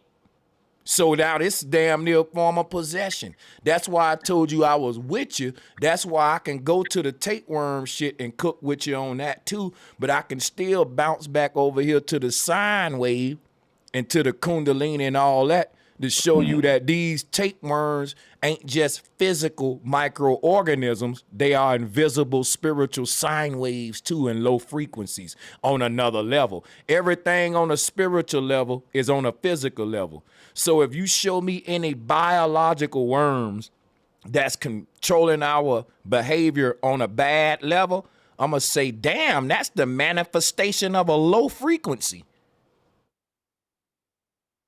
Yeah, because even when you I'm get agreeing sick, with you. And that worm, that thing that's in that crux tube, or that what I believe what's being called a crux tube, I believe is the rat lung worm. That's what they call it, the rat lung worm. And if you look that thing up, you know, you might get a better understanding. Go ahead, Zay. I didn't mean to cut you. nah, I was just going off of the frequency thing. I was gonna say, keep in mind, because usually when you get sick, shit start to slow down for you. Shit start to get dizzy, or like it's sort of like a record playing or music or whatever the case may be. And what I was going to say about the parasites is it still brings it back to accountability. I mean, everybody knows Hitler had syphilis, but they didn't blame his diabolical ways on the syphilis. They said it was because of him. No, it was him. Yeah, but the balance and the sine waves come in is learning how to harness and utilize the positive and the negative and being the grounding neutral point, because that's what it's utilizing you for. Even when he showed it in the person inside the electromagnetic field, it just looked like the damn worm inside of an apple, and you're feeding off of whatever people pour into you, whether it's information, whether it's food, vegetables, water, this, that, the third. All the stuff you intake is gonna have it's gonna play a picture out or play a song out from within you. But yeah, that's all I was trying to say. So does science say that this is a light bulb, Bobby? They try to say it, but I'm saying that. Yeah, go ahead. No, I was just agreeing with you. That's what they say, and they got most of the world agreeing with it. Exactly. But if you clearly look inside of that, it's a head on that serpent or that worm. And if you Why look is it up so big, Bobby? Why that's is it so what I'm big? trying to tell. That listen, because this is for incepting a human, I believe. Like if you look at the lady bound down in front of it and all that, that's but this is why I'm looking at it. Now, if you look at the rat lung worm, if you want to type that in, Sanchez, rat lung worm, it's the same image. And the rat lung worm is a thing that affects the spinal cord and the brain. It's literally a thing that affects the spinal cord and the brain, right? And it's plenty other parasites that come with this type of imagery You know, right here, you know what I Sanchez. think you ought to do. And look Paul? at the end of it with the little flower thing on it. Like that's what I'm trying to I'm looking at the syncretism. Hold on. You know what you got it, but ain't no serpent head on this rat worm. But here's the thing though. What you would have to do, right? You would have to explain why are they holding a lotus flower with a rat long worm in it? Because check it out. The Egyptian lotus flower, right? Now let me cook a minute. If you pull up the meaning of the Egyptian lotus flower, I'm gonna share it with you. It's represent creation and rebirth, which is why I think that what's in these things are human souls being incubated into the simulacrum, meaning that when we talk about the this right here, watch this. I let you go in. Now I'm gonna show you this real quick. When we talk about the soul in the body, that's literally what they doing on this image right now. In other words, this whole little bulb with the tail on it, that's your sperm cell. And that's going to incubate to a human in another realm, another dimension that's outside of this dimension. You know how like in these movies, they show you they go up to heaven and they show you the babies being made before they put them in the mama. That's kind of like, in my opinion, what this image is, where they showing you before birth how your consciousness got in the bulb or the sperm cell. And the reason and the reason it look like a light bulb with that, Sanchez, I'm thinking, that's crazy you said that, is because it does look like it's swimming in like an ethereal medium or something like that. You get, or like some type of water medium. So when Bobby first showed that, and now that you say that, it kind of resonate. Yeah, that you're saying that's because they say that in the tip of this sperm head is a compressed light. And this light is equivalent to Polaris and the Big Bang. When they talk about the Big Bang, it's this little bitty ball of light, but in that little bitty ball of light was the entire universe. That's what this is, man. When this thing go and plugs into the mother, right? It burst open. They call that the light of conception, and your birth and your consciousness is basically all in that light that's expanded from the Big Bang. So you create, your world was created when you was born, and yours world gonna die when you leave. So all of us is basically loading our own version of the simulation from the inside out, and it was compressed into this shape right here, which is the binary code 0 and 1. They got fireworks that we throw on the ground. You just throw them on the ground, boom, and they pop, and they look like sperm cells. But that's that's a ritual. That's why you throw them on the ground, because they fallen angels. They're sperm cells, and they pop. That's the Big Bang. Pop, Big Bang. That's dealing with you and your journey here. So that's how I look at all of these shits right here. Like, they really, these are the gods, basically, like at the North Pole, the elves, the fairy gods that's literally manufacturing the sperm and shit, and you know, sending it to from one level to the next. When they say, well, the sperm is being generated so many at a time in your testicles, where are they coming from? This would have been this would have been a story to teach, you know, where they coming from before they generate on Earth. Do you think that's a depiction of them holding themselves up? Say it again. Did I cut you off, bro? Oh no. Okay. I was saying, do you think that that's him holding himself up in there? Because most of the times you show that type of stuff, like the Krishnas, the heads, and like it's usually double virgins and some, like it's usually them. You get what I'm saying? Do you think they're holding themselves up, or they're being born, or well, that'll be now? I really be honestly going all the way. I couldn't tell you the who, but I really spent my time trying to study the what, and that led me to maybe sperm cells, some sort of incubation here. Okay. Because when I was looking at this, I was kind of like, Bobby, like, why the fuck they got this little thing in here? They saying it's a light bulb. And at first I was like, well, maybe it's, you know, them personifying. That went to a lot of ways in my head. But let me, you go ahead, man. Now look, I'm seeing that now. What you seeing, I'm seeing the same thing. And what I'm now with the lotus flower, as it pertains to rebirth. That's why I'm agreeing with you, but I'm also still I'm still leaning on this being them showing a rebirth of a parasite. Because I don't think our ancestors but let me or ask you whatever. this though. Ain't humans parasites?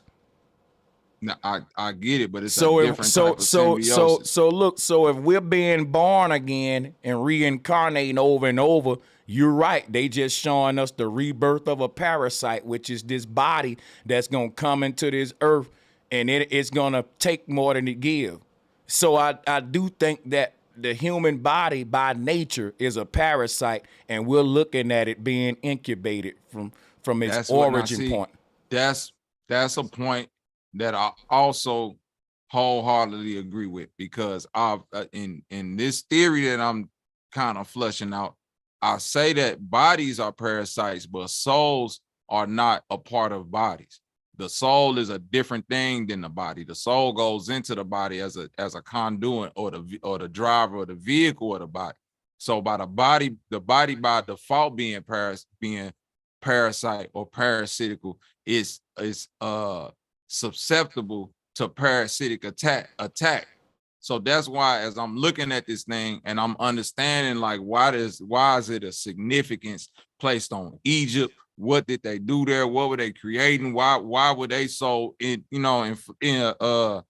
influential and like manipulating people and putting different things in the brain and shit like that? And I really believe that this is some parasite infection, that they understood brother, that the body was a parasite, and to control a parasite, you need a parasite. Look, you keep saying we agree, but you acting like we don't. I'm telling you. No, I'm just hold up. I'm just high. telling you this, right? Watch this. I get it. You're saying the body, we agree the body is a parasite.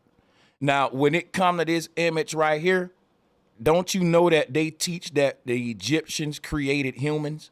And the Egyptians was an advanced alien race? That's one of the theories, that the Sumerians created humans. Even we flirt with that in Flat Earth. We say, what if the ancestors made this earth and it's a quantum computer and the human body is an avatar? We say that all the time. Now we're syncing that together with the parasite concept. If we're gonna do that, guess what that means? Before any other parasite existed, the one we created first existed, and that's the human. Even if you look at this image and say, well, those are parasites that started in Egypt, where the people that's creating them parasites in Egypt, they was the first parasites, the human being. So at that point, it still backs up what I'm saying, that the original parasite is the avatar you in. Then we can talk about the rat lungworm and all the other shit that came later, even the little worms in your brain. Because think about it, you need a brain and a body for you to even have a parasite, which means that the body had to be the first parasite. And that was my whole point of saying, when we look at this, I'm agreeing that the Egyptians may have created our bodies, our avatars, and the simulation, and that's why it's all parasitical. Somebody in the chat room said, how is the body a parasite? Look at it this way. Non-parasites generate energy. Parasites steal energy. Your body, right? It steals energy from your soul. I know what you thinking. The earth give my body energy. The earth is your soul, man. Let me show you what the earth look like on a micro level. Here is you inside of your world. It's like an IMAX theater. So when you say, well, the earth give me my energy, guess what? When I say you creating the earth, think about this, right? We are pure light. We pass through a realm where our light expanded in a bubble. Think about it. Our light was traveling in a line, like a water's in a hose pipe. But then it reached a bowl. What happened? The water started to fill up the bowl. And just think of a hose pipe that's a straight line, but at some point it's a basketball-shaped hole, ball in the pipe. and it go back to being a straight line. When the water hit that ball, it's got to fill up that before it can make it to the other side as a straight line again. That's what your soul was. Your soul was a straight line of light traveling in a tube called a North Pole. But what happens is, at every point in these, just think of like a, let me see, what kind of tool is this? It's like a line, but you got a bunch of dots on it at different points. So check it out. When we're traveling in between these worlds, you're a signal that's being sent through a tube. But your next incarnation is a bubble in that same tube, like 0 and 1. You know what I'm saying? So that's the binary code. It goes on forever. When your energy compresses itself to a straight line, that's beam me up, Scotty. But then when it gets to its next ball or spear, it fills that whole spear up. It puffs out into a ball. That straight line of compressed water in the tube. Now, in order to fill up that ball, it got to decompress and expand. That's the Big Bang. But once it fill up that ball, it can now pass on to the other side and keep going in a straight line until it have to fill up another ball. That's us being born and dying in between this, in going to this pole to the another world, to a pole to. That's how this is happening. You see what's happening at the when your soul came into this realm, it was like that water filling that part of that pipe where the ball at, and it's gonna take it a while to fill it up, to pass through, to get to the top, to work it. When they talk about the Kundalini rising up, that is your great flood, man. When you reset your world and you're born again, because right now your energy is passing through a spear. And until it fill up the entire spear, which they call expansion, come on in, nigga, get comfortable, pat like they, and fill this thing up with your energy. Leave an impact, and that's called fulfilling the will of the heart. Filling up this world with you, your energy, your essence. Check it out, man. You got to fill this thing up and expand your consciousness before you can pass to the other side. So once and what that is, I hope y'all can picture this in your head, that when you, let me show you another way to look at this world. Watch this. Because when you see the God's shoe being in the middle of the dome and the earth and the earth God and all that, this is you in your universe. Look, this is you. This is saying that the entire universe is a holographic projection that you are making out of your own light. So let me check. All that exists is a dark skeletal frame of this universe. Let me show you something with you. If you can see this universe for what it is without your light illuminated, it'll be what Morpheus showed Neo, that dark city. Let me see if I can pull it up. What's making this thing come to light is when you come into it. Like, this is what the world really look like. It has no light source of its own. It's Sheol. You're in the dark. Why do you think the ancestors said we're born into darkness? You look at the sun and moon and you say, well, why did they call Earth the dark realm, Sheol? Because really, this is what Earth looked like. When you're born, there's something called conception, because you are infinite light. Watch this. Your light splits and turns into the sun and moon, and it start to bring this dead world to life. And I know this sound crazy. I know I'm sounding crazy, but check me out though. We are what light the world. And there's so many ancient proverbs that say that you are the light of the world. That's one of the oldest proverbs. That when I first started reading proverbs in high school, that was one of the first ones I read. You are the light of the world. A human soul or the human mind, something is the light of the world. And then you realize that the light that's in the tip of this sperm head is in that. Listen. This sperm represents infinite energy compressed into a small bulb. And once that sperm, see, on the inside of this egg right here, guess what it looked like? It looked like this. But when that sperm get inside of this thing, it's gonna light that bitch up and bring it to life. We are illuminate, put it this way, like a projecting machine. The light don't come on the fucking paper. Let me show you something. The light come from the machine, not the paper.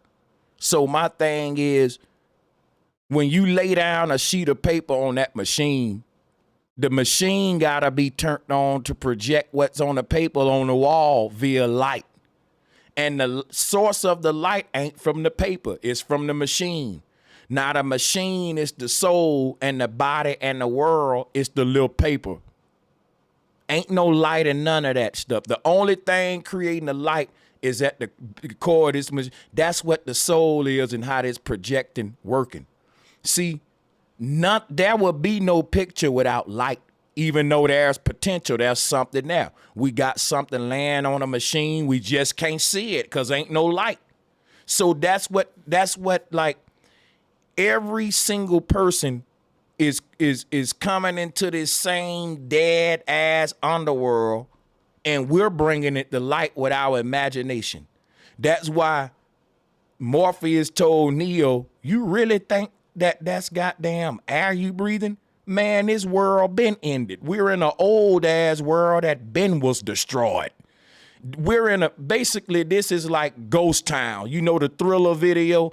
The real living souls at Asgard, they come here and see us for what we are. Sleepwalkers in the dark. Thinking that we're alive, thinking that the sun is so bright. Look at that moonlight. Ooh wee. It said that, man, when we see this world for what it is, when we get outside of it and literally see what Neo saw from this view, you'll see why the ancestors said, boy, you born into hell. You just can't see it. That's what make it hell, that you're in it and don't know it. You can't see it for what it is. And that's the fucking layering technology that the archons use so that you can't see this place for what it is. They even show you that in the Matrix. And when Neo asked the question, Morpheus say people are walking around. Basically, the Matrix is a layering program to hide the real reality. And the real you is behind that fake reality, just like Neo found out that his first and last name was the name given to his body. But when he got out of his body, he actually got out of the world too and went into a whole nother alternate reality where the world didn't look the same to him. The real world looked it like this to him. And when he wanted to change this image, he had to go in the fake world that was overlaid over this one. In other words, when the people on the other side look into our realm, they see it for what it is, a dead world with no souls in it, ain't no life. But the people that's still stuck in that place and time, reincarnated in that time, they think the world is alive and working, sun and moon, all that, but we don't know. We're in an old world that died, bro, and we got to rise up out this bitch. It's old souls that's trying to keep us here. Our ancestors been created better worlds. They mastered this thing. And there's some force here keeping us here, and I'm saying that's us. It's us. See, here's my theory. We created better and better versions of the simulation when we created better and better versions of ourselves. And for us to get back to those heavenly versions we made, we got to rise up to the heavenly version of ourselves that's in that realm. We're in this other evil version of ourselves in this karmatic system of Saturn, of cycle of reincarnation for whatever reason. And we got to make it out. Now, I got my reasons on why we ended up in this, but that's another topic. The whole point was the world ain't what we think it is, man. When your body decomposes and the organic think about this, right? Y'all ever thought about this? A rock, all of this material that make this world, rocks, trees, all of this stuff supposed to be organic material. Meaning it'll break down over time, even if it take it a long time. Bro, as long as they said this earth, how old it is, there are some things that never biodegraded or broke down. But when we die, right, your body break down in like less than a year, you gone. So that let me know we're real, we're organic, real creatures that can't hold its physical form because we really spirits. And anything that's stand here and not breaking down and biodegrade, it's because it ain't got a soul. It's like a robot. It's like a part of the overlaid template in the matrix. See, if it's some shit around you in this world that don't age, it's because it's part of the computer program. It's a layering, like it's an overlay in the matrix. And how we can detect the real shit from the overlay programming is the shit that's breaking down and biodegrading real quick. The shit that's always been here in the construct, like the pyramids, the fucking Sphinx, this is the shit that's part of the matrix. This is the shit keeping the construct going. The technology and shit the shit that's timeless. It never go nowhere, right? This is the shit right here that's the overlaying shit. You can't destroy that because it ain't really part of the base real. It's part of the matrix. It's like you got to go in the program to get that out. But since you ain't in the program, soon as you die, you gone. Because the program ain't really loading you here. You chose to be here as a soul that wanted to come into the simulation on your own will. The simulation ain't loading you. So you come and go. But the shit that belong to the simulation is timeless. They be talking about this shit generation after next. Facts. It's an old saying. Man fears time and time fears the pyramids. Yep. That's hard. Ooh, nigga, they do say that. And that's what the fuck they talking about right there. That's what they mean. That's saying. Man fears time, time fears the pyramids. They sure say that, nigga. They sure enough say that one. Man fears times and time fears the pyramids. And you know what? Damn. I mean, that's got to be what they talking about, stuff like that. Because what right the there fuck? with you on that, Sanchez, because these things look like they is layering, like you said. They don't go nowhere, but they don't age. It's like something that's disguising itself as trash that don't never get dirty. Something that's disguising itself as rubble that don't never rubble. That's crazy. Because you the see pyramids, what I'm saying? yeah, bro, it's like old and new. Like they built on some old shit, but they don't age. So every generation is looking at them frozen in time, saying it's old, but they ain't aging though. Like, there you go. Damn, Sanchez, that's a cold disguise. That's Sanchez, crazy. You think we when we come here, like you always say that the ancestors say basically told us to get out, correct? Mm-hmm. And the reason I'm saying that is that I mean, Earth is obviously its own rim. I mean, you come here and you die here. You know what I'm saying? Is that the get out that you're talking about? But think about it. If you enter a place, then eventually you gotta exit a place.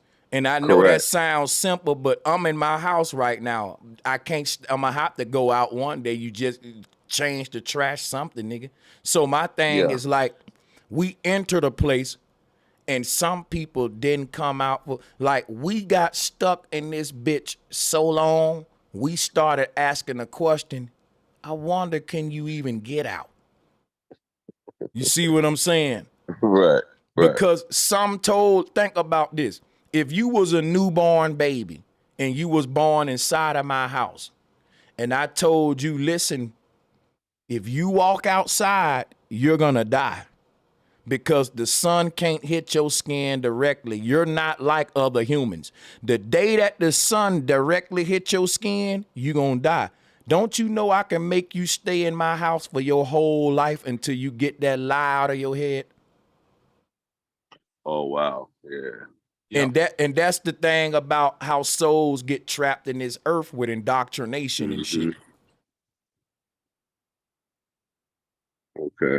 Because the original spiritual. I see what you're saying. I see what you're saying. When you're saying trapped here, you're not saying necessarily body. You talk about just in general. Soul. I mean, obviously, you're talking about your soul. Wow. Yeah. Because they just the frequency that they die on. Correct. Well, just think about this too, right? Look at how old you is, Willie, if you don't mind. I'm 43. Okay, I'm 39. Now we still young. We ain't even halfway at our life for real yet, you know. Yeah. Considering we gonna be 90, so we gonna speak it in existence, 100, baby, right? I'm definitely gonna get there. So check this out, right? At our young age, and we got so much life to live, be honest, Willie, don't it kind of feels like, well, it ain't really too much more to see? Like pussy, food, money, clothes. Pussy, boot. Like it's something in you like, well, I know I'm just now born onto the earth. I'm still 39. Shit.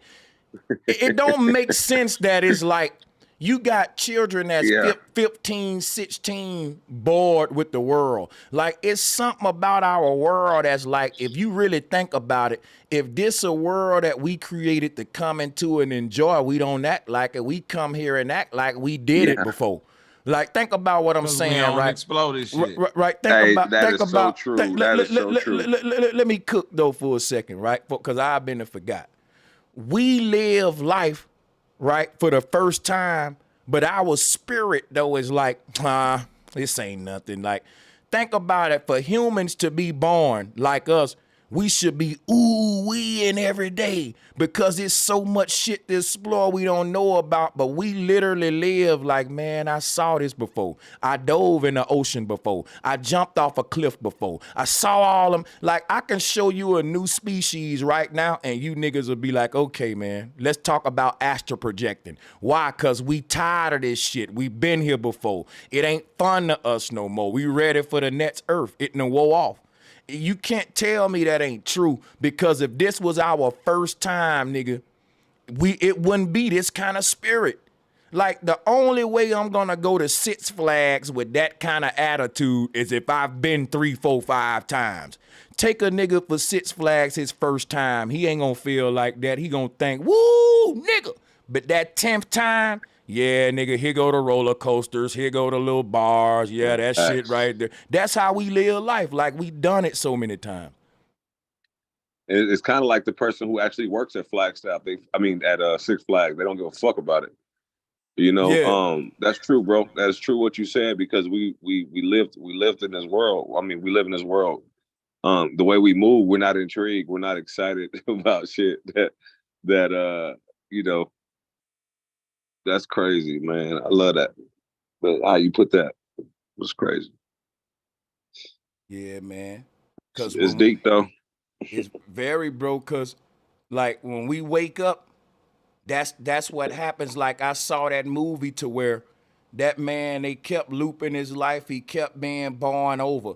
But every time they reset that nigga life, his energy get like ours. Like, hold up. It seemed like I'm doing this for the first, like it's supposed to be for the first time, but he's like, oh, another day, another dollar, sort of mind. Like, and once you start getting to that level, you start questioning the world around you. Like, what is this? Like, the first thing you gonna say is, you know, it's just, you gonna have that feeling Neo had. Like, it's just something not right about the world. Like, I just don't fit in no more. You don't. Like, if you've been to Six Flags 10 times and it's my first time going to Six Flags, I don't want you to go with me, Willie. You gonna spoil it for me. Because you've been 10 times. Now, think about it. The woke people spoil this shit for the sleep folks. The new souls, our woke ass, man, y'all too deep. And rightfully so, bro. We've been here way more times than them. Just like you know what I'm saying? We gotta let them have their little trips here in Incarnator. Then they gonna be like we was. Oh yeah, man, this shit. You know, they gotta work it out of them though. Yeah. That's how I look at it. The soap man. That's I've been told, like, you know, when people say you too deep, how do you answer that? You too shallow? Well, look, you know, telling a person they too deep is a good thing in a shallow world. Yeah, I've been told that. That's what I'm Yeah. asking. And then people, they tell us that shit all the time, man. You too deep. They Right. never tell a motherfucker you too shallow though. They You too praise shallow. that. Yeah. Man. They never see a woman twerking and say you too shallow. You shallow as fuck. Right. Yeah. But Hey, nigga try to have an Sanchez, hey, look, Sanchez, nigga try to have an intellectual conversation to point something out on TV, some symbolism. Oh, I can't even enjoy it. You know, you too deep. You know, all that shit. Yeah. And it's like, am I too deep or are you niggas too shallow? Because think about it, right? If all of us in the 8 feet swimming and y'all grown asses in the 2 feet, you can say y'all too deep, and we'll say y'all grown asses too shallow, nigga. The water only covering your kneecaps. Come on down here in this 8 feet and get deep, motherfucker. And you acting Right. like Enjoying that, though. because you acting like it's hard for me to be shallow, dude. It's hard for me to be in this 8 feet in this deep water. So come on now. It's easy as fuck to be in that 2 feet water. You ain't even got to learn how to swim to do that. That's why y'all like being shallow, because you got to learn how to swim to play with the big boys in the deep water. My problem is I hear Okay. that. Oh, go ahead. Go ahead, Willie. No. Go ahead. No, I said I hear the information, Sanchez, and I don't know how to. I don't have a filter with it though, because you know, like a motherfucker come up to me talking about, you know, let's just say no offense to anybody on the panel, but let's just say if a topic of religion come up and I just automatically go in, I don't know how to I'm trying to get to the point to where you get what I'm saying? Like I'm straight to it. Like, come on, man, that shit is. That you know, ain't no such thing as somebody walking on water, or you know, Jesus don't exist. I'll just come straight out with it. I need to learn how to you know, realize people are still stuck over there, and you need to like bring them in slowly, but thoroughly at the same time. Or you know, that's where I'm at with it. Because when I talk to people, if they say I'm too deep, I get offended. I want to say they fucking stupid, or you get what I'm saying? Because when they say you too deep, they meaning it as an insult. That's what I'm saying. That's exactly what I'm saying.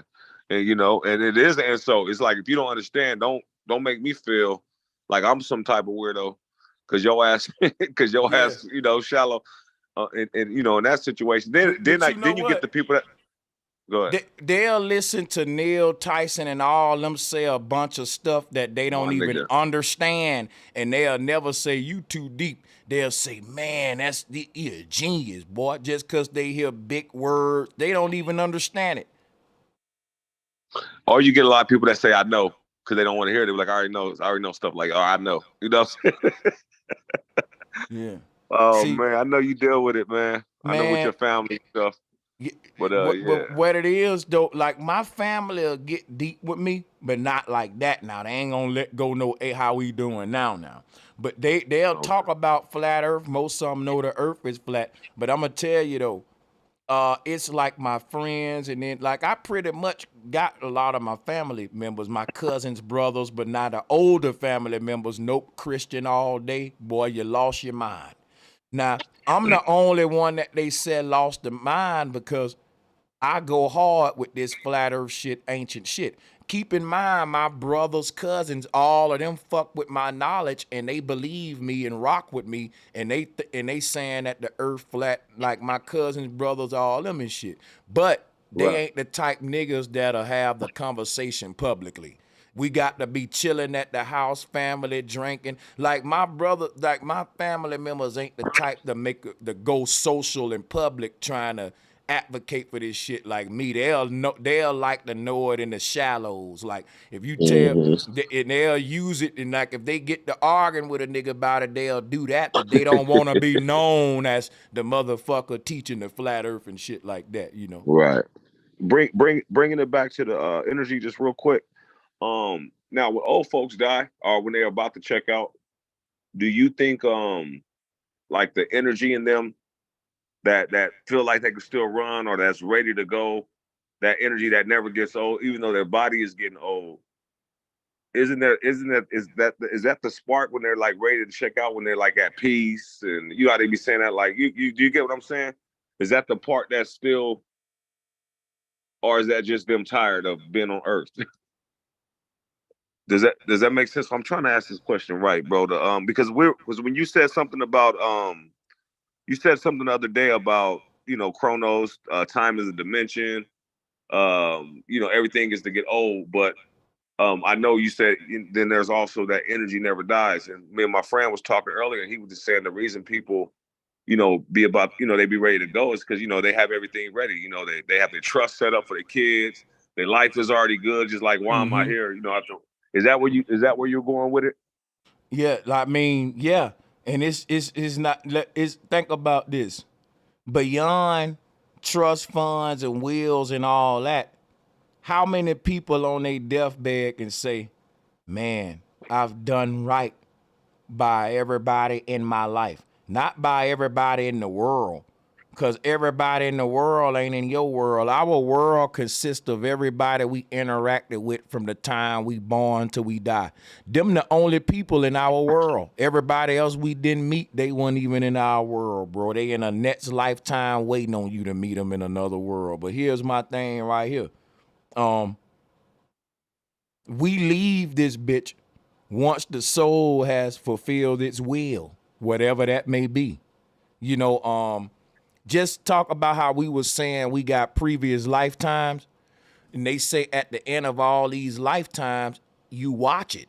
You flash your life across your eyes in reverse. And that remind me of Blockbuster. Please be kind, rewind. Because when you die, you got to rewind the tape at the end of every usage. We renting this body to have this experience in, but when we done, we rewind. So the thing is this, right? When you rewind, it's like when they say you unwind and lay all your thoughts out to your old lady. You doing this with the self. You're unwinding, rewinding the self. And so, but think about this, right? When you do that, you're gonna see certain things in your life that you wish you could change. And until you stop wishing, you'll stop incarnating. So you're gonna replay this life a couple of times, and each time you're gonna rewind it. Every time you rewind it, you're gonna see less and less things that you wanna fix. Like a movie director rehearsing for a movie. Cut, you ain't getting it right. And you finally get that bitch right, and now we can go to the next portion. Now, in that next portion, I might have to make you repeat this next scene 50 times before we can go to the next scene. So we making one movie, but it's taking forever with all this cutting and redoing apart. And that's what life is. It's one fucking movie that we got to keep rehearsing this part over because you didn't act it out right. Now, what's the right way to act it out? When you act it out and your heart don't have shit to say about it, you passed. But if you act it out and your heart say, I didn't do that the right way, cut. When you rewind that bitch, you going to do that part over. Until you live this life out perfectly, just like a Hollywood movie, to when they get it right and now we can go to, it can be released, you won't be released.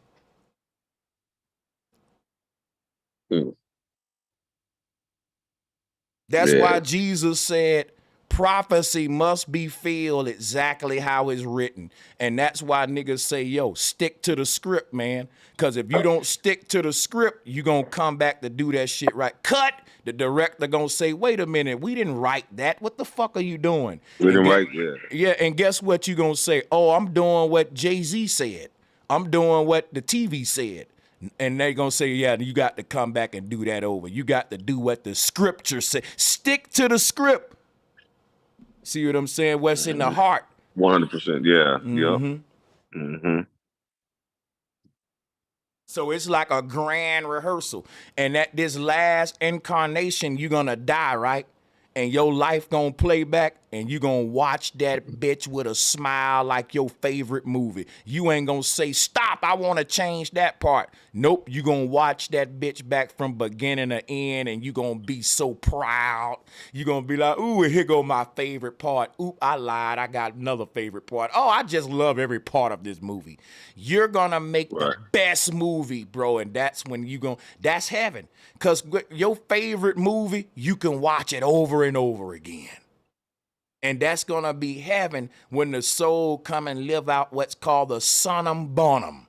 It's greatest good over and over. It's the same life, but everything went right. That time you left your daughter at school and she got mad and y'all fell out, that you're gonna change that, and you picked her up in this dream and y'all had a beautiful picnic. Everything like, remember how Adam Sandler with the click remote, how he tried to go against the strip and edit shit and cheated, and he realized I cheated myself. Now I'm gonna go back and rewind my life and quit trying to speed it up and cheat and fast forward and do everything right. That was what that movie was showing you right there.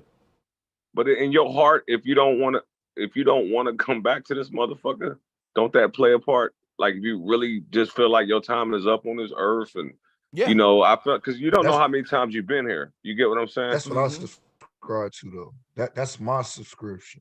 Now you get what I'm saying, brother? Yeah. So my thing is, you never come back to this earth. You come back to different experiences of this same experience. Like I was saying, it's always a different earth, a different you, but it's the same scenario. Like I said, same movie, but do it again till you get the part right. So I mean, once you get the whole movie right, you're gonna want to come back and watch it. That's why I said, nigga, I can watch Friday 100 times. Any movie I like, I can watch it over. That's what I'm telling you. You're the observer. A person is experiencing their life from the inside out. And if they feel like, well, I don't got no control over this life, I don't like what's happening in my movie.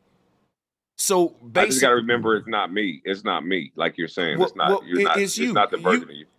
What I'm trying to say is, you are your experience that you creating.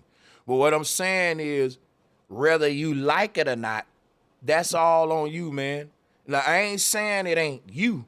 I'm saying you the director, you the actor, you the editor, you all that shit. So if somebody don't like what's unfolded in their life, then they gotta realize they writing it and directing it in real time on a spiritual level. Hey, Real Rap, I'm gonna let you go, man, because I know you're trying to say something, boss. Nah, it's all good, man. We could volleyball it, you know what I'm saying? I'm trying to hop in there real quick. Cause it's things that y'all both saying, or you got good questions, Sanchez, you know, I know you got the answers, bro, but I want to just go back a little bit. Cause I wrote some stuff down. That's what you gotta do. You gotta write shit down. That's why I had to learn. So being in your own world, Sanchez, yeah, man, I write shit down so I don't forget my talking point. Being in your own world, I agree.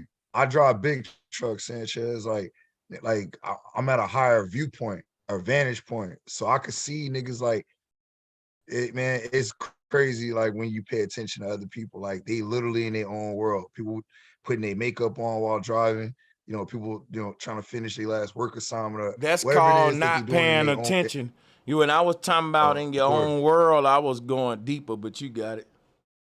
Well, just on a mundane, like, cause I'm gonna explain it on a 2 and 3 dimension, or basic and then more advanced. That's how I like, cause I have a concept of like, look at my background. You know, it's the battle of the opposites. Like that's my talking point, and everything in this paradigm, I believe, has that issue. You have the battle of the opposites. What I say by balancing the mind.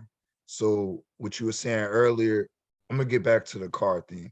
When you were saying about the pool, right? How cats want to be in the kiddie pool, because it's simple. That's why, people that watch, no disrespect, like Love and Hip Hop and Hot, like that's where they at. That's their level. They enjoy that mundane type of content versus somebody that's gonna sit down and enjoy watching a quantum physics video, or somebody that's gonna, watch like planetary systems, or something that other people would find boring. You know what I'm saying? Like you have that spectrum, and that's because where you at, like you said earlier, you said you was at a crossroads where you could have went the low dimensional route with the like with the rap music and all that and the gangsterisms, or you could have took the positive I don't want to call you a nerd, but nerdy route. I did the same thing. You know what I'm saying? And it's like that's where we at, you know, in life, man. It's all choice. So I disagree slightly, bro. I'm where the last thing that Willie said, when you tired, you tired. Look what you said earlier, Sanchez. How many times we've been here? This shit is mundane to us at this point in the physical. So You ain't been to heaven. So when you say how many times we've been here, you mean how many times you've been born in hell. But how many times has you been born in heaven? That's yet to happen. What if I told you? Said, okay, go ahead. Go. My bad. You know, just real quick. You said earlier, heaven and hell is a state of mind and conscious, and I 100% agree with that. But go ahead, fam. Yeah, that's what I was saying. If heaven and hell is states of mind, and the mind ain't physical, the mind is what we call in the consciousness, the soul. Salutes the Street Media TV in the house. George Macon in the house, man, asking for the link. You already know. Let's drop that out real quick. Salutes to the OG in the house.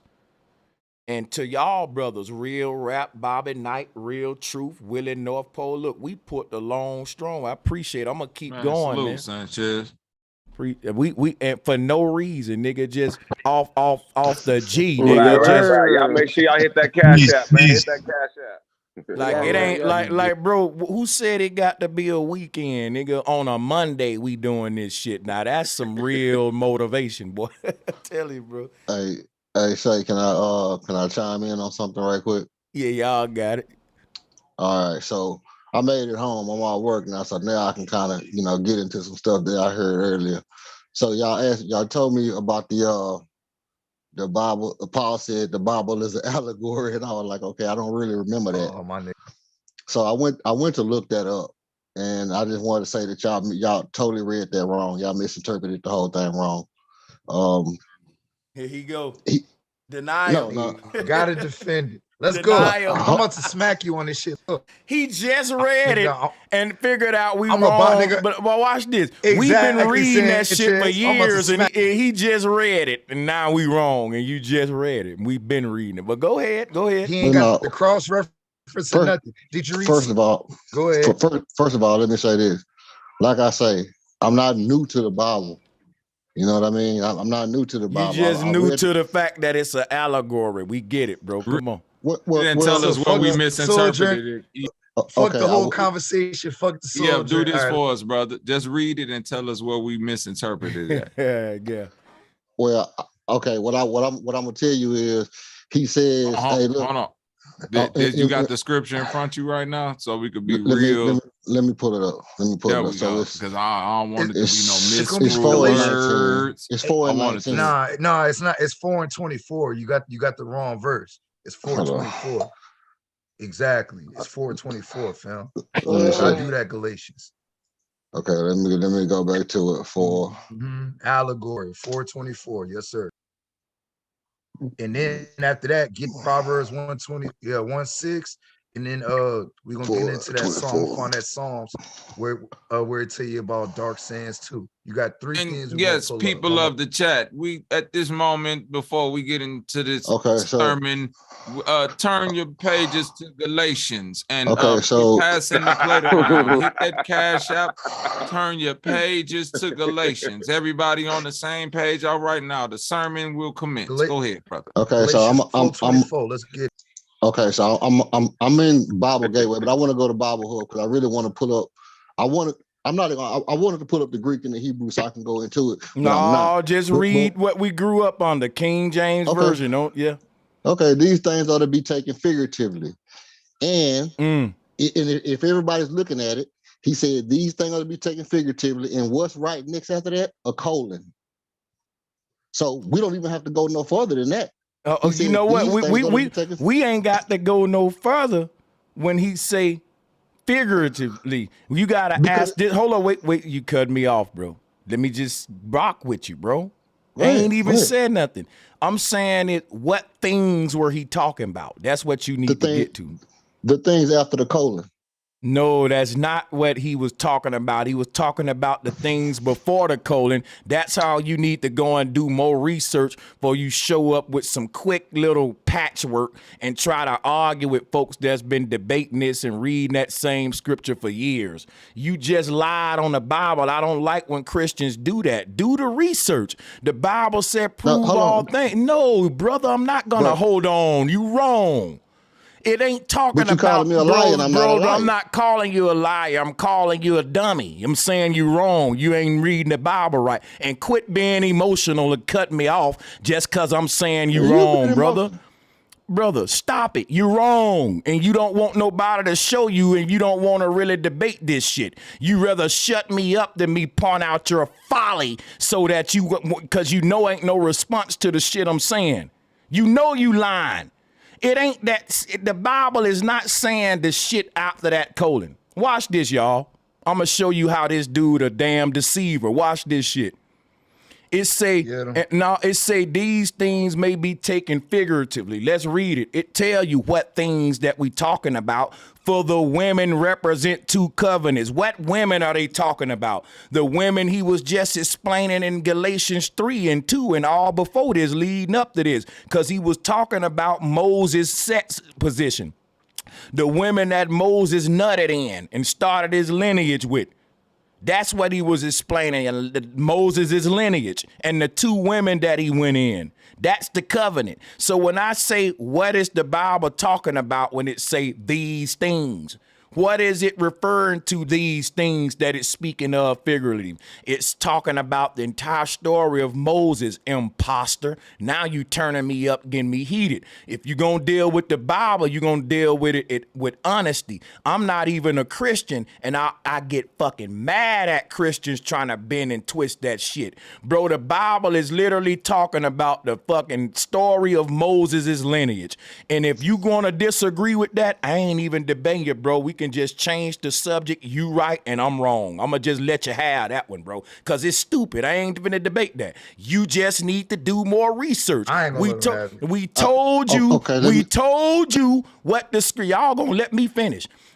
We told you what the shit meant, and you didn't agree with us, so you went to look it up real quick and do some quick little cram work and thought you was gonna show up and tell us we wrong. That is talking about the shit after this colon, when everything they explained before this colon is why he's saying the two women and the two covenants and all that. Like, it can't be talking about what's after this, when everything he's saying led up to him saying, now listen, all this shit I'm telling you, I'm just speaking figuratively. He was basically saying, you know, Moses didn't exist. That's no different than me talking about Jesus with y'all. And I said, man, when Jesus walked on water and fed the crowd, folks be like, Sanchez, I thought you weren't a Christian. That's why the person said that. They said, look, I'm speaking figuratively. I'm not a Christian. I'm telling you what happened in the story. Okay, so ain't no way around it, bro. It ain't what you stop, bro. I'm gonna be a Debo. I'm gonna be rude. I'm gonna be very petty today. You know why? Fuck what you got from it. I'm looking at the Bible and going by what I'm looking at the Bible and I'm going by what it say. I don't care what you got from it, or what your pastor got from it, or what the first lady of the church got from it. I can give a fuck what your minister say. Didn't you hear that and on some bullshit? I can give a fuck what your minister say. Fuck his interpretation and yours too, because I ain't giving mine. I'm just letting the Bible speak for its damn self. You the Christian, you should be doing that. You shouldn't even be starting off your sentence with what the fuck you think, because the Bible say don't lean into your own understanding. So fuck what you think. I'm telling you what the Bible said. What up, George Macon? I'm tired of dealing with imposters and fake ass Christians. I really live, bro. The reason I do niggas like that, cause I'm from the Bible Belt, bro, and I really live that shit. Like, I come from the kind of church where you cannot change it, bro. You cannot take away. Yeah. You can't even. You gotta fuck, man. A lot of them churches, old school churches, they have a straight up teaching that you gotta just follow that shit. You can't even have a mind out of your own, a mind of your own. You can't even see it. Like what you trying to teach when we was young growing up, man, you get in trouble for that shit. You gotta follow the programming, the script.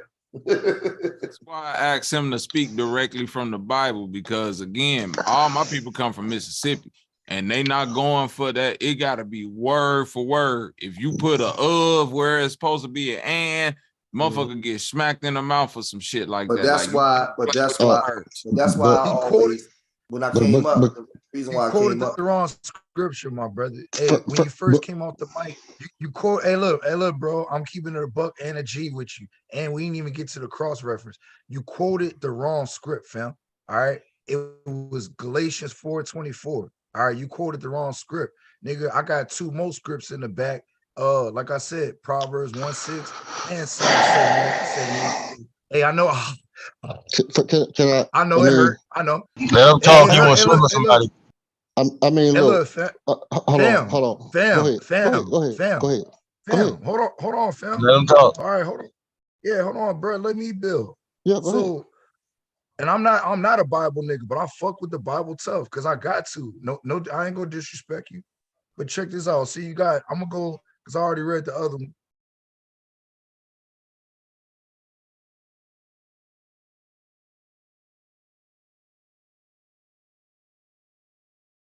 And then I'm gonna go after him because I got cut off. So look, bro, if you go to Proverbs 1:6, I'm gonna go on order. So I'm gonna pull that up. Proverbs 1:6. It tell you a dark sand, right? Just grab that right quick. When you go to Proverb 1:6, it tell you to understand a proverb and the interpretation, the words of the wise and their dark sayings. So if you understand the script, all right, and you understand the science behind the script, all right, it's not speaking plainly. That's what Galatians 4:24 and Paul was trying to tell you. All right, when you look up, if we just go and get, because I got the KJV, I read out the 1611 KJV. So mine says allegory. So when we get the definition of an allegory, it says a story, poem, or picture that can be interpreted to reveal a hidden meaning. Just like what Sanchez was saying earlier, bro, with the mundane and the profane, with how they get the story, the bedtime story, and the niggas and the priesthoods are getting the real science. That's what you not understand. The last, let's get that Psalms 78:2, and I'm done. I'll mute up. Psalm 78:2, dark sands. I will open my mouth in a parable. I will utter dark sayings of old, which we have heard and known. Our fathers have told us, we will not hide from them, their children, showing to the generation to come the praises of the Lord and the strength and his wonderful word. Hold on. Yep. And dark, hold on. His wonderful works, strength, and his wonderful works that he had done. So it's speaking in hold on. I will open my mouth in a parable, pardon me. So it don't speak on dark sayings, but it speaks on parables. That's what Jesus spoke in, right? Jesus spoke in parables, meaning allegories, because it wasn't for everybody to understand. I'm done. Okay, I don't want you to mute up, bro. I want you to go back to Galatians 4:24 with me, and then I want you to follow this line of thought. Okay, so we understand that Paul was talking about the story of Hagar and Sarah and making it out to be, he was making an allegory out of the story of Hagar and Sarah. And I'm gonna show you how we get this understanding. For one, and I'm gonna say this because I like to be bullied, because when somebody bullied me, I get the opportunity to punch back and be a little rude back. So when you call me a dummy, then I can call you a dummy back, because if you got the word of God, bro, just teach. Don't get in your emotions. If you got not the in word my of emotion. God, I'm not emotional at all. Trust me, no, I'm but not you in your emotional at all. ego. Don't get in your ego. Yeah, Just I'm in my teach the ego. word. I'm in my ego. Because but God, what I'm saying is Christ won't respond back that way. You're responding. I'm not Christ. Then don't preach the word. Then don't preach the word. I'm not preaching the word. then why you, what I'm saying, this is what I'm saying to you. If you're going to respond in a way, if a brother responded to you rude, but you giving them back the word of God and you're being rude, then it makes no sense. That's what I'm trying to tell you. Just the word. I can deal with that. Yeah. But here's the thing. And anyway, you're right. I just hate when somebody says I'm an imposter and that I'm falsifying the word of God when I'm looking at the word of God and I'm looking at it for what it is. So here we go. When you look at 24, it says one covenant is from Mount Sinai, and it bears children who are to be slaves. This is Hagar. What does Hagar have to do with Mount Sinai? Nothing. Hagar and Mount Sinai have nothing to do with each other. So I want to cook with you on. First of all, I want to say I apologize, brother, because I did call you an imposter because I felt like you add or take away from the Bible. That's what you are. Now, Hagar ain't got nothing to do with Mount Sinai, but that ain't what you missing a point. When he say that this is figuratively speaking, this is an allegory. Instead of you asking what Hagar got to do with Mount Sinai, the real question is, what is Paul calling an allegory? If the story of Moses is real and it ain't an allegory, what was he speaking figuratively about? Tell us that then. So, like Moses at Sinai, Hagar saw God. This is what he was referring to. So basically what he was saying was, what Paul was doing, and now let me slow myself down. What Paul was saying was the Hagar being a slave, that some people were slaves under the law, some people were free under the promise. And so that was the allegory he was making. He was drawing a correlation between Sarah's son, Isaac, and Hagar's son, Ishmael, saying that Hagar being a slave under, and he was just making an analogy, and I don't think it's a good, me myself, slow down. It's a good analogy. It's a bad analogy because it's not an analogy at all. And what I'm telling you is this right here. You saying I want you to repeat that. What is Paul speaking figuratively about now? He's drawing a correlation between Sarah and Hagar, saying that Sarah, her son, was born under was free under the promise of Christ, and Hagar's son was a slave who was born before Christ under the law, slave under the law. And now so look, he was saying, go ahead. Okay, yeah. What was he saying was an allegory based on it? And so the allegory he was saying was, by faith, you free from this, from the burden. But listen, is that true or false? That the faith saves you from the law? By faith, you can be saved, because if you try to do it by the law, it's harder. You can, but you got to obey the whole law. Who can do that? That's why they sent Christ. Is that true or not? Wait, slow down, brother. I want to learn here. Is that true? Because I'm from the Bible Belt, and that's what I was taught, that Christianity under Christ was a lifesaver because no one can live under the law. Ain't that true? Ain't that kind of the foundation of the coming of the Christ in Christianity? That ain't true now? Yes or no?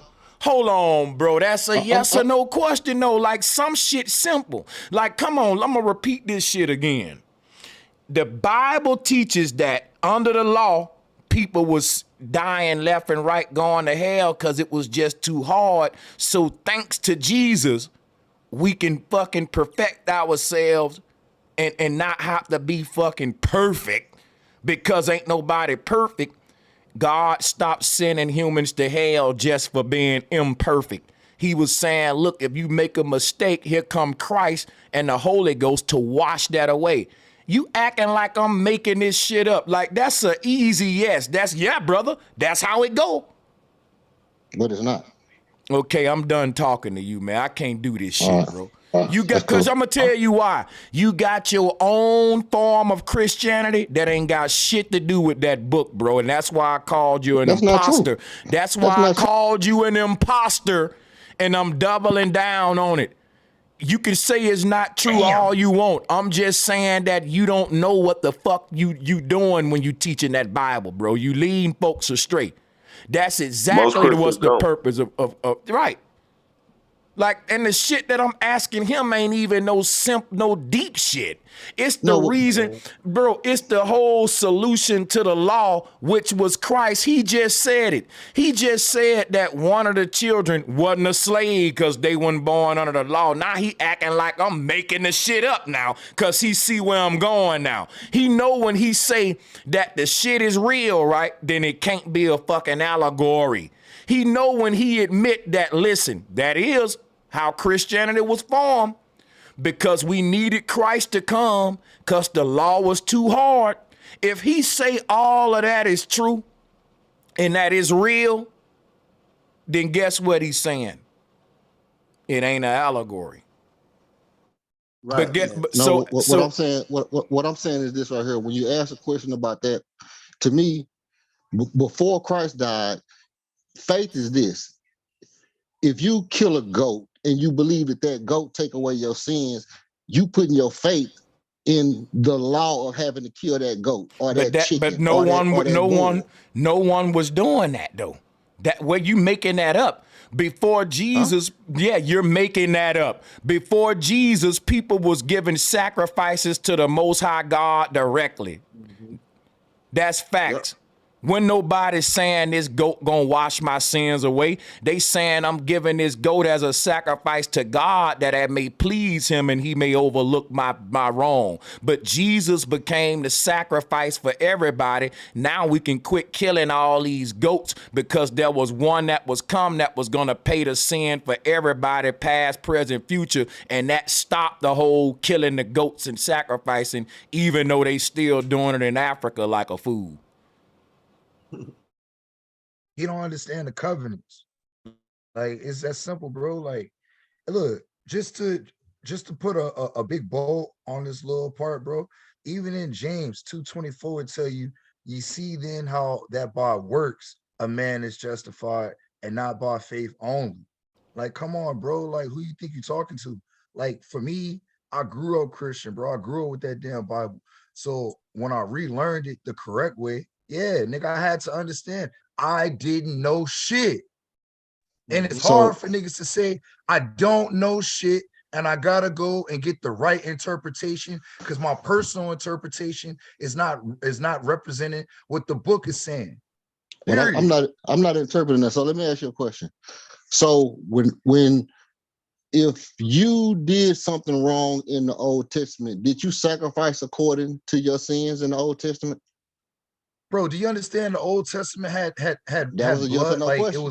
it was a blood covenant. I'm giving you a deeper answer than you a yes didn't or know. no. The You Old did. Testament had a blood. So that was a yes It or was no a blood question. covenant. Hey, let me ask you, brother, something real quick. So he believed that I the just Bible was answered like, it he believed that the Bible was than what you real. wanted. The brother saying that he believed that the Bible was real. He's basically because there's this scripture that says that the whole story of Moses' lineage was an allegory. It wasn't real. And we was telling him, if that ain't real, Christ ain't real. If you cut the tree right. And so he's now trying to say that Paul wasn't saying that the allegory was about Moses' lineage. But he can was I speak to that real quick? Yeah, just for put sure. an end to this real quick. Yeah, because there's a lot. It goes too far. Like if you just start in Genesis, when he says, "Let's make human beings in our own image and our own likeness," and you understand when it's the Bible. You know what scripture was that I had when it's talking about Christ. And Christ in his physical image was just like the likeness of God, seen and unseen. And what Christ told us, that we can do all things on earth and heaven as it is on earth and heaven. We had the ability to do all these things. The Bible is an allegory of a story telling you who you are in this place called limitation. You can actually manifest these things, but you got amnesia yourself. You have to wake up and understand who you are.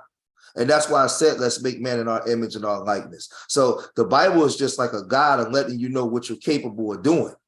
But the way that the people interpret it and teach it puts you in a box because you're not allowed to ask questions or spread your wings. You have the abilities to do all things. So a lot of times when brothers come on and teach, and they're teaching based off of the way that they was taught, where you're waiting for something to come deliver you. When you are made in the image of God and the likeness of God, you are God having a human experience. You manifest it into limitation to understand who you are. That's why when you go to sleep and dream, you can do all these different things. You can fly, you can have whatever you want to do. So I just think that like we're following on conditioning, the conditioning of the ways of the world. That's why it says you must renew your mind before you come into the kingdom. You have to have a renewal of the mind. You know, 2 Corinthians 6:17 says, come out from amongst them and be yet separate. So in being yet separate is understanding who you are.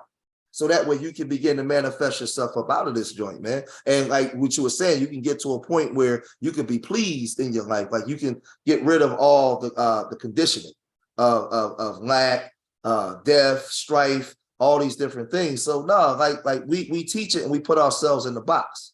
But the scripture from the beginning tell you who you are, right soon as the book opened. I'll just land there. Let me add to that. You said something dope. John 14:12, fam.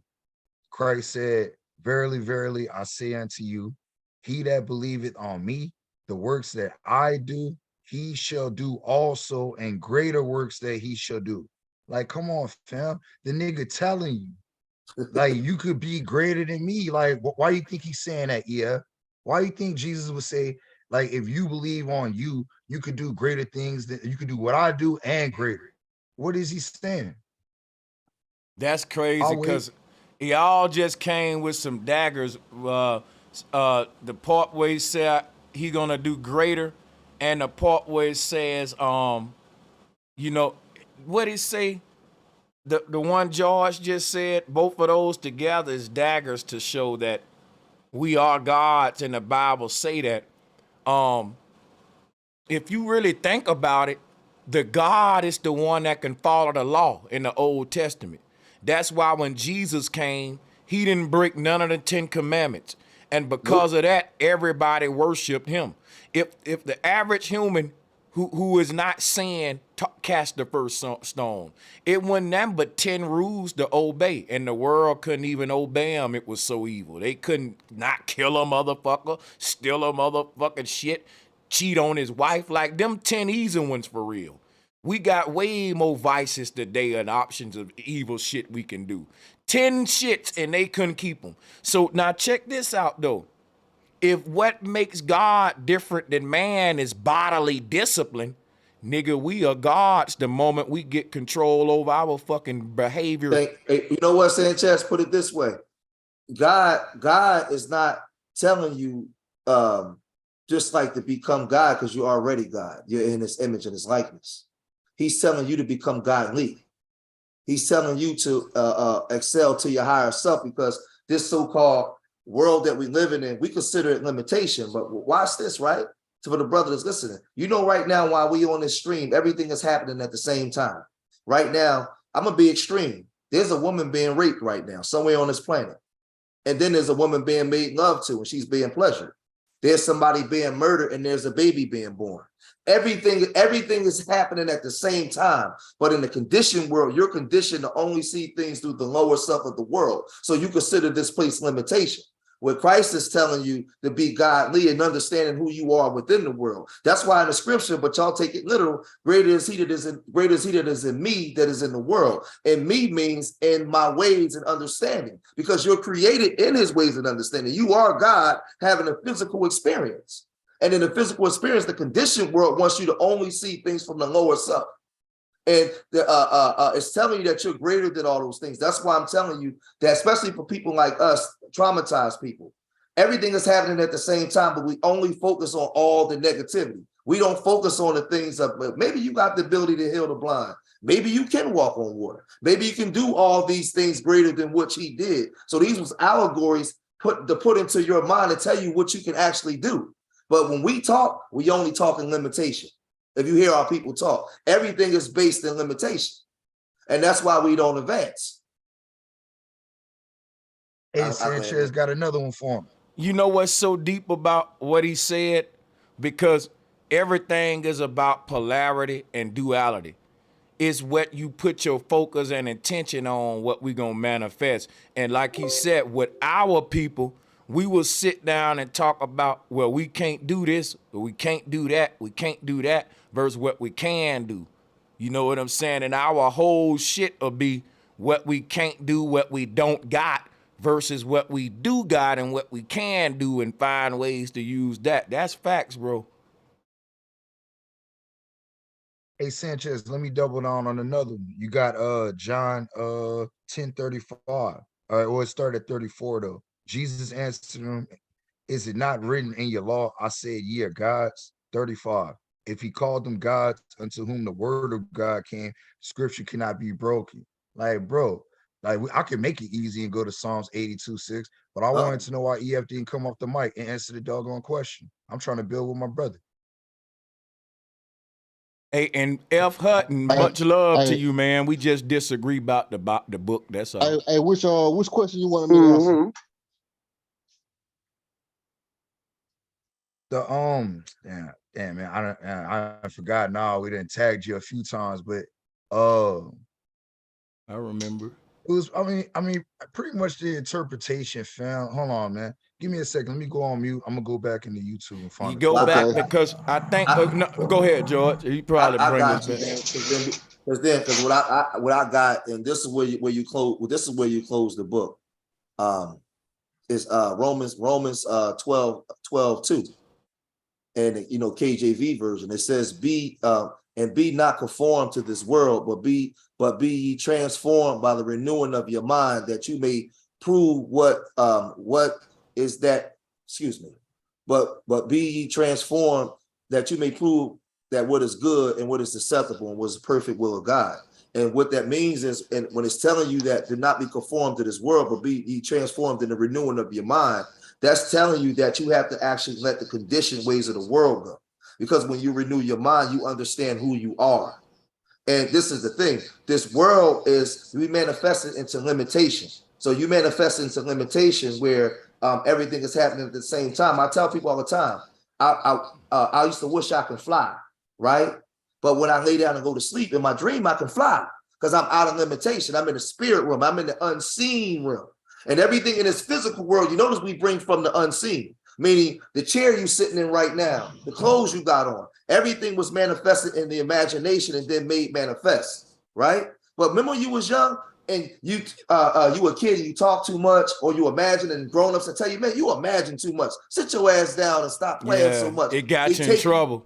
Right. They take you out of your pureness. They take you out of your godliness, because your godliness, or the spiritual realm of what you really was the power of your imagination to bring things from the unseen to the seen, because things from the unseen gave you power in this limitation and let you know who you were. That's why the aspect of Christ was coming down into limitation to tell you that you was greater than your circumstances. So now when you see be not conformed to this world, conform to this world is the limited way of thinking, but be ye transformed by the renewing of your mind. Christ came to tell you who you was, and he told you can do things greater than me. He didn't say, well, just, hey, stay right here under the box and just under me and be my slave. He said, no, you can do all things too and do things greater. So when you begin to renew your mind, that's when you begin to transform your situations down here, and maybe you won't come back here no more. So that's all it is. You have to be. That's why Rome. It's all that stuff is there in the scripture. But see, I land here. They're conditioned to keep you in the box, so that way you can stay under them, so they can make money off of you, because they're operating from their lower self. They're not transformed by the renewing of their mind. They're teaching you to stay in the box. When you transform out of the renewing of your mind, you become the word. Every word in the Bible is a representation of movement or actions. You are the verb. You are the word. The word means nothing without you. If you wasn't even here, the word wouldn't mean nothing. Bro, this is what the Christians, that's what I've been trying to get them on, George. Flat belt. Yo, I'm dropping a bomb to this, man, because check it out, bro. Drop a bomb for that shit. I gotta drop a bomb. You cooked that, OG. You cooked the fuck out of that. And that scripture that he chose to bring to the bill is so far that we need to zoom in on. Jesus told people, You can transform by renewing your mind, not even following me, not even the Holy Ghost, all that covered in blood. But he said transform by renewing the fucking mind, bro. That's what he told him. So why everybody trying to transform with every other way, I don't know. It starts in the mind, and that's the whole mental health crisis today. If people literally followed Christ, wouldn't be even no mental health shit. Folks would be focused on the mind, the heart. That's why I said real Christianity is really everybody. Really, you can say fuck all the books in the Bible. Let's look at the way this Jesus Christ lived his life and copy off that, and boy, the world will be fire, nigga. It'll be heaven overnight. Fuck what the pastor's saying, what that scripture saying, because that scripture condoning slavery, that scripture talking some fuck even the scriptures. I'm saying just look at the lifestyle of Christ if you want to be a Christian, because Christ didn't live by no scriptures. He lived by his heart and the transforming of the mind, and I think that's powerful, bro. They ain't even practicing Christianity for real. Hey, Sanchez, so Christ was a real one in there, huh? Christ was like us. Right. Christ was niggas Christ was gangster with it. He wasn't Christ was a I tell niggas Jesus wasn't shit. Christ was a gangster, bro. Like, and you got to put yourself in the character. That's why I brought up the John 14:12, where he said that you could do greater things than I when you believe on you. And that was my question, EF. Why do you think Christ would tell people that you can do greater things than I? And I got one more scripture, Proverbs 8:22. We're gonna get that after you answer that. And I'll answer whatever question. You got. So you don't think I'm Nah, I mean, first of all, let me say, pretty much everything y'all said, I agree with. So I'm gonna start there. I don't have no pushback for nothing that y'all said thus far after the other stuff that we talked about. And so I believe, Christ was a revolutionary. He was radical in his thinking, and he thought outside the box. And I believe that Christ was a time traveler, and that he, not time traveler in that sense, but time traveler in the fact that he was able to see and predict what was going to happen in the future. So it's I'm gonna go on and say that shit with you. If Christ would have been a literal figure, he would have definitely been a time traveler his time. But I ain't gonna go nerdy with you. Go ahead, brother. My bad.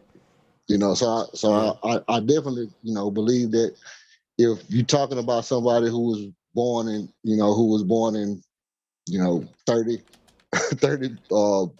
BC or whatever it was, then it would be easy for him to say you're gonna do greater things than us because we got more technology than they had back then. You think so? Yeah. Okay, let me explain something to you.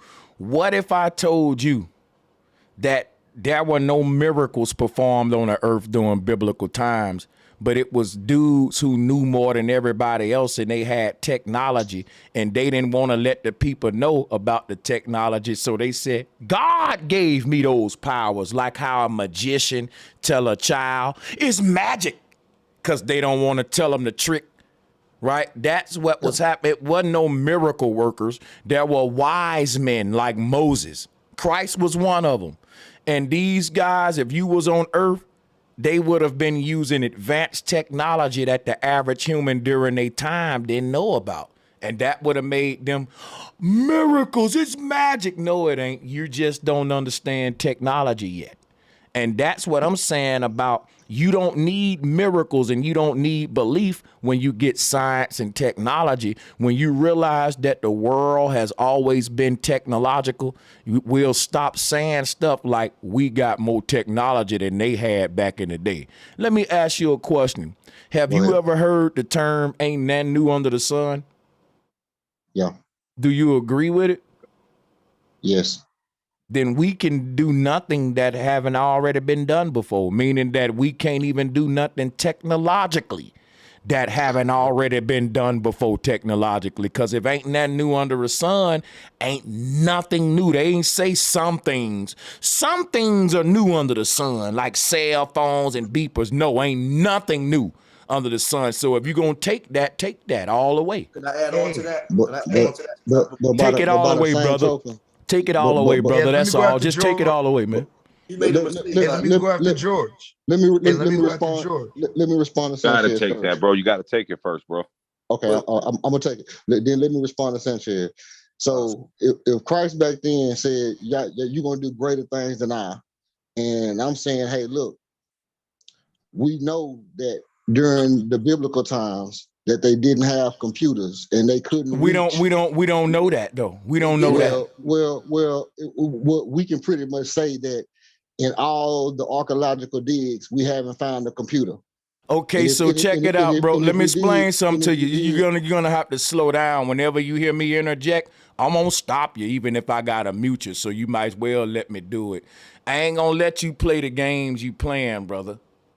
All right, ain't nobody gonna say, well, we didn't dig up a computer from long time ago, so they didn't exist. You acting like shit don't biodegrade. You acting like if a people inherit this earth 500 years after us and they don't find a cell phone, and then 500 years after us, they reinvent the cell phone and say, man, this the first cell phone invented. This is the man right here that invented the cell phone. And that's the man that remembered the cell phone before the reset. But now he carrying that shit over into the next people who thought not shit being reset. And these technologies just come back every reset time, bro. This is a fact. Say something. I'm gonna say No, something. I mean, so what I'm saying is, if it was a reset, then the reset happened, and during the crisis of time, it hadn't got back to the point that it's at now. So even what do you mean?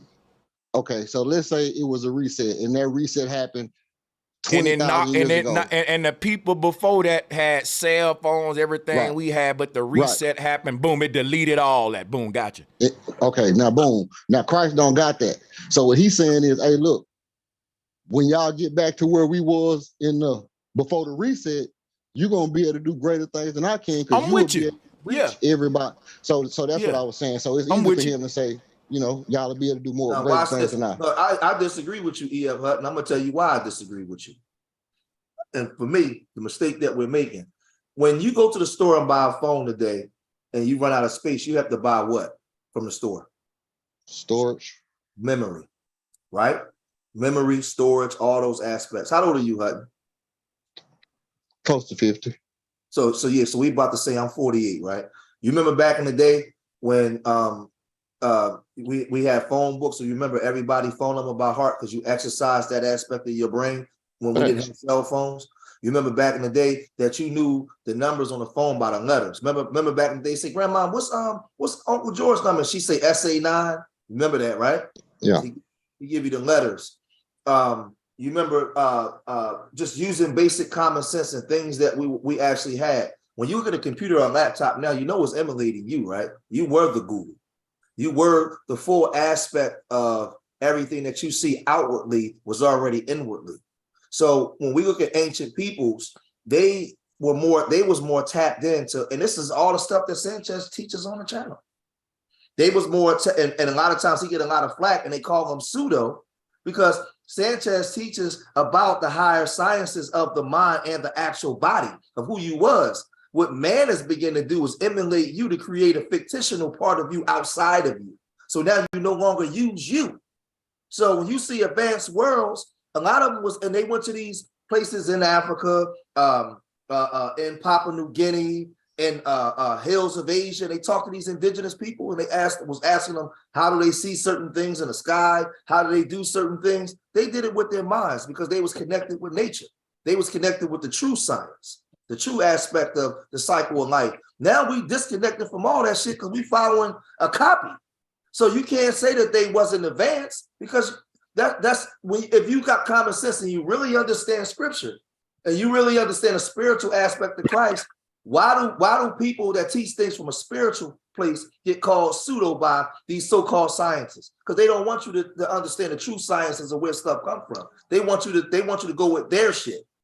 That's all I'm saying. Okay, so I'm the same person that was like an hour ago just saying that the farther back you go, the better and bigger things got. Say that again.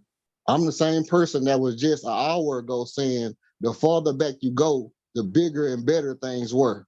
But you just contradicted with that statement that you made that made me respond then. Because you can't say that an hour ago and then come with the statement that you just made. Because this all I'm saying to y'all in here. A cell phone or laptop computer and Google, you are the Google. But now you don't use it no more. But okay, so let's say this.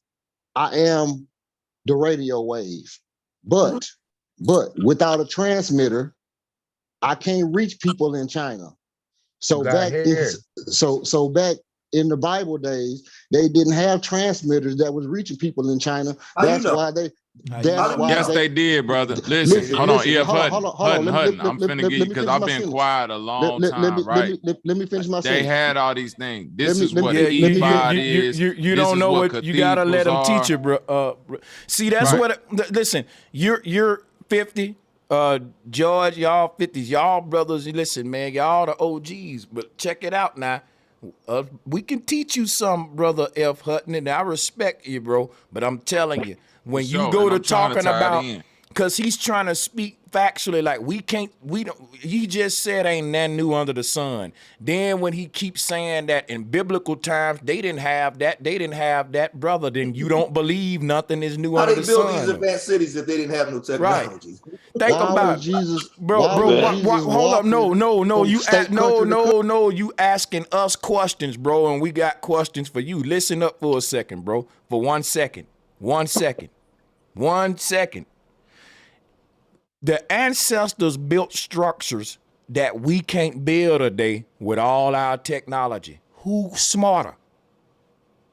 I mean, seriously, the things they did, we read about them and call them miracles today because we just don't know what kind of technology they was on.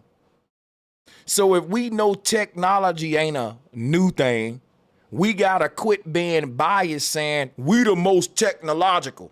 Because we're saying that every human in generation that walked this earth was technological, but we're saying we're the most technological. If you look at what they said the Egyptians and Mayan and all them was doing, brother, they was way more advanced than us. I'm not even making it up, bro. Let me explain. They had underwater that's cities, facts. bro. How you have underwater cities? Yeah, Hutton. We just making underwater cities today. Yeah, one common sense reason why the character Jesus would walk would be the same reason why niggas who go on a revolutionary trek say I'm finna walk from New York to California in order to, you know what I'm saying, draw attention to this thing. People doing that shit still to this day, bro. It's niggas right now that say, look, the world is fucked up, nigga.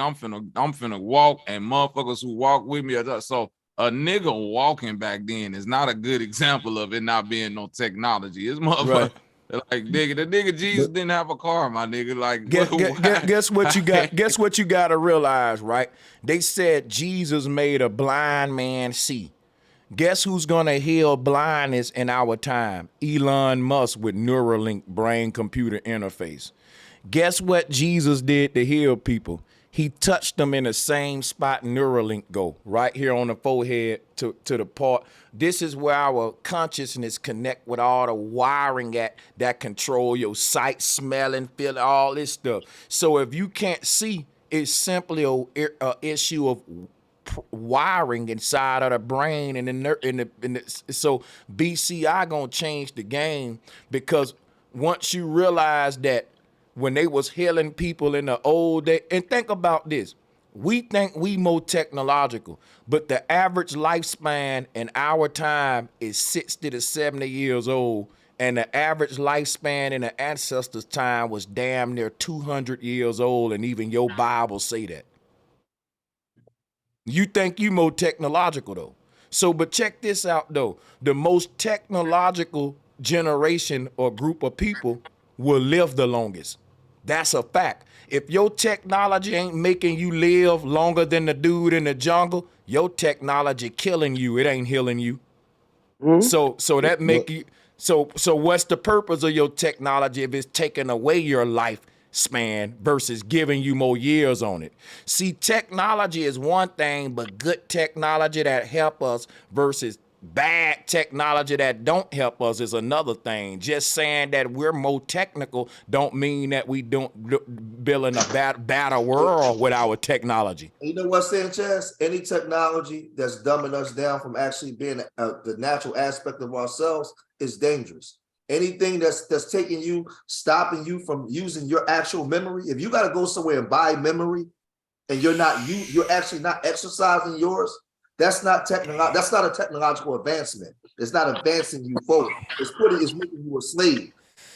It's making you a slave. That's the person deep that though. actually created it. That hit deep though. That hit deep though. You gotta Sanchez, go buy memory, nigga. Yeah. Sanchez, can I Salutes ask the Christian guy a question real quick? Yeah, I'm please? falling back. Yes, sir. Are you there, sir? Just a real quick question for you. Yeah, I'm here. Now, as far as you saying that the technology wasn't in the past, or our technology wasn't as good as their technology, whatever you said, you're saying they were primitive pretty much. Would you not consider like technology, or let's just say miracles, like Sanchez say, like of a nigga like splitting a sea, walking on water, just all the amazing things that happen in that path that can never be duplicated today? It's just like we just pass them off. I don't know if someone said it, but we're just really just passing them off as, oh, that just happened because it was the Bible days. If you ask me, shit, when Jesus was living, it was way more technology because of the things that was being done then. You know what I'm saying? Like him even resurrecting shit. You know what I'm saying? I mean, am I tripping? It was just a lot of more shit going on back in them days, bro, than now. So, right now, go ahead.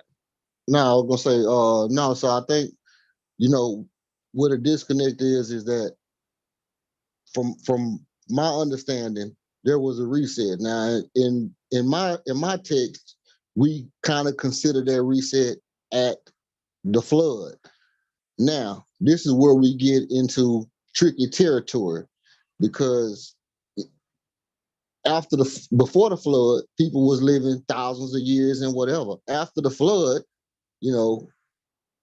where we would consider a reset, the age limit and stuff started to decrease. So after that reset, that's where we don't have the technology and stuff that we had before the flood. Now, I don't know as far as the Moses and the splitting the sea being technology, Okay, but let me ask you this: Do we have the technology now? Do we have the technology now to put every animal on a boat, to, you know what I'm saying, to duplicate all that shit, to start a whole, it just seemed like way more crazy shit was happening. Excuse me, crazy stuff was happening back in those days, like miracles and, or technology, however you want to name it, bro. I think it's AKA miracles. Technology is the same thing. I think they were just, like Sanchez said, they was covering that back in them days with a lot of, or just, whether the story was true or not. I don't think that, it was just magic happening. You know what I'm saying? This is what I will say. So my point of talking about the technology was because they was having to travel to spread the message. They were saying, go out into all the world and spread the message. So now we don't have to go out into all the world. We can sit within a 12 by 12 in our room and spread whatever message we want to spread. So that's the greater things that we can do that Jesus couldn't do. Also, before I finish, during the reset, we had a conversation about a month or two ago where I want to say it was Bobby, and I know Brother Sanchez was killing my boy Noah because he had on sandals building an ark. Why did he have on sandals building a boat? Because they didn't have steel-toe boots. No. We was killing them because no.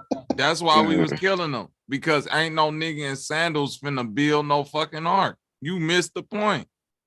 If a nigga is finna build the ark, you're not telling me a nigga with sandals, a cane, and a fucking goat with rat-a-tat-a clothes built the biggest technological advancement on the earth at the time, put 2 of every animal in it, and survived the greatest known flood to man. If you're telling me a nigga did that in sandals, I'm saying y'all putting 2 and 2 together. This is what I was saying earlier about the 1800s being a year 7,000. Nigga, Bobby, if you talking about technological, I came on that night and I said, no, we had technology back then. And then Sanchez say, what kind of technology we had back then? I say, Sanchez. My answer is, Sanchez, what kind of technology did we have back then? And Sanchez said, don't use my information. Use your own information. That was the conversation we had. And so my thing is, if you coming from a Bible perspective, it don't make no sense. You gotta come out of the Bible. That's why he said don't use that shit, man. If you gotta fall directly on what the Bible's saying, if you trying to speak for the Bible. Right. And would you say that Noah's boat was more techie or technology or more technical than the fucking Titanic? Would you say that? Like the shit that Noah had to build at that time, wouldn't you say that is more advanced than the Titanic if it survived a flood, had all the animals? Yeah, you get what I'm saying? You get where I'm going with it, Bobby? Yes, that shit had to be. This is what I'm trying to get them to understand. Like, if you believe in that shit, nigga, and you believe in a nigga did that in sandals, you putting the Flintstones and the Jetsons together. Can I jump in on this too?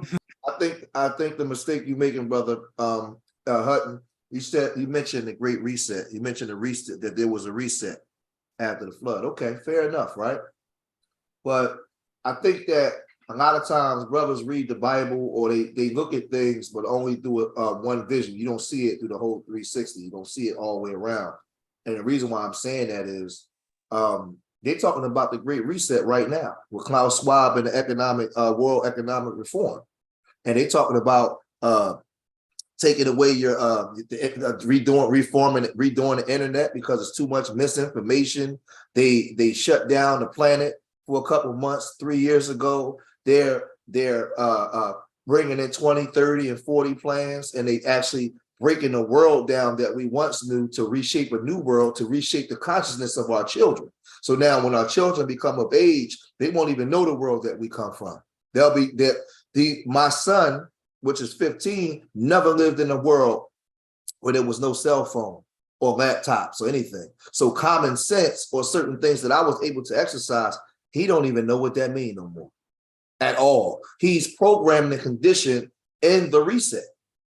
So what I'm saying was they've been doing that forever, but who are the ones that's doing the reset? This is what scripture tells you about, be not conformed to this world, but by the renewing of your mind, because the people in this world want to keep you in a box based off of their technology that's emulating you outside of you. It's the fabrication. It's the fabrication. It's the fabric. They created a simulated, fabricated world that you're living in, and you no longer use any aspect of yourself. And that's why we started to, our lifespans is getting shorter and shorter because we're living in a conditioned world. And they're telling you that to the point where now they're telling you, oh, we're going to let you live longer, but we got to chip your brain up. We got to transhumanize you now. You're like, what the fuck? So you got to really pay attention. It's not advancements that's actually taking you backwards or taking you outside of your true self. So they've been resetting. It's always been resets, but you got to use common sense and look at what's been going on since time immemorial. So you look at the allegory aspect of the flood, and then the people coming out and they don't have, if you say they don't have the knowledge of this, of the time beforehand or this, all these things is resets over again. But it's what's happening now. Just look at in today's time, look at us, me at 48, and then I look at my 15-year-old son. He don't know nothing about the world I come from. They don't even want you to have babies no more because we're going into the automation age where they don't need you to work in factories no more. Like you said, you could sit from home and touch the whole world. Where back in the day, you went to work for 12, 10 hours and worked in the factories and made babies and went home and listened to good, loving, slow music. They took all that out because they don't want you doing that no more. You're going into a new reset. They don't even hide it from you. It's there. They're doing it right in front of you. So, like, I just think that we don't use common sense. Like, we use that book as a literal thing where the book is instructions of showing you everything that's happening at the same time. Don't look at it literal. Look at it for what's happening.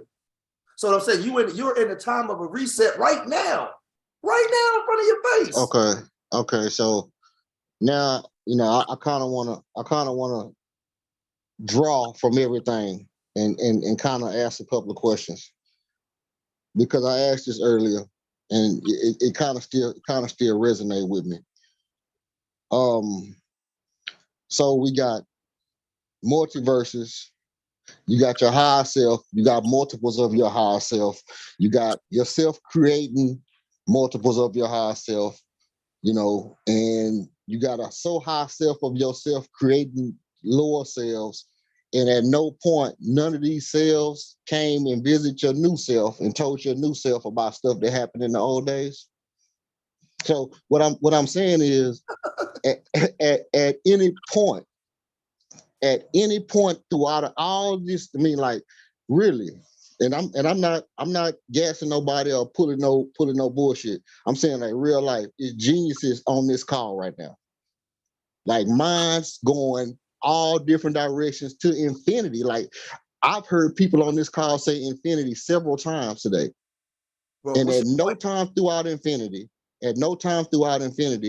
can somebody say, yeah, maybe some of the stuff in the Bible was real, or maybe the messages in the Bible about faith is real.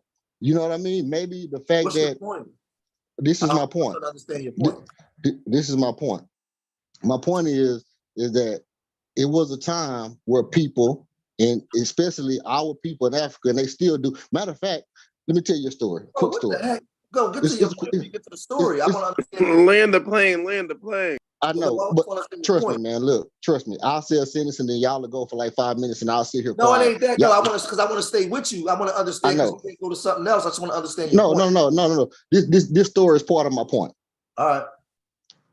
So right now today, it's people, you know, start with a J and end with a U, and a certain time of the year, they get a chicken. They raise the chicken, and a certain time of the year, they put their sins on that chicken. And they say this chicken is going to carry our sins. They do that in faith. It's the same thing as what Christians do when it comes to Jesus. They say, hey, look, Jesus is going to carry our sins. This is because of the mental burden that carrying your own sins can cause on the mind. So this is my point. At no point in time can we say that maybe our higher self or our ancestors say, hey, this is a good idea. How about you put your faith in something else to carry the mental load of the burdens that your human self will cause for you on earth? Can I say something to you, bro? You can answer that question. I'll answer it right now because I answered it already, but you didn't listen. No. Hold on. I'm going to tell you, I answered it for you a half hour ago, but you didn't listen. I'm going to say it to you briefly again. See, because you on here with a nerd, bro.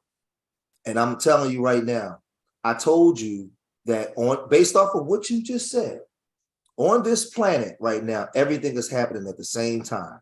It's people doing a little bit of everything. Remember I said that you are the word? Words are transformed or made manifest through actions. You are the verb. You are the noun, the verb, the pronoun, the adjective, everything.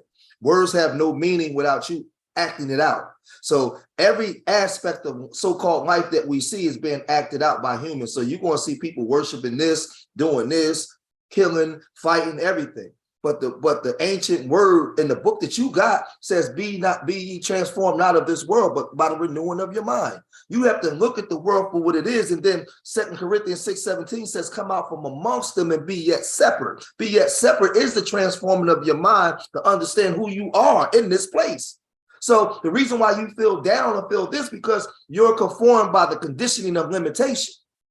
You're not advancing outside of above all this. That's why Christ came here to set the captives free. He came here to wake you up, to tell you who you were and tell you the greatness of things that you can actually do. So I listened to you, but I told you on this planet, when you look at with both your eyes, you can see everything happening at the same time. But then you actually open up the spiritual eye that you have, and you can see beyond space and time. You're thinking in limitation. You're thinking in time.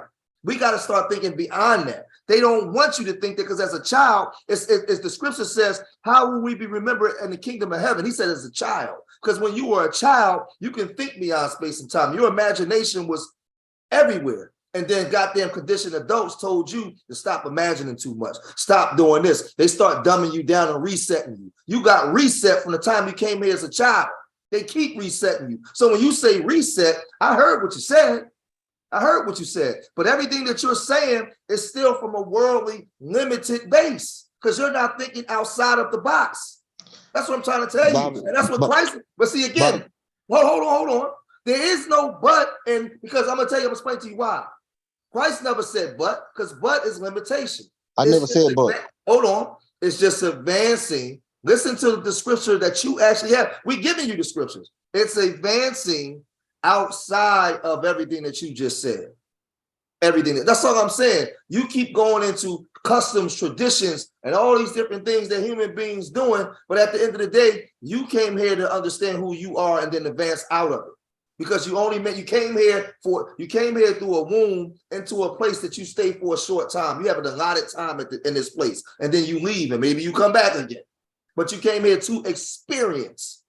That's all. You are the action, the verb, the adjective behind every word that we actually make to express movement, to express as an expression of self. That's all I'm saying. So like it's when you talk, it's like you got the book, but you still talking. You ain't conformed. You ain't transformed. You ain't separate from it. That's all I'm saying. I'm just saying, bro. Yeah, I don't disagree with nothing you said. Go ahead, Bobby. What you was gonna say?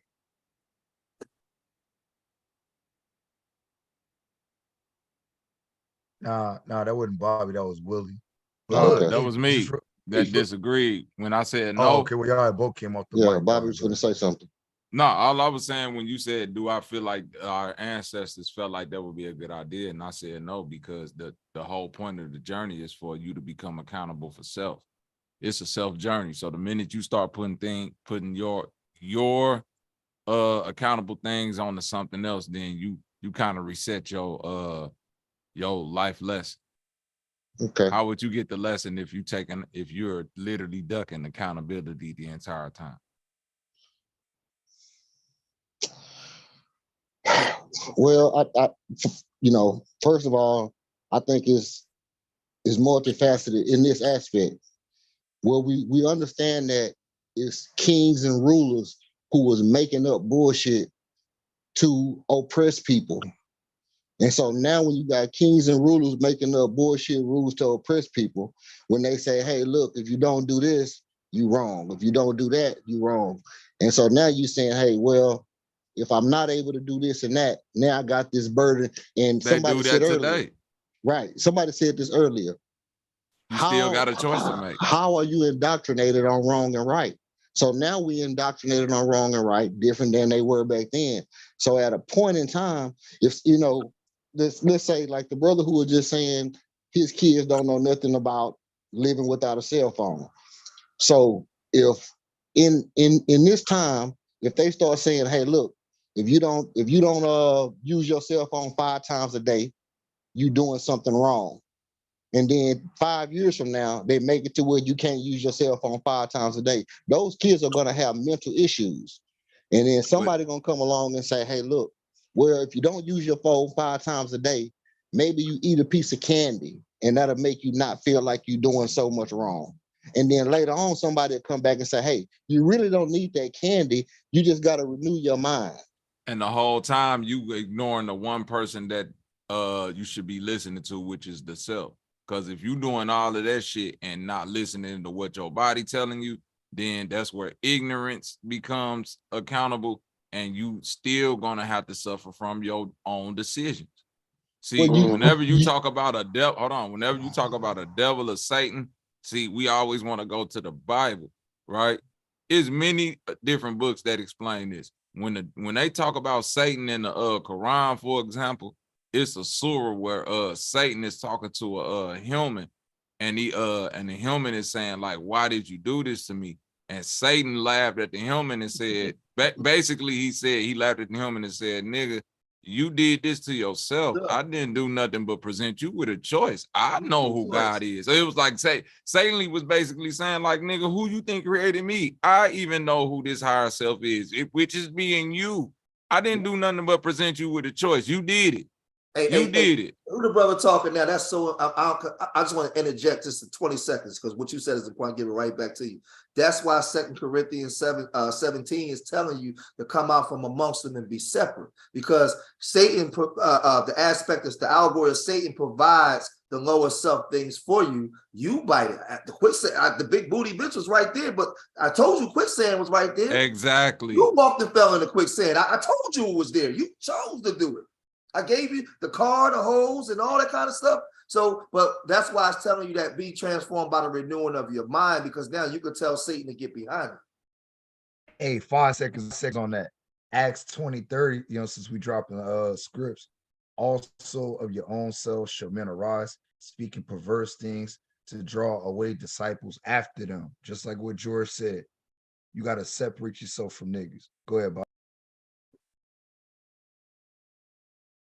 I know Bobby had it. No, I think that was on the brother EF. No, but yeah, that was basically the point that I was making, that it's still boiled down to your accountable decisions. Even in a world where it's being transformed before our very eyes, right? Like you said, it's things in this world right now where they say it's laws that say, well, if a child is born, this what they gotta get. Now, if you somebody like me, you're gonna have to make a decision to say, what do I do?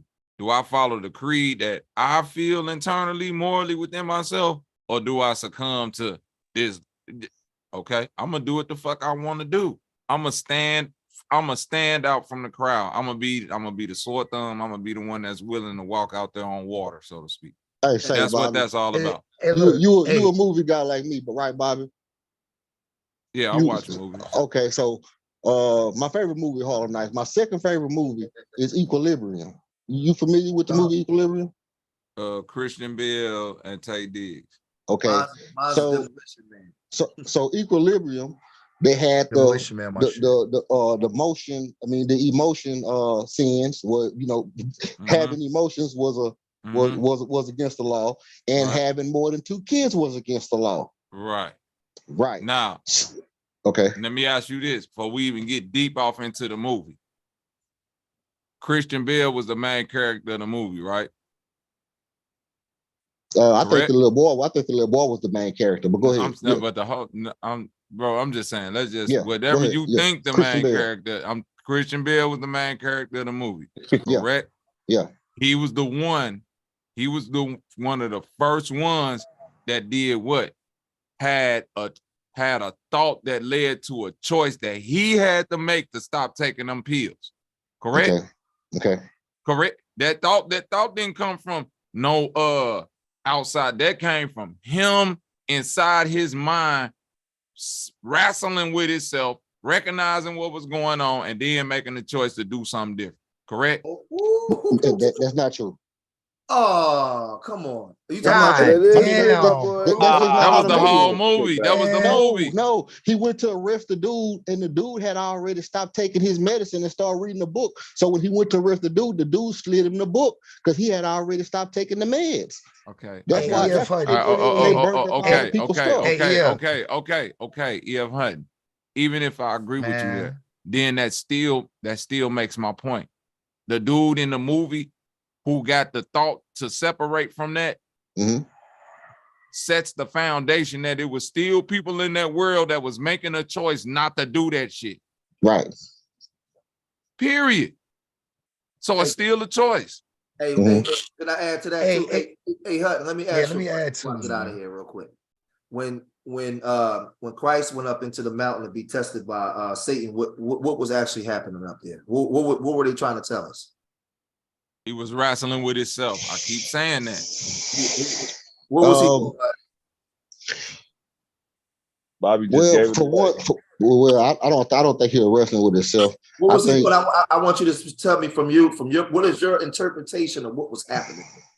Okay, for one, he was struggling with worldly desires. Oh man. Let him go because I want to. This is good. For two, he was expressing ancient knowledge. Huh? He was expressing ancient knowledge. To who? To who? To the opposition. Well, let me interject for a minute. Go ahead. Was he up there with a physical person, or was he up there by himself? You know, I said Answer the he question. Come on, that's a simple, Answer that's the a damn simple question, bro. George, you Answer see the how we damn just gotta question. go on here and throw on No, was he up Answer there the with damn a question. physical person, or was he up there by himself? Right. Hey, Now, see, y'all, I know Bobby. Hold on, bro. Bobby, I know who this hold nigga. on. No, bro. hold on, bro. Hold on. Go This is ahead, what I'm saying. Y'all get to laughing and I giggling, only but need he 2 asked the seconds. question. Hold on. He asked Now the let him know, question. because I want to see where he's gonna go with this. Yeah, because this is what I'm saying. Y'all get to giggling and laughing, but he Let's asked the see where he question. go, y'all. He said was he up there with a physical person? Now, Bobby, was even if No. You still ain't answered the question. Hold I on. want you to Answer the question, You got the fam. floor. You got the floor. Listen, dude. Listen. I was the one that asked you the question, bro. Okay. Yeah. Now, hold on. I know why you love Harlem Nights so much. No, 'Cause you the nigga George. with the, bro. you the nigga No, with the stop little talking pistol. real rap. Listen. Because even if he say, listen. even if he say what I think he finna say, it's still go let him talk. No, yeah, he I asked want me. him to get it out. I'm gonna ask you this question one more time, and I want just let him have the floor for a minute. When Christ went up into that high place, that mountain, to be tested by Satan, what was happening up there? He was struggling with worldly desires, and he was expressing ancient knowledge. Now I said that. Got you. Now who Bobby was he? said, Was he with a physical person, or was he by himself? No, hold on, y'all. Because let him elaborate on that ancient knowledge. I want to go, and then we'll get him. But you said he was doing ancient knowledge. Like, keep going. I want to know where you're going with this, so that way I can know how to address it. Okay. So whenever he was dealing with ancient knowledge, whenever the Satan or the accuser was tempting him with worldly desires, he would always quote ancient knowledge. He would always say, "Hey, look, it's written, thou shalt not tempt the Lord your God," or it's written, "Man shall not live by bread alone." It's written. So it's written down somewhere that this stuff has already been discussed about succumbing to worldly possessions, and that you at your strongest when you don't have to succumb to worldly temptations. When you at your best, like I tell my kids, you at your strongest when you don't need nothing to survive. So can I ask a question? One more question. When Christ Go came ahead. back, what was the disciples doing when Christ came back from the mountain? What did Christ get mad at them for? They were sleeping. No, that's when he went to go pray and go out to Gethsemane. Yeah, when he went to go, right. But when he went up into the high place, right? And this is why I'm asking you, right? So you saying that he was exposing ancient knowledge, but he was talking to, I'm gonna go on a literal version of what the book was saying, but I'm speaking in a more spiritual context. Satan is there, he offered him the world, he offered him all these different things, but Satan had already had all the ancient knowledge. Satan already know all this stuff. That's why Satan was able to dwell within the so-called spiritual, the darkness of the realm, and be the whisperer to you, to try to get you to persuade things. He already knew all the things, because based off of scripture text, he was God's most beautiful creation. And he knew all these different things, right? So, but when we talk about Christ was the one that was manifested in the flesh. And it says that when you see Christ is like God, the unseen and seen. So God already knew all these things. That was just a meditation or a metaphor for showing the disciples showing them how you can actually defeat the mind or overcome the temptation of the mind. That's all that was. Christ was already undefeated. If you understand how it go, because Satan don't have no dominion or power over Christ, because Christ, based off the story, was the Father. You all over the place like the sky. No, stop. You all over the place like the sky. I'm not. Is you serious? That's the man that gave you Romans 2:12 that said you got to renew your mind, and that's coming out of the Christ mouth. He talking about Christ. If you're a track star, bro, you a track star, bro. You a track star, bro. You a track star, fam. Man, niggas been hella respectful, bro. You acting like a hoe right now. Hold on. You acting like a hoe, don't bro. do that real rap. Come on now. Hold on, George. Call me out my name, Let's fam. reel it back in. Yeah, watch He this. called me reel out it my back name. in real quick. Every Let's time I reel say it so, he back in repeating real quick. himself. That's Decorum, Israelite. decorum. Let's Nah, reel nigga, it it's not back in feminine. real. Nigga, like, bro, you running, fam. No, it's Nah, cool. but yeah, let Hey, them let them Listen, run. Let them No, it's run listen, cool. like No, in a no, listen. boxing ring, man. It'll still listen. happen though. Just let We it beat Nah, them happen. up, but calling me a then, hoe right. is a deflection, bro. You still got to answer the question. no, Well, but watch this real rap. Watch this real rap. This was the thing, though. This is what I'm trying to explain to him. he all over the place like This the is what I'm cow. trying to explain to him. You said you a follower of Christ, right? So based off the text, Pseudo. Christ already Satan had no dominion or power over Christ. None. Christ already knew the law. Christ was God made manifest. Satan knew this. Christ was actually showing man how to overcome the ills and the temptation of the mind. Christ had, they had no dominion. That's why when they came to kill Christ and Peter cut the man's ear off, he went and put it back on. He wasn't trying to save his life. Now, George, you said the ills and temptations of the what? The world. That's Oh, what no, George, listen. You said the ill, he went up there to meditate to show people how to overcome the ills and temptations of the what? World. The mind, right? The mind, yes. Now, again, I'm finna ask E.F. Hutton, when he was up on that mountain, was he with a physical person or was he by himself? Damn, Bob, you asked that 100 times. Okay, now I'm gonna try to Still answer the ain't question. gonna answer me, Willie. Because he ducked 100 times. I'm gonna try to answer the questions of what I just said. Okay, I got you. Okay. Before I answer your question, I want to address something. Oh, Lord, come on now, sir. Please answer me, EF. Please, bro. I Before you one do time. this, answer me first, then address something. Can you do that for me, bro? Can we just respectfully do that? Okay. All right, cool. Okay. I'm gonna answer you first because your question came before that nonsense that he just said. All right, okay. There you go. Go ahead. So the answer to your question is, it was not a physical person. Okay. Okay. What was it? Now, this is why I want to address something. What was it? Hold on, wait. What was it then? No. You gotta allow me to respond to your question first. Okay. Okay. The reason we get off track when we have a conversation, because when you asked me the first time, I didn't answer you because of the way the question was phrased as it being a physical person. I was stumped because I'm saying, is Satan now a physical person that can take somebody and fly them onto a mountain? I didn't ask you that. You did. I asked you when he was on the mountain, and I said he was wrestling with himself. You said no. And I said, well, was he up there with a physical person or was he by himself? Right. And so the reason it stumped me is because we know that the Bible says Satan took him on a high mountain and showed him all the world. Yeah. And I'm saying, well, how do I answer the question about it being a physical person when we know it wasn't a physical being? Well, listen. What was it, brother? Listen, That's brother. what I'm asking you. Listen, brother. A spiritual being. Well, now listen, how do the spirit interact with you? On a physical level. But see, no, and it in the mind though. Yeah, that's what I'm saying. Like, because it seemed like that should be you talking with you then. My fault. Yeah, I'm backing you up. I'm just trying to get him to see like how Christ and the devil are God Almighty, good side and bad side, brother. Like how when we talk about us having an angel on one shoulder and a devil on one shoulder, the Most High God got an angel and a devil called Christ and Satan.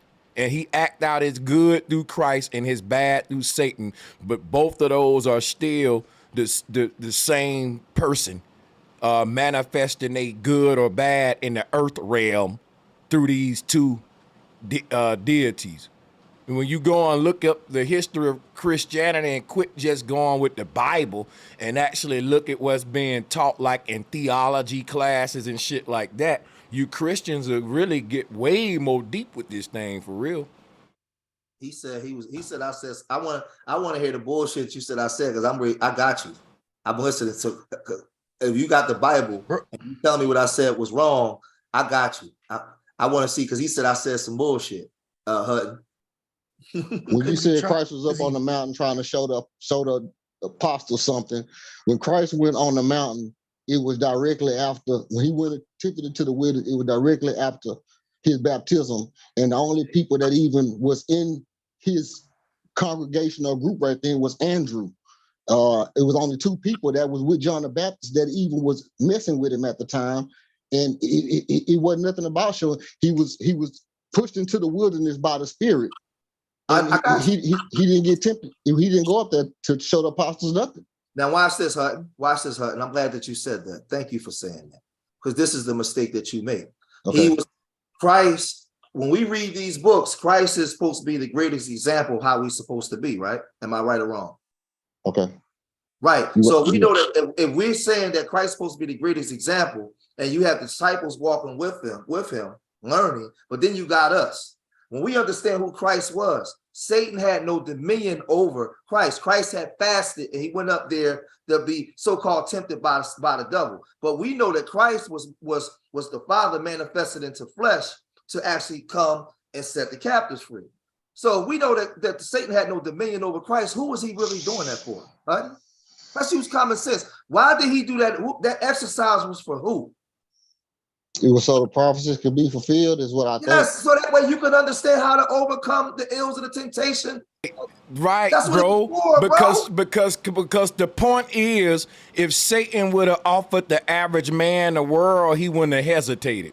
But Christ was showing he ain't the average man. That's why he that had no had dominion over Christ. Yeah. That's why Christ did it. It was an exercise for us. So you can't tell me you got the Bible, then when I explain that, you say I'm talking crazy.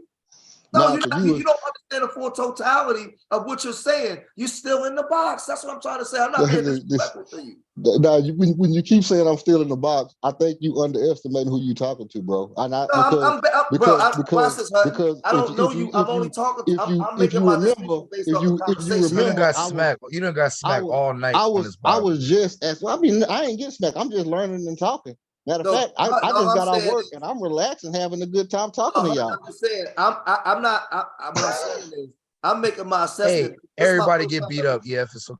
Yeah, this is my first time. And that's real what George saying, because the lesson on the mountain was to show that he could submit to evil and overcome it willingly.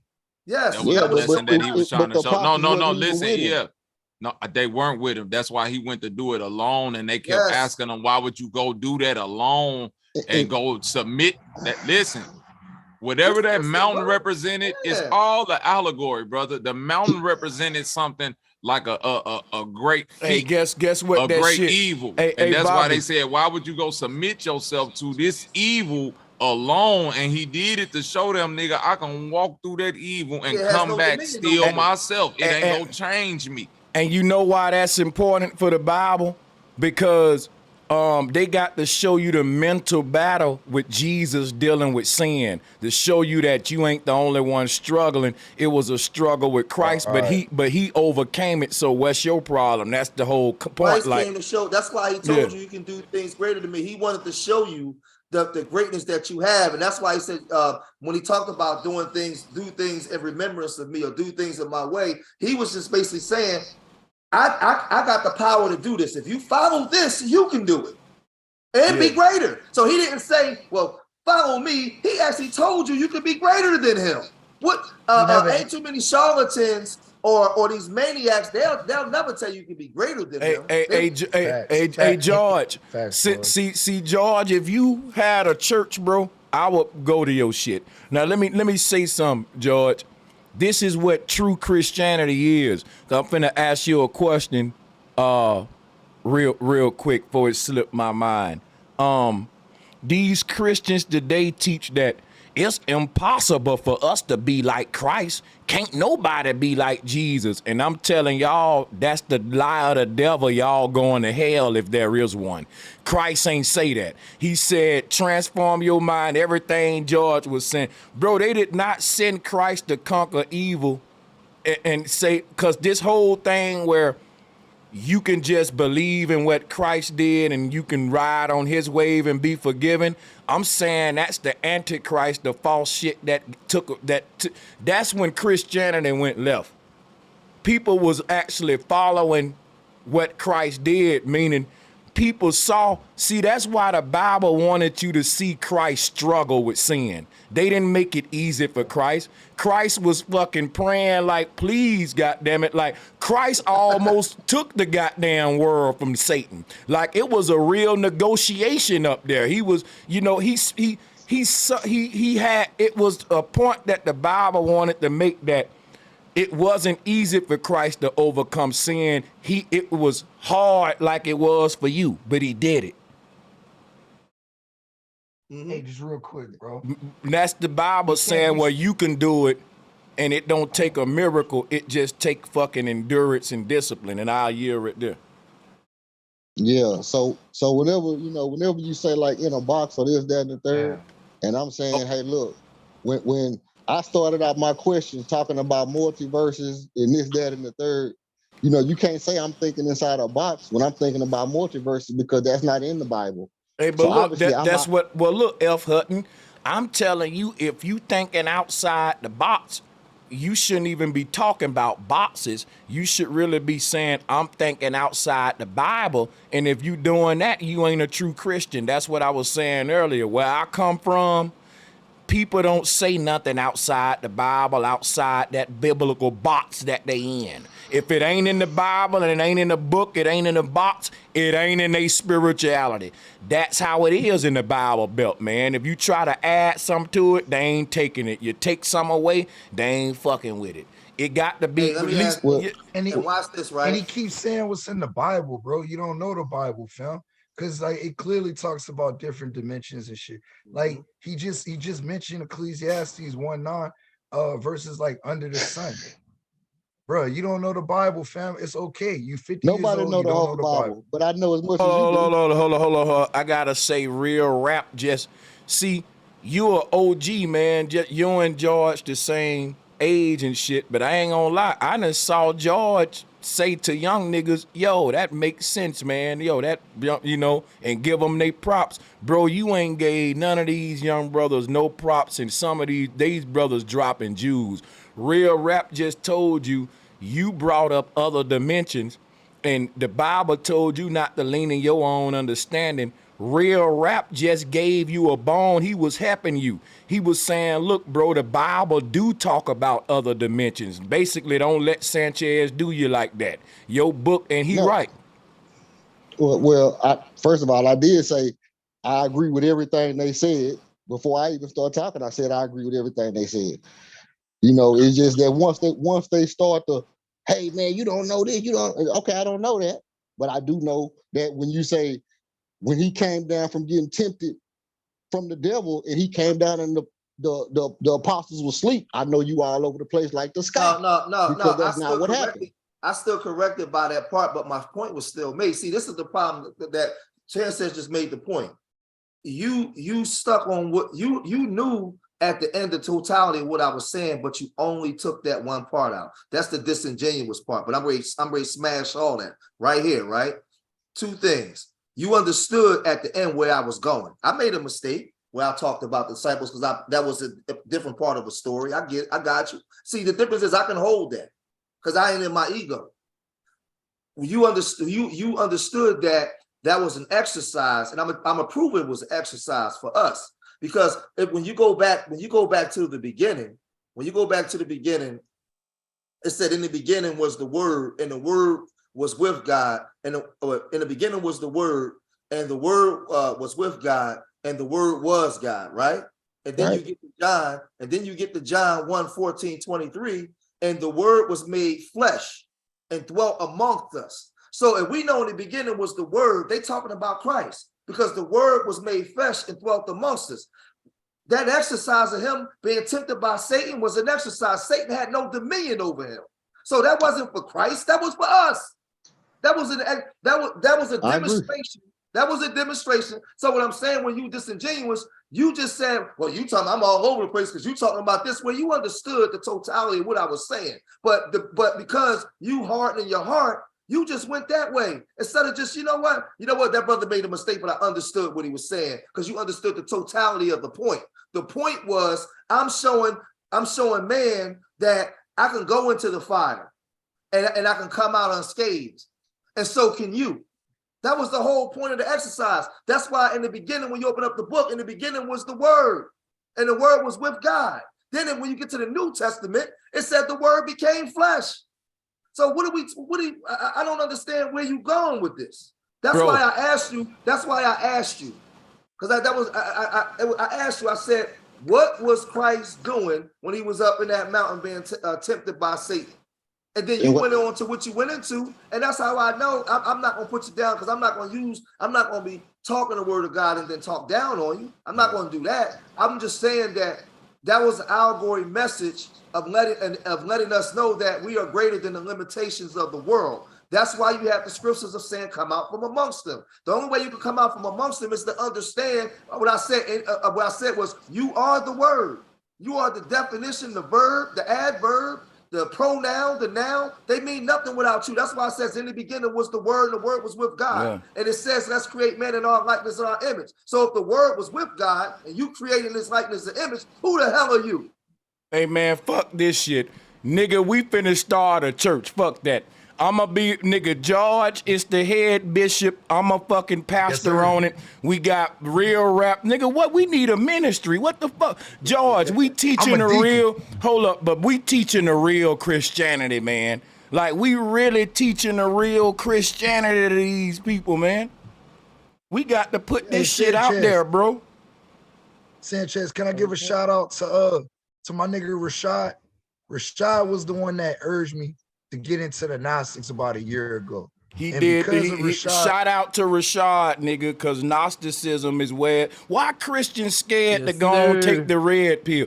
What? Like, think about it before you do that, right? Before you got into Gnosticism, when you dealt with the Bible on just a regular religious level. Yeah, and I was missing a lot of context. Like, I was just lost. Like, I didn't have it all. That's I what thought I'm the saying. Bible contradicted itself.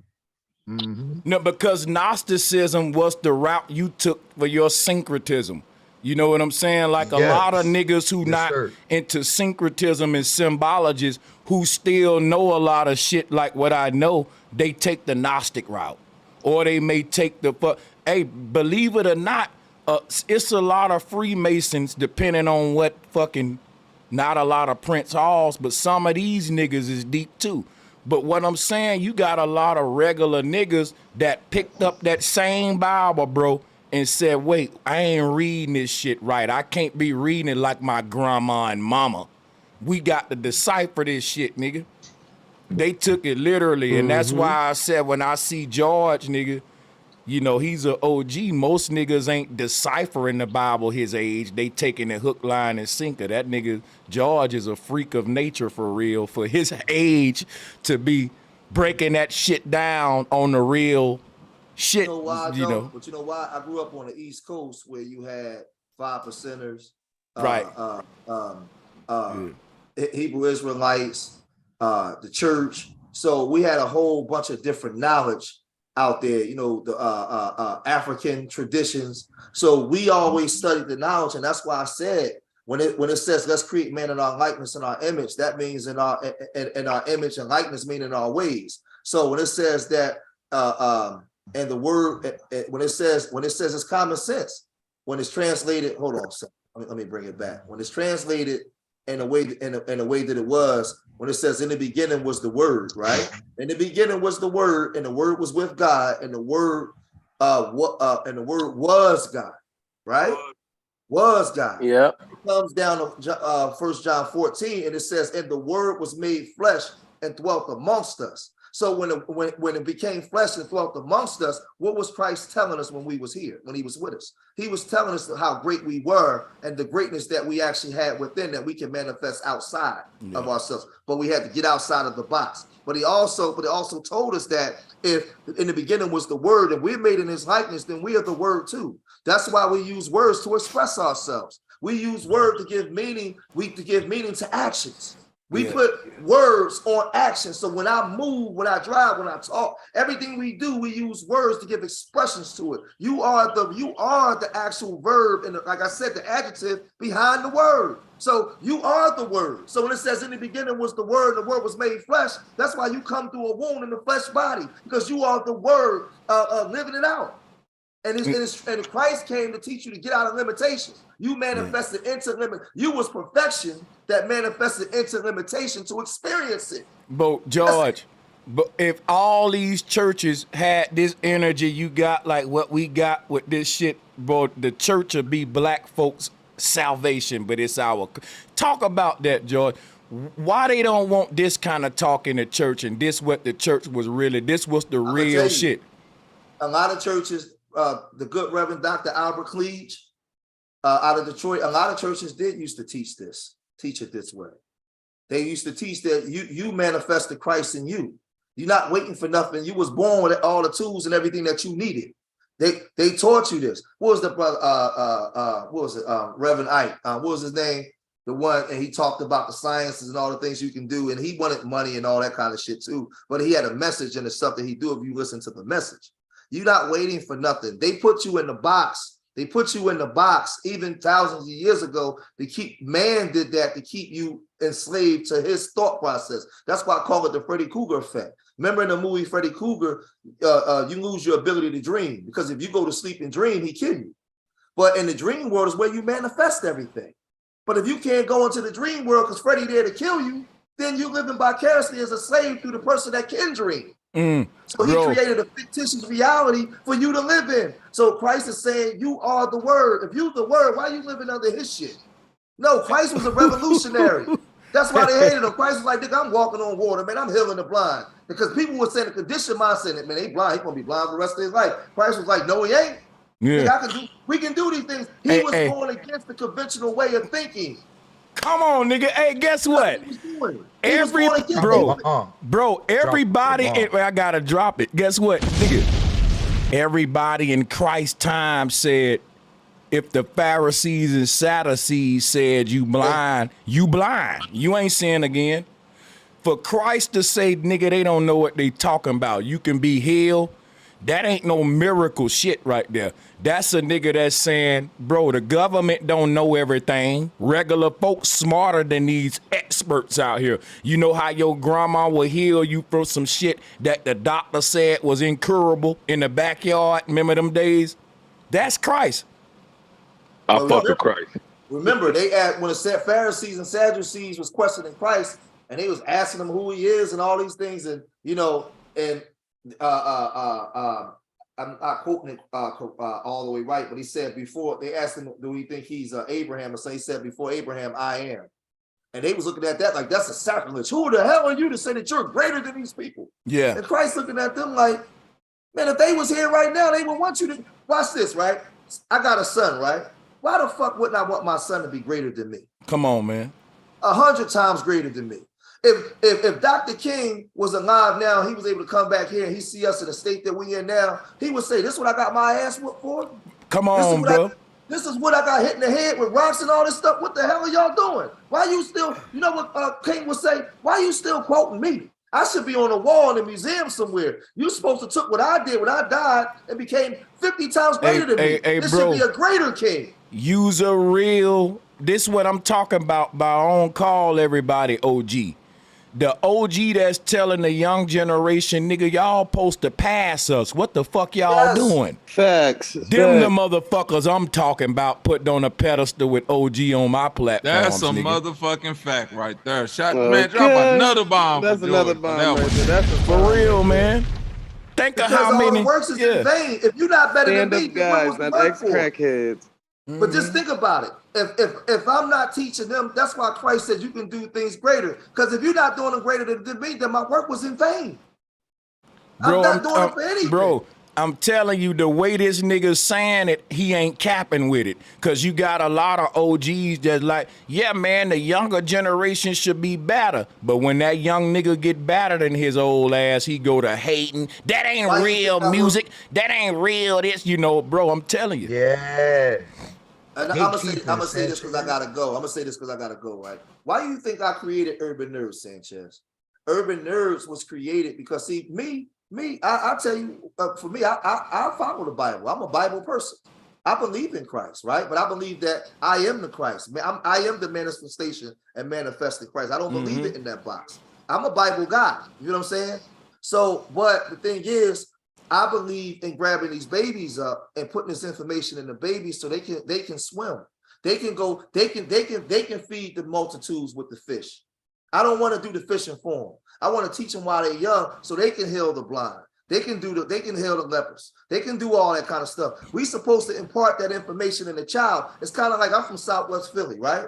Mhm. And in Southwest Philly, Kobe Bryant's father was Joe Jellybean Bryant. He grew up with my uncles. They was from Southwest Philly, his whole family. He was in the NBA. Joe Jellybean Bryant was a great player. He was before his time. He was Scottie Pippen before it was Scottie Pippen. He was the first 6'9" point forward, if you look him up. But the NBA wasn't playing that type of game yet. They wanted him to play in the paint.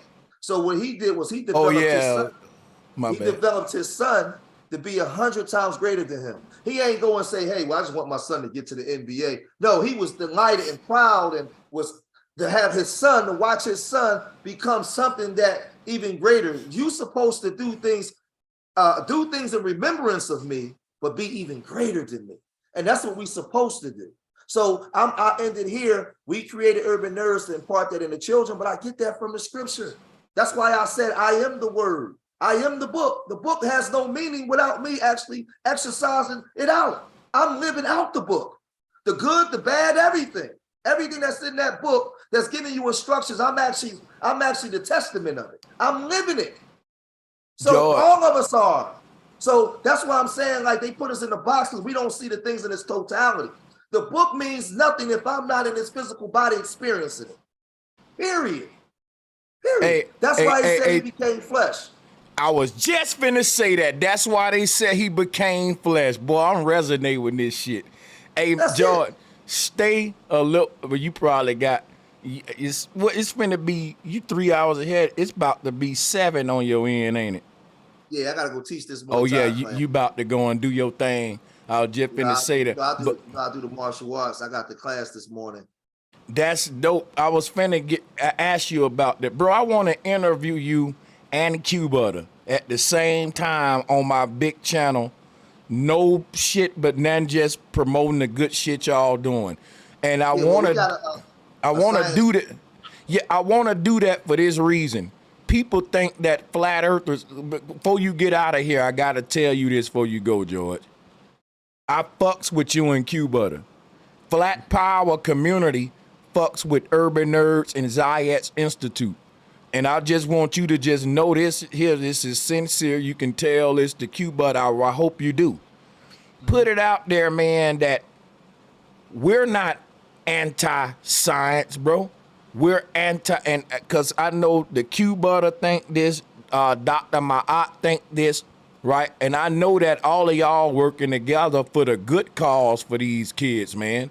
And you giving them STEM, science, and what we want y'all to know from the flat earth community, we respect that shit, man. Just because we go in on like Neil deGrasse Tyson and science and all this shit with Elon Musk and all that, we really need to sit down and talk on and so we can show y'all where we stand. We ain't going against what y'all doing. And some people will be like, well, if y'all ain't banging on like science, then like how y'all, you know, said if y'all banging on science, how y'all ain't banging on Q Butter and George and all them? They pushing science. They having science fair.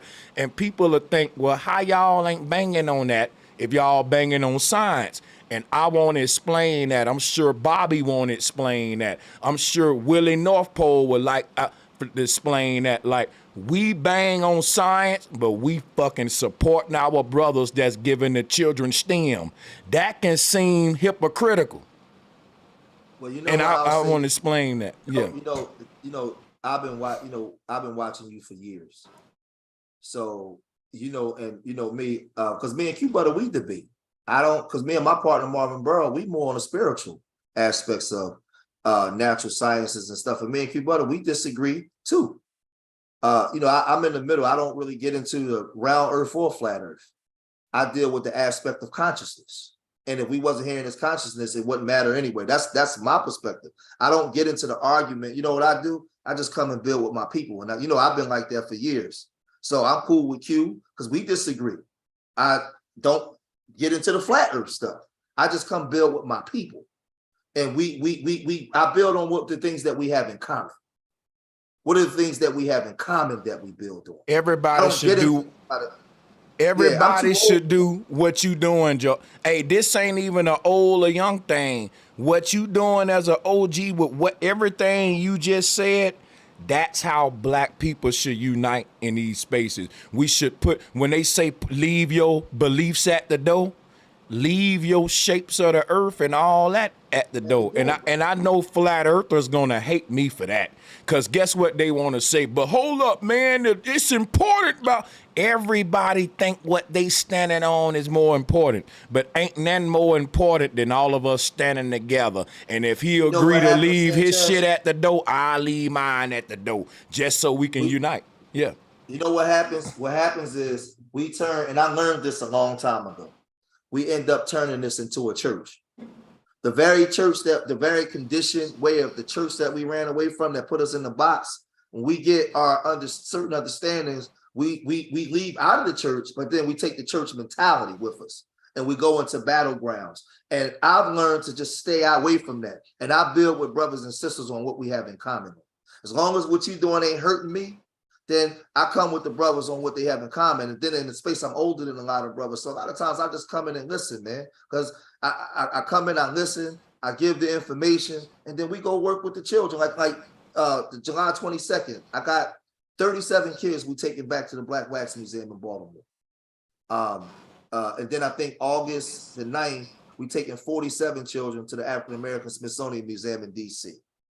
And I'm just doing my part and just doing the work and imparting this information into the babies. I don't have time to be arguing with people over this and over that. Me and Q Butter as brothers, that's my brother, that's my little brother, that's my little bro. And we build on things we have common with. I come to you and I've been coming on here building with you for years on what we have in common. I just think we get into frivolous stuff, and a lot of us got a lot to offer each other, but when we cloud it with these stupid frivolous arguments, we're not able to give our best to each other. Hey, you know what, man? I think George came on this thing and really gave us young brothers some game, because check this out, right? He said Q Butter is his young brother. He don't agree with him on everything, but look, they building together. One thing I know about George, me and him don't agree on everything. But when George come in my presence, it's about building with me, and it ain't about debating the shit we disagree on. I'm more likely to bring that up than him for the smoke. He more like, you know what I'm saying? And that's maturity, wisdom, bro. And I don't think you gotta wait to get George's age to get that. You can take it from him right now on this stream. Right. That's what I'm gonna do. I'm not gonna ever do that, but watch this, Sanchez. I'm gonna tell you why I'm not gonna do that. Right now, I'm on your platform. I'm in your house. This is what you teach. This is what you teach and what you believe. This is your research. In the world right now, everything is happening at the same time. Everybody's doing a little bit of everything at the same time. So in this place in time, this is where Sanchez is. This is your walk and your journey. Who am I to come and tell you, unless I'm about to see you jump off a cliff and kill yourself? But if this is what you believe in, where you're going, I'm coming in your house and listen. I don't have to always agree with everything. I come in and listen, because when they come in my house, I expect the same hospitality and respect. I expect the same respect when you come into my house. The problem is we always want to tell each other what they should be doing and do this and do that. No, bro, just come add on and bring what you bring. You know what? That's what we got in common. That is so much, bro. When you broke that down just now, it's the house thing, like a regular house. Ain't no nigga coming in my house telling me how to run shit. And that's the thing too, I ain't gonna lie. You know, we'll go to niggas' platforms to challenge them. Yes. And you know, and guess what? The older I get, I be like, that ain't really classy right there. That ain't actually really disrespectful. Like, you know what I'm saying? Yeah. Disrespectful. But we've been conditioned to normalize that and think it's okay. So I could be around Christian folk, but it took me a while to get here. Christian folk could be, I've learned to pick my battles and not get in every damn conversation. Every conversation. Now, when we over here, I'm gonna tell you why I love your channel so much. Because I consider myself, that's why I named my thing Urban Nerds. Even when I was in the streets, I was always considered a nerd or a smart guy because I was always reading something. When I come over here, it may not, y'all might not always be saying everything I agree with, but some of the wild, crazy things that the world would say is wild and crazy, you brothers be over here building on. And I'm like, well, damn, I can come over here and get in this conversation because if I'm in my living room alone, because the stuff that I talk about, most people ain't on that frequency. A lot of y'all be on the frequency. So I can tap in over here. Other places I can't. Man, like, man, y'all niggas talking crazy, but I used to get offended, but I don't, because I know that they don't understand. A lot of people thought Christ was weird and crazy. That's why he said, Father, forgive them, for they know not what they do when they put him on the cross. They said, this nigga got to get out of here, because he was too revolutionary. He was going against the conditioned way of doing things. So what I'm saying to you is, you get called pseudo and all these different things because everybody's used to what the TV, the schools, and the conditioned way told you to do things. You come in with a whole different aspect. And they like, who the fuck do you think you are? I resonate with them kind of people because I want to be different. And that's what I'm saying. Being different, we supposed to be different. We supposed to be separate. So when you come and you bring what you bring, I might challenge a little bit to spar here and there, but it's never going to be, yo, bro, you don't know what the fuck you talking about. Who am I to tell you that? Hey, look, man, I'm gonna tell you some real shit, and cause I know you gotta go, but yeah, man, I just can't stress enough. The shit is like, we really respect what y'all do over here, but the shit is like a real cutoff among how we approach each other with our disagreements. And I'll admit that on my behalf, with the smoke attitude, that was kind of the atmosphere when I came on YouTube. It was like, nigga, you don't know what you're talking about. Let's debate, let's set it up, and we gonna see who right and wrong. You know, that was kind of the atmosphere. But the older I get, man, the more I do this shit, I'm realizing, bro, it was niggas who was flat earthers right around me the whole time, but they was keeping that shit like, you know what I'm saying? No cap, some of y'all think I'm tripping, bro. It's niggas who know the earth flat, but they still building out here. And like, I guarantee you it's probably some niggas who George in George Institute and in Cuba the Institute who probably flat earthers. But guess what they probably saying? Man, I'm just trying to build with these children. I'm just trying to do this shit, and I'm saying that even, like, bro, that's very common. I know a lot of niggas like that. Earther. My homie, one of my main homies on my channel, my barber, he's a flat earther. We've been knowing each other for 40 years. You know, we grown men. Listen, we have conversations about the Bible and about different things. We don't really even talk about the flat earthers because that's just what he believes. I'm not going to go back and forth with him about something that he strongly believes in. For what? It's a waste of time. Bro, when I first found out the earth was flat, it was like the child that first found out, man, Santa Claus ain't real, man. Your mama and daddy doing that. Now, guess what happened? You went around telling all the children Santa Claus fake, and guess what happened? You got in trouble for that. They said, man, don't be ruining that shit for everybody else just because you woke up. Nigga, what's wrong with you? I know that happened to me. My folks said, you wrong. You stealing Christmas from these babies. Now, so guess what? But yeah, go ahead. Yeah, because I know I'm you gonna got say this. Yeah, I got to jump off because I got to get in the shower. See how in the last hour I was speaking, right? And what I've known for me, this is just for me, my natural gift that I actually have in this place is to be able to express myself in words. I'm good at that. I do that with the least amount of effort, and I've always been great at doing that. Even when I was in the street selling drugs, I did it for the wrong reasons, but I always had that gift of commandment and get people to listen to me, right? And people say, well, damn, bro, you need to do this, or you need to do that, or you need to be doing this, right? That's my gift. When you've been on here for years, doing your lectures and presentations and scientific things, so we all have our gifts. So the thing is, I've learned to just walk in minds and allow other people to walk in theirs. That's the thing we got to learn to start doing. Just listen, let a brother walk in theirs. I understand at 48, almost 50, what I'm good at doing. And so I stay in my lane and do what I'm good at doing. And then I turn on you sometime and say, oh, Sanchez on. A lot of times, man, I might not even come up. I'll be just listening to the brother's bill. Because even if I disagree, it ain't my place. You're walking in your gift. Why would I come up and challenge that? What I'm trying to say for the people in the chat room watching, those of you that's walking in your gift, when people come and try to be nasty or challenge that, a lot of times you get offended by it because this is your gift. This is what you're walking in. So I'm telling people, let's just walk together in the things that we do, and let's work with the things that we actually have in common. That's it. And us, you old heads, a lot of times, listen to the young people, listen to their visions. Don't just shut their visions out. And you young people, you got to live to get old. So don't disrespect your elders because a lot of them got more life experiences than you. Let's just learn to hear each other. I'm done.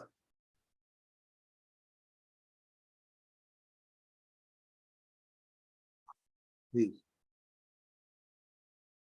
Street Media TV. Y'all can go over there, Street Media TV. Make sure y'all subscribe. I got like I said, we got a trip, July 22nd to the Blacks and Wax Museum. We'll be putting the flyer up soon, so you can see it. I'll send it to you, Sanchez. And again, thanks. Salute, George. Salute, y'all.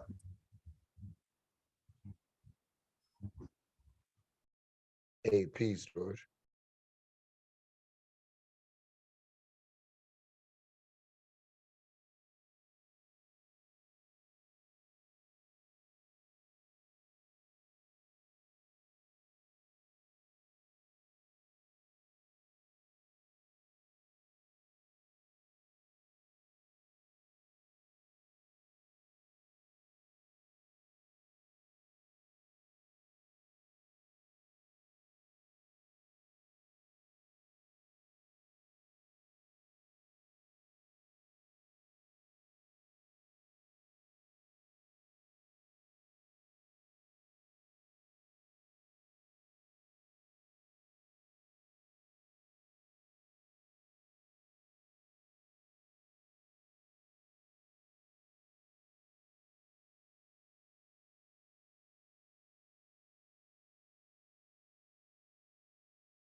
I don't think they can hear you. They can't hear me. So what I was saying was, George was saying how he's from the up north and shit, the conscious community is there. We always say New York, but really Philadelphia is where Prince Hall was from, if I'm not mistaken. Now y'all can, matter of fact, yeah, that's definitely where it's from. That ain't even new. So, but the thing that I was bringing up was, salutes to George, everybody that's doing their thing. What I was doing when I first came in this shit, I had to make this shit pop, nigga, to where on some slyway Charleston white shit, to where you damn near making niggas want to kill your ass with this knowledge, nigga, to shake that bitch up a little. Like, but my approach was like straight up scientific nerdy shit though. But cause that's what I'm on. But I'm still on some ego shit to where if I dunk on you, nigga, I'ma talk hella shit. So the whole thing was, that's what, I ain't gonna lie, that lured me into the conscious community when I saw like the big debates and shit going on. I was like, yo, I can do this. I'm an arguing ass nigga, and they arguing about shit that I like. So, but my thing is this though. What George was saying was how he got a lot, like he disagree with folks a lot of time, but he don't turn it into like debates and shit. That's why I was saying, like, the older I get, the more y'all notice that, right? The older I get, or even the more wise I get on YouTube, I be like, look, if I'm gonna debate a nigga, that's too much, nigga. I don't even like to debate for free nowadays. It's finna get to the point where I just don't debate no more. Unless it just come about naturally, but just going seeking out debates and shit, that's like young shit, like a young way of thinking. I can wake more people up on some Dane Calloway type shit. So look, I'm just showing you how that's a paradigm I'm growing out of. That's why I was resonating with what George was saying. You know what I'm saying about how like, yo, I'm building with the people around me and shit. I disagree with a lot of brothers around me, but I don't even give a fuck about that. Like, man, I focus on what we agree on. I think that's kind of linked to maturity and immaturity. Because you can be enlightened and you can have a lot of knowledge. But if you ain't aged enough into maturity, that knowledge will make your ass, folks will learn from you, but they'll critique that immature part of you. So what does that show is that even you can know a lot of shit, but goddamn it, you may have to mature to the point where you can relay that information in a way where you attract more people than you repel. Because if you think of how the world is when it comes to flat earth, we really need to think about the stuff I'm talking about right now. That's why I'm saying, and I ain't just blabbering, nigga. I'm saying that people ain't got a lot of patience for flat earthers, man. And it's almost like, nigga, you flat earthers are in the way for real. And that ain't a good thing. So what we gotta do with the truth we got is mature that shit, age it like wine, and learn to put it out on some Jesus shit. Cause you know how we do, nigga. Dumbass globalists will turn up. And it's crazy if I told you us knowing the truth is one thing, but we really gotta disseminate it like Jesus did. Meaning that we gotta rise as flat earthers to a point when globalists is saying how stupid and retarded you is, you gotta be on some Jesus shit to where you saying, I love you, man. I know you calling me retarded, brother, but I don't think you retarded, man. You think I'm retarded, but bro, I love you. Just hear me out, bro. You got sense. You think I'm retarded. Maybe you won't think I'm retarded at the end of this. See, a nigga call me retarded, I'm gonna say, bitch, get off my panel. Mute, boot it, bitch, get baptized in VIP, nigga. Fuck what you talking about, dumbass nigga. And I'm saying, I got the truth. Now I gotta get the patience. And I'm getting it too. If y'all let me get off my 11 hours in, I'm still up on some. But y'all listen, we ain't done this in a minute. I ain't had no 11-hour stream, nigga. This is like since what? Probably about a year. This is old shit when we was really, you know.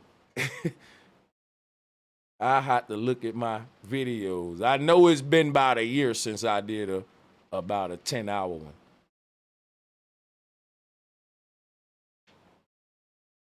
Hey, I ain't gonna even hold you, Sanchez.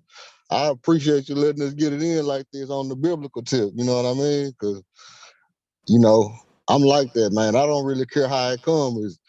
As long as information being given is learning to be learned, I'm always in for it. That's why I say I can listen to, when you talk about syncretism, I can go listen to the Hebrew Israelites, talk about being slaves and being cursed and all that.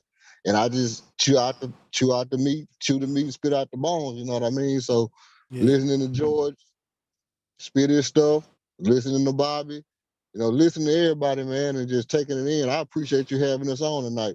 And got to go to work, get off, came home and looked it up, and then got right back in and like, hey man, this right here fire. Hey F, I appreciate you being on, bro. I'm about to drop you a bomb right now. Because you held this bitch down.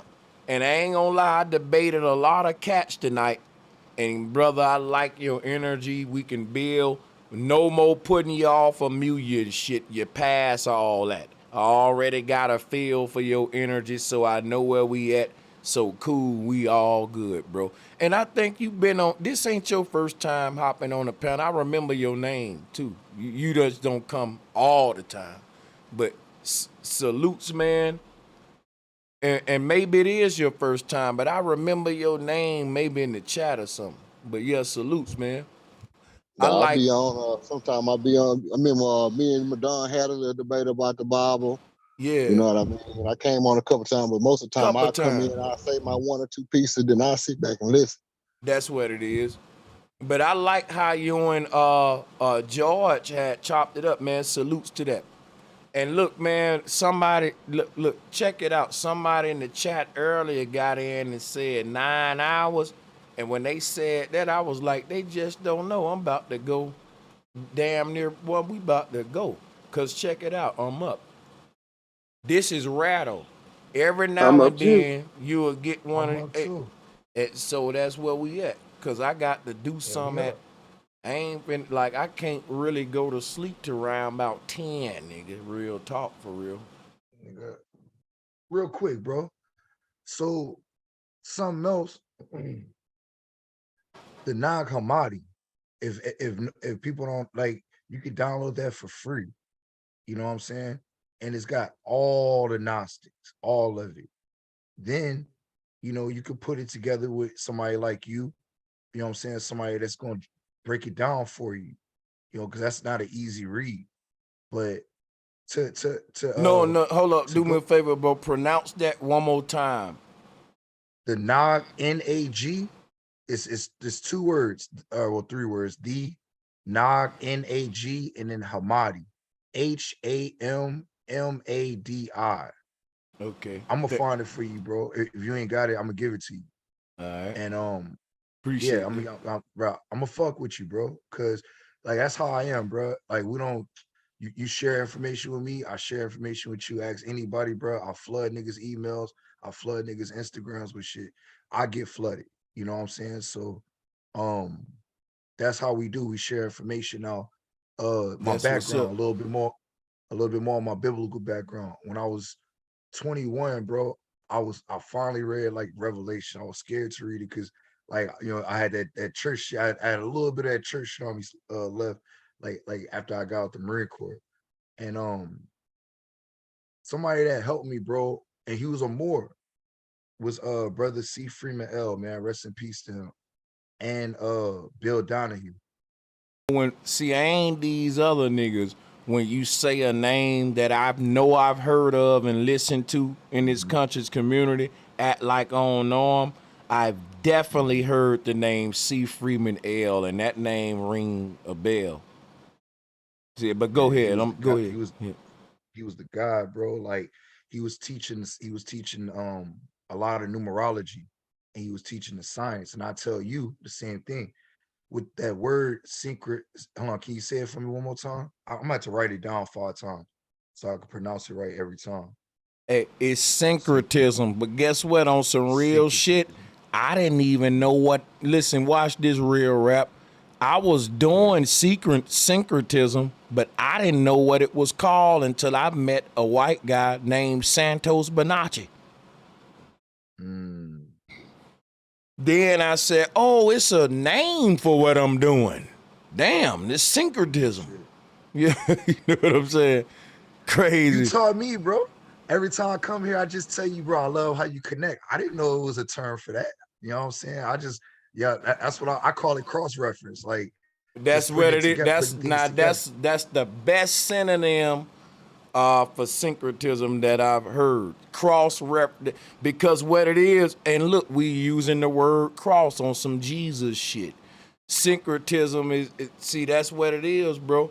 Dotting your I's, crossing your T's, and to dot a Hell I, that's no. yeah, Bobby. Yeah, man. The cross, the intersection. No, my fault. I'm just No, thinking I about thought what you just said. you said we tripping, nigga. You No, agreeing, I my said bad. hell no, because when you said cross out there, I immediately thought intersection where 2 things intersect. I got you. Oh, hell yeah, intersection for sure. Damn right. So yeah, intersection, the cross, that's all that shit. But see, cause think about it, right? Now y'all made me think of some shit now, what I'm about to do now, since we got all this time to go deep in shit with all y'all niggas and you up, nigga. So now look, was Jesus a syncretist? That's damn near Hell all that yeah. he did was show the Hell parallels yeah. between the Old Test. Well, I guess basically you could say Yep. the old world or the old word. Alchemy and syncretist. Facts. Yeah. That nigga was alchemist, a syncretist. That And nigga a was really botanist, like too. a Nikola Tesla, Leonardo da Vinci. I think all these characters kind of like a plagiarization of what this nigga was, like this entity that could just like embody all that shit. Because it's almost like he embodying what the fuck we go through when we wake up. Like if Jesus is Neo, when you wake up out the Matrix, you start saying, look, like that was his way of saying, ain't my body, not my will, but the Father be done. But the Father is like the higher self. So when we saying, man, look, I got to start living in my mind and not my body, mind over matter, and all that shit, nigga, it don't matter. Everybody gotta live out their truth, they fate in this reality. And I think at the end of the day, nigga, it's gonna be your heart is the judge on the actions you taking in this life. Like Jesus was saying, like what the brother Real Rap argued with me earlier on. You know what it was? Good and bad being subjective. That's what I've been wanted to go back to. We never got into that. You ready to go with me? So check it out, right? Hell yeah, let's go. So in a way, you're right, but it's like I said, and it's gonna seem like a cop-out, but it's paradoxical. When you say, because there is a duality, and that's what we calling good and bad. And you're saying that that's subjective.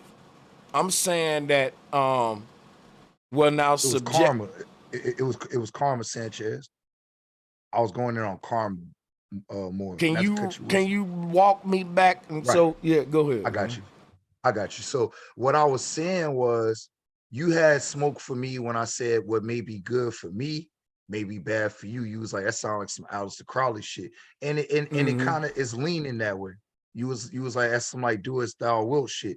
And it kind of is, because I'd rather do as thou wilt than do what the church taught me. I'd rather believe in Christ than believe in Jesus. You know what I'm But saying? that's true though, Real Rap. But the piece that Aleister Crowley and all them niggas left out of that is do as thou wilt, and you will like this because you with the Aboriginal and the Moors and all of that shit. Before we had any flag, the first flag was don't tread on me. Do what you want to do, Sanchez.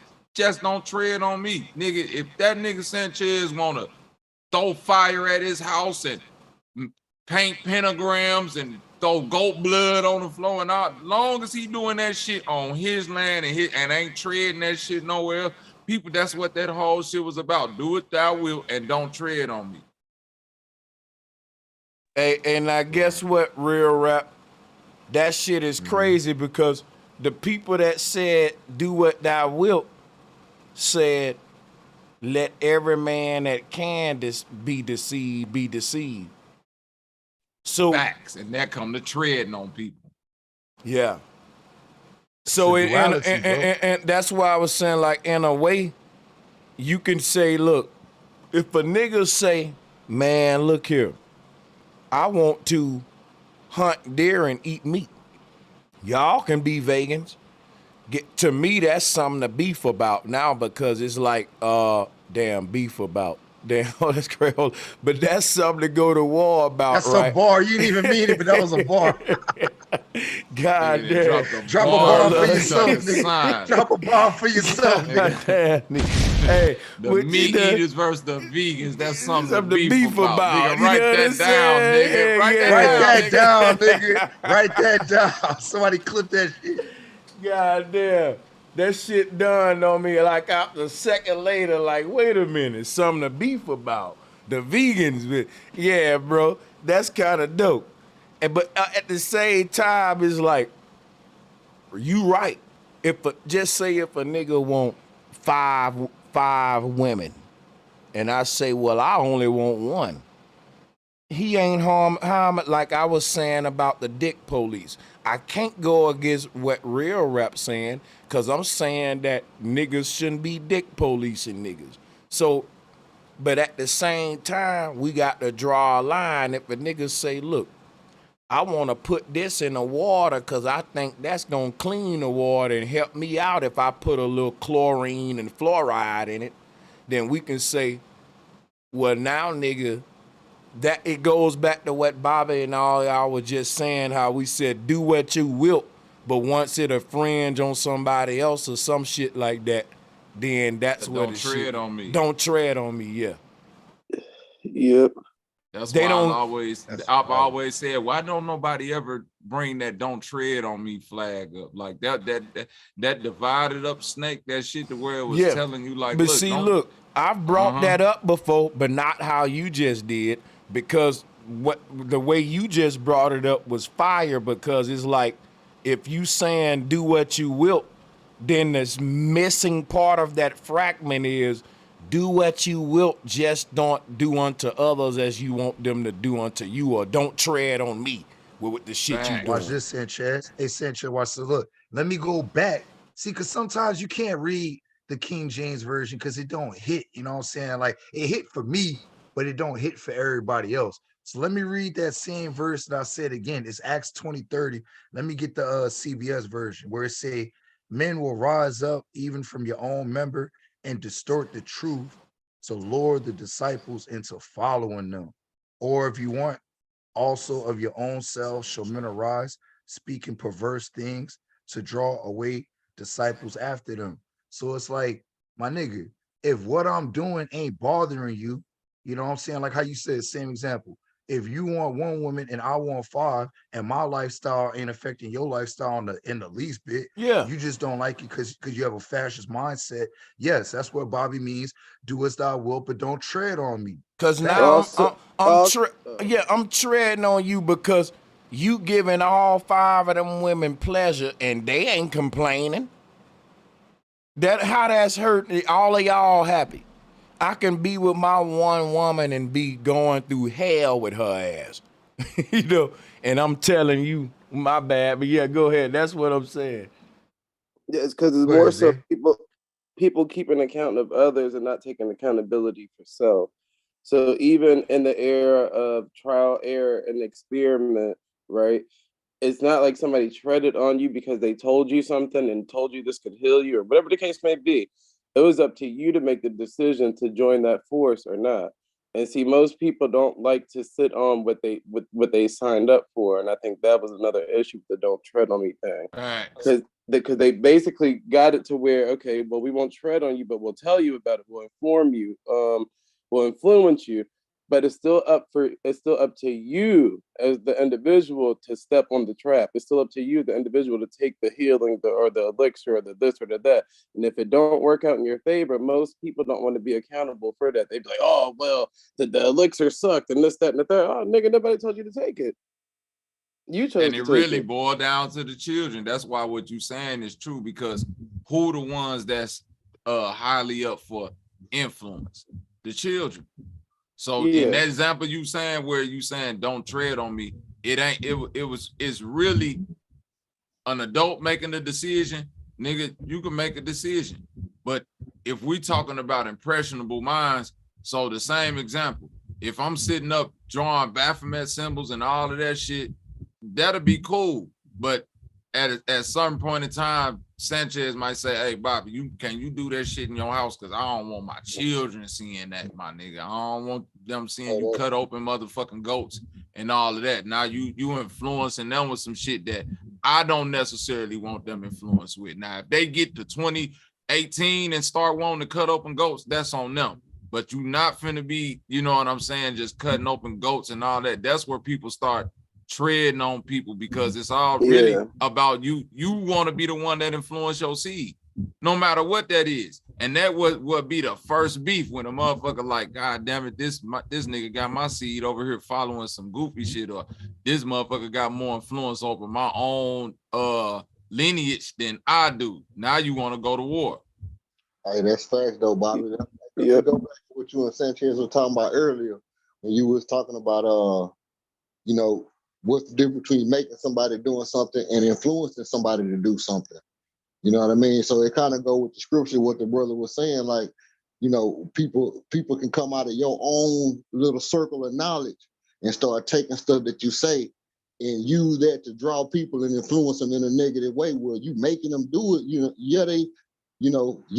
can say that it's on them if they choose to do it.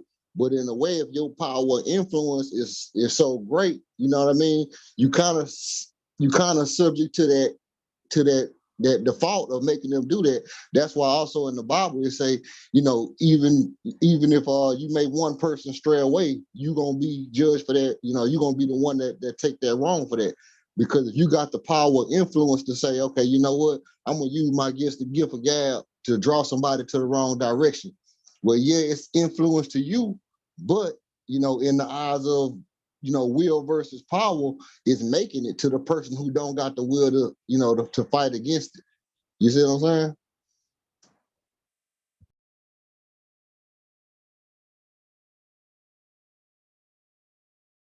Okay. Ain't nobody giving no fucks about the 4th of Take July. that back. I give a great fuck about the 4th of July. Now, I gotta say this. It ain't because of what y'all think.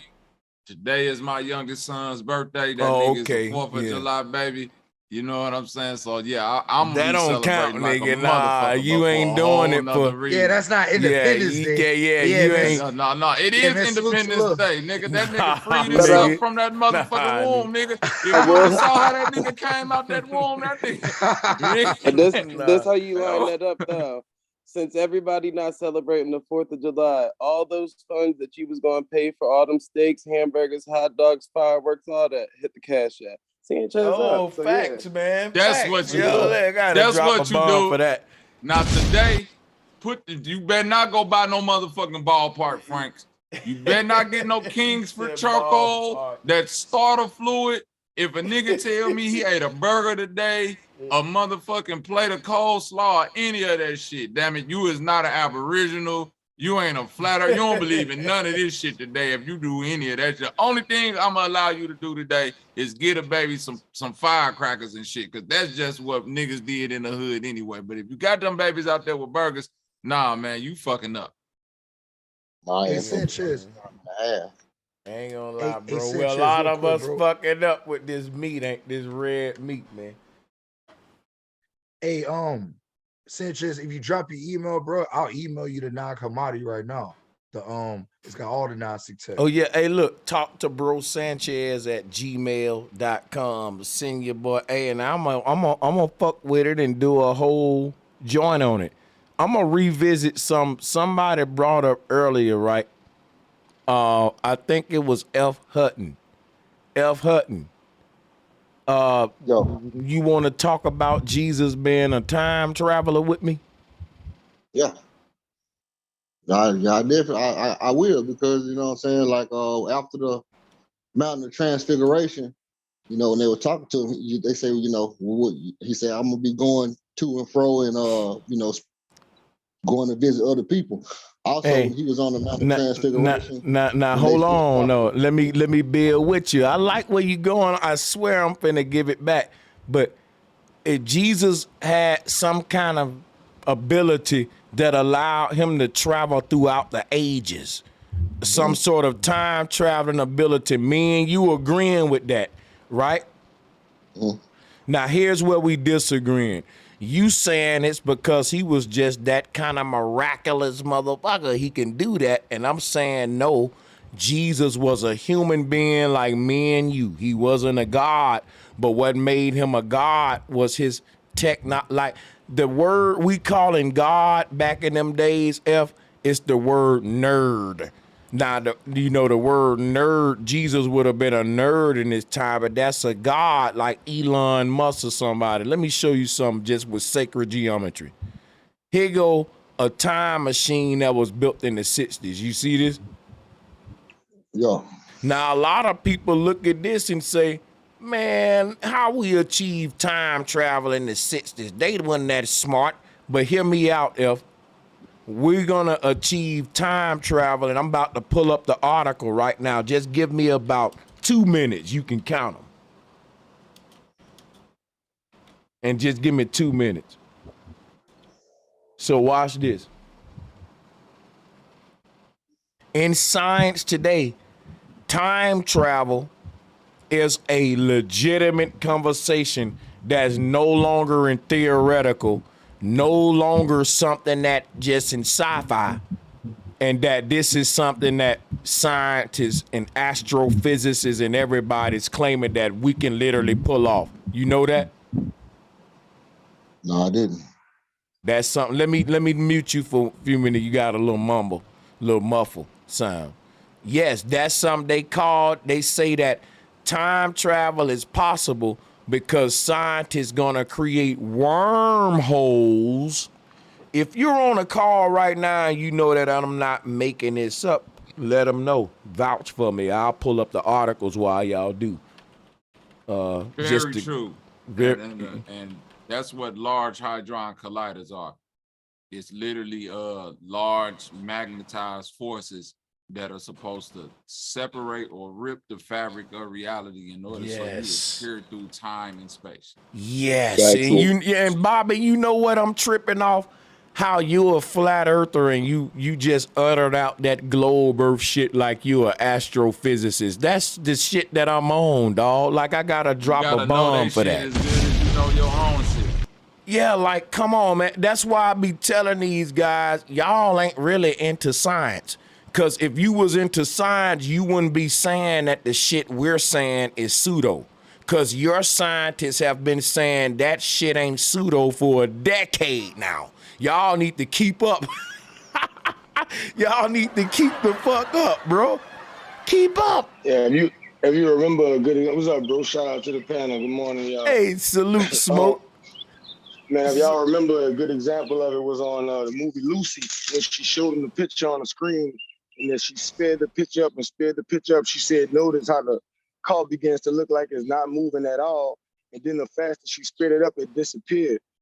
Globalists should notice time is relative. If you leave Earth supposedly and move at a different rate of speed around and around and around, the same amount of times that the people on Earth went around one time, you will be 40 or 50 years ahead of them, and the same vice versa. Come on. Because time is relative. God damn. In y'all world anyway. God damn, nigga, Smoke ain't been on this bitch 5 minutes. Salute, my nigga Smoke. And getting bombs dropped. This shit is, bro. It's You know easy we though. know our shit, dog. Yeah, you know but we know our shit. I'm seriously though, like, bro, this shit crazy at this point because I didn't even think of that. Their fucking solar system says the same that time travel is possible, basically. Yeah. Damn. Because it's relative to motion. Time and motion are married. You cannot have one without the other. Time is the other law that allow ours to exist. Time is the thing that allows your thoughts to not manifest immediately, or everything would be happening all at once. See, time goes from the physical all the way to the temporal to the mental plane. This thing we call time is a must in this reality we live in. That's why in higher realities, most people can't get to higher realities mentally even thinking about it because they can't even meditate long enough to perceive no time. They can't escape the physical construct, the matrix. Yeah. And you know what's and there's crazy? no knock on nobody. It's just it takes time to get to that point where you even can fathom timelessness. Yeah. And I'm glad you said there's no knock on nobody, because when you get to that point, you really a Buddha. Like you really what the fuck we trying to get to, this place outside of time. But here's where I like what you did. You came on and reminded me to the fact that they teach time travel because they teach time as a dimension and part of the physical spectrum. Right. You know. Yep, it's necessary for the whole construct to exist. Fact. Yeah. And this is what they're doing at CERN. They're literally showing you that they can achieve that what you call the speed that seems like it's not in motion. Time at CERN. Right, at they CERN, bending more or it. less bending it because they ain't been able to. Man. Well, they would have been able to do what they wanted to do. It would have been done, but they. But that's what I'm saying. They taking taking that light and stretching it around them tubes. Bro, you niggas just said they bending time, and folks gonna think we tripping, nigga. I just watched the movie Doom. Remember this old been classic? Telling niggas to watch this shit. Yes, and the in new this one is bitch, fire, the nigga. Harkonians was built bending time, And you know that the fucking the word Harkonian is just the word Archon. Archons. And them bitches is bending, bro. And now man, hold break on. this bitch Well, down, they bro. bend in time. But guess what? They were being time by going to a mine. They were mining materials from another desert-like planet or plane, the spice. right? Now look, y'all, right, we that spice, finna right? break Now this look, shit down, yeah. you got cobalt, you got lithium, you got all these different metals that literally got electrifying and magnetic properties that can bend space. Once you energize these things to a certain point, this is what they said shamans would do when motherfuckers would literally take rocks and like rip reality open. Bobby, let's make it simple, Bobby. We ain't even gotta do all that. It's right in your face. Wi-Fi. The fact that we're on this call right now, you're using elements to bend time. We're sending messages. I'm in New Orleans. He's in fucking Las Vegas. And I'm talking to him immediately. I am bending time and space with the elements, the cobalt, the lithium, all that stuff there is magical. They just make it to so physical that they take the magical properties out of it. But what we're doing right now is magic. Magic, magnetism, all that shit, the same thing. None of us time travel. EF Hunt, ain't none of us on the same time, but we all getting this shit immediately. That's time travel. Oh yeah, and in the Matrix we showed you time travel too by bending time. Every time he was dodging those bullets, he just ain't tell it to you that, but all he was doing was bending time to a degree to where he was changing the perception of which that bullet was coming at him. He was just bending time. It's always being shown to us. We just don't always catch it immediately that that's what's going on. But the science, the miracles, the story, the Nagamati, shout out to the brother who brought that book up. The story never changed. You just gotta have the syncretism to see it. Yeah, salute. Yeah, it's real rap, bro. I'm right here in Lafayette. Well, all right, you right down the street. Yes, sir. Yeah, man, my great grand people from downtown, and my grandma on my dad's side is from Night Wars. Yeah, man. My people from the Night Wars. So you know what's up? The mysticism down here ain't never left. Yeah, Desire ain't Project. Never went nowhere. You already know what it is, Desire Project, man. But my people from back there, that's what one of the original Black Panthers started. People don't be knowing that either. A lot of people don't know their history, dog. But the more I come on Sanchez, the more we're gonna build, bro. Cause you got a lot of great minds up here. And like that Nag Hammadi, dog, like it was a cat from Philly. Like my partner from Philly sent me that shit. You know, that's why I say, bro, I get flooded with information from like all over the world. And I wanted to tell Sanchez real quick. Sanchez, if you could go back to them waves that you were showing earlier. Because when I was in the Marine Corps, bro, I was a radio operator and we was using HF frequencies. So we would create these what's called FEEKs, a field expedient antenna kit. It was just basically like copper wire, and we were making different shapes. I make like a triangle a lot of times. Sometimes I make it like a almost like a trident, or like a kind of like it would still be a triangle, but like a slingshot. So I'd have like 2 trees as my poles, and I have like a tree in the back. That would be like my that's where I would ground at. And the way that the waves would work, basically like them HF frequencies, it's a low free, right? It's not a satellite or nothing like that. HF goes anywhere from 1.6 to 29.999, and then I think the VHF starts at like 30 to 7. It's been like 13 years since I got out, so I'm starting to forget my numbers, but I remember that 1.6 to 29. And the way that the shit would hit the water in the ionosphere, we talking on line of sight radios, like how we talking on this shit right now.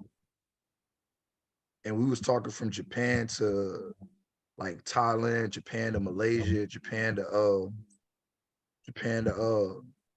South Korea, and then we might have hit California a couple times. I can't remember, but I know the other countries who was hitting that, and that was just straight line of sight off them frequency waves. That you was bouncing that bitch early. in the arc wave. Yup. Yeah, you was triangulating it, but really when it got up top, it made a curve. It curved and it hit its destination, and once it hit its destination, it's like that motherfucker was a long curved radio signal or beam you can see, it'll be red until it hit its destination. Then the signal get to flow freely from one point to the next, unimpeded. Unimpeded, bro. Line of sight. That's how I know we on flat plane, bro. I know we got different elevations, but I know we on flat plane because of how them frequencies. And I didn't know nothing about that. I'm 19, 20, 21 back then. I ain't know none of this. Because what it do, you bounce it up in order to find wherever that signal is. It go up and it charge in the ionosphere and it find wherever that point is. And by the time it find that point, it triangulate back to the original point, the straight line or the line of sight. Right. Like an aerial triangulation. But it ain't I don't want to really say triangulation because then it'll be like a misnomer because at the top it ain't a point, it's a curve. Oh man, if you say triangulation, you know global Earth percentages come. No, that's why, but E.F. Hutton, I just clean myself up and look at you trying to just run with something. Again, he heard one little point. I cleaned it up and I just said, I'm using triangle. I don't want to say, I just literally said, real rap. Did you just hear me say, I don't want to say triangulation because that's a misnomer. Because at the top, it don't go to a point. It go to a curve because we're dealing with a dome above it. I was about to sit out the bat signal on this. What the fuck I'm talking about? This nigga talking about bats. This nigga snitching. Hell no. Right. But technically, Bobby, though, even though y'all saying all that for the globe, or just even with it being the dome above, you still could triangulate because you're dealing with geometry. It's called square in a circle, or if you go into alchemy, the circle, the triangle, and the square. All of them still are equal of each other if you know syncretism. So a globe will still be fucking wrong because you can't take the triangle out just because you're dealing with a fucking circle. You know And that's you hard, still, fam. yeah, because all of them still 360. All of them. If you take a circle, a square, a triangle, if you know your platonic solids, all of them still 360. All of them still a 9. See, I agree with all 369. I agree with all that. When you think about it, Smoke, look at the Kabbalion. The Kabbalion got a circle. Yeah, I know the cover of the Kabbalion got it on it. I just thought about that when you said. I never thought about it till you just said that shit. 369. The only thing that get me about the flat earth thing, and this it's two things that get me about the flat earth thing. Because I agree with the ball and the triangle. I agree with the fact that the dome over top. I agree with all that. The only thing that get me is before I left, we was talking about Dune, right? And I had to go and handle something. But one thing I wanted to say about that, because I know y'all probably moved on, but you can rearrange the words D-U-N-E, and it's gonna be nude, like naked, and it's gonna be Eden, like, cause the planet Dune is really Eden, or the place where these people represent the place where our true soul is at, where it's all of these different intergalactic spiritual creatures are. And we come from a certain, when people say, man, I want to trace my blood back to your true tribe. You can't trace your blood back to no tribe. That belongs to your vibration. Your vibe is your tribe. That's a spiritual family that you part of on a spiritual level. Like in that movie Dune, the Harkonians, these are people all of these groups got a different vibe and energy to them. That's the shit that's happening, like the war in the Star Wars, the war that broke out in the heavens. Or in Eden, Dune, the place where we're naked. We don't exist as humans. We exist as vibe tribes, as what I call it, vibe tribes, nigga. Outside the body, just, you know what I'm saying? So yeah. Yeah, hey Sanchez, let me catch you back up in the convo, cause I wanted you to cause you was in the military too. So long, and this just be real quick. When you had left, I was saying how if you could pull up them waves that you were showing earlier when you and Bobby was talking, because what I was saying is when I was in Japan, when I was in Okinawa, we were using line of sight to talk all over the world, because Smoke was talking about how we're literally bending time right now by talking on these interfaces. Well, it made me think back to my days in Japan, when we were using it was what's called a field expedient kit. It's called a feat. It's just it's just copper wire and different metals. And I would take that. I'd be in the jungle. I'd have to get up a little bit, but I was able to get calm out of the jungle to I said South Korea, Thailand. I didn't mention the Philippines, and I think we had talked to Cali a few times. But I was saying, me and Bobby was saying how it was an HF frequency from 1.6 to 29.999.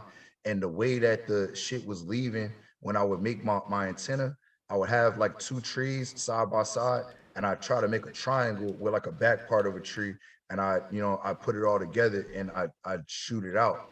And the way that the waves work, which you were showing, it hits the ionosphere, it goes off the water, it hits the ionosphere like that, like simultaneously. So I wanted to see if you could chime in on that. Mm-hmm. When you was talking, I was pulling this, and hey, yeah, salutes to the OG George Macon for sure. I just came back. Yeah, I just came back real quick. I'm gonna jump right back off. I was getting out the shower and I heard the brother talking about time travel and about the elements that's used, and then you pulled up the one of them old time travel. I just wanted to put this out there, right? It's a question. I'm not saying that I know, but in the Sumerian text, when it talked about how they genetically engineered so-called humans or us to mine gold, and they needed gold to help do whatever was going on their planet. But I was intrigued when he talked about the resources and time traveling and all those things. And in the allegorical story, they traveled through time to so-called come here, but they needed the elements. They came here to get our elements to actually, you know what I'm saying? George, I know what you're talking about, George. Not to cut you off, that was me talking about that. And that I read the story too.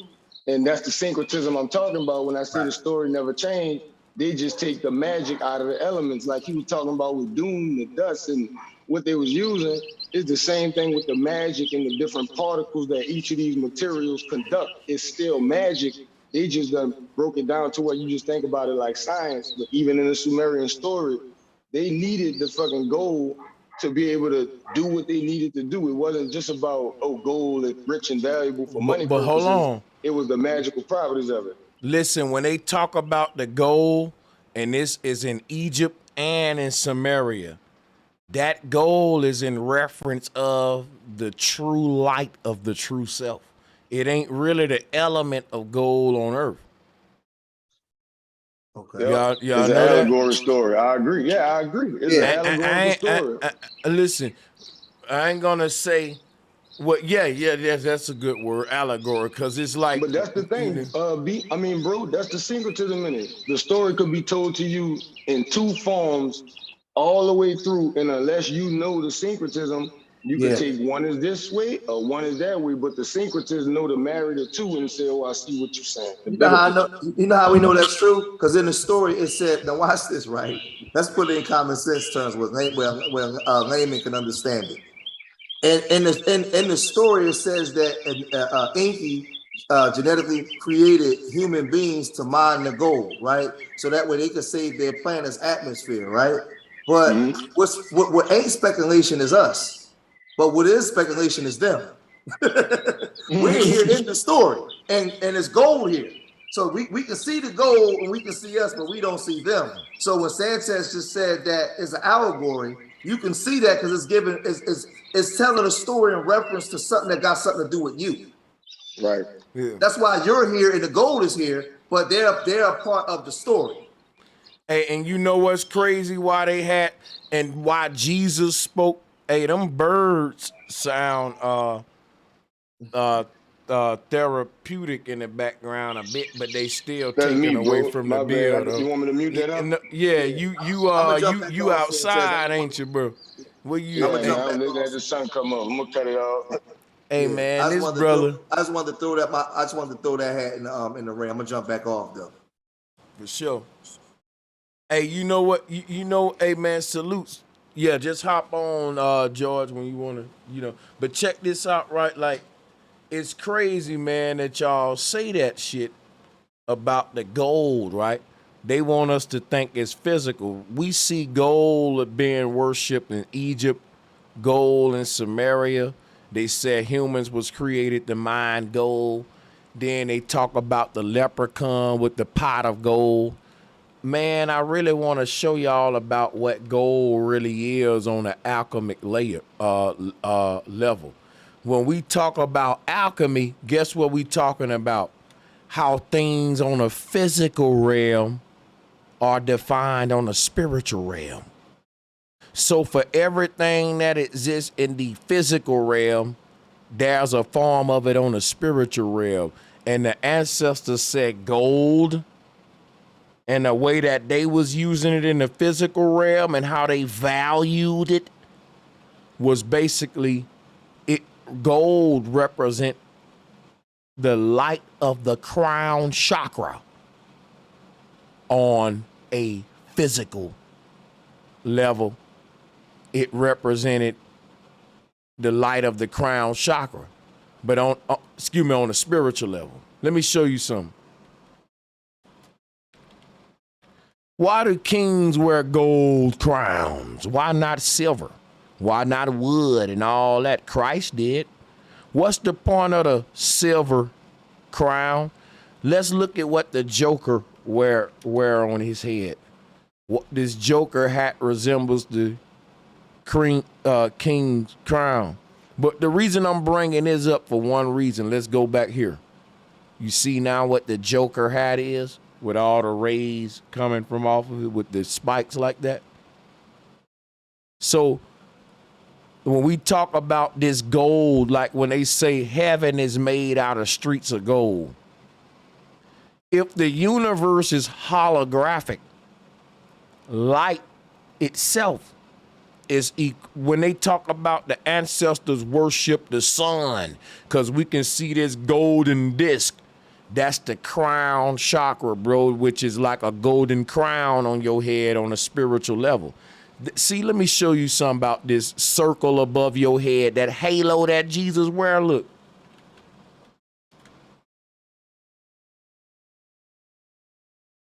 He's showing the same shit here. So, like, when we talk about gold, right? Watch this, though.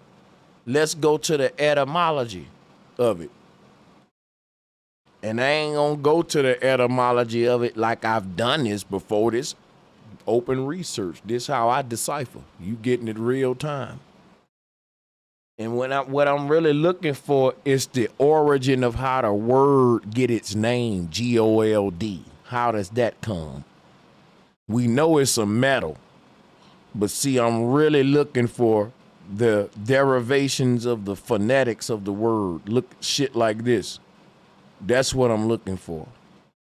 So I want to look at all of the different derivations of how gold was, derived to G-O-L-D. And here we go. Gout, good, gold, gold with a G-U. See, this what go to get me. Like, I'll ask the question. This, if you want to know how I come up with my deep documentaries and lectures and shit, really the etymology is what lead me to the visuals and the sacred geometry. Because guess what, right? Sometime I'll go to etymology and like I'm doing now with gold. And I'll see, damn, the Gothic people, the word gold was gulp to them. And then in my mind, I'll be like, why the fuck would they equate the word gold to a gulp? And then it'll dawn on me that if I'm right, that gold in its original form is dealing with the crown chakra, or guile, which is the root word of guilty, like guilty, consciousness, that's in the mind, the heart, the electromagnetic field of the mind and the heart, which is your thoughts and heart working together to convict your ass, like I was saying earlier, And see, this how I would reach with that. This what people fuck with me for. Not to give them something they already heard. See, etymology will make me ask the deep questions nobody would even think to ask. Like, they would, average person would be like, bro, Sanchez, why you teaching me about jail with gold? And I'll say, because if you look up the etymology, the word jail means to shine. It forms words for gold. Now, guess what folks will say? What's your sources? That's pseudo. And they won't take etymology as a source because they don't know how deep this shit is. Now we're getting somewhere. Y'all see how deep this can go? And see, now that one word gold took us to Gale. And guess what Gale took us? You got to look at all this right here, chlorinate, and folks will be like, yo, why y'all talking about, think about, folks will be like, bro, why you talking about glance, glare? And we was talking about There go gold. your melanin, bro. There go your melanin at the bottom, the melancholy, and there go to getting deeper. But see, that ain't melanin. That goes what I was saying, melody. No, I'm just saying. How, Yeah, but you right. Exactly. But the whole syncretism, all of it start getting back home. But you I'm right. saying how funny it all start getting back around to that same play on words. Mm-hmm. No, I'm fucking with you on that. Because check it out, man. It just show you it's so much knowledge out there that if I just told you about gold, I ain't giving you nothing but like 10%. I got to go into GHEL. That's going, bro, I even got to go into this shit, RA8 and RM. You know why? Because gold on a periodic table is AU. And now you got to start looking at all of the words that start with AU, even August. Because them relate to gold somehow, but some people don't want to do that deep research. That's well, why you're giving them some deep research right now, bro. Right, that's why I come in at. That's what, since don't nobody want to do that or even know Look, that bro, need to be done. SAR and That's a set what. and all Thank these you. AUs and Oh all. I know man, what you're bro. doing. That's that deep research. They don't know. That's that. See what you're doing right now. This that big boy research where it get minute. It get get down to the small details. And it's meticulous. You know it. It can be a headache too. Oh, I so, know. All right, but we enjoy it though, bro. We enjoy it. I'm glad you feel me. We enjoy it. Yeah, I love it. Cause like the rabbit hole will keep getting deep. Man, it's sometime I'll be like, damn, how I end up way over here? Oh, because this etymology led to that etymology and this etymology. And I got to read over my own shit a couple of times before I can present the shit. To see how it all, remember how it all tie in is so deep. You'll go back and study your own shit, and then you'll realize you wrote some deeper shit than you even thought you wrote, because you done learned more about it. Oh man. Zoom in, Sanchez. Hey, zoom into the to like where like all the goals break down. You answered a question of mine that you didn't even know I asked.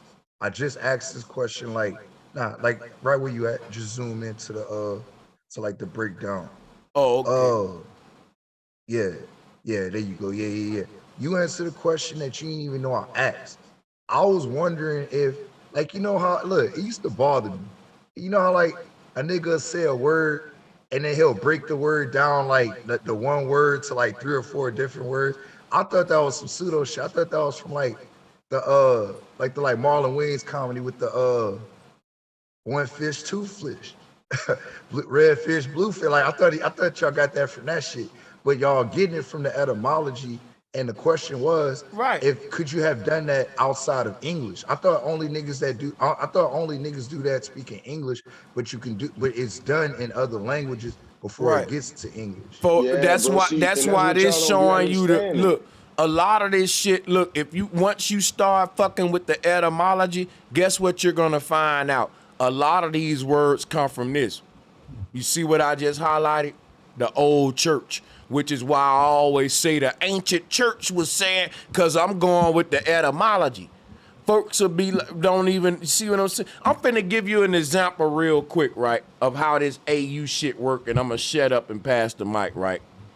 Now, Well, before go ahead. We talking about gold and how it relates to etymology. I'm gonna give you a quick example of how I decipher this shit. Cause just pulling this up, all of this deciphering just drop on me because I've been doing it so long. So one that just dropped on me 5-10 minutes ago was, we got a season called autumn. And in the autumn time, it looks red, yellow, and orange outside, or red and yellow. And if you look at the main colors that gold come in, is red gold and yellow gold. Any other color gold is very rare. Them the main two, red and yellow gold, or what we call rose gold and yellow gold. And if you look at autumn season, them the colors you see. So now I start to tie into all this shit, even little shit like that, just with autumn and just the gold and AU, and how deep you can go, and folks will be like, well, that's reaching, and it is. We're being meticulous with the research. That's what reaching is. That I'm gonna give you everything. How you reaching in the month called August? Come on, man. Yeah, it's go ahead. Autumn, See what I'm saying? August. It's already married. You ain't gotta reach, but like the dude said, I'm glad he pointed that out. A lot of people do think it'd be some pseudo wordplay shit, but no, it's actually real research. That's how words are really researched. I'm glad he pointed out that he thought it was just some bullshit we be doing when you go to bringing all those words together. But if you do your homework, English is a very new language. You gotta go back 5-6 languages just to figure out how was this word originally used, so I could get a better handle on how it was used in these books I'm reading. You reading books with a definition from today. When you go study what this word was really used for, now you got a handle on what the fuck these ancient and the old church and shit was really talking about, and why your world look how it look around you, August, autumn, and all that shit. A smoke, it goes so deep that when you say red, that's talking about a very high vibratory color we see in autumn and August and all that shit, right? Even in Christmas, we get the red. But hold up, even when you say yellow, like that can go into the root word being yell before I even look it up, because when the shit said to shine on a vibratory level, yellow light is loud, what we call it. Like that's like a yield sign. Yelling sign to get your attention. Ooh, shit, so you can yield. Fuck yes. It don't stop, bro. Yeah, bro. The whole this- world is, bro. You start to understand how the people before you formed the world you live in is just syncretism. The story don't change. God's blueprint don't change. You just gotta know everything got reason. There's no such thing as coincidence. You just don't know the reason behind the shit. It's funny because I started creating a language, I guess about maybe like 5 months ago. And, you know, my mind frame was like, you know, I want to make a language that's kind of outside of the English language, just to, you know, so I started building from like one word, and then I started doing more research on how to build a language. And so the more you get back into that, then you start saying, okay, I want to use symbols. And then you start saying, okay, so what kind of symbol could I use for this? Well, that symbol is already our A. You know what I mean? Or you say, you know, I want something that represents energy. Well, that's already our E.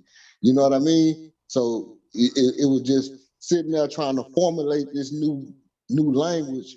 I started going back into all the etymology, and then all the symbolism that formed into letters.